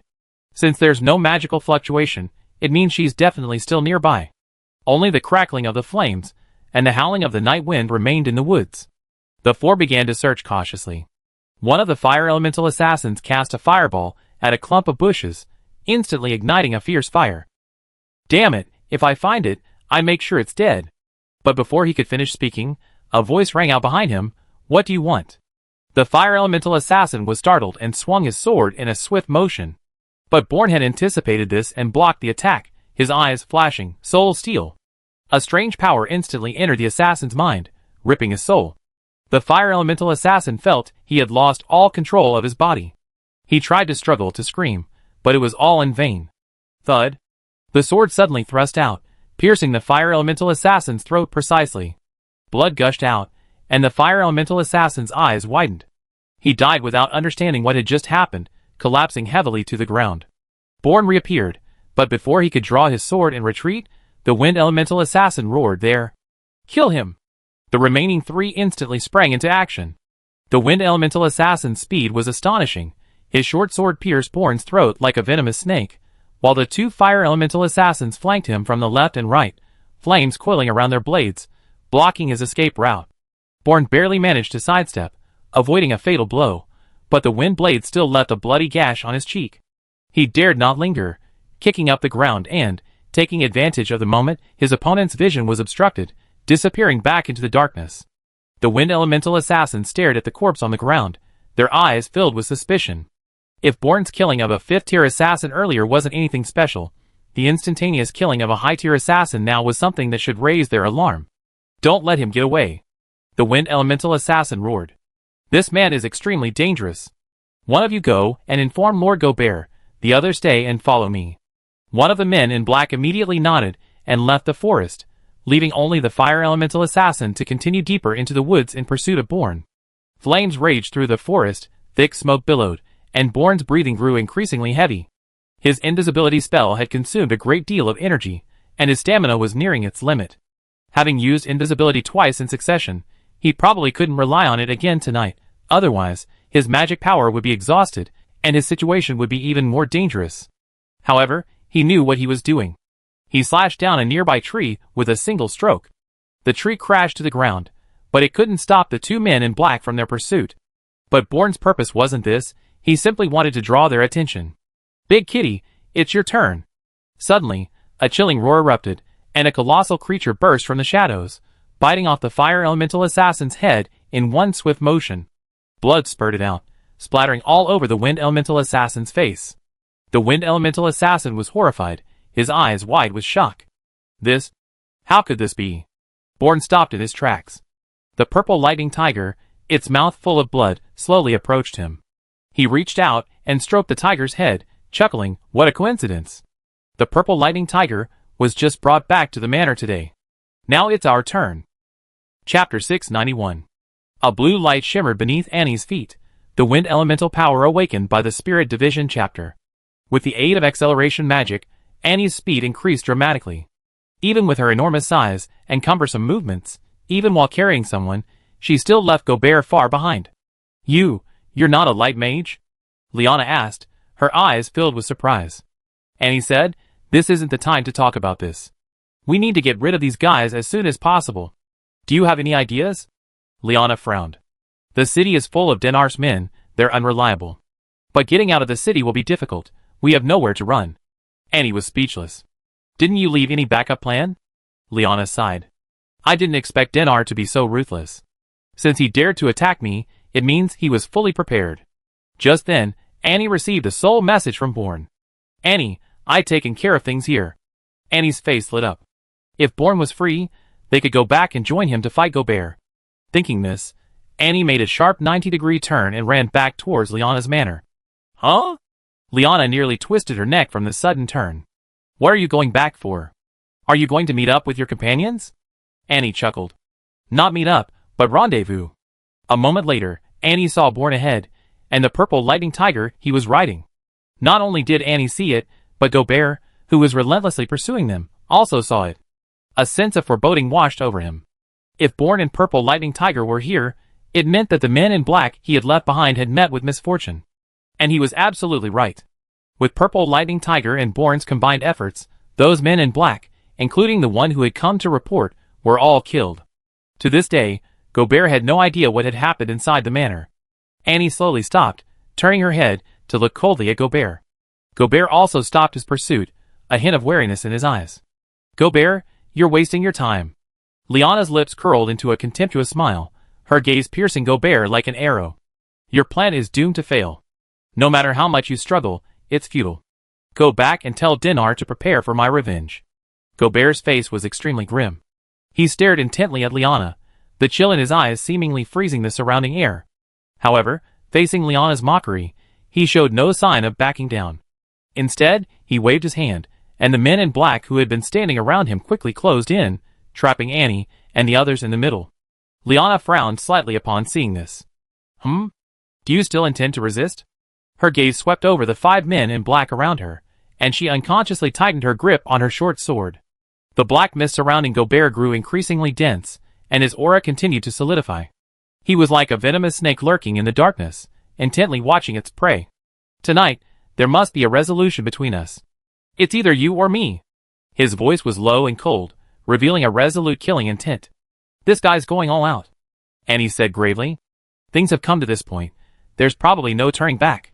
Born rolled off the purple lightning tiger, licked his lips, and said, whatever, just kill him, capture a few prisoners, that way we have evidence that they were orchestrated by Dinar.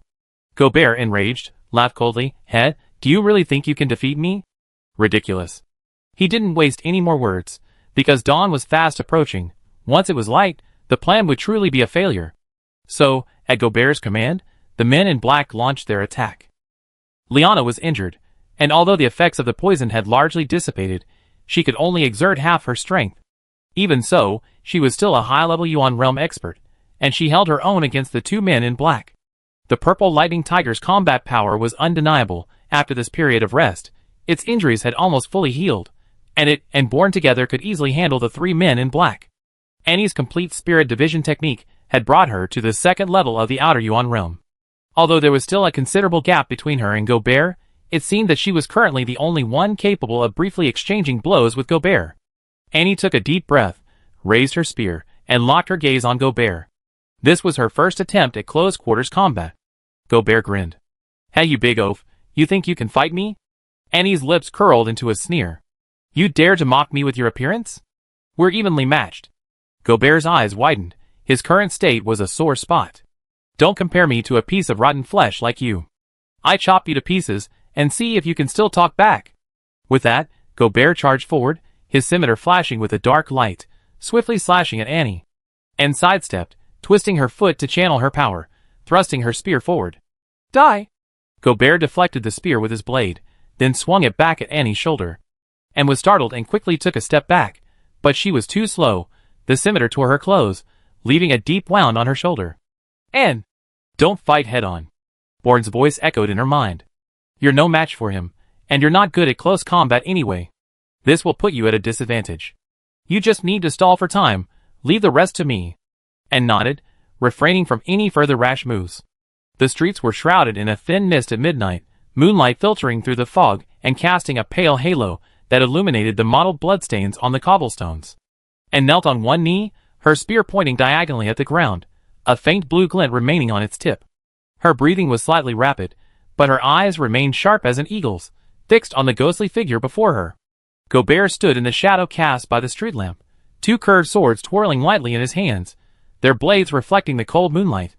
A chilling smile played on his lips, his voice hoarse like sandpaper scraping. Fatty, your courage is admirable, but your strength doesn't match your foolishness. And didn't answer, but instead took a deep breath, channeling her magic and whispering a wind incantation. In an instant, her figure accelerated, sweeping across the cobblestone path like a gust of wind. Her spear drew a silver arc, aiming straight for Gobert's throat. Gobert snorted coldly, his curved blades crossing to parry. The sharp clang of metal against metal echoed through the silent street. His strength was immense, numbing Annie's arm, but she didn't linger. Missing her attack, she immediately used the momentum to retreat, landing lightly 3 meters away.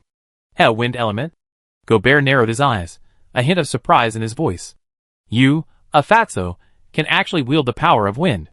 Truly remarkable. Annie remained silent, merely adjusting her breathing, her spear slightly lowered, ready to meet the next attack. Her goal was clear, to follow Born's orders and buy time. Gobert seemed to see through her intentions, a glint of malice flashing in his eyes. Trying to buy time? Too bad, you won't get your chance. Before he finished speaking, his figure blurred, bypassing Annie and rushing towards the other side of the street, where Liana was fighting 2 men in black. Don't even think about it.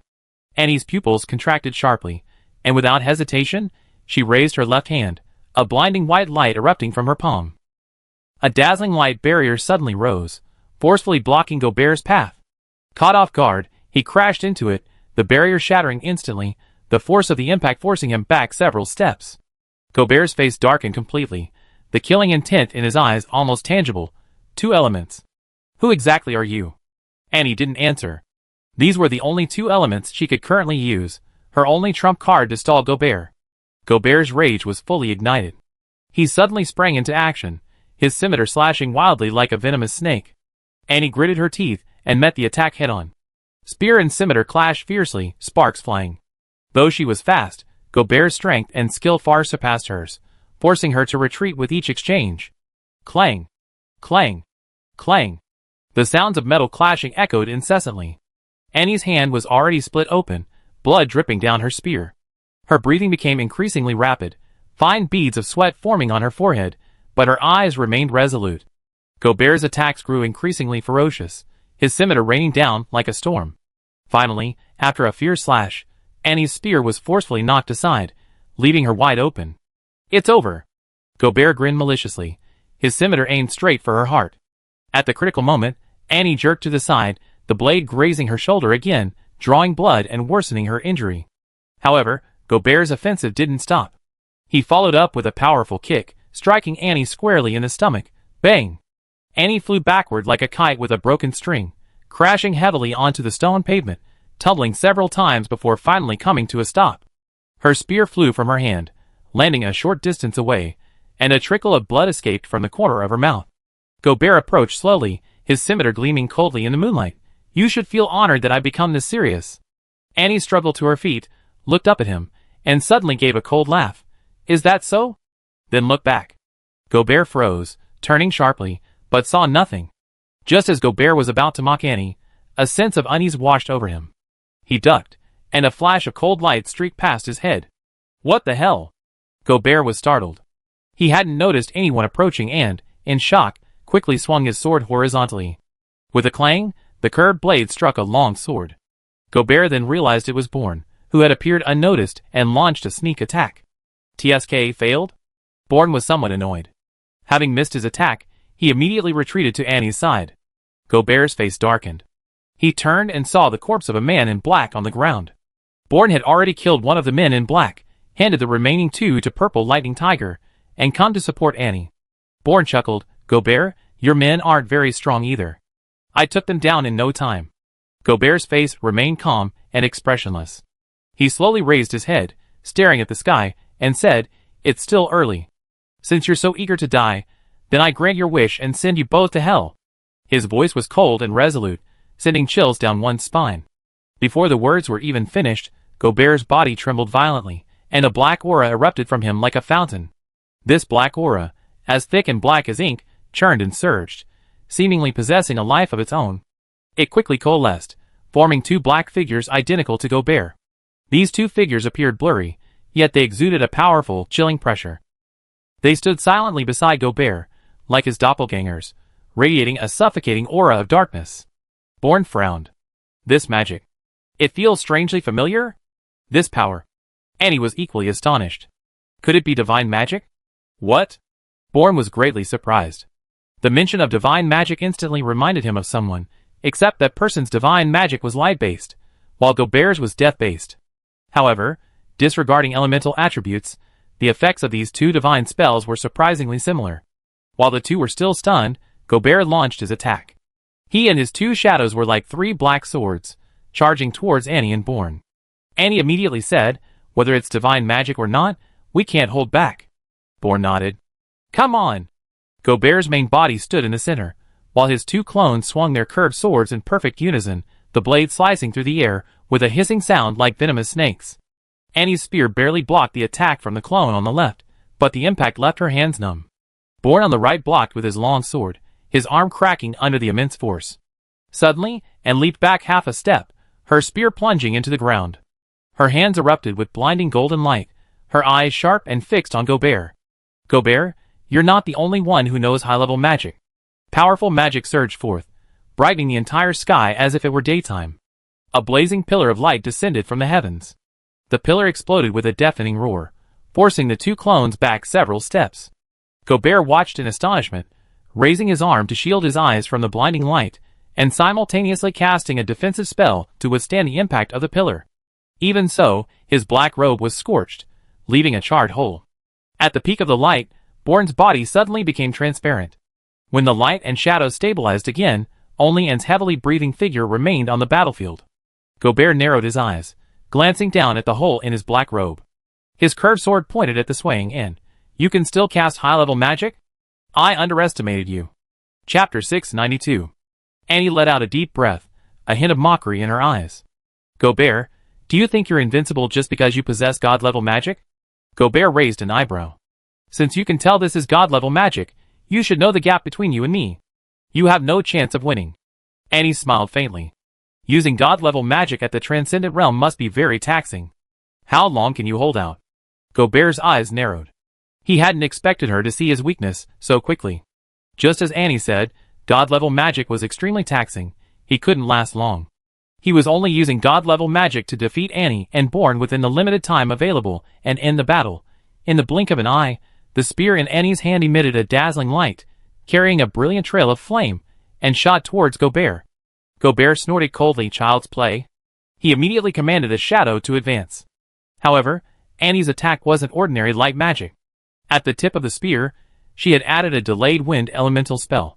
Just as the shadow was about to block the spear's tail suddenly emitted a blue light, and its trajectory abruptly changed, bypassing the shadow and shooting directly at Gobert's true form. Gobert was taken aback. He had never seen anyone control magic so precisely, especially someone who was only a novice, who had trained for about a week. However, despite his surprise, Gobert didn't care about the incoming spear. A layer of black energy enveloped his scimitar, and he slashed fiercely at the spear tip. Bang! The two conflicting magical energies collided violently, creating a deafening explosion. However, Gobert's magic prevailed. The black mist, like a ferocious beast, devoured all the light energy. Finally, the spear fell limply to the ground with a thud. A mocking smile appeared on Gobert's face. "I must say, your talent is indeed remarkable, at least the strongest I ever seen. But unfortunately, you will die today." Just as Gobert was speaking, a chilling aura crept up from behind him. Gobert's words abruptly stopped. He whirled around to see a stunningly beautiful yet icy face before him, a deadly blue light flickering in its deep-set eyes. "Soul stealing. Soul capture." A clear whisper rang out, and the power of death surged suddenly. Gobert's pupils contracted sharply. He felt a cold hook pierce the depths of his soul, violently churning fragments of memory, exposing all his sordid secrets within the flames of his soul. His scimitar clattered to the ground, and he clutched his head, letting out a horrific howl. "Aya!" His screams drew the attention of the others. All the men in black, along with Liana and the purple lightning tiger, stopped fighting and looked at the pained Gobert.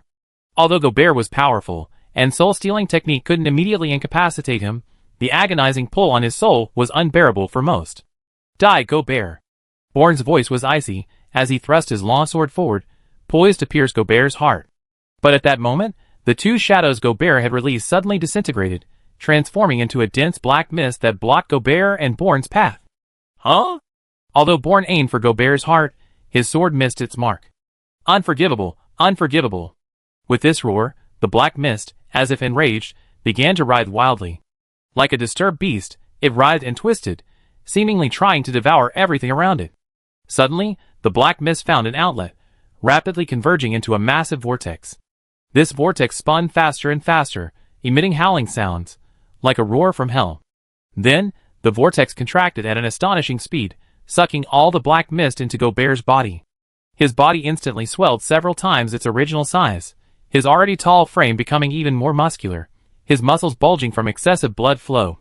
At this moment, Gobert had completely lost his mind. His eyes were bloodshot, like burning flames. The madness in his eyes was chilling. "It's you? So it was you!" Gobert roared from deep within his throat, a deafening sound that seemed to echo throughout the world. "Anna! I found you!" His voice was filled with murderous intent and hatred. Anna's eyes narrowed sharply. They knew her name, albeit a false one. She hadn't mentioned it to anyone here, and the original owner of this body was merely a nameless slave. "Why?" Gobert laughed maniacally. "Heh, you thought you had killed me? Too bad, I'm not dead. Not only am I not dead, but I come to seek revenge." Annie's heart sank, and a name flashed through her mind. Gordon. Gordon? That's right. Gobert's eyes were bloodshot, his aura surging to its peak. "It's me. This time, we can settle things properly." Bourne returned to Annie's side, his eyes equally grave. "I didn't expect it to be that bastard. He's still alive," Annie said. "So, that clone from earlier. That light divine technique. But why can the light divine technique be activated with the power of death?" Gobert was pleased with the surprised looks on Annie and Bourne's faces. "Aren't you surprised? You probably don't know this, but at the level of divine magic, other magical powers can also be used to activate it, although the power will be greatly reduced. But it's enough to deal with you.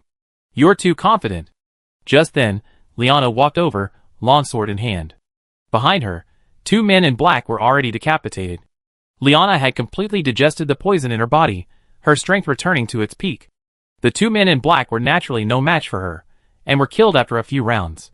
With the help of Liana, a powerful expert at the high level of the Yuan realm, Annie breathed a slight sigh of relief. She knew that once Gordon's 2 clones collapsed, the main body's strength would increase to another level. Gordon was no longer someone the 2 of them could contend with alone. However, Gordon showed no worry. His gaze remained fixed on Annie. "Don't think you can escape just because someone is helping you. You will all die today." The streets at dawn were filled with the stench of blood, the moonlight obscured by clouds. The stone slabs on the ground were cracked from the previous battle, and eerie black mist seeped from the cracks, as if the entire street was groaning under Gobert's power. Several early rising merchants in the distance, witnessing this scene, were terrified and fled at top speed. Gobert, however, remained unmoved. His figure had nearly doubled in size, his muscular body wreathed in dark purple death energy, and his 2 curved swords had grown in size as well, their blades crackling with corrosive black flames. Each breath was a muffled roar, the oppressive force, like a mountain bearing down. Liana whispered to Annie, and the other woman behind her, "Let's hold on a little longer, just until dawn." You want to stall for time, is that it?"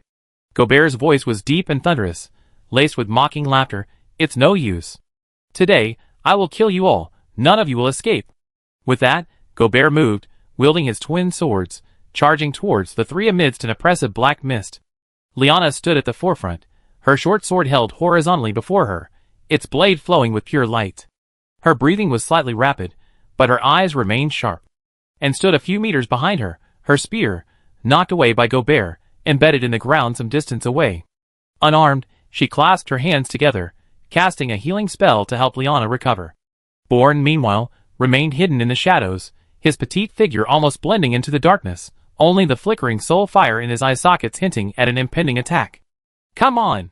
Liana growled, her figure suddenly lunging forward, her short sword drawing a blinding arc of light, aimed directly at Gobert's throat. Gobert grinned maliciously, his right hand sweeping across with his curved blade, black flames colliding with the power of light, unleashing a piercing shriek. Liana's sword strike was forcefully blocked, but she did not retreat. With a swift flick of her left hand, a blazing shield of light materialized before her, barely blocking Gobert's subsequent left-hand slash. At this moment, Annie also activated her power of light, a dazzling golden stream of light erupting from her palm, binding Gobert's limbs like chains. Gobert's movements faltered slightly, the black flames and golden light clashing fiercely, emitting a sizzling, corrosive sound. He roared, his muscles bulging, managing to break several chains of light. But this momentary delay was enough for Bourne to strike. From the shadows, a longsword pierced out like a venomous snake, aiming straight for Gobert's back. However, Gobert seemed to have anticipated this, abruptly turning to the side, his left hand using a curved blade to precisely parry, while his right leg swept across like a battle axe, sending Bourne flying. Trying to ambush me? How laughable. Gobert sneered, his gaze refocusing on Liana. Now, it's your turn. His attack suddenly became ferocious, his twin blades sweeping in like a storm, each strike carrying devastating power. Liana's light shield cracked under the continuous slashes, her hand was split open, and blood dripped from the hilt of her sword. Liana! Annie cried anxiously, gathering magic again, but Gobert was too fast, her support couldn't keep up. Finally, after a fierce clash, Liana's light shield shattered completely. Gobert's left blade slammed into her shoulder armor, sparks flying, while his right blade followed closely, aimed straight for her abdomen. Bang! Liana managed to dodge, but was still struck heavily in the chest by the back of the blade, flying backward like a kite with a broken string, crashing into a low wall. Amidst the rubble, she coughed up blood, her short sword slipped from her hand, and the power of light dimmed. Gobert didn't pursue, but slowly turned to look at Annie and Bourne, who had just crawled out of the ruins. Now, who can you count on? Anne's face was pale, but her eyes remained unwavering. She gripped her spear tightly, and whispered to Bourne, "We have no choice but to fight." Bourne rubbed his aching backside, his soul fire burning fiercely. He nodded slightly, his longsword held horizontally before him, assuming a desperate stance. Gobert laughed wildly, black flames churning around him, his scimitar raised high. Then let's die together. The first rays of dawn finally pierced the clouds, illuminating the street. But on this battlefield of life and death, the light seemed to arrive too late. Just as the three were almost in despair, a massive wind blade, nearly 10 meters long, suddenly attacked from nowhere. Gobert's heart skipped a beat, and he instinctively stopped, his two scimitars crossed above his head, desperately trying to block it. A deafening roar. The powerful impact of the wind blade sent Gobert's massive, twisted body flying more than 10 meters, crashing into a low house. The people inside screamed and ran out, their faces filled with panic and fear. However, they had only taken a few steps when they were enveloped by a black mist and instantly turned into desiccated corpses. Gobert pushed aside the rubble and debris pressing down on him, his eyes dark as he looked up into the sky. "Who are you?" Annie and the other two were also startled by the sudden attack, all looking towards the direction from which the wind blades had shot from. In the air, a graceful figure in azure hovered, her pair of azure wings gleaming brightly in the dawn light. She descended upon the world like a wild, untamed wind, her azure wings unfurling to stir up a sky full of flowing clouds. Her emerald hair danced wildly in the wind, each strand wrapped in howling wind elemental magic. Her amber eyes pulsed with the rhythm of a storm, their gaze seemingly swirling with countless wind blades. The azure longsword, lightly gripped by her jade-like fingers, trembled slightly. Its blade was as transparent as crystal, seemingly sealing within an endless tornado. As she took flight, the vortex surrounding her emitted a clear, melodious sound, like the oldest song in the universe. Ribbon-like wind patterns intertwined beneath her feet, each step leaving a lotus-shaped hurricane imprint in the air. "This is?" Liana's eyes widened, her face filled with disbelief. "Who is she?" Annie asked. She is a legend." Liana's words were cut short as the woman in midair moved. She unleashed another slash, the resulting wind blade even larger than the previous one. Gobert's eyes narrowed. This time, he didn't even dare to take it head-on, instantly transforming into a wisp of black mist to dodge. The woman's lips parted slightly, her voice like heavenly music. "You filthy necromancer, you are unworthy to know my name." Gobert roared in fury. Veins bulged in his legs, muscles bulged, and with a deafening roar, a large crater appeared in the ground. He leaped into the air, his two curved blades flashing like lightning towards the mysterious woman. However, before his blades could strike, a green shadow flashed behind him. The mysterious woman's sword-tip lightly touched the back of his neck, a strand of black hair falling in the wind. This was merely a warning, not a killing blow.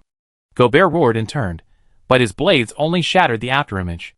The woman's true form hovered 3 zhang in the air, her wings fluttering as she unleashed 7 wind blades that precisely grazed his joints.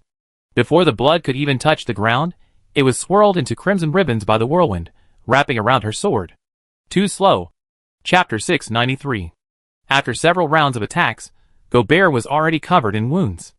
As dawn broke and the city began to recover, Gobert's divine magic finally lost its effect. His body, like a deflated balloon, rapidly shrank back to its original size, even shrinking further. "No, no, no!" Gobert cried out in despair, his eyes filled with resentment and anger. Anne's eyes flickered.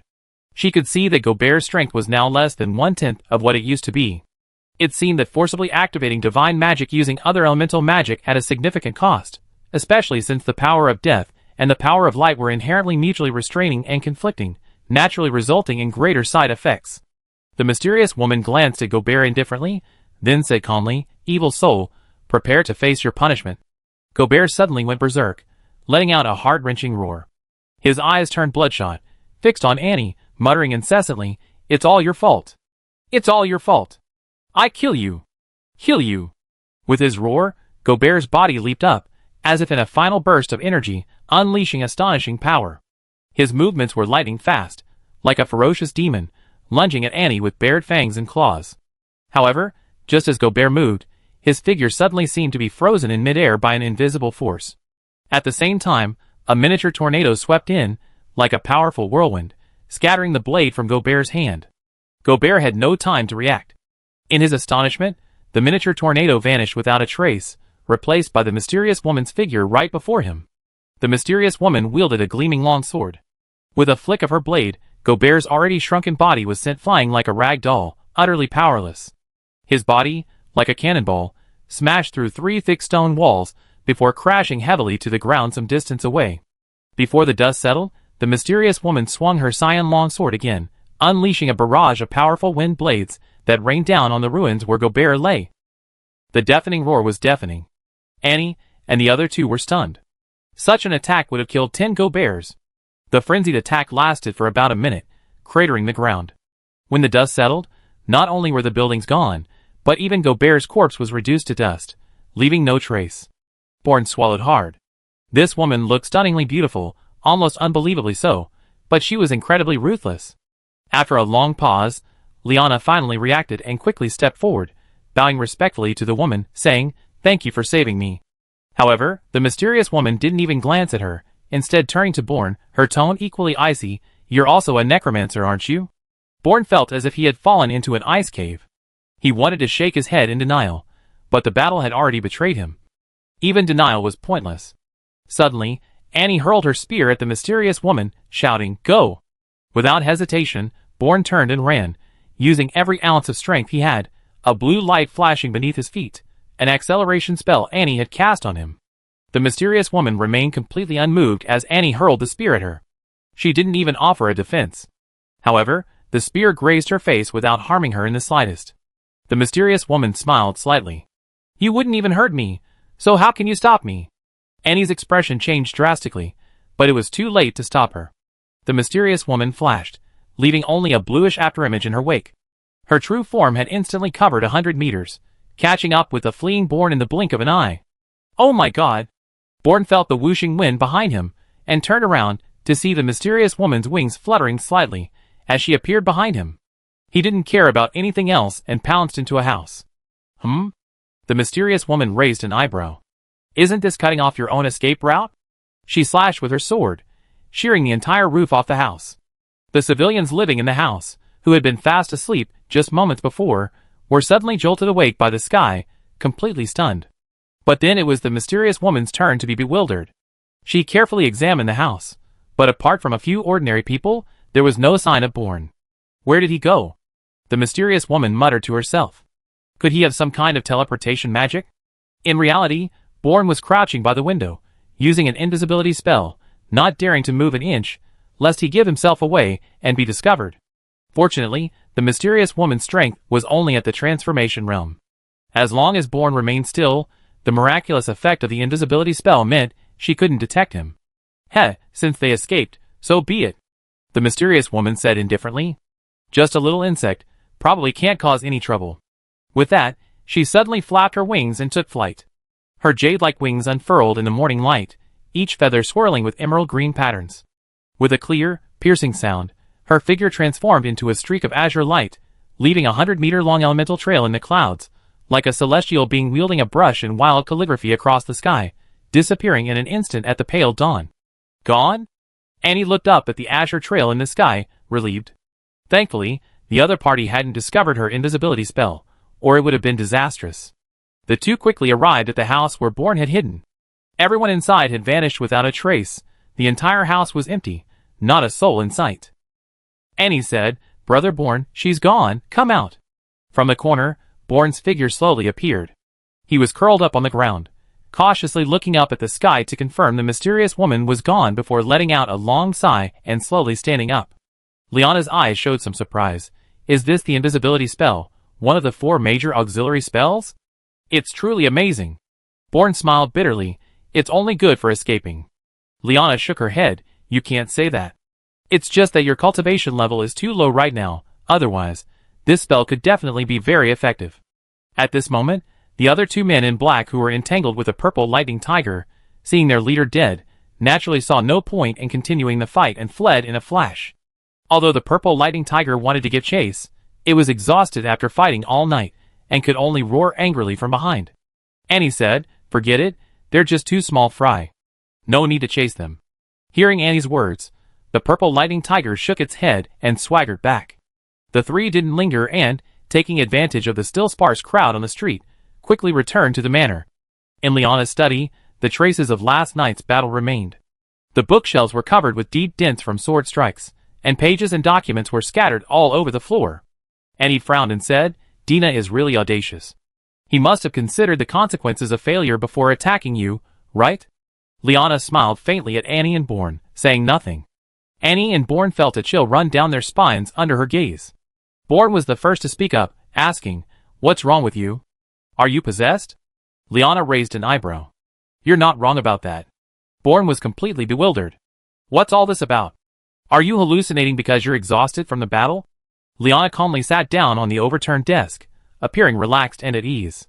"You must be from the Celestial Library." Upon hearing this, Annie and Born were both shocked. "You? Why? Why would I know about the Celestial Library?" Liana fumbled for a ring on her finger, a strange sadness appearing in her eyes. When Annie saw the ring, her eyes narrowed sharply, and she murmured, "Liana. Liana. Could it be?" Liana slightly raised her head, looking at Annie curiously. "You know me?" Annie tentatively asked, "Do you know Eric?" Liana's eyes showed some confusion. "Who is that?" Seeing Liana's reaction, Annie hesitated slightly. "Since you know the Library of Destiny, why don't you know Eric? Are there many people who come to the Labyrinth of Fate named Liana?" Liana shook her head, puzzled. "I don't know, but that shouldn't matter." "No!" Annie exclaimed, "That's important. Do you remember why you were in the Library of Destiny?" Liana thought for a moment. I wanted to regain my memories, so I entered the Library of Destiny to search for the Covenant of Memory." Annie continued, "Then you and who came with you?" Liana answered without hesitation, "I came by myself, of course." "Why are you asking?" Annie stepped forward, took Liana's hand, and pointed to the ring on her ring finger, asking, "And this ring?" Liana scratched her head, It's always been on my hand. I don't know how I got it. Every time I look at it, I feel inexplicably sad, but..." Annie suddenly realized Liana had forgotten Eric, but then Annie's eyes narrowed, and she quickly asked, "You already found the Covenant of Memory?" Liana smiled bitterly.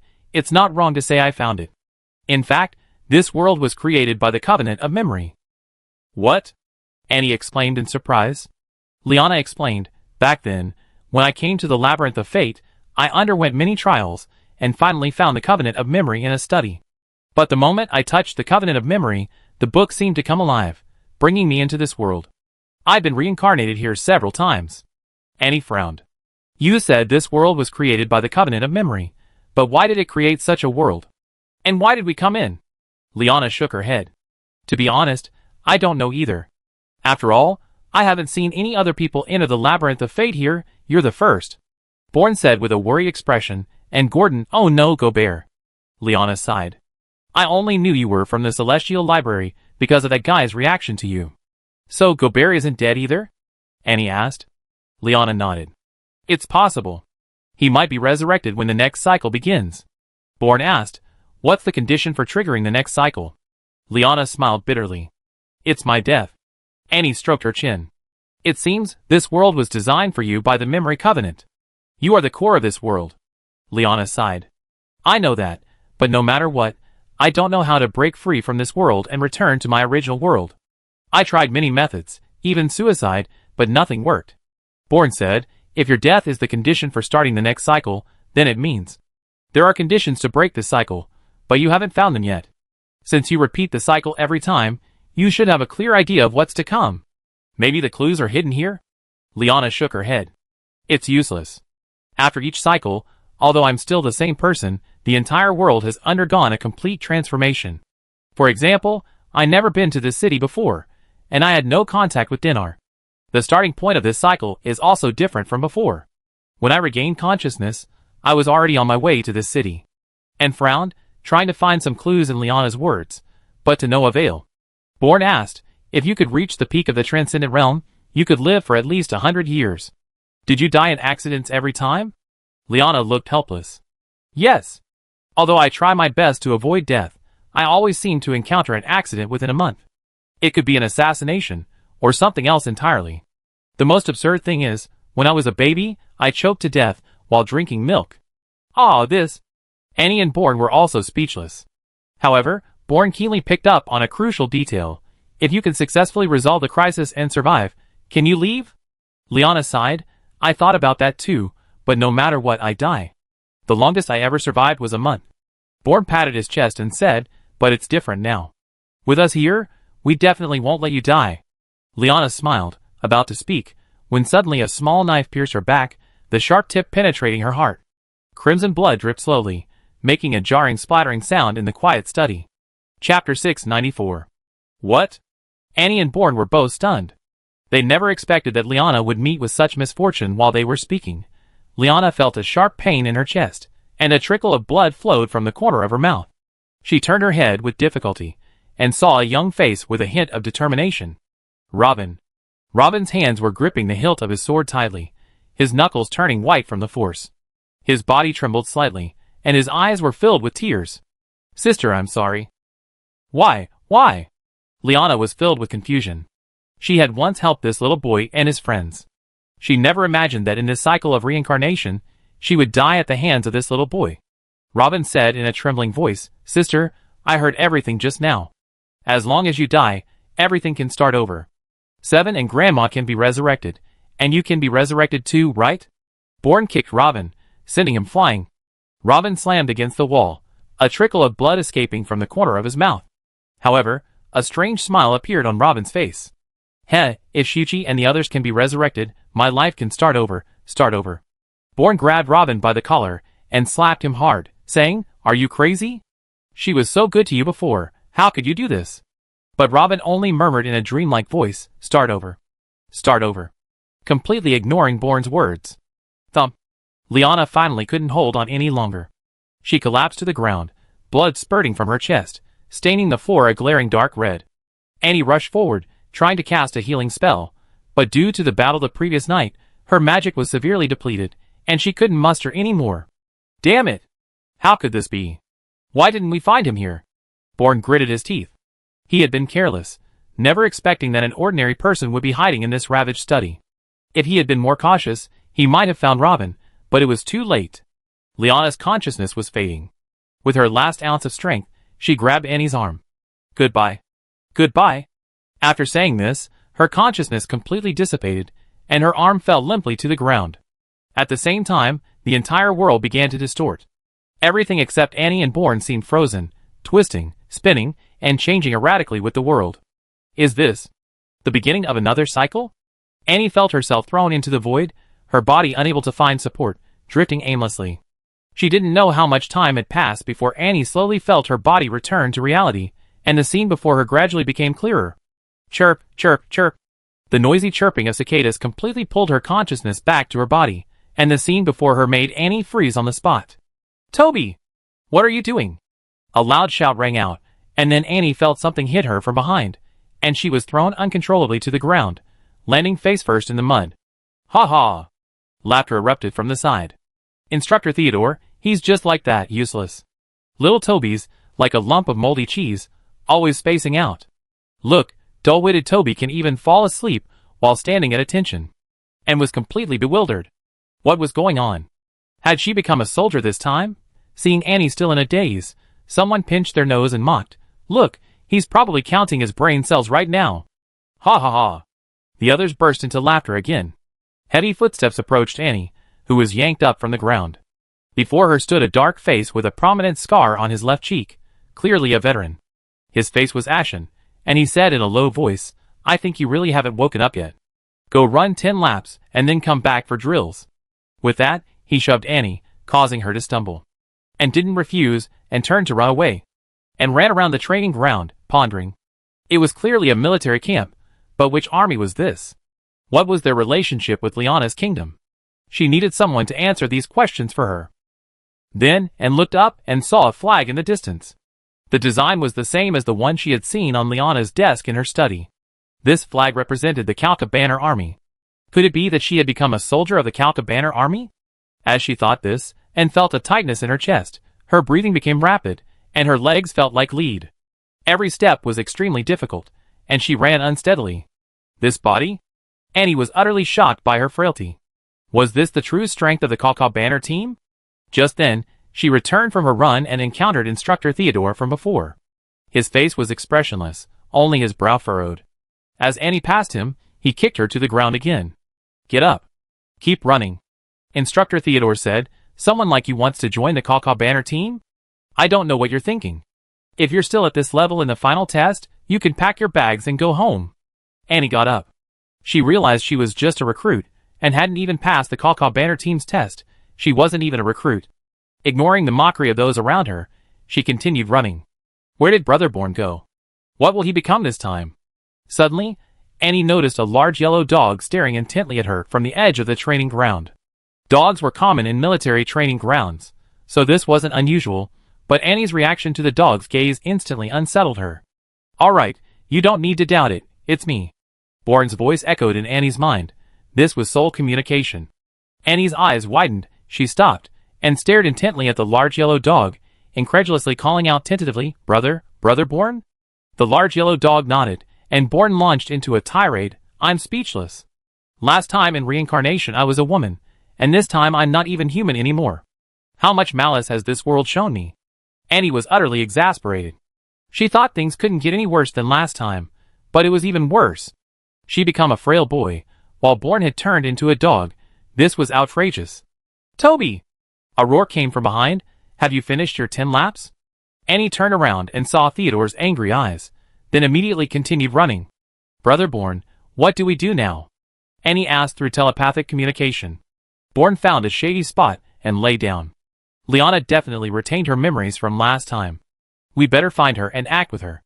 Besides, as a high-ranking noble, she must have plenty of resources. By relying on her, we can quickly improve our strength. Annie asked uncertainly, Can you still cultivate like this?" This question silenced Born. After a long pause he said, "Let's not worry about that for now. Liana is the granddaughter of the Imperial Marshal, and the Kalka Banner Army is the Marshal's direct subordinate force. If you can successfully enter the Banner Army, you might have a chance to meet Liana." Annie nodded. "Yes, last time Liana was the commander of the cavalry battalion in the Banner Army. I wonder if she will continue to be the commander of the cavalry battalion this time. I don't know. She herself said before that the situation after each reincarnation is different, so we can't predict the development of this time based on the last situation. But for you, passing the test shouldn't be difficult." Annie smiled bitterly. If it were the old me, it wouldn't be difficult at all, but now? After running only 2 laps, Annie felt like her legs were about to break, and her lungs were burning with pain, like a broken bellows reaching its limit. Annie had to stop, gasping for breath to catch her breath.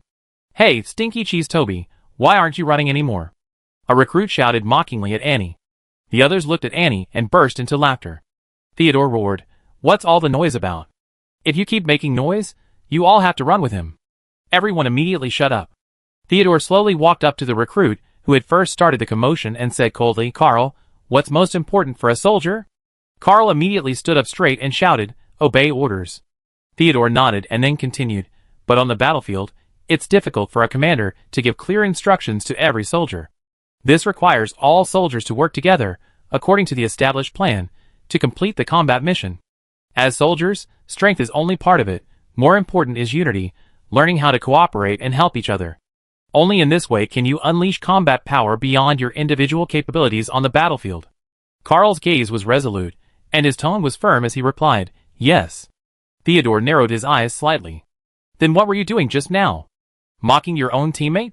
How can doing that maintain team unity?"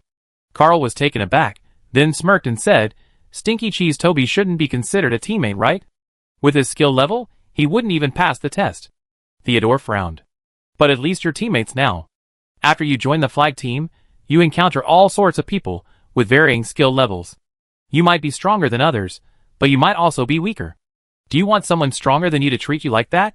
Carl lowered his head, but a hint of defiance remained in his eyes. Theodore waved his hand coldly and said, "Go. Run 10 laps too." Carl glared at Annie, then started running without a word. "This Theodore is pretty good," Annie said, catching her breath. Bourne nodded in agreement. Yes, he's indeed an excellent instructor. With an instructor like him, the fighting power of the Carl Banner team is unimaginable.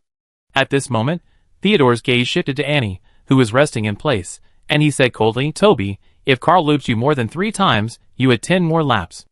Annie froze, turned around, and saw Carl rapidly approaching her. She cried out, "No way."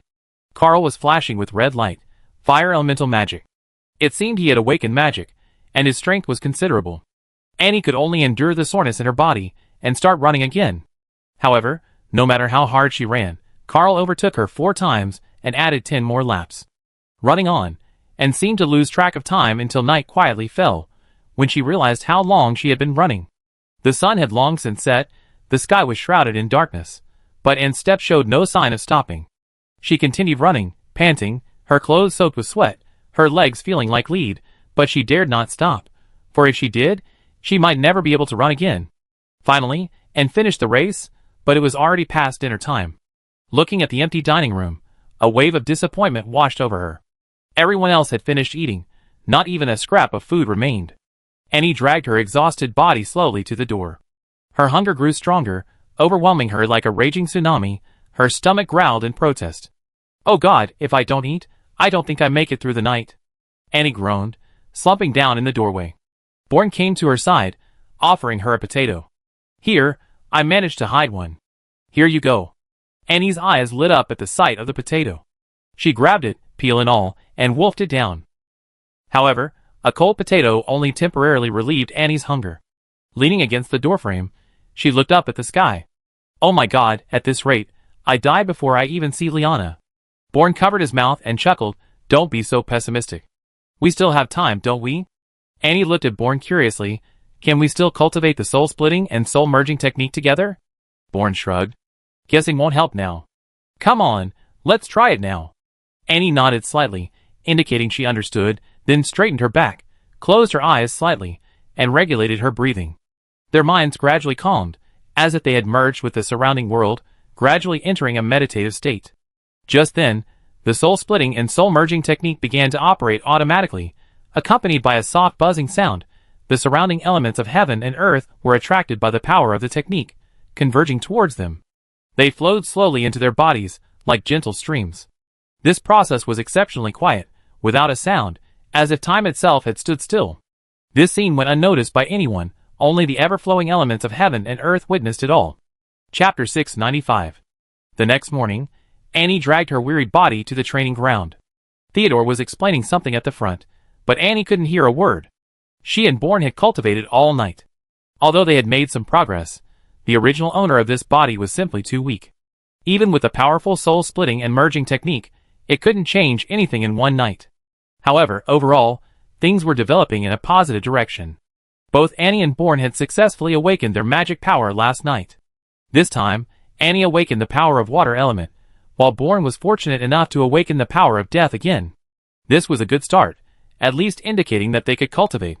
While lost in thought, Annie felt someone push her from behind, causing her to stumble. Theodore frowned and scolded, "Toby, what are you doing? Can't you even stand properly?" Annie was about to explain when she saw it was Carl behind her. Carl was looking smug and glared at Annie. The threatening meaning was obvious. Stinky Cheese Toby must be exhausted from running yesterday. "Go and rest, don't embarrass yourself here," Carl mocked. And felt a surge of anger, about to erupt, when Theodore said, "Since your legs are weak, then practice your strength today. Go lift this wooden stake, and don't put it down until you lifted it 100 times. Although Annie was unhappy, she obediently went to the side. Looking at the thick wooden stake before her, Annie tried to lift it without a word, but despite her efforts, the stake didn't budge. "Ha ha ha! Stinky Cheese Toby can't lift the stake, that's hilarious." Laughter erupted again from the group. Annie, her face flushed, strained with all her might and finally managed to lift the stake, but she quickly ran out of strength, and the stake crashed back to the ground with a thud. Theodore shook his head helplessly and waved to the others, saying, "Never mind him, let's continue with the training." The group continued their training methodically, while Annie struggled relentlessly against the stake. Bourne strolled leisurely over to her, yawned, and asked, "What are you doing?" Annie gave him a disgruntled look. "Can't you see? I'm lifting a wooden stake." Bourne was speechless for a moment, looking at Annie pressed tightly against the stake, and said, "If you hadn't said anything, I would have thought you wanted to become one with the stake." Annie kicked the unmoving stake, put her hands on her hips, and said, "Stop with the sarcastic remarks. We need to think of a way. This can't go on. I can only waste time here during the day, and I can only secretly cultivate at night. When will I ever break through?" Bourne thought for a moment and said, "This training camp wasn't designed specifically for you, so as long as we create a little accident, that instructor won't be able to control you, right?" "Can't control me?" Annie was puzzled. But the next moment, a cunning glint flashed in Bourne's eyes, and he barked loudly, baring his teeth at Annie. Annie was startled, not knowing what Bourne was up to. "What are you standing there for?"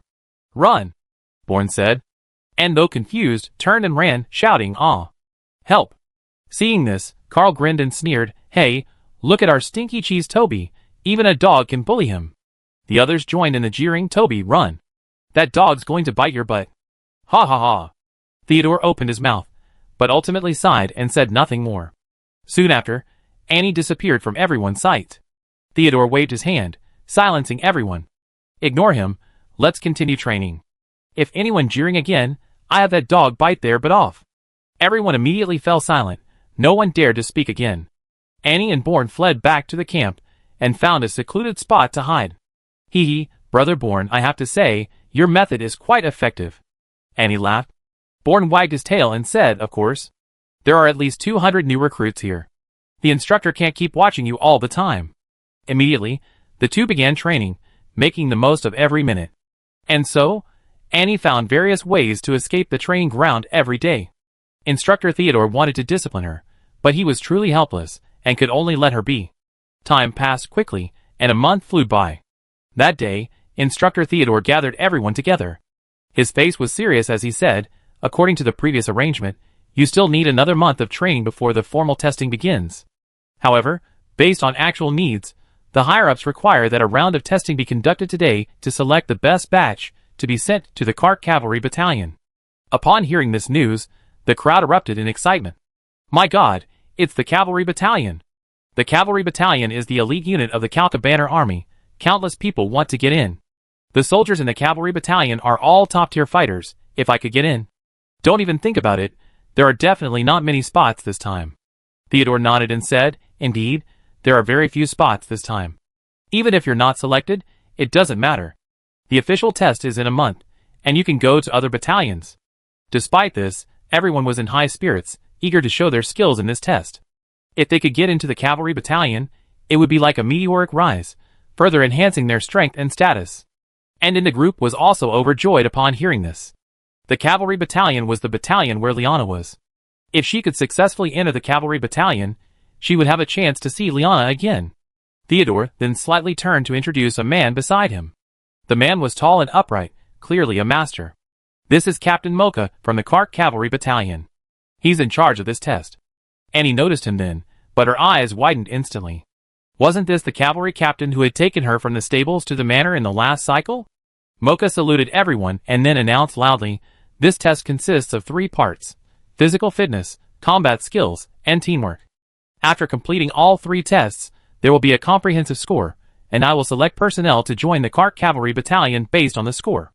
Upon hearing this, everyone rubbed their hands together in anticipation. Wasn't this what they usually trained for? Now it would come in handy. Carl glanced at Annie beside him, seeing his eager expression, and scoffed, "You think you can even try? Don't embarrass yourself. People will think everyone in our training camp is like you." Annie had never liked Carl, he was always causing her trouble.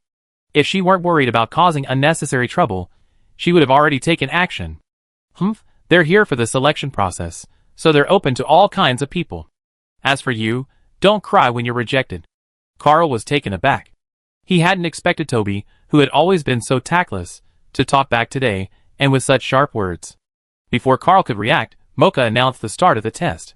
The first round was a physical fitness test, which involved running. Everyone only needed to run 10 laps. Mocha and Theodore would record everyone's time. Because there were many people in the training camp, they were divided into 6 groups for the test. Annie was assigned to the last group, and coincidentally, Carl was also in the last group. Carl chuckled and said to Annie, "How many laps do you want me to overtake you this time?" Annie rolled her eyes at him and turned her head away, ignoring him. Carl simply crossed his arms and sneered. When Annie was punished with extra laps before, Carl had overtaken her 4 times, making her run 10 more laps, something he mocked for a long time. The first 5 groups were all fairly evenly matched, and soon it was the last group's turn. Everyone stood at the starting line. Annie was initially near the front, but suddenly a hand pushed her to the back. Carl said sarcastically, "With your ability, you shouldn't be starting at the front." "What a waste!" Annie frowned, about to retort, when she heard Mocha give the order, and everyone surged forward from the starting line. Annie had no choice but to hurry and catch up, but she was already left at the very back. Theodore, seeing this, could only sigh helplessly, and turned to look at the front of the line. At that moment, Carl was far ahead, leading the pack and faster than anyone else, immediately attracting Mocha's attention. This kid's pretty good, a promising talent." "What's his name?" Theodore replied, "This is Carl. His training results are usually quite good, he might take first place in this test." Mocha nodded approvingly, clearly satisfied with Carl's performance. However, just then, a gasp rang out from the sidelines. "Wow, look! Who's that? No way! Isn't that Stinky Cheese? When did he get so fast? It really is Toby. My God, that's incredible." Mocha, his face full of curiosity, turned his gaze to the back of the line. His eyes were fixed on a figure that was rushing towards them like lightning. The figure was like a powerful gust of wind, quickly overtaking his teammates. His speed was astonishing, as if he could cross the entire line in the blink of an eye. Every step was full of power and rhythm, leaving everyone in awe. As he continued to sprint, the distance between him and the leader, Carl, was gradually decreasing. "What?" Theodore rubbed his eyes hard, his face full of disbelief. "This guy, why? Who's that kid?" Mocha asked with interest. Theodore replied, "He's Toby, a little guy from a southern village. He's never been very strong, and his training results haven't been great. I don't know why he suddenly exploded today. Could it be because he's been chased by dogs every day?" A teammate nearby said. "Chased by dogs?" Mocha looked at Theodore with a questioning gaze. Theodore quickly waved his hand. "I didn't mistreat any trainees. It's a big yellow dog from the training ground. It doesn't usually bite, but I don't know why it always seems to have a problem with Toby. It starts barking at him as soon as training begins." Mocha chuckled. "Heh, is that so? That's really interesting. This training method is unique. I suggest to Miss that we introduce it into our cavalry battalion's daily training next time." Theodore was speechless. He could already imagine a group of elite cavalrymen being chased by dogs. Carl, running at the front, heard the shouts coming from the sidelines and couldn't help but feel a little puzzled. He was quite confident in his speed. After all, it was a well-known fact, so there was no need for such jubilation. Could it be that he had already left everyone else far behind? Filled with curiosity, Carl couldn't help but glance back. What he saw startled him. Annie's legs were moving like wheels of fire, swinging rapidly back and forth, almost leaving afterimages. Even more astonishing was that she was charging towards him at incredible speed. "Holy crap, what the hell is that?" Carl cried out in shock, cold sweat beading on his forehead. His heart pounded, as if it would leap out of his throat. In his panic, Carl pushed off with all his might, dashing away like an arrow released from a bow, reaching his absolute limit. Fortunately, after a frantic sprint, Carl managed to hold on to first place. He breathed a slight sigh of relief, secretly congratulating himself on his quick reflexes. However, just as he relaxed his guard, a large yellow dog suddenly appeared from the sidelines. This dog, seemingly out of nowhere, joined the race and followed closely behind Annie, barking incessantly.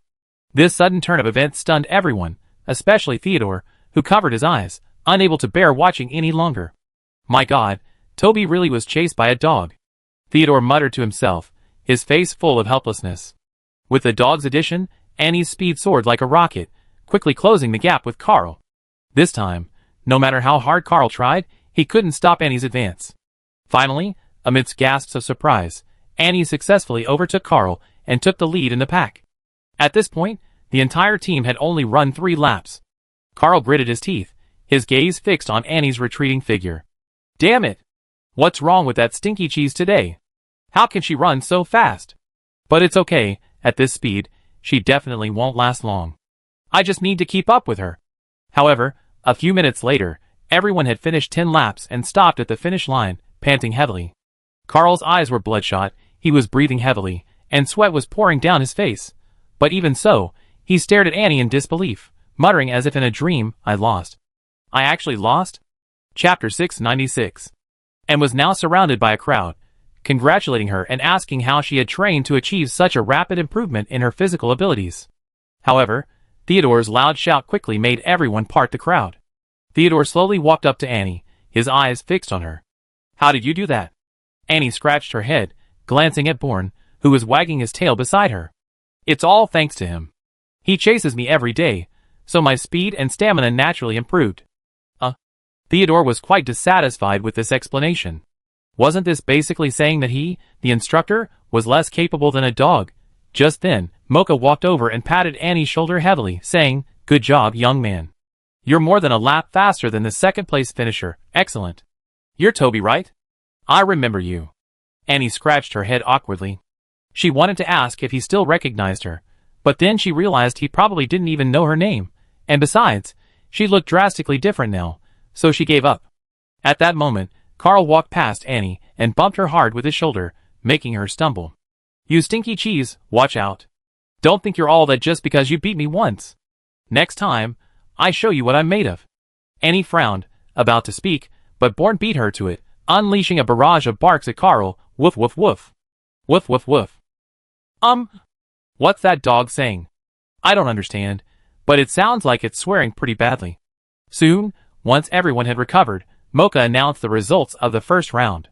Annie deservedly took first place, Carl second, and the others' scores were similar, with no particularly outstanding performances.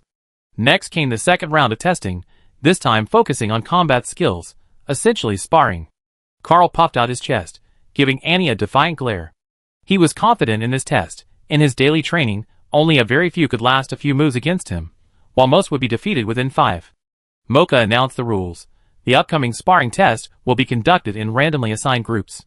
There will be 3 rounds in total. After the 3 rounds, we will have an overall score and rank participants accordingly. Carl glared at Annie and said fiercely, Don't put me in your group, or I make you regret it. Annie completely ignored him, and this attitude only fueled Carl's anger. He felt Annie was underestimating him. The first round of pairings was quickly decided.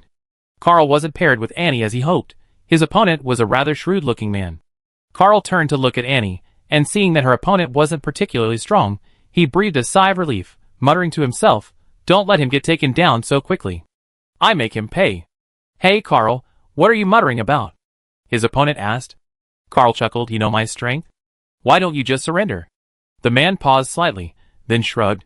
No way. In a competition, you have to give it your all, otherwise people will look down on you. Carl clenched his fists, his knuckles cracking. Alright, let's see if you improved at all during this time. The man laughed, You better go easy on me. With Mocha's command, the match officially began.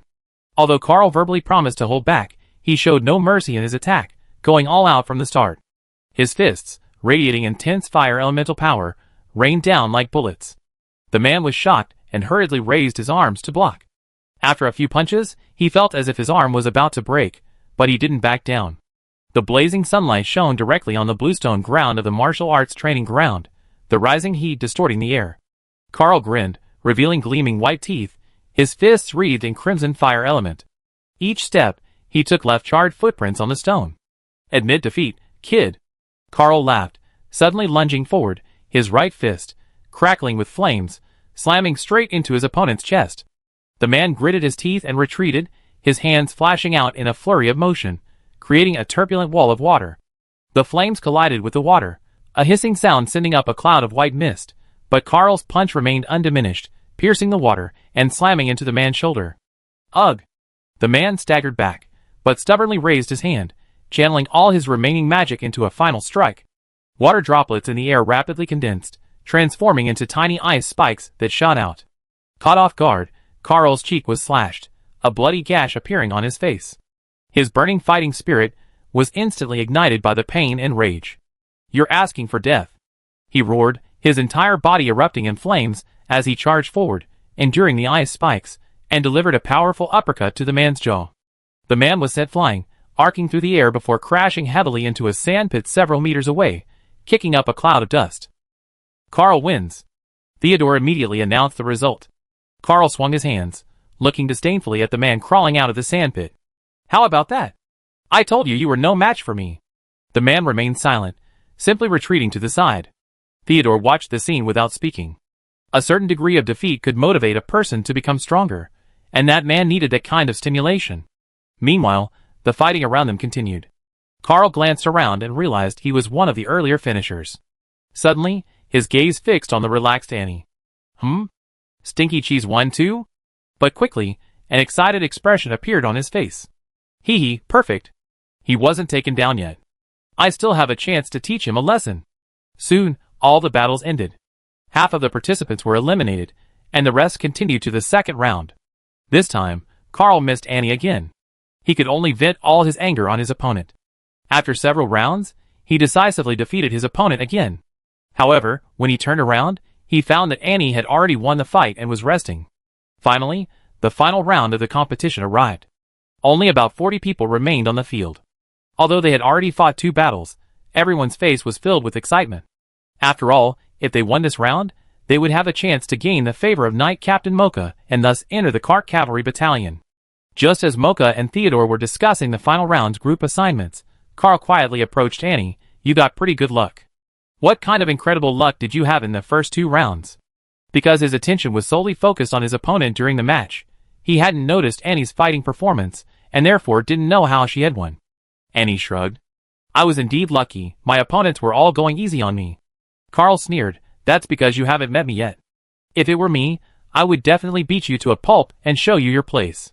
Annie turned her head, revealing a strange smile. "You really want to have a match with me?" "Huh?" Carl was stunned by Annie's sudden question. Annie continued, "In that case, I give you a chance." With that, under Carl's dumbfounded gaze, she suddenly stepped forward, standing outside the line, and loudly proclaimed, reporting, "Sir, I want to be grouped with Carl in the final round." Everyone was taken aback, and then quiet murmurs arose within the line. "Good heavens, is this Stinky Cheese guy crazy? Isn't he just asking for trouble?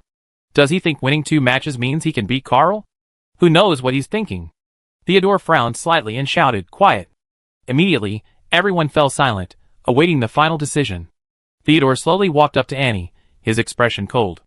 "This is a test, not child's play. How you group them isn't up to you. Go back."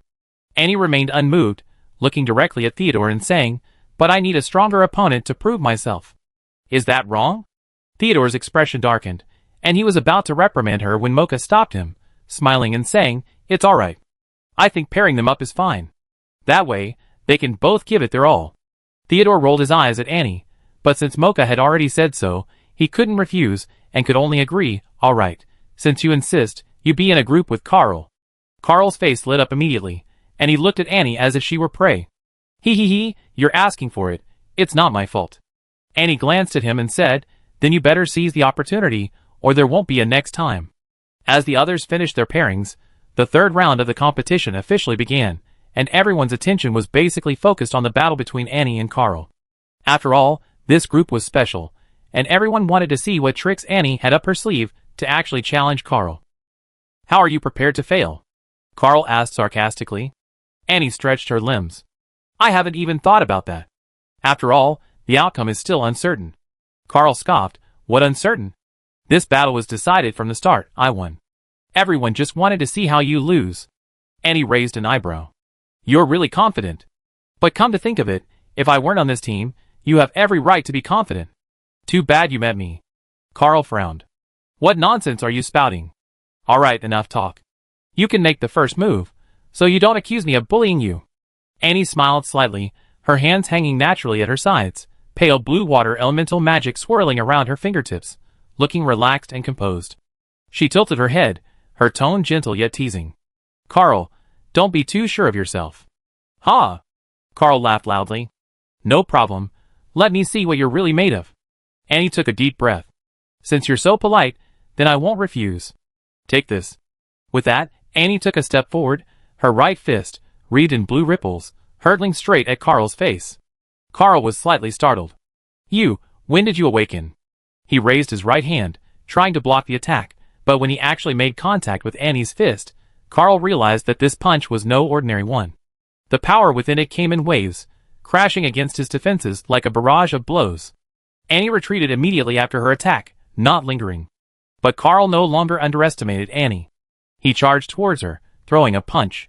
Annie's figure moved nimbly backward, each step perfectly avoiding Carl's attacks, while her fingertips continuously gathered water, neutralizing his flames one by one.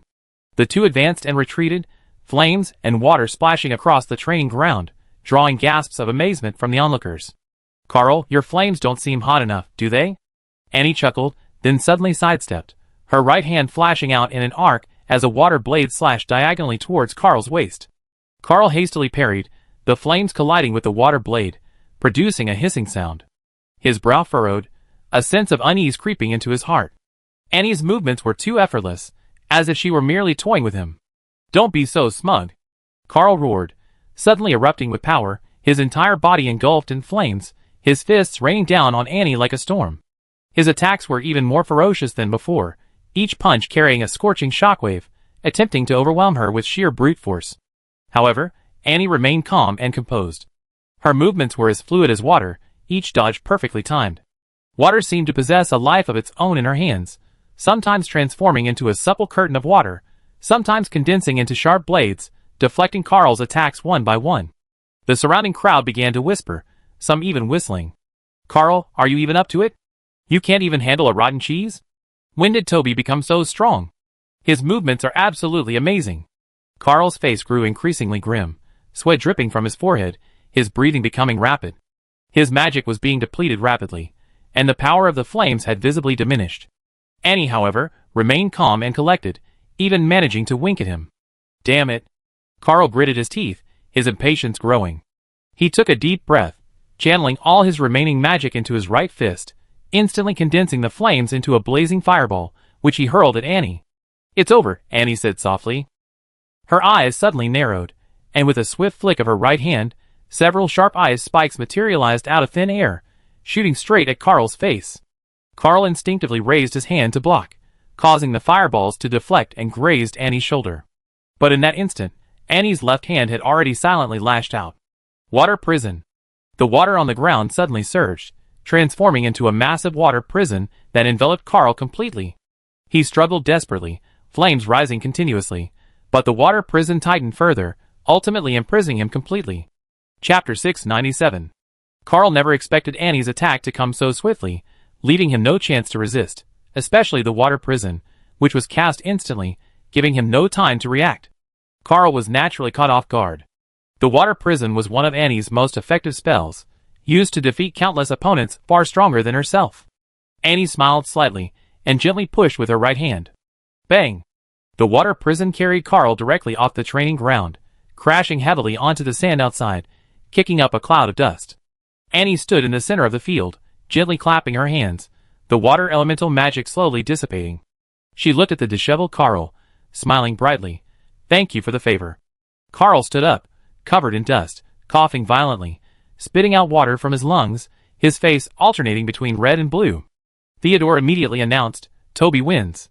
The training ground was silent for a moment, then erupted into a deafening cheer. To everyone's surprise, the ultimate victor was the one who usually performed the worst, was the least popular, and was the most bullied. She not only defeated Carl, but also displayed astonishing combat skills and magical proficiency.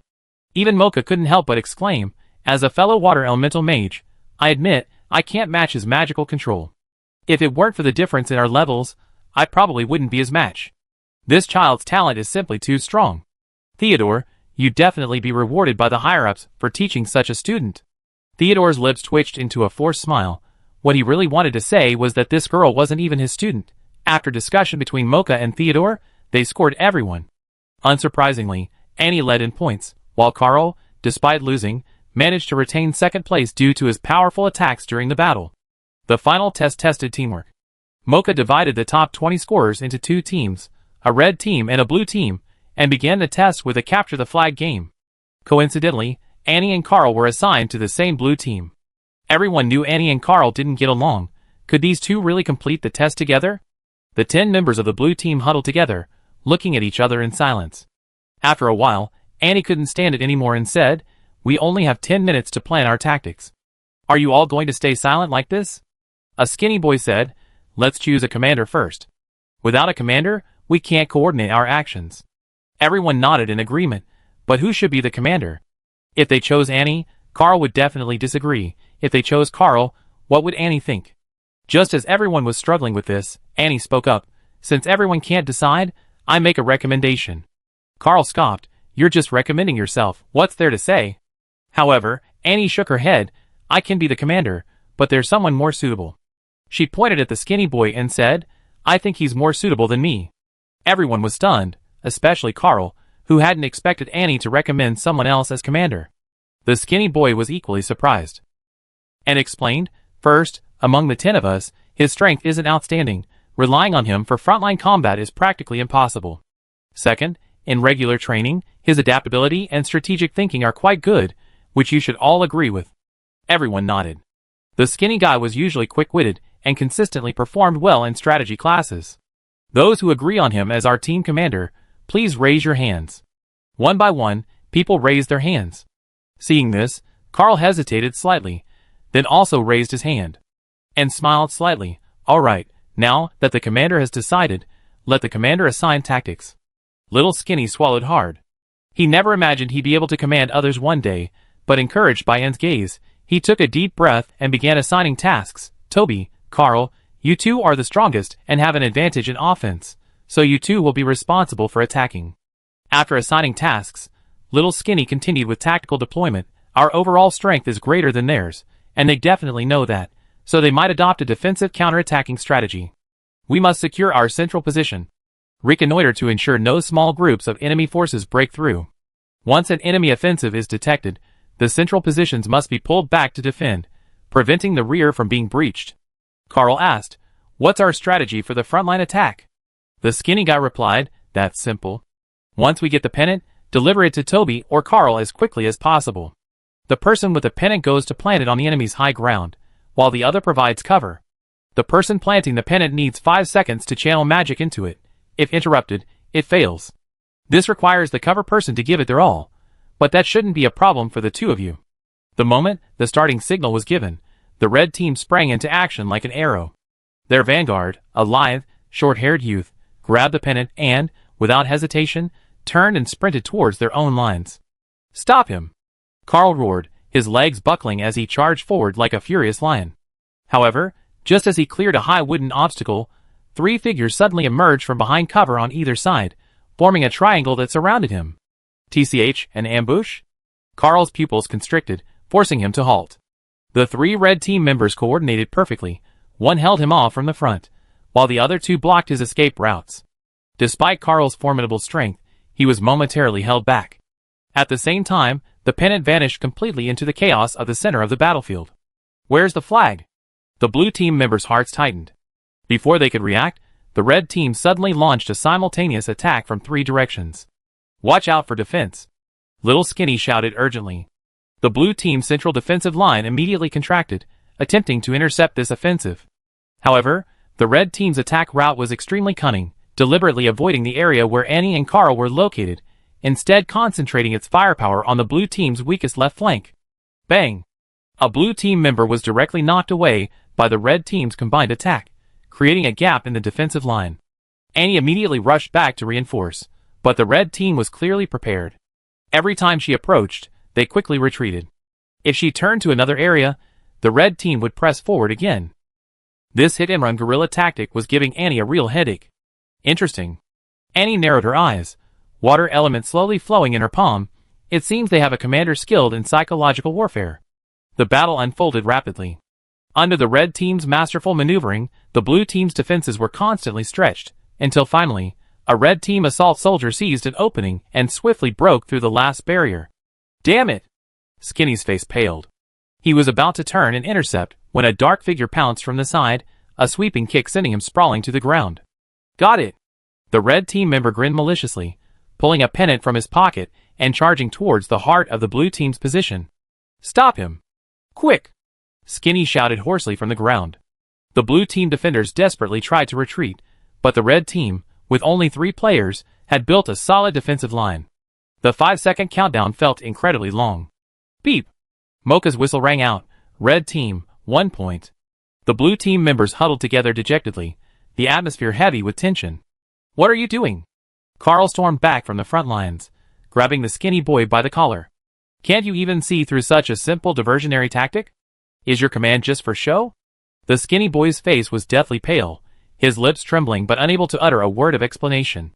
"Enough, Carl," Annie stepped forward, forcefully separating the two. The enemy's tactics were indeed unexpected. This isn't solely the skinny boy's fault. Not his fault? Carl sneered, pointing to the crumbling defensive line. "Look at this flawed layout. If we had tightened the defenses earlier, that would have played right into their hands," Annie calmly interrupted him. "The red team wants us to hold our ground, so their guerrillas can better utilize their mobility." Carl was speechless for a moment, only able to angrily shrug his shoulders. "Fine, keep listening to this rookie's commands. Let's see how we lose." Annie patted the skinny guy on the shoulder and said, "But this is just the beginning. We have plenty of opportunities later. Don't blame yourself too much, but you need to figure out how to counter this kind of tactic." The skinny guy nodded. Annie's words gave him some confidence. Next, it was the blue team's turn to attack. As one of the main attackers, Annie needed to divide the roles with Carl. "Carl, this time you're the main attacker." She handed him the pennant. "I cover you with all my might." Carl snorted and grabbed the pennant. "You better not hold me back." This time, the blue team chose the most brutal tactic, a mid-lane breakthrough. Carl surged forward like a war machine, blazing fire elements, forming a shield around him, forcefully knocking aside any red team members who tried to stop him. Annie moved swiftly beside him, her water elementals transforming into agile chains that forced back any enemies attempting to flank. In the blink of an eye, the two had swept through the enemy lines to the red team's position. "Too easy." Carl laughed wildly as he planted the pennant in the ground. However, in that split second, something unexpected happened. The red team vanguard, who had been firmly pinned down at the front, appeared behind Annie like a ghost, without warning. His movements were lightning fast. A sharp hand chop, like a venomous snake striking its hole, aimed straight for Annie's nape. Annie reacted with equal speed, relying on her years of combat experience and instinct to swiftly dodge to the side. However, the red team vanguard was clearly a seasoned opponent. His attack was merely a feint, designed to distract Annie. He flashed forward, instantly changing direction, and pounced on Carl, who was counting down the seconds, like a hungry tiger. Surprisingly, 2 other members were beside him.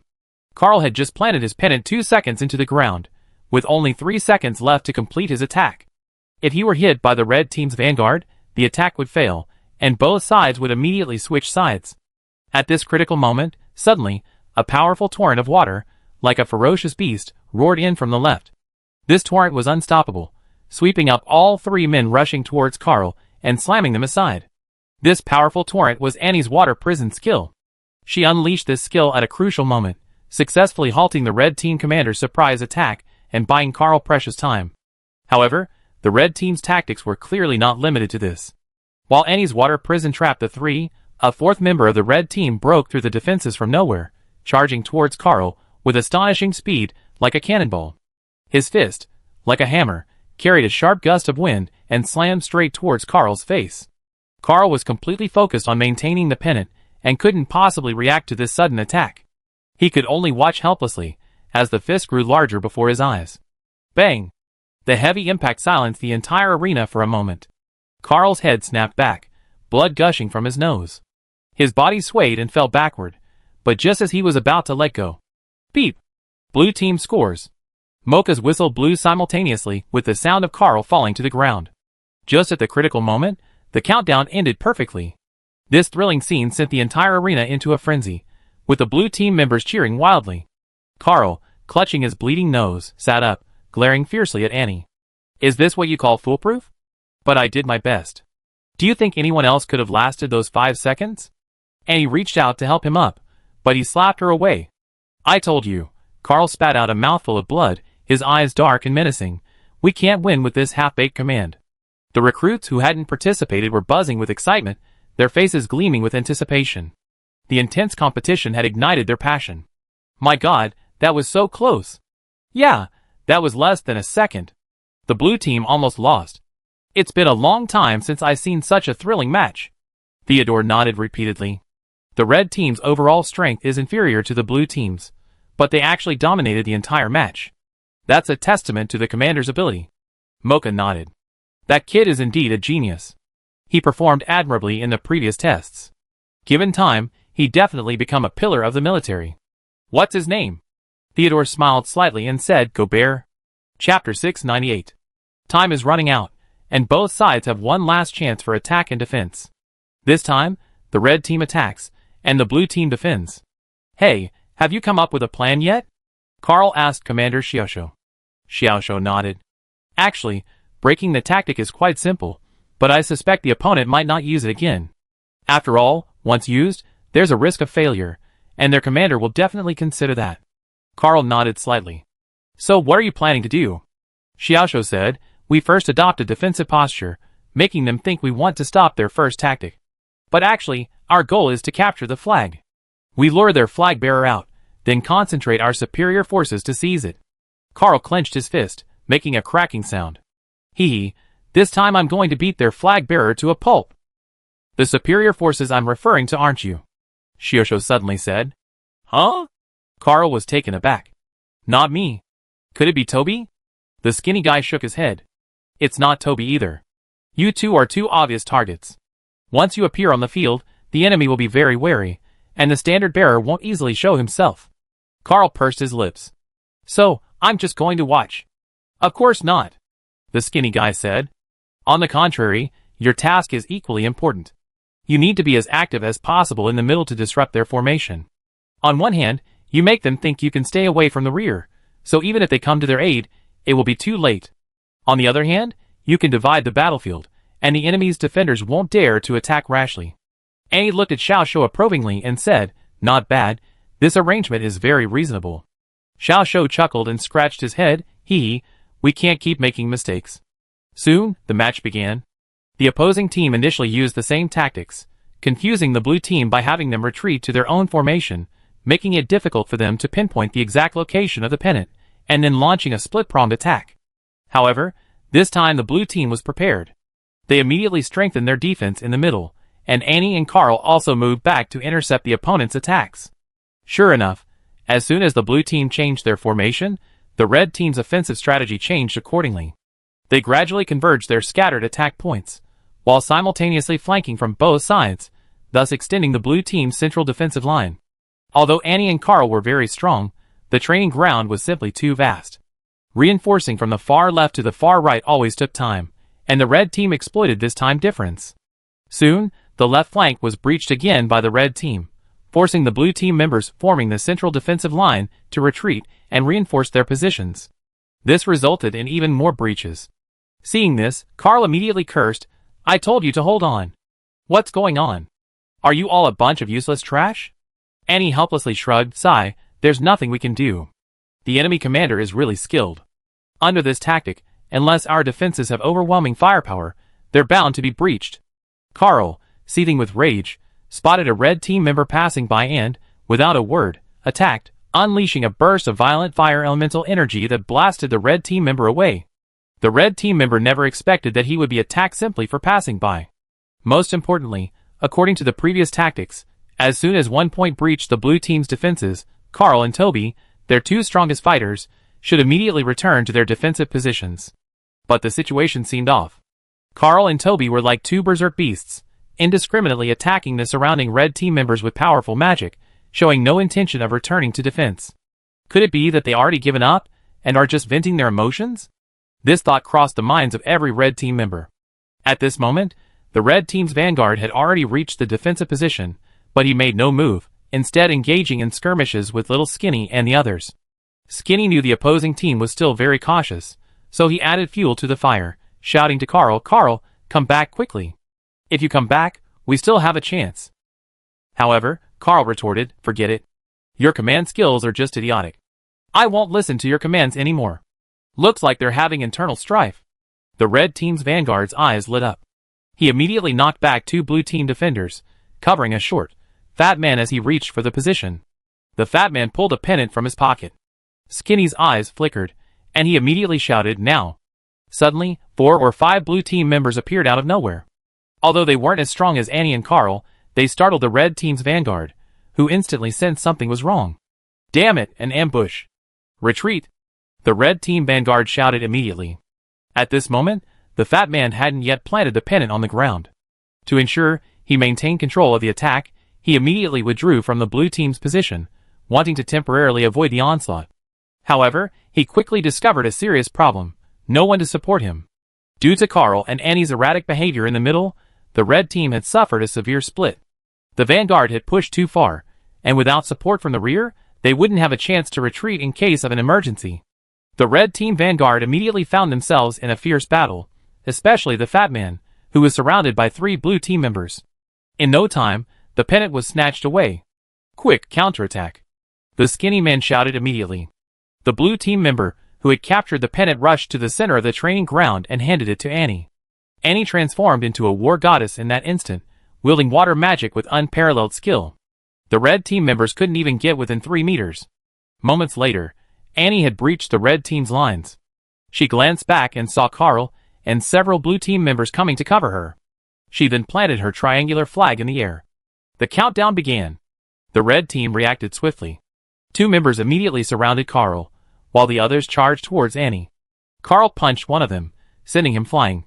Simultaneously, a torrent of fire elemental power erupted, forming a wall of fire that blocked the other's path. However, the instant the wall of fire appeared, a flash of dark light appeared on the ground. The flames flickered a few times before finally extinguishing in midair. "What?" Carl exclaimed in shock. He hadn't expected his opponent to be prepared, having inscribed a magic circle on the ground, rendering his fire wall virtually useless. Carl gritted his teeth, ignoring the oncoming red team members, and shielded Annie with his own body, even at the cost of taking the full force of the attack. Bang! Bang! Bang! A barrage of punches rained down on Carl, making dull thuds, but he stood firm like an unbreakable fortress, not uttering a single sound. However, though his body didn't move, his voice boomed like thunder. "None of you are getting past me." This roar, filled with unwavering resolve and determination, sent a chill down everyone's spine. Under Carl's desperate cover, Annie finally managed to endure those agonizing 5 seconds. The instant she successfully planted the flag, the entire battlefield seemed to freeze. Then, Mocha's booming voice shattered the silence. "Blue team wins." These 4 words, like magic, instantly ignited the passion of the blue team members. They cheered and jumped for joy, like a pack of wild beasts unleashed, charging towards Annie and Carl. They tightly surrounded Annie and Carl in the center, then, like heroes, lifted them high into the air. Annie and Carl were tossed around in midair, like 2 shining stars, radiating their brightest light amidst the cheers of the crowd. After everyone's emotions had calmed down, Mocha and Theodore discussed and determined the score for this round. In the teamwork ability test, the first place is. Everyone held their breath, their eyes fixed on Mocha, afraid to move an inch, lest they miss a single word. Red team's commander. "Go Bear!" The entire arena erupted in commotion. Although everyone had suspected it, no one expected the final result to be true. The red team had lost the match, but their commander had received first place. Among the crowd, the most shocked was Annie. Her eyes widened, her face filled with disbelief. She knew that name all too well. At that moment, Bourne's voice entered her mind. Could it be him? Annie remained noncommittal. Possibly, but if it really is him, what should we do? Eliminate him here? Bourne shook his head. No, he's also a reserve recruit in the Caw Banner team now. If we openly attack him, we definitely never see Liana again. Let's wait and see. It would be best to make contact with him and ascertain his stance. After announcing the first place score, Mocha continued announcing the scores for the remaining participants. Annie and Carl both received good evaluations. Alright, today's tests are officially over. Everyone can go and rest now. I announce who will be selected this afternoon, Mocha said, dismissing the group. Annie's gaze swept through the crowd, landing on the slightly hunched figure. She'd been in this training camp for almost a month and hadn't even noticed Gobert here. Of course, this wasn't Annie's fault. Gobert was simply too easy to overlook. He hadn't used his magic yet, and his performance in every test and training session had been mediocre, hovering in the middle, neither good nor bad. Moreover, he had few friends, didn't interact with others, and seemed very unsociable. Seemingly sensing Annie's gaze, Gobert turned to look at her. Annie took a deep breath and walked over. Standing before Gobert, she looked at his messy hair and slightly deaf eyes, extending her right hand and saying, "Hello, I'm Toby." Gobert tilted his head, sizing Annie up and down, then grinned, "Anna, long time no see," and felt as if she'd been plunged into an ice cave, a chill running down her spine. "Surprised?" Gobert chuckled. "It's easy to guess. Toby was originally just a useless piece of trash, without even magic, but suddenly he displayed immense talent and combat prowess. It makes you wonder if this Toby is really Toby. Others might not know, but I know you're either Anna or that show-off guy. Right? Woof woof woof." A large yellow dog appeared beside Gobert, barking wildly at him. "Oh, there comes the show-off." Annie frowned. "Gordon, I didn't expect you to still be alive." "Of course I'm alive." Gordon grinned maliciously. "Trying to kill me isn't that easy. This time, I won't give you another chance." Annie said, "I don't think now is a good time for your revenge. We're all trapped in this cycle now, haven't you noticed?" Gordon said in a deep voice, "Of course I noticed." "What are you trying to say?" Annie said, "The core of this world is Liana. Once Liana dies, the whole world will start over. What we need to do now is find a way to break the cycle and return to the labyrinth of fate." Gordon frowned slightly. "You're not suggesting I cooperate with you again, are you?" Annie shrugged. "Why not? Can't we settle our scores after we get out of here? Besides, even if you could kill us now, we'd be resurrected when the next cycle begins. It'd be a wasted effort, not worth it." Gordon fell silent. He knew Annie was right. After all, he'd been killed by her in the last cycle, but now he was resurrected. "Don't hesitate any longer. You have no choice. We can only cooperate one more time to leave this cycle together." Annie continued also. "Why are you here?" Gordon helplessly shrugged, accepting the reality, and explained, Gobert probably dreamed of joining the Clark Banner team since he was a child, so he came to this training camp. However, during training, he awakened the power of death, but those with the power of death cannot join the Clark Banner team. Therefore, he hid his magic, but judging from the situation in the last cycle, he should have failed in the end. After all, the captain of the Banner team would never allow a necromancer to join the team. Annie nodded slightly. "That's right, that makes sense." Gobert must have been unable to hide his power of death any longer during this process, which led him down a completely different path, ultimately becoming an assassin under Dinar. Gordon said, "Never mind that, have you figured out how to break this cycle?" Annie shook her head, "No." Chapter 699. Gordon's eyes widened. "You all come to me for cooperation without even understanding the situation? Are you kidding me?" Annie quickly waved her hand. "Don't get excited. Although we don't know how to break the cycle of reincarnation right now, at least we have clues. This world was created by the Covenant of Memory using Liana's resources. Although Liana hasn't said anything, I suspect that everything here is very likely Liana's own memories, and the secret to breaking this cycle lies hidden within them." Gordon stroked his chin. "So, we still need to find Liana." Everyone waited for the final result after noon, but Mocha and Theodore were clearly in the middle of a detailed discussion. It wasn't until almost evening that Theodore began to assemble the team. Everyone was very curious. Although they might not be chosen, they all wanted to know who would gain Mocha's favor and join the Clark Cavalry. Mocha smiled at everyone, and after a long pause, he spoke, "I apologize for keeping you all waiting. I am very satisfied with the results of this test. This is all thanks to Instructor Theodore's diligent teaching, and of course, it is also inseparable from your hard work and training. I believe that all of you will become excellent warriors of the Empire. Originally, I came to this training camp with only one recruitment quota, which means I could only select one person from among you to take back to the cavalry camp. However, after the test just now, I saw that there are more than one exceptionally talented young man here, so I boldly applied to my superiors for an additional quota. In other words, I will be taking 2 people from here today." The crowd erupted in an uproar. Everyone knew that the cavalry camp had very few recruitment quotas each time. Although the cavalry captain might have one quota, if he didn't find a good candidate, he could simply give up the recruitment and transfer the quota to another training camp. But it was rare for a knight captain to be able to take 2 people from a training camp. This was practically unheard of. Mocha slightly gestured for the crowd to quiet down, and he continued, "Now I announce that the first person to join the Clark Cavalry Battalion is Toby." This answer was almost without question. Annie had been the most outstanding performer throughout the entire test, especially in the first and second rounds. Although she was overshadowed by Gordon in the third round, her overall performance was still excellent. Mocha cleared his throat and looked at the crowd. the second person to join the Cart Cavalry Battalion is. Everyone held their breath, their eyes darting back and forth between Gordon and Carl. Carl's strength was undeniable. He had always been the strongest in the entire training camp. However, in this test, he had been suppressed by Annie in the first and second rounds, and by Gordon in the third, so his prowess had diminished. Gordon also has weaknesses. Because he awakened the power of death, he dared not use magic in the test. Therefore, his performance in the first and second rounds was quite average, even below average. However, in the third round of team competition, as the commander, he led the weaker red team to tenaciously resist the blue team's attacks, even winning a point and dragging the match into a final battle. His tactical execution was masterful and breathtaking, demonstrating undeniable leadership skills. Therefore, the second person will definitely be one of these two, but everyone has different guesses. However, Mocha didn't keep them in suspense and directly gave the answer, Gobert. Immediately, the expressions on everyone's faces varied. Some gaped in surprise, some looked on, with obvious certainty, and some were filled with confusion. Mocha said, Carl's talent is also extraordinary, but there are always stronger individuals. There are many who are stronger than Carl. But Gobert is different. His command talent is astonishing, at least in my opinion, it's unmatched. Given time, he will definitely become an excellent army commander.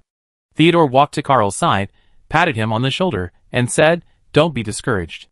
Even if you can't join the cavalry battalion, you can still shine in other units. Don't waste your talent, understand? Carl, though somewhat unwilling, could only nod helplessly. He was incredibly frustrated, completely baffled as to why the two, usually so quiet, had suddenly become so incredibly powerful in this test, as if they were on drugs. Mocha then announced loudly, Don't be discouraged, everyone else. After me, members of the Royal Knights will be recruiting here.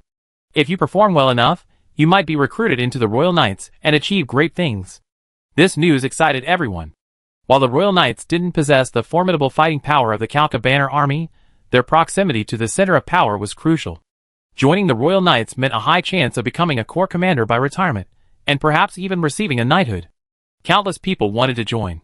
More importantly, now that Annie and Gordon, their two strongest competitors, were gone, the chances of others being selected increased significantly. Seeing everyone's fighting spirit rekindled, Theodore breathed a sigh of relief. He didn't want his students to become discouraged. After a quick preparation, Mocha was about to set off with Annie and Gordon back to the Cart Cavalry camp. Let's go! Our camp is quite far from here. Learn the cavalry camp's rules along the way. Also, Mocha suddenly stopped, looking at the yellow animal wagging its tail beside Annie. Why is there a big yellow dog here? Annie scratched her head and said, I've grown attached to this big yellow dog. Can I bring it along? Mocha frowned slightly. While we don't have a rule against keeping pets, it's a bit inappropriate for a new recruit to have a dog right from the start, isn't it? Annie immediately said, He's not just any dog. He's very intelligent and can even fight. Mocha frowned even deeper. In his eyes, this yellow dog was nothing special. Annie's words seemed to insult his intelligence. Toby, I admit you're talented, but if you want to join the cavalry, the first thing you need to know is how to respect your superiors. Annie smiled wryly, I'm serious. I can show you. Mocha crossed his arms and sneered, Fine, let this dog attack me. I'd like to see what kind of harm a big yellow dog can do. Big Yellow, go! Show us your abilities. Annie patted Born's bottom. Born barked twice in dissatisfaction, then reluctantly took a few steps forward and yawned widely. Mocha was speechless at the sight, and could only shake his head. However, in the next moment, Born vanished from the spot. Mocha was stunned, then rubbed his eyes, thinking he was seeing things. But then he felt a sharp pain in his rear end. Born had given him a solid scratch. Huh? Mocha was completely bewildered. The scratch wasn't very strong, but it surprised him greatly. When did it? Born had learned his lesson this time, focusing on practicing invisibility from the start. After all, invisibility was an essential skill for ambushes and escapes. Last time, his new body hadn't adapted to invisibility, preventing him from moving freely while invisible and greatly limiting his effectiveness. But this time was different. As a dog, besides chasing Annie, he had nothing else to do, so he devoted himself entirely to practicing invisibility. With ample time, he quickly saw results. Annie laughed, see? I told you so. Mocha crouched down and examined Born closely, confirming that it was just an ordinary breed, the kind of yellow dog you see everywhere on the street, not some magical beast. Her eyes widened in astonishment. This is unbelievable. Seeing Mocha's surprised expression, Annie asked, "Can I take it with me now?" Mocha nodded slightly yes, but you still need to keep your dog's power a secret. It can certainly have a surprise effect in crucial moments. With Mocha's consent, Born was smoothly put on a horse. Since it was a cavalry unit, they all rode horses, so Born naturally rode on Annie's horse, except that there was a large yellow dog on the horse's back, which looked quite strange. On the way, and then Gordon walked behind Mocha and whispered, "Gordon, how old are you now?" Gordon paused, then understood Anne's meaning. Gobert is about 15 years old now. You want to estimate Liana's age, right? This must have been 10 years ago. Liana should just be a little kid now. And stroked her chin. That's going to be difficult. Liana is probably still at the marshal's mansion. We probably won't find her at the cavalry camp. Gordon said casually, "If she's not at the cavalry camp, let's just go find her directly. She should remember things from the last cycle, right?" And nodded. Yes, she remembers everything except the most important things. That shouldn't be a problem. 2 days later, the three finally arrived at the cavalry camp. In the distance, they could see a city with the banner of a great lord flying above it, presumably the territory of Dinar. Just as they were about to enter the camp, a group of soldiers stopped them. "Wait!" A knight-like figure called out. "Did you just return from outside?" Mocha frowned slightly. "I'm in charge of recruiting new soldiers." "Who are you?" The knight produced a token, pointing at Annie and Gordon. "We're from the Special Operations Team. These two must be new recruits. Come with us." Mocha's heart skipped a beat. "Special Operations Team? What are you doing here?" The knight said impatiently. "Is that something you should be asking?" Mocha said sternly. "You're taking my people away without even letting me ask?" The knight said arrogantly, "If you have any questions, go ask His Majesty. We, the Special Operations Team, have no obligation to explain to you." And he whispered to Gordon, "What is this Special Operations Team? Why does Mocha seem a bit wary of him?" Gordon shrugged. "How should I know? I just arrived too." Faced with their aggressive questioning, Mocha finally sighed, and had no choice but to release them. He turned to Annie and Gordon and said, "Your talents are outstanding, but unfortunately, you're not meant for us. The Special Operations Team wants people, and even the Marshal wouldn't help. So you have to go with him. Hopefully, we have a chance to meet again." Annie was startled. The Marshal was Liana's grandfather. Even someone like him couldn't stop the Special Operations Team. What was their background? Filled with questions, Annie and Gordon left Mocha and followed the knight towards the city. Along the way, the knight remained silent, and Annie and Gordon dared not speak either. The aura emanating from him clearly indicated a mid-stage transcendent realm expert. Although they weren't afraid, they didn't want to reveal their strength so quickly, and there was no need for conflict. Upon entering the town, they went directly to the Duke's mansion, wherein met Duke Denard again. Dina appeared relatively young and energetic, lacking the previous sinister aura. "These two are new recruits of the Kark Cavalry. Take them to His Highness the Duke," the knight said. Dina smiled and nodded. "Yes, thank you." Hearing their conversation, and was startled. The Duke? Was Denard not yet the Duke? Sure enough, Denard greeted them warmly, then led them into the castle and introduced himself. "Hello, I am Denard.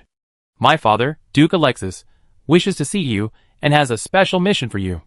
"But we're just new recruits, inexperienced.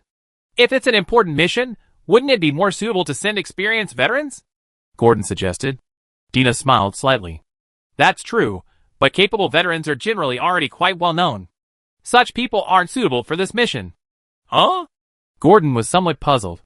However, Dina waved his hand. "Let's discuss the specifics after we meet my father." Soon, Anne and Gordon met Duke Alexis, but the Duke's demeanor surprised them greatly. Standing before them was a spirited middle-aged man, around 40 years old, with a robust build and a standard full beard, almost identical to Dina from the previous cycle. However, the Duke exuded an aura of dominance, an aura of unparalleled power. "Greetings, Your Grace." And then Gordon bowed. The Duke narrowed his eyes slightly, scrutinized the two for a moment, and nodded slightly, saying, "Not bad, they're the people I want." He circled around them, seemingly talking to himself, not particularly handsome, with a restrained aura, but sharp eyes, golden fur. He suddenly noticed the large yellow dog wagging its tail, and hissing at Annie's feet, looking completely bewildered. Chapter 700. "This dog?" And quickly explained, "This is my battle pet. We fight side by side." The Duke was slightly taken aback, then nodded in deep agreement. Having a dog nearby for cover might be more effective. Gordon asked, Your Grace, what exactly do you need us to do? Why did you bring us here this way? You mean the Special Operations Team? The Duke chuckled. Their identities are a secret, but I can tell you now. The Special Operations Team is a unit directly under the royal family. They only answer to His Majesty. Do you understand? And frowned. So, this mission is also His Majesty's order? The Duke looked at Anne approvingly. You're very clever, young man. You are all carefully trained recruits by the Empire, and you haven't joined any legions yet. You're like blank slates. That's why I found you. Your mission is to approach and kill someone. Anne's heart tightened, a bad premonition rising within her. Who is it? Imperial Marshal. A boss. What? Anne and Gordon were both shocked. The Duke chuckled softly. This task isn't actually difficult. A boss is injured from the previous battle and has been taking medication. Furthermore, his strength is sealed at midnight, limiting him to less than 1/10 of his full power. That's the perfect time for you to act. Anne and Gordon remained silent. Seeing their hesitant expressions, the Duke smiled. Are you thinking I'm harming a pillar of the Empire? Everyone thinks I'm a threat to the Empire, but in reality, the biggest threat is a boss. A boss now commands a large army, his achievements overshadowing the Emperor. More importantly, he's building up his own power in the south, threatening to challenge His Majesty's authority.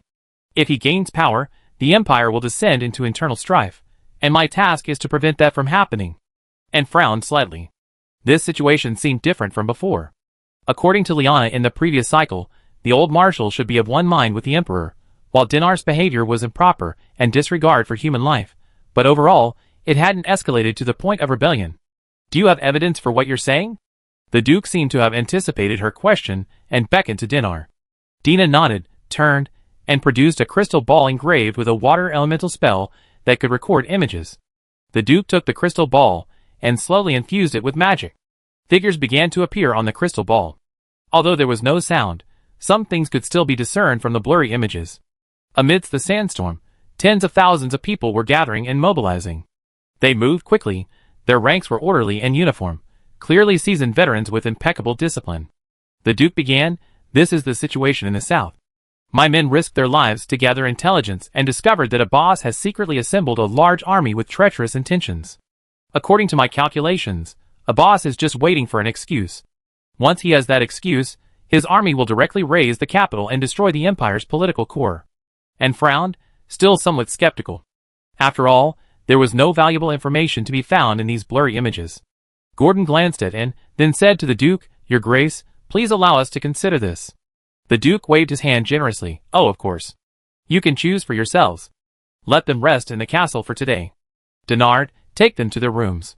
Dinar nodded and bowed very politely to the two of them, saying, Come with me. Annie rubbed her eyes. She simply couldn't reconcile this gentle man before her with a monstrous lord from the previous cycle. Both were seated in separate rooms, but Gordon went to Annie's room first and closed the door. What do you think? Gordon asked first. Annie sighed. I don't know. There's no way to tell who's telling the truth. Gordon shook his head and said, I think we don't need to care who's telling the truth. We're all getting close to a boss, and Lyanna must be with the boss too.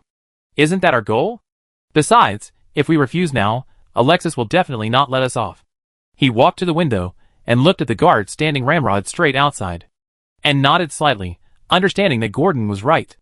They had no choice but to accept Alexis's mission. But I don't understand, she said. If they really want to deal with the Marshal, why would Alexis choose us? Shouldn't they have chosen someone more experienced? Gordon chuckled, You don't understand. His goal is to lower a boss's guard.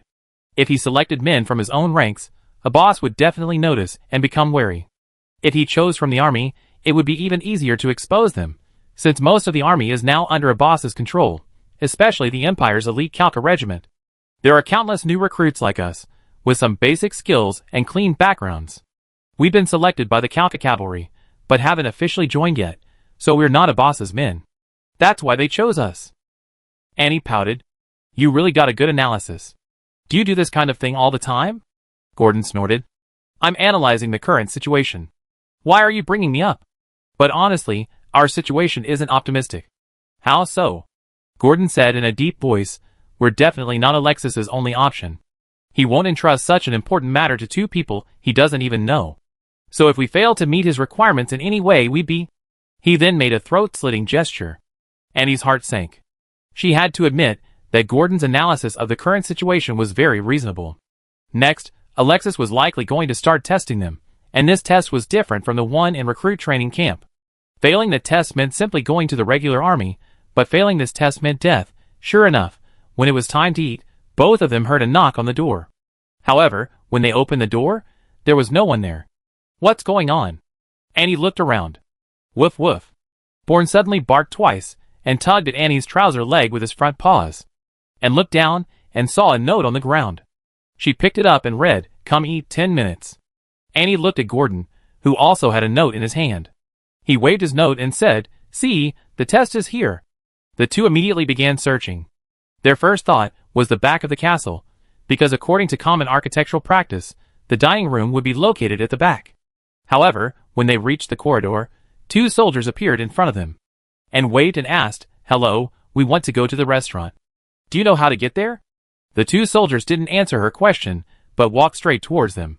Gordon frowned, his right hand instinctively reaching for his waist, but their weapons had been confiscated. His waist was empty. The next moment, the two soldiers pounced, seemingly intent on subduing Annie and Gordon. However, Gordon was prepared. He dodged and then punched the soldier in the face. With a thud, the soldier was sent staggering 3 steps back. While Annie wasn't as quick as Gordon, she was fortunate to have Bourne. Bourne tackled the other soldier to the ground. "Let's go! These guys are just wasting our time," Gordon said immediately, and understood. Since this was a test, there was no way to get any clues from these men. The two turned and ran. Sure enough, they found the dining room behind the castle, but to their surprise, it was empty. "What happened?" Annie asked, bewildered, unsure of what to do next. Gordon picked up a note from the table and said, "Look, there's a clue here." Annie leaned closer and saw the note read, "Cold food needs to be heated. The kitchen." Gordon and Annie shouted simultaneously. Just then, 2 soldiers reappeared at the dining room entrance, blocking their path. Gordon said in a low voice, "Don't get entangled with them. Find a chance to break through," and nodded and immediately ran deeper into the restaurant. 2 soldiers gave chase, but feigned an attack. As the soldiers left the doorway, she suddenly turned and released a water prison. Caught off guard, the 2 soldiers were struck head-on by the water prison and instantly imprisoned. Anne's water prison could control beyond its limits. The 2 soldiers were unlikely to escape quickly. And Gordon seized the opportunity to slip away. Usually, the kitchen is in the side wing of the hall or the basement, and said, "Shall we split up and look?" Gordon nodded. "I go to the basement." He then headed towards the basement entrance, and arrived at the left side of the hall, where a passage led outside. But just as she was about to go in to investigate, a round, white object flew towards her, and instinctively ducked, and with a crash, the white object fell to the ground and shattered. Annie stared intently, and saw it was a plate. Before she could react, several more plates flew towards her. Even if Annie wanted to dodge, it was too late. She could only conjure a water shield. Crack! Crack! Crack! The plate struck the water shield and shattered, shards flying everywhere, nearly cutting Annie's face. These plates are imbued with magic? Annie was shocked to discover that these weren't ordinary plates, but plates imbued with magic. Being hit by one of these plates would at least result in serious injury. But if she retreated now, she wouldn't be able to confirm whether what lay inside was truly a kitchen, and the plates flying out of it perfectly matched the kitchen setting. Thinking this, Annie didn't hesitate. She immediately increased her magic output, fully deploying her water shield, and walked step by step into the passage. Crack! Crack! Crack! Countless plates began to rain down on her, the explosions deafening. Annie's arms were numb from the impact, but she couldn't back down. She could only grit her teeth and continue forward. Finally, she withstood all the attacks and reached the end of the passage. Sure enough, a kitchen. Annie was overjoyed, but she still hadn't found any food, or even a soul. She couldn't understand who had sent those plates flying. Suddenly, her gaze shifted, and she saw a note on the stove. She immediately picked it up. It read, "Don't forget your work while eating." What does this mean? Annie was bewildered. Suddenly, she heard someone outside call out, "Toby." It was Gordon's voice. Since Annie had found the kitchen, Gordon must have found nothing. Annie quickly left the kitchen and returned to the hall. "How's it going?" Gordon asked immediately upon seeing Annie emerge. Annie nodded. "There's a clue, but I don't know what it means." She handed her the note. Gordon glanced at the note and said, "Let's go." "To the study." He quickly headed towards the stairs. Annie immediately followed. "Why the study?" she asked.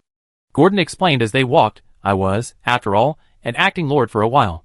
As a lord, I basically have endless documents to read every day, so I often eat in the study." That's probably what this sentence means. When the two reached the second floor, they looked up to find it swarming with guards. These guards patrolled the corridor and stairs in pairs, their movements methodical. Gordon's face darkened. He calculated the time and said, "It'd take at least 10 minutes to deal with these guards, but we have less than 3 minutes left. Are we going to fail?" Annie took a deep breath and said, "Not necessarily." To Gordon's surprise, Annie rushed up the corridor, shouting, "Look, some idiots." All eyes turned to Annie. She scratched her head and said, "Heh heh, it's you guys." The guards were enraged and charged at Annie. Annie screamed and ran, winking at Gordon as she did so. Gordon hid under the stairs.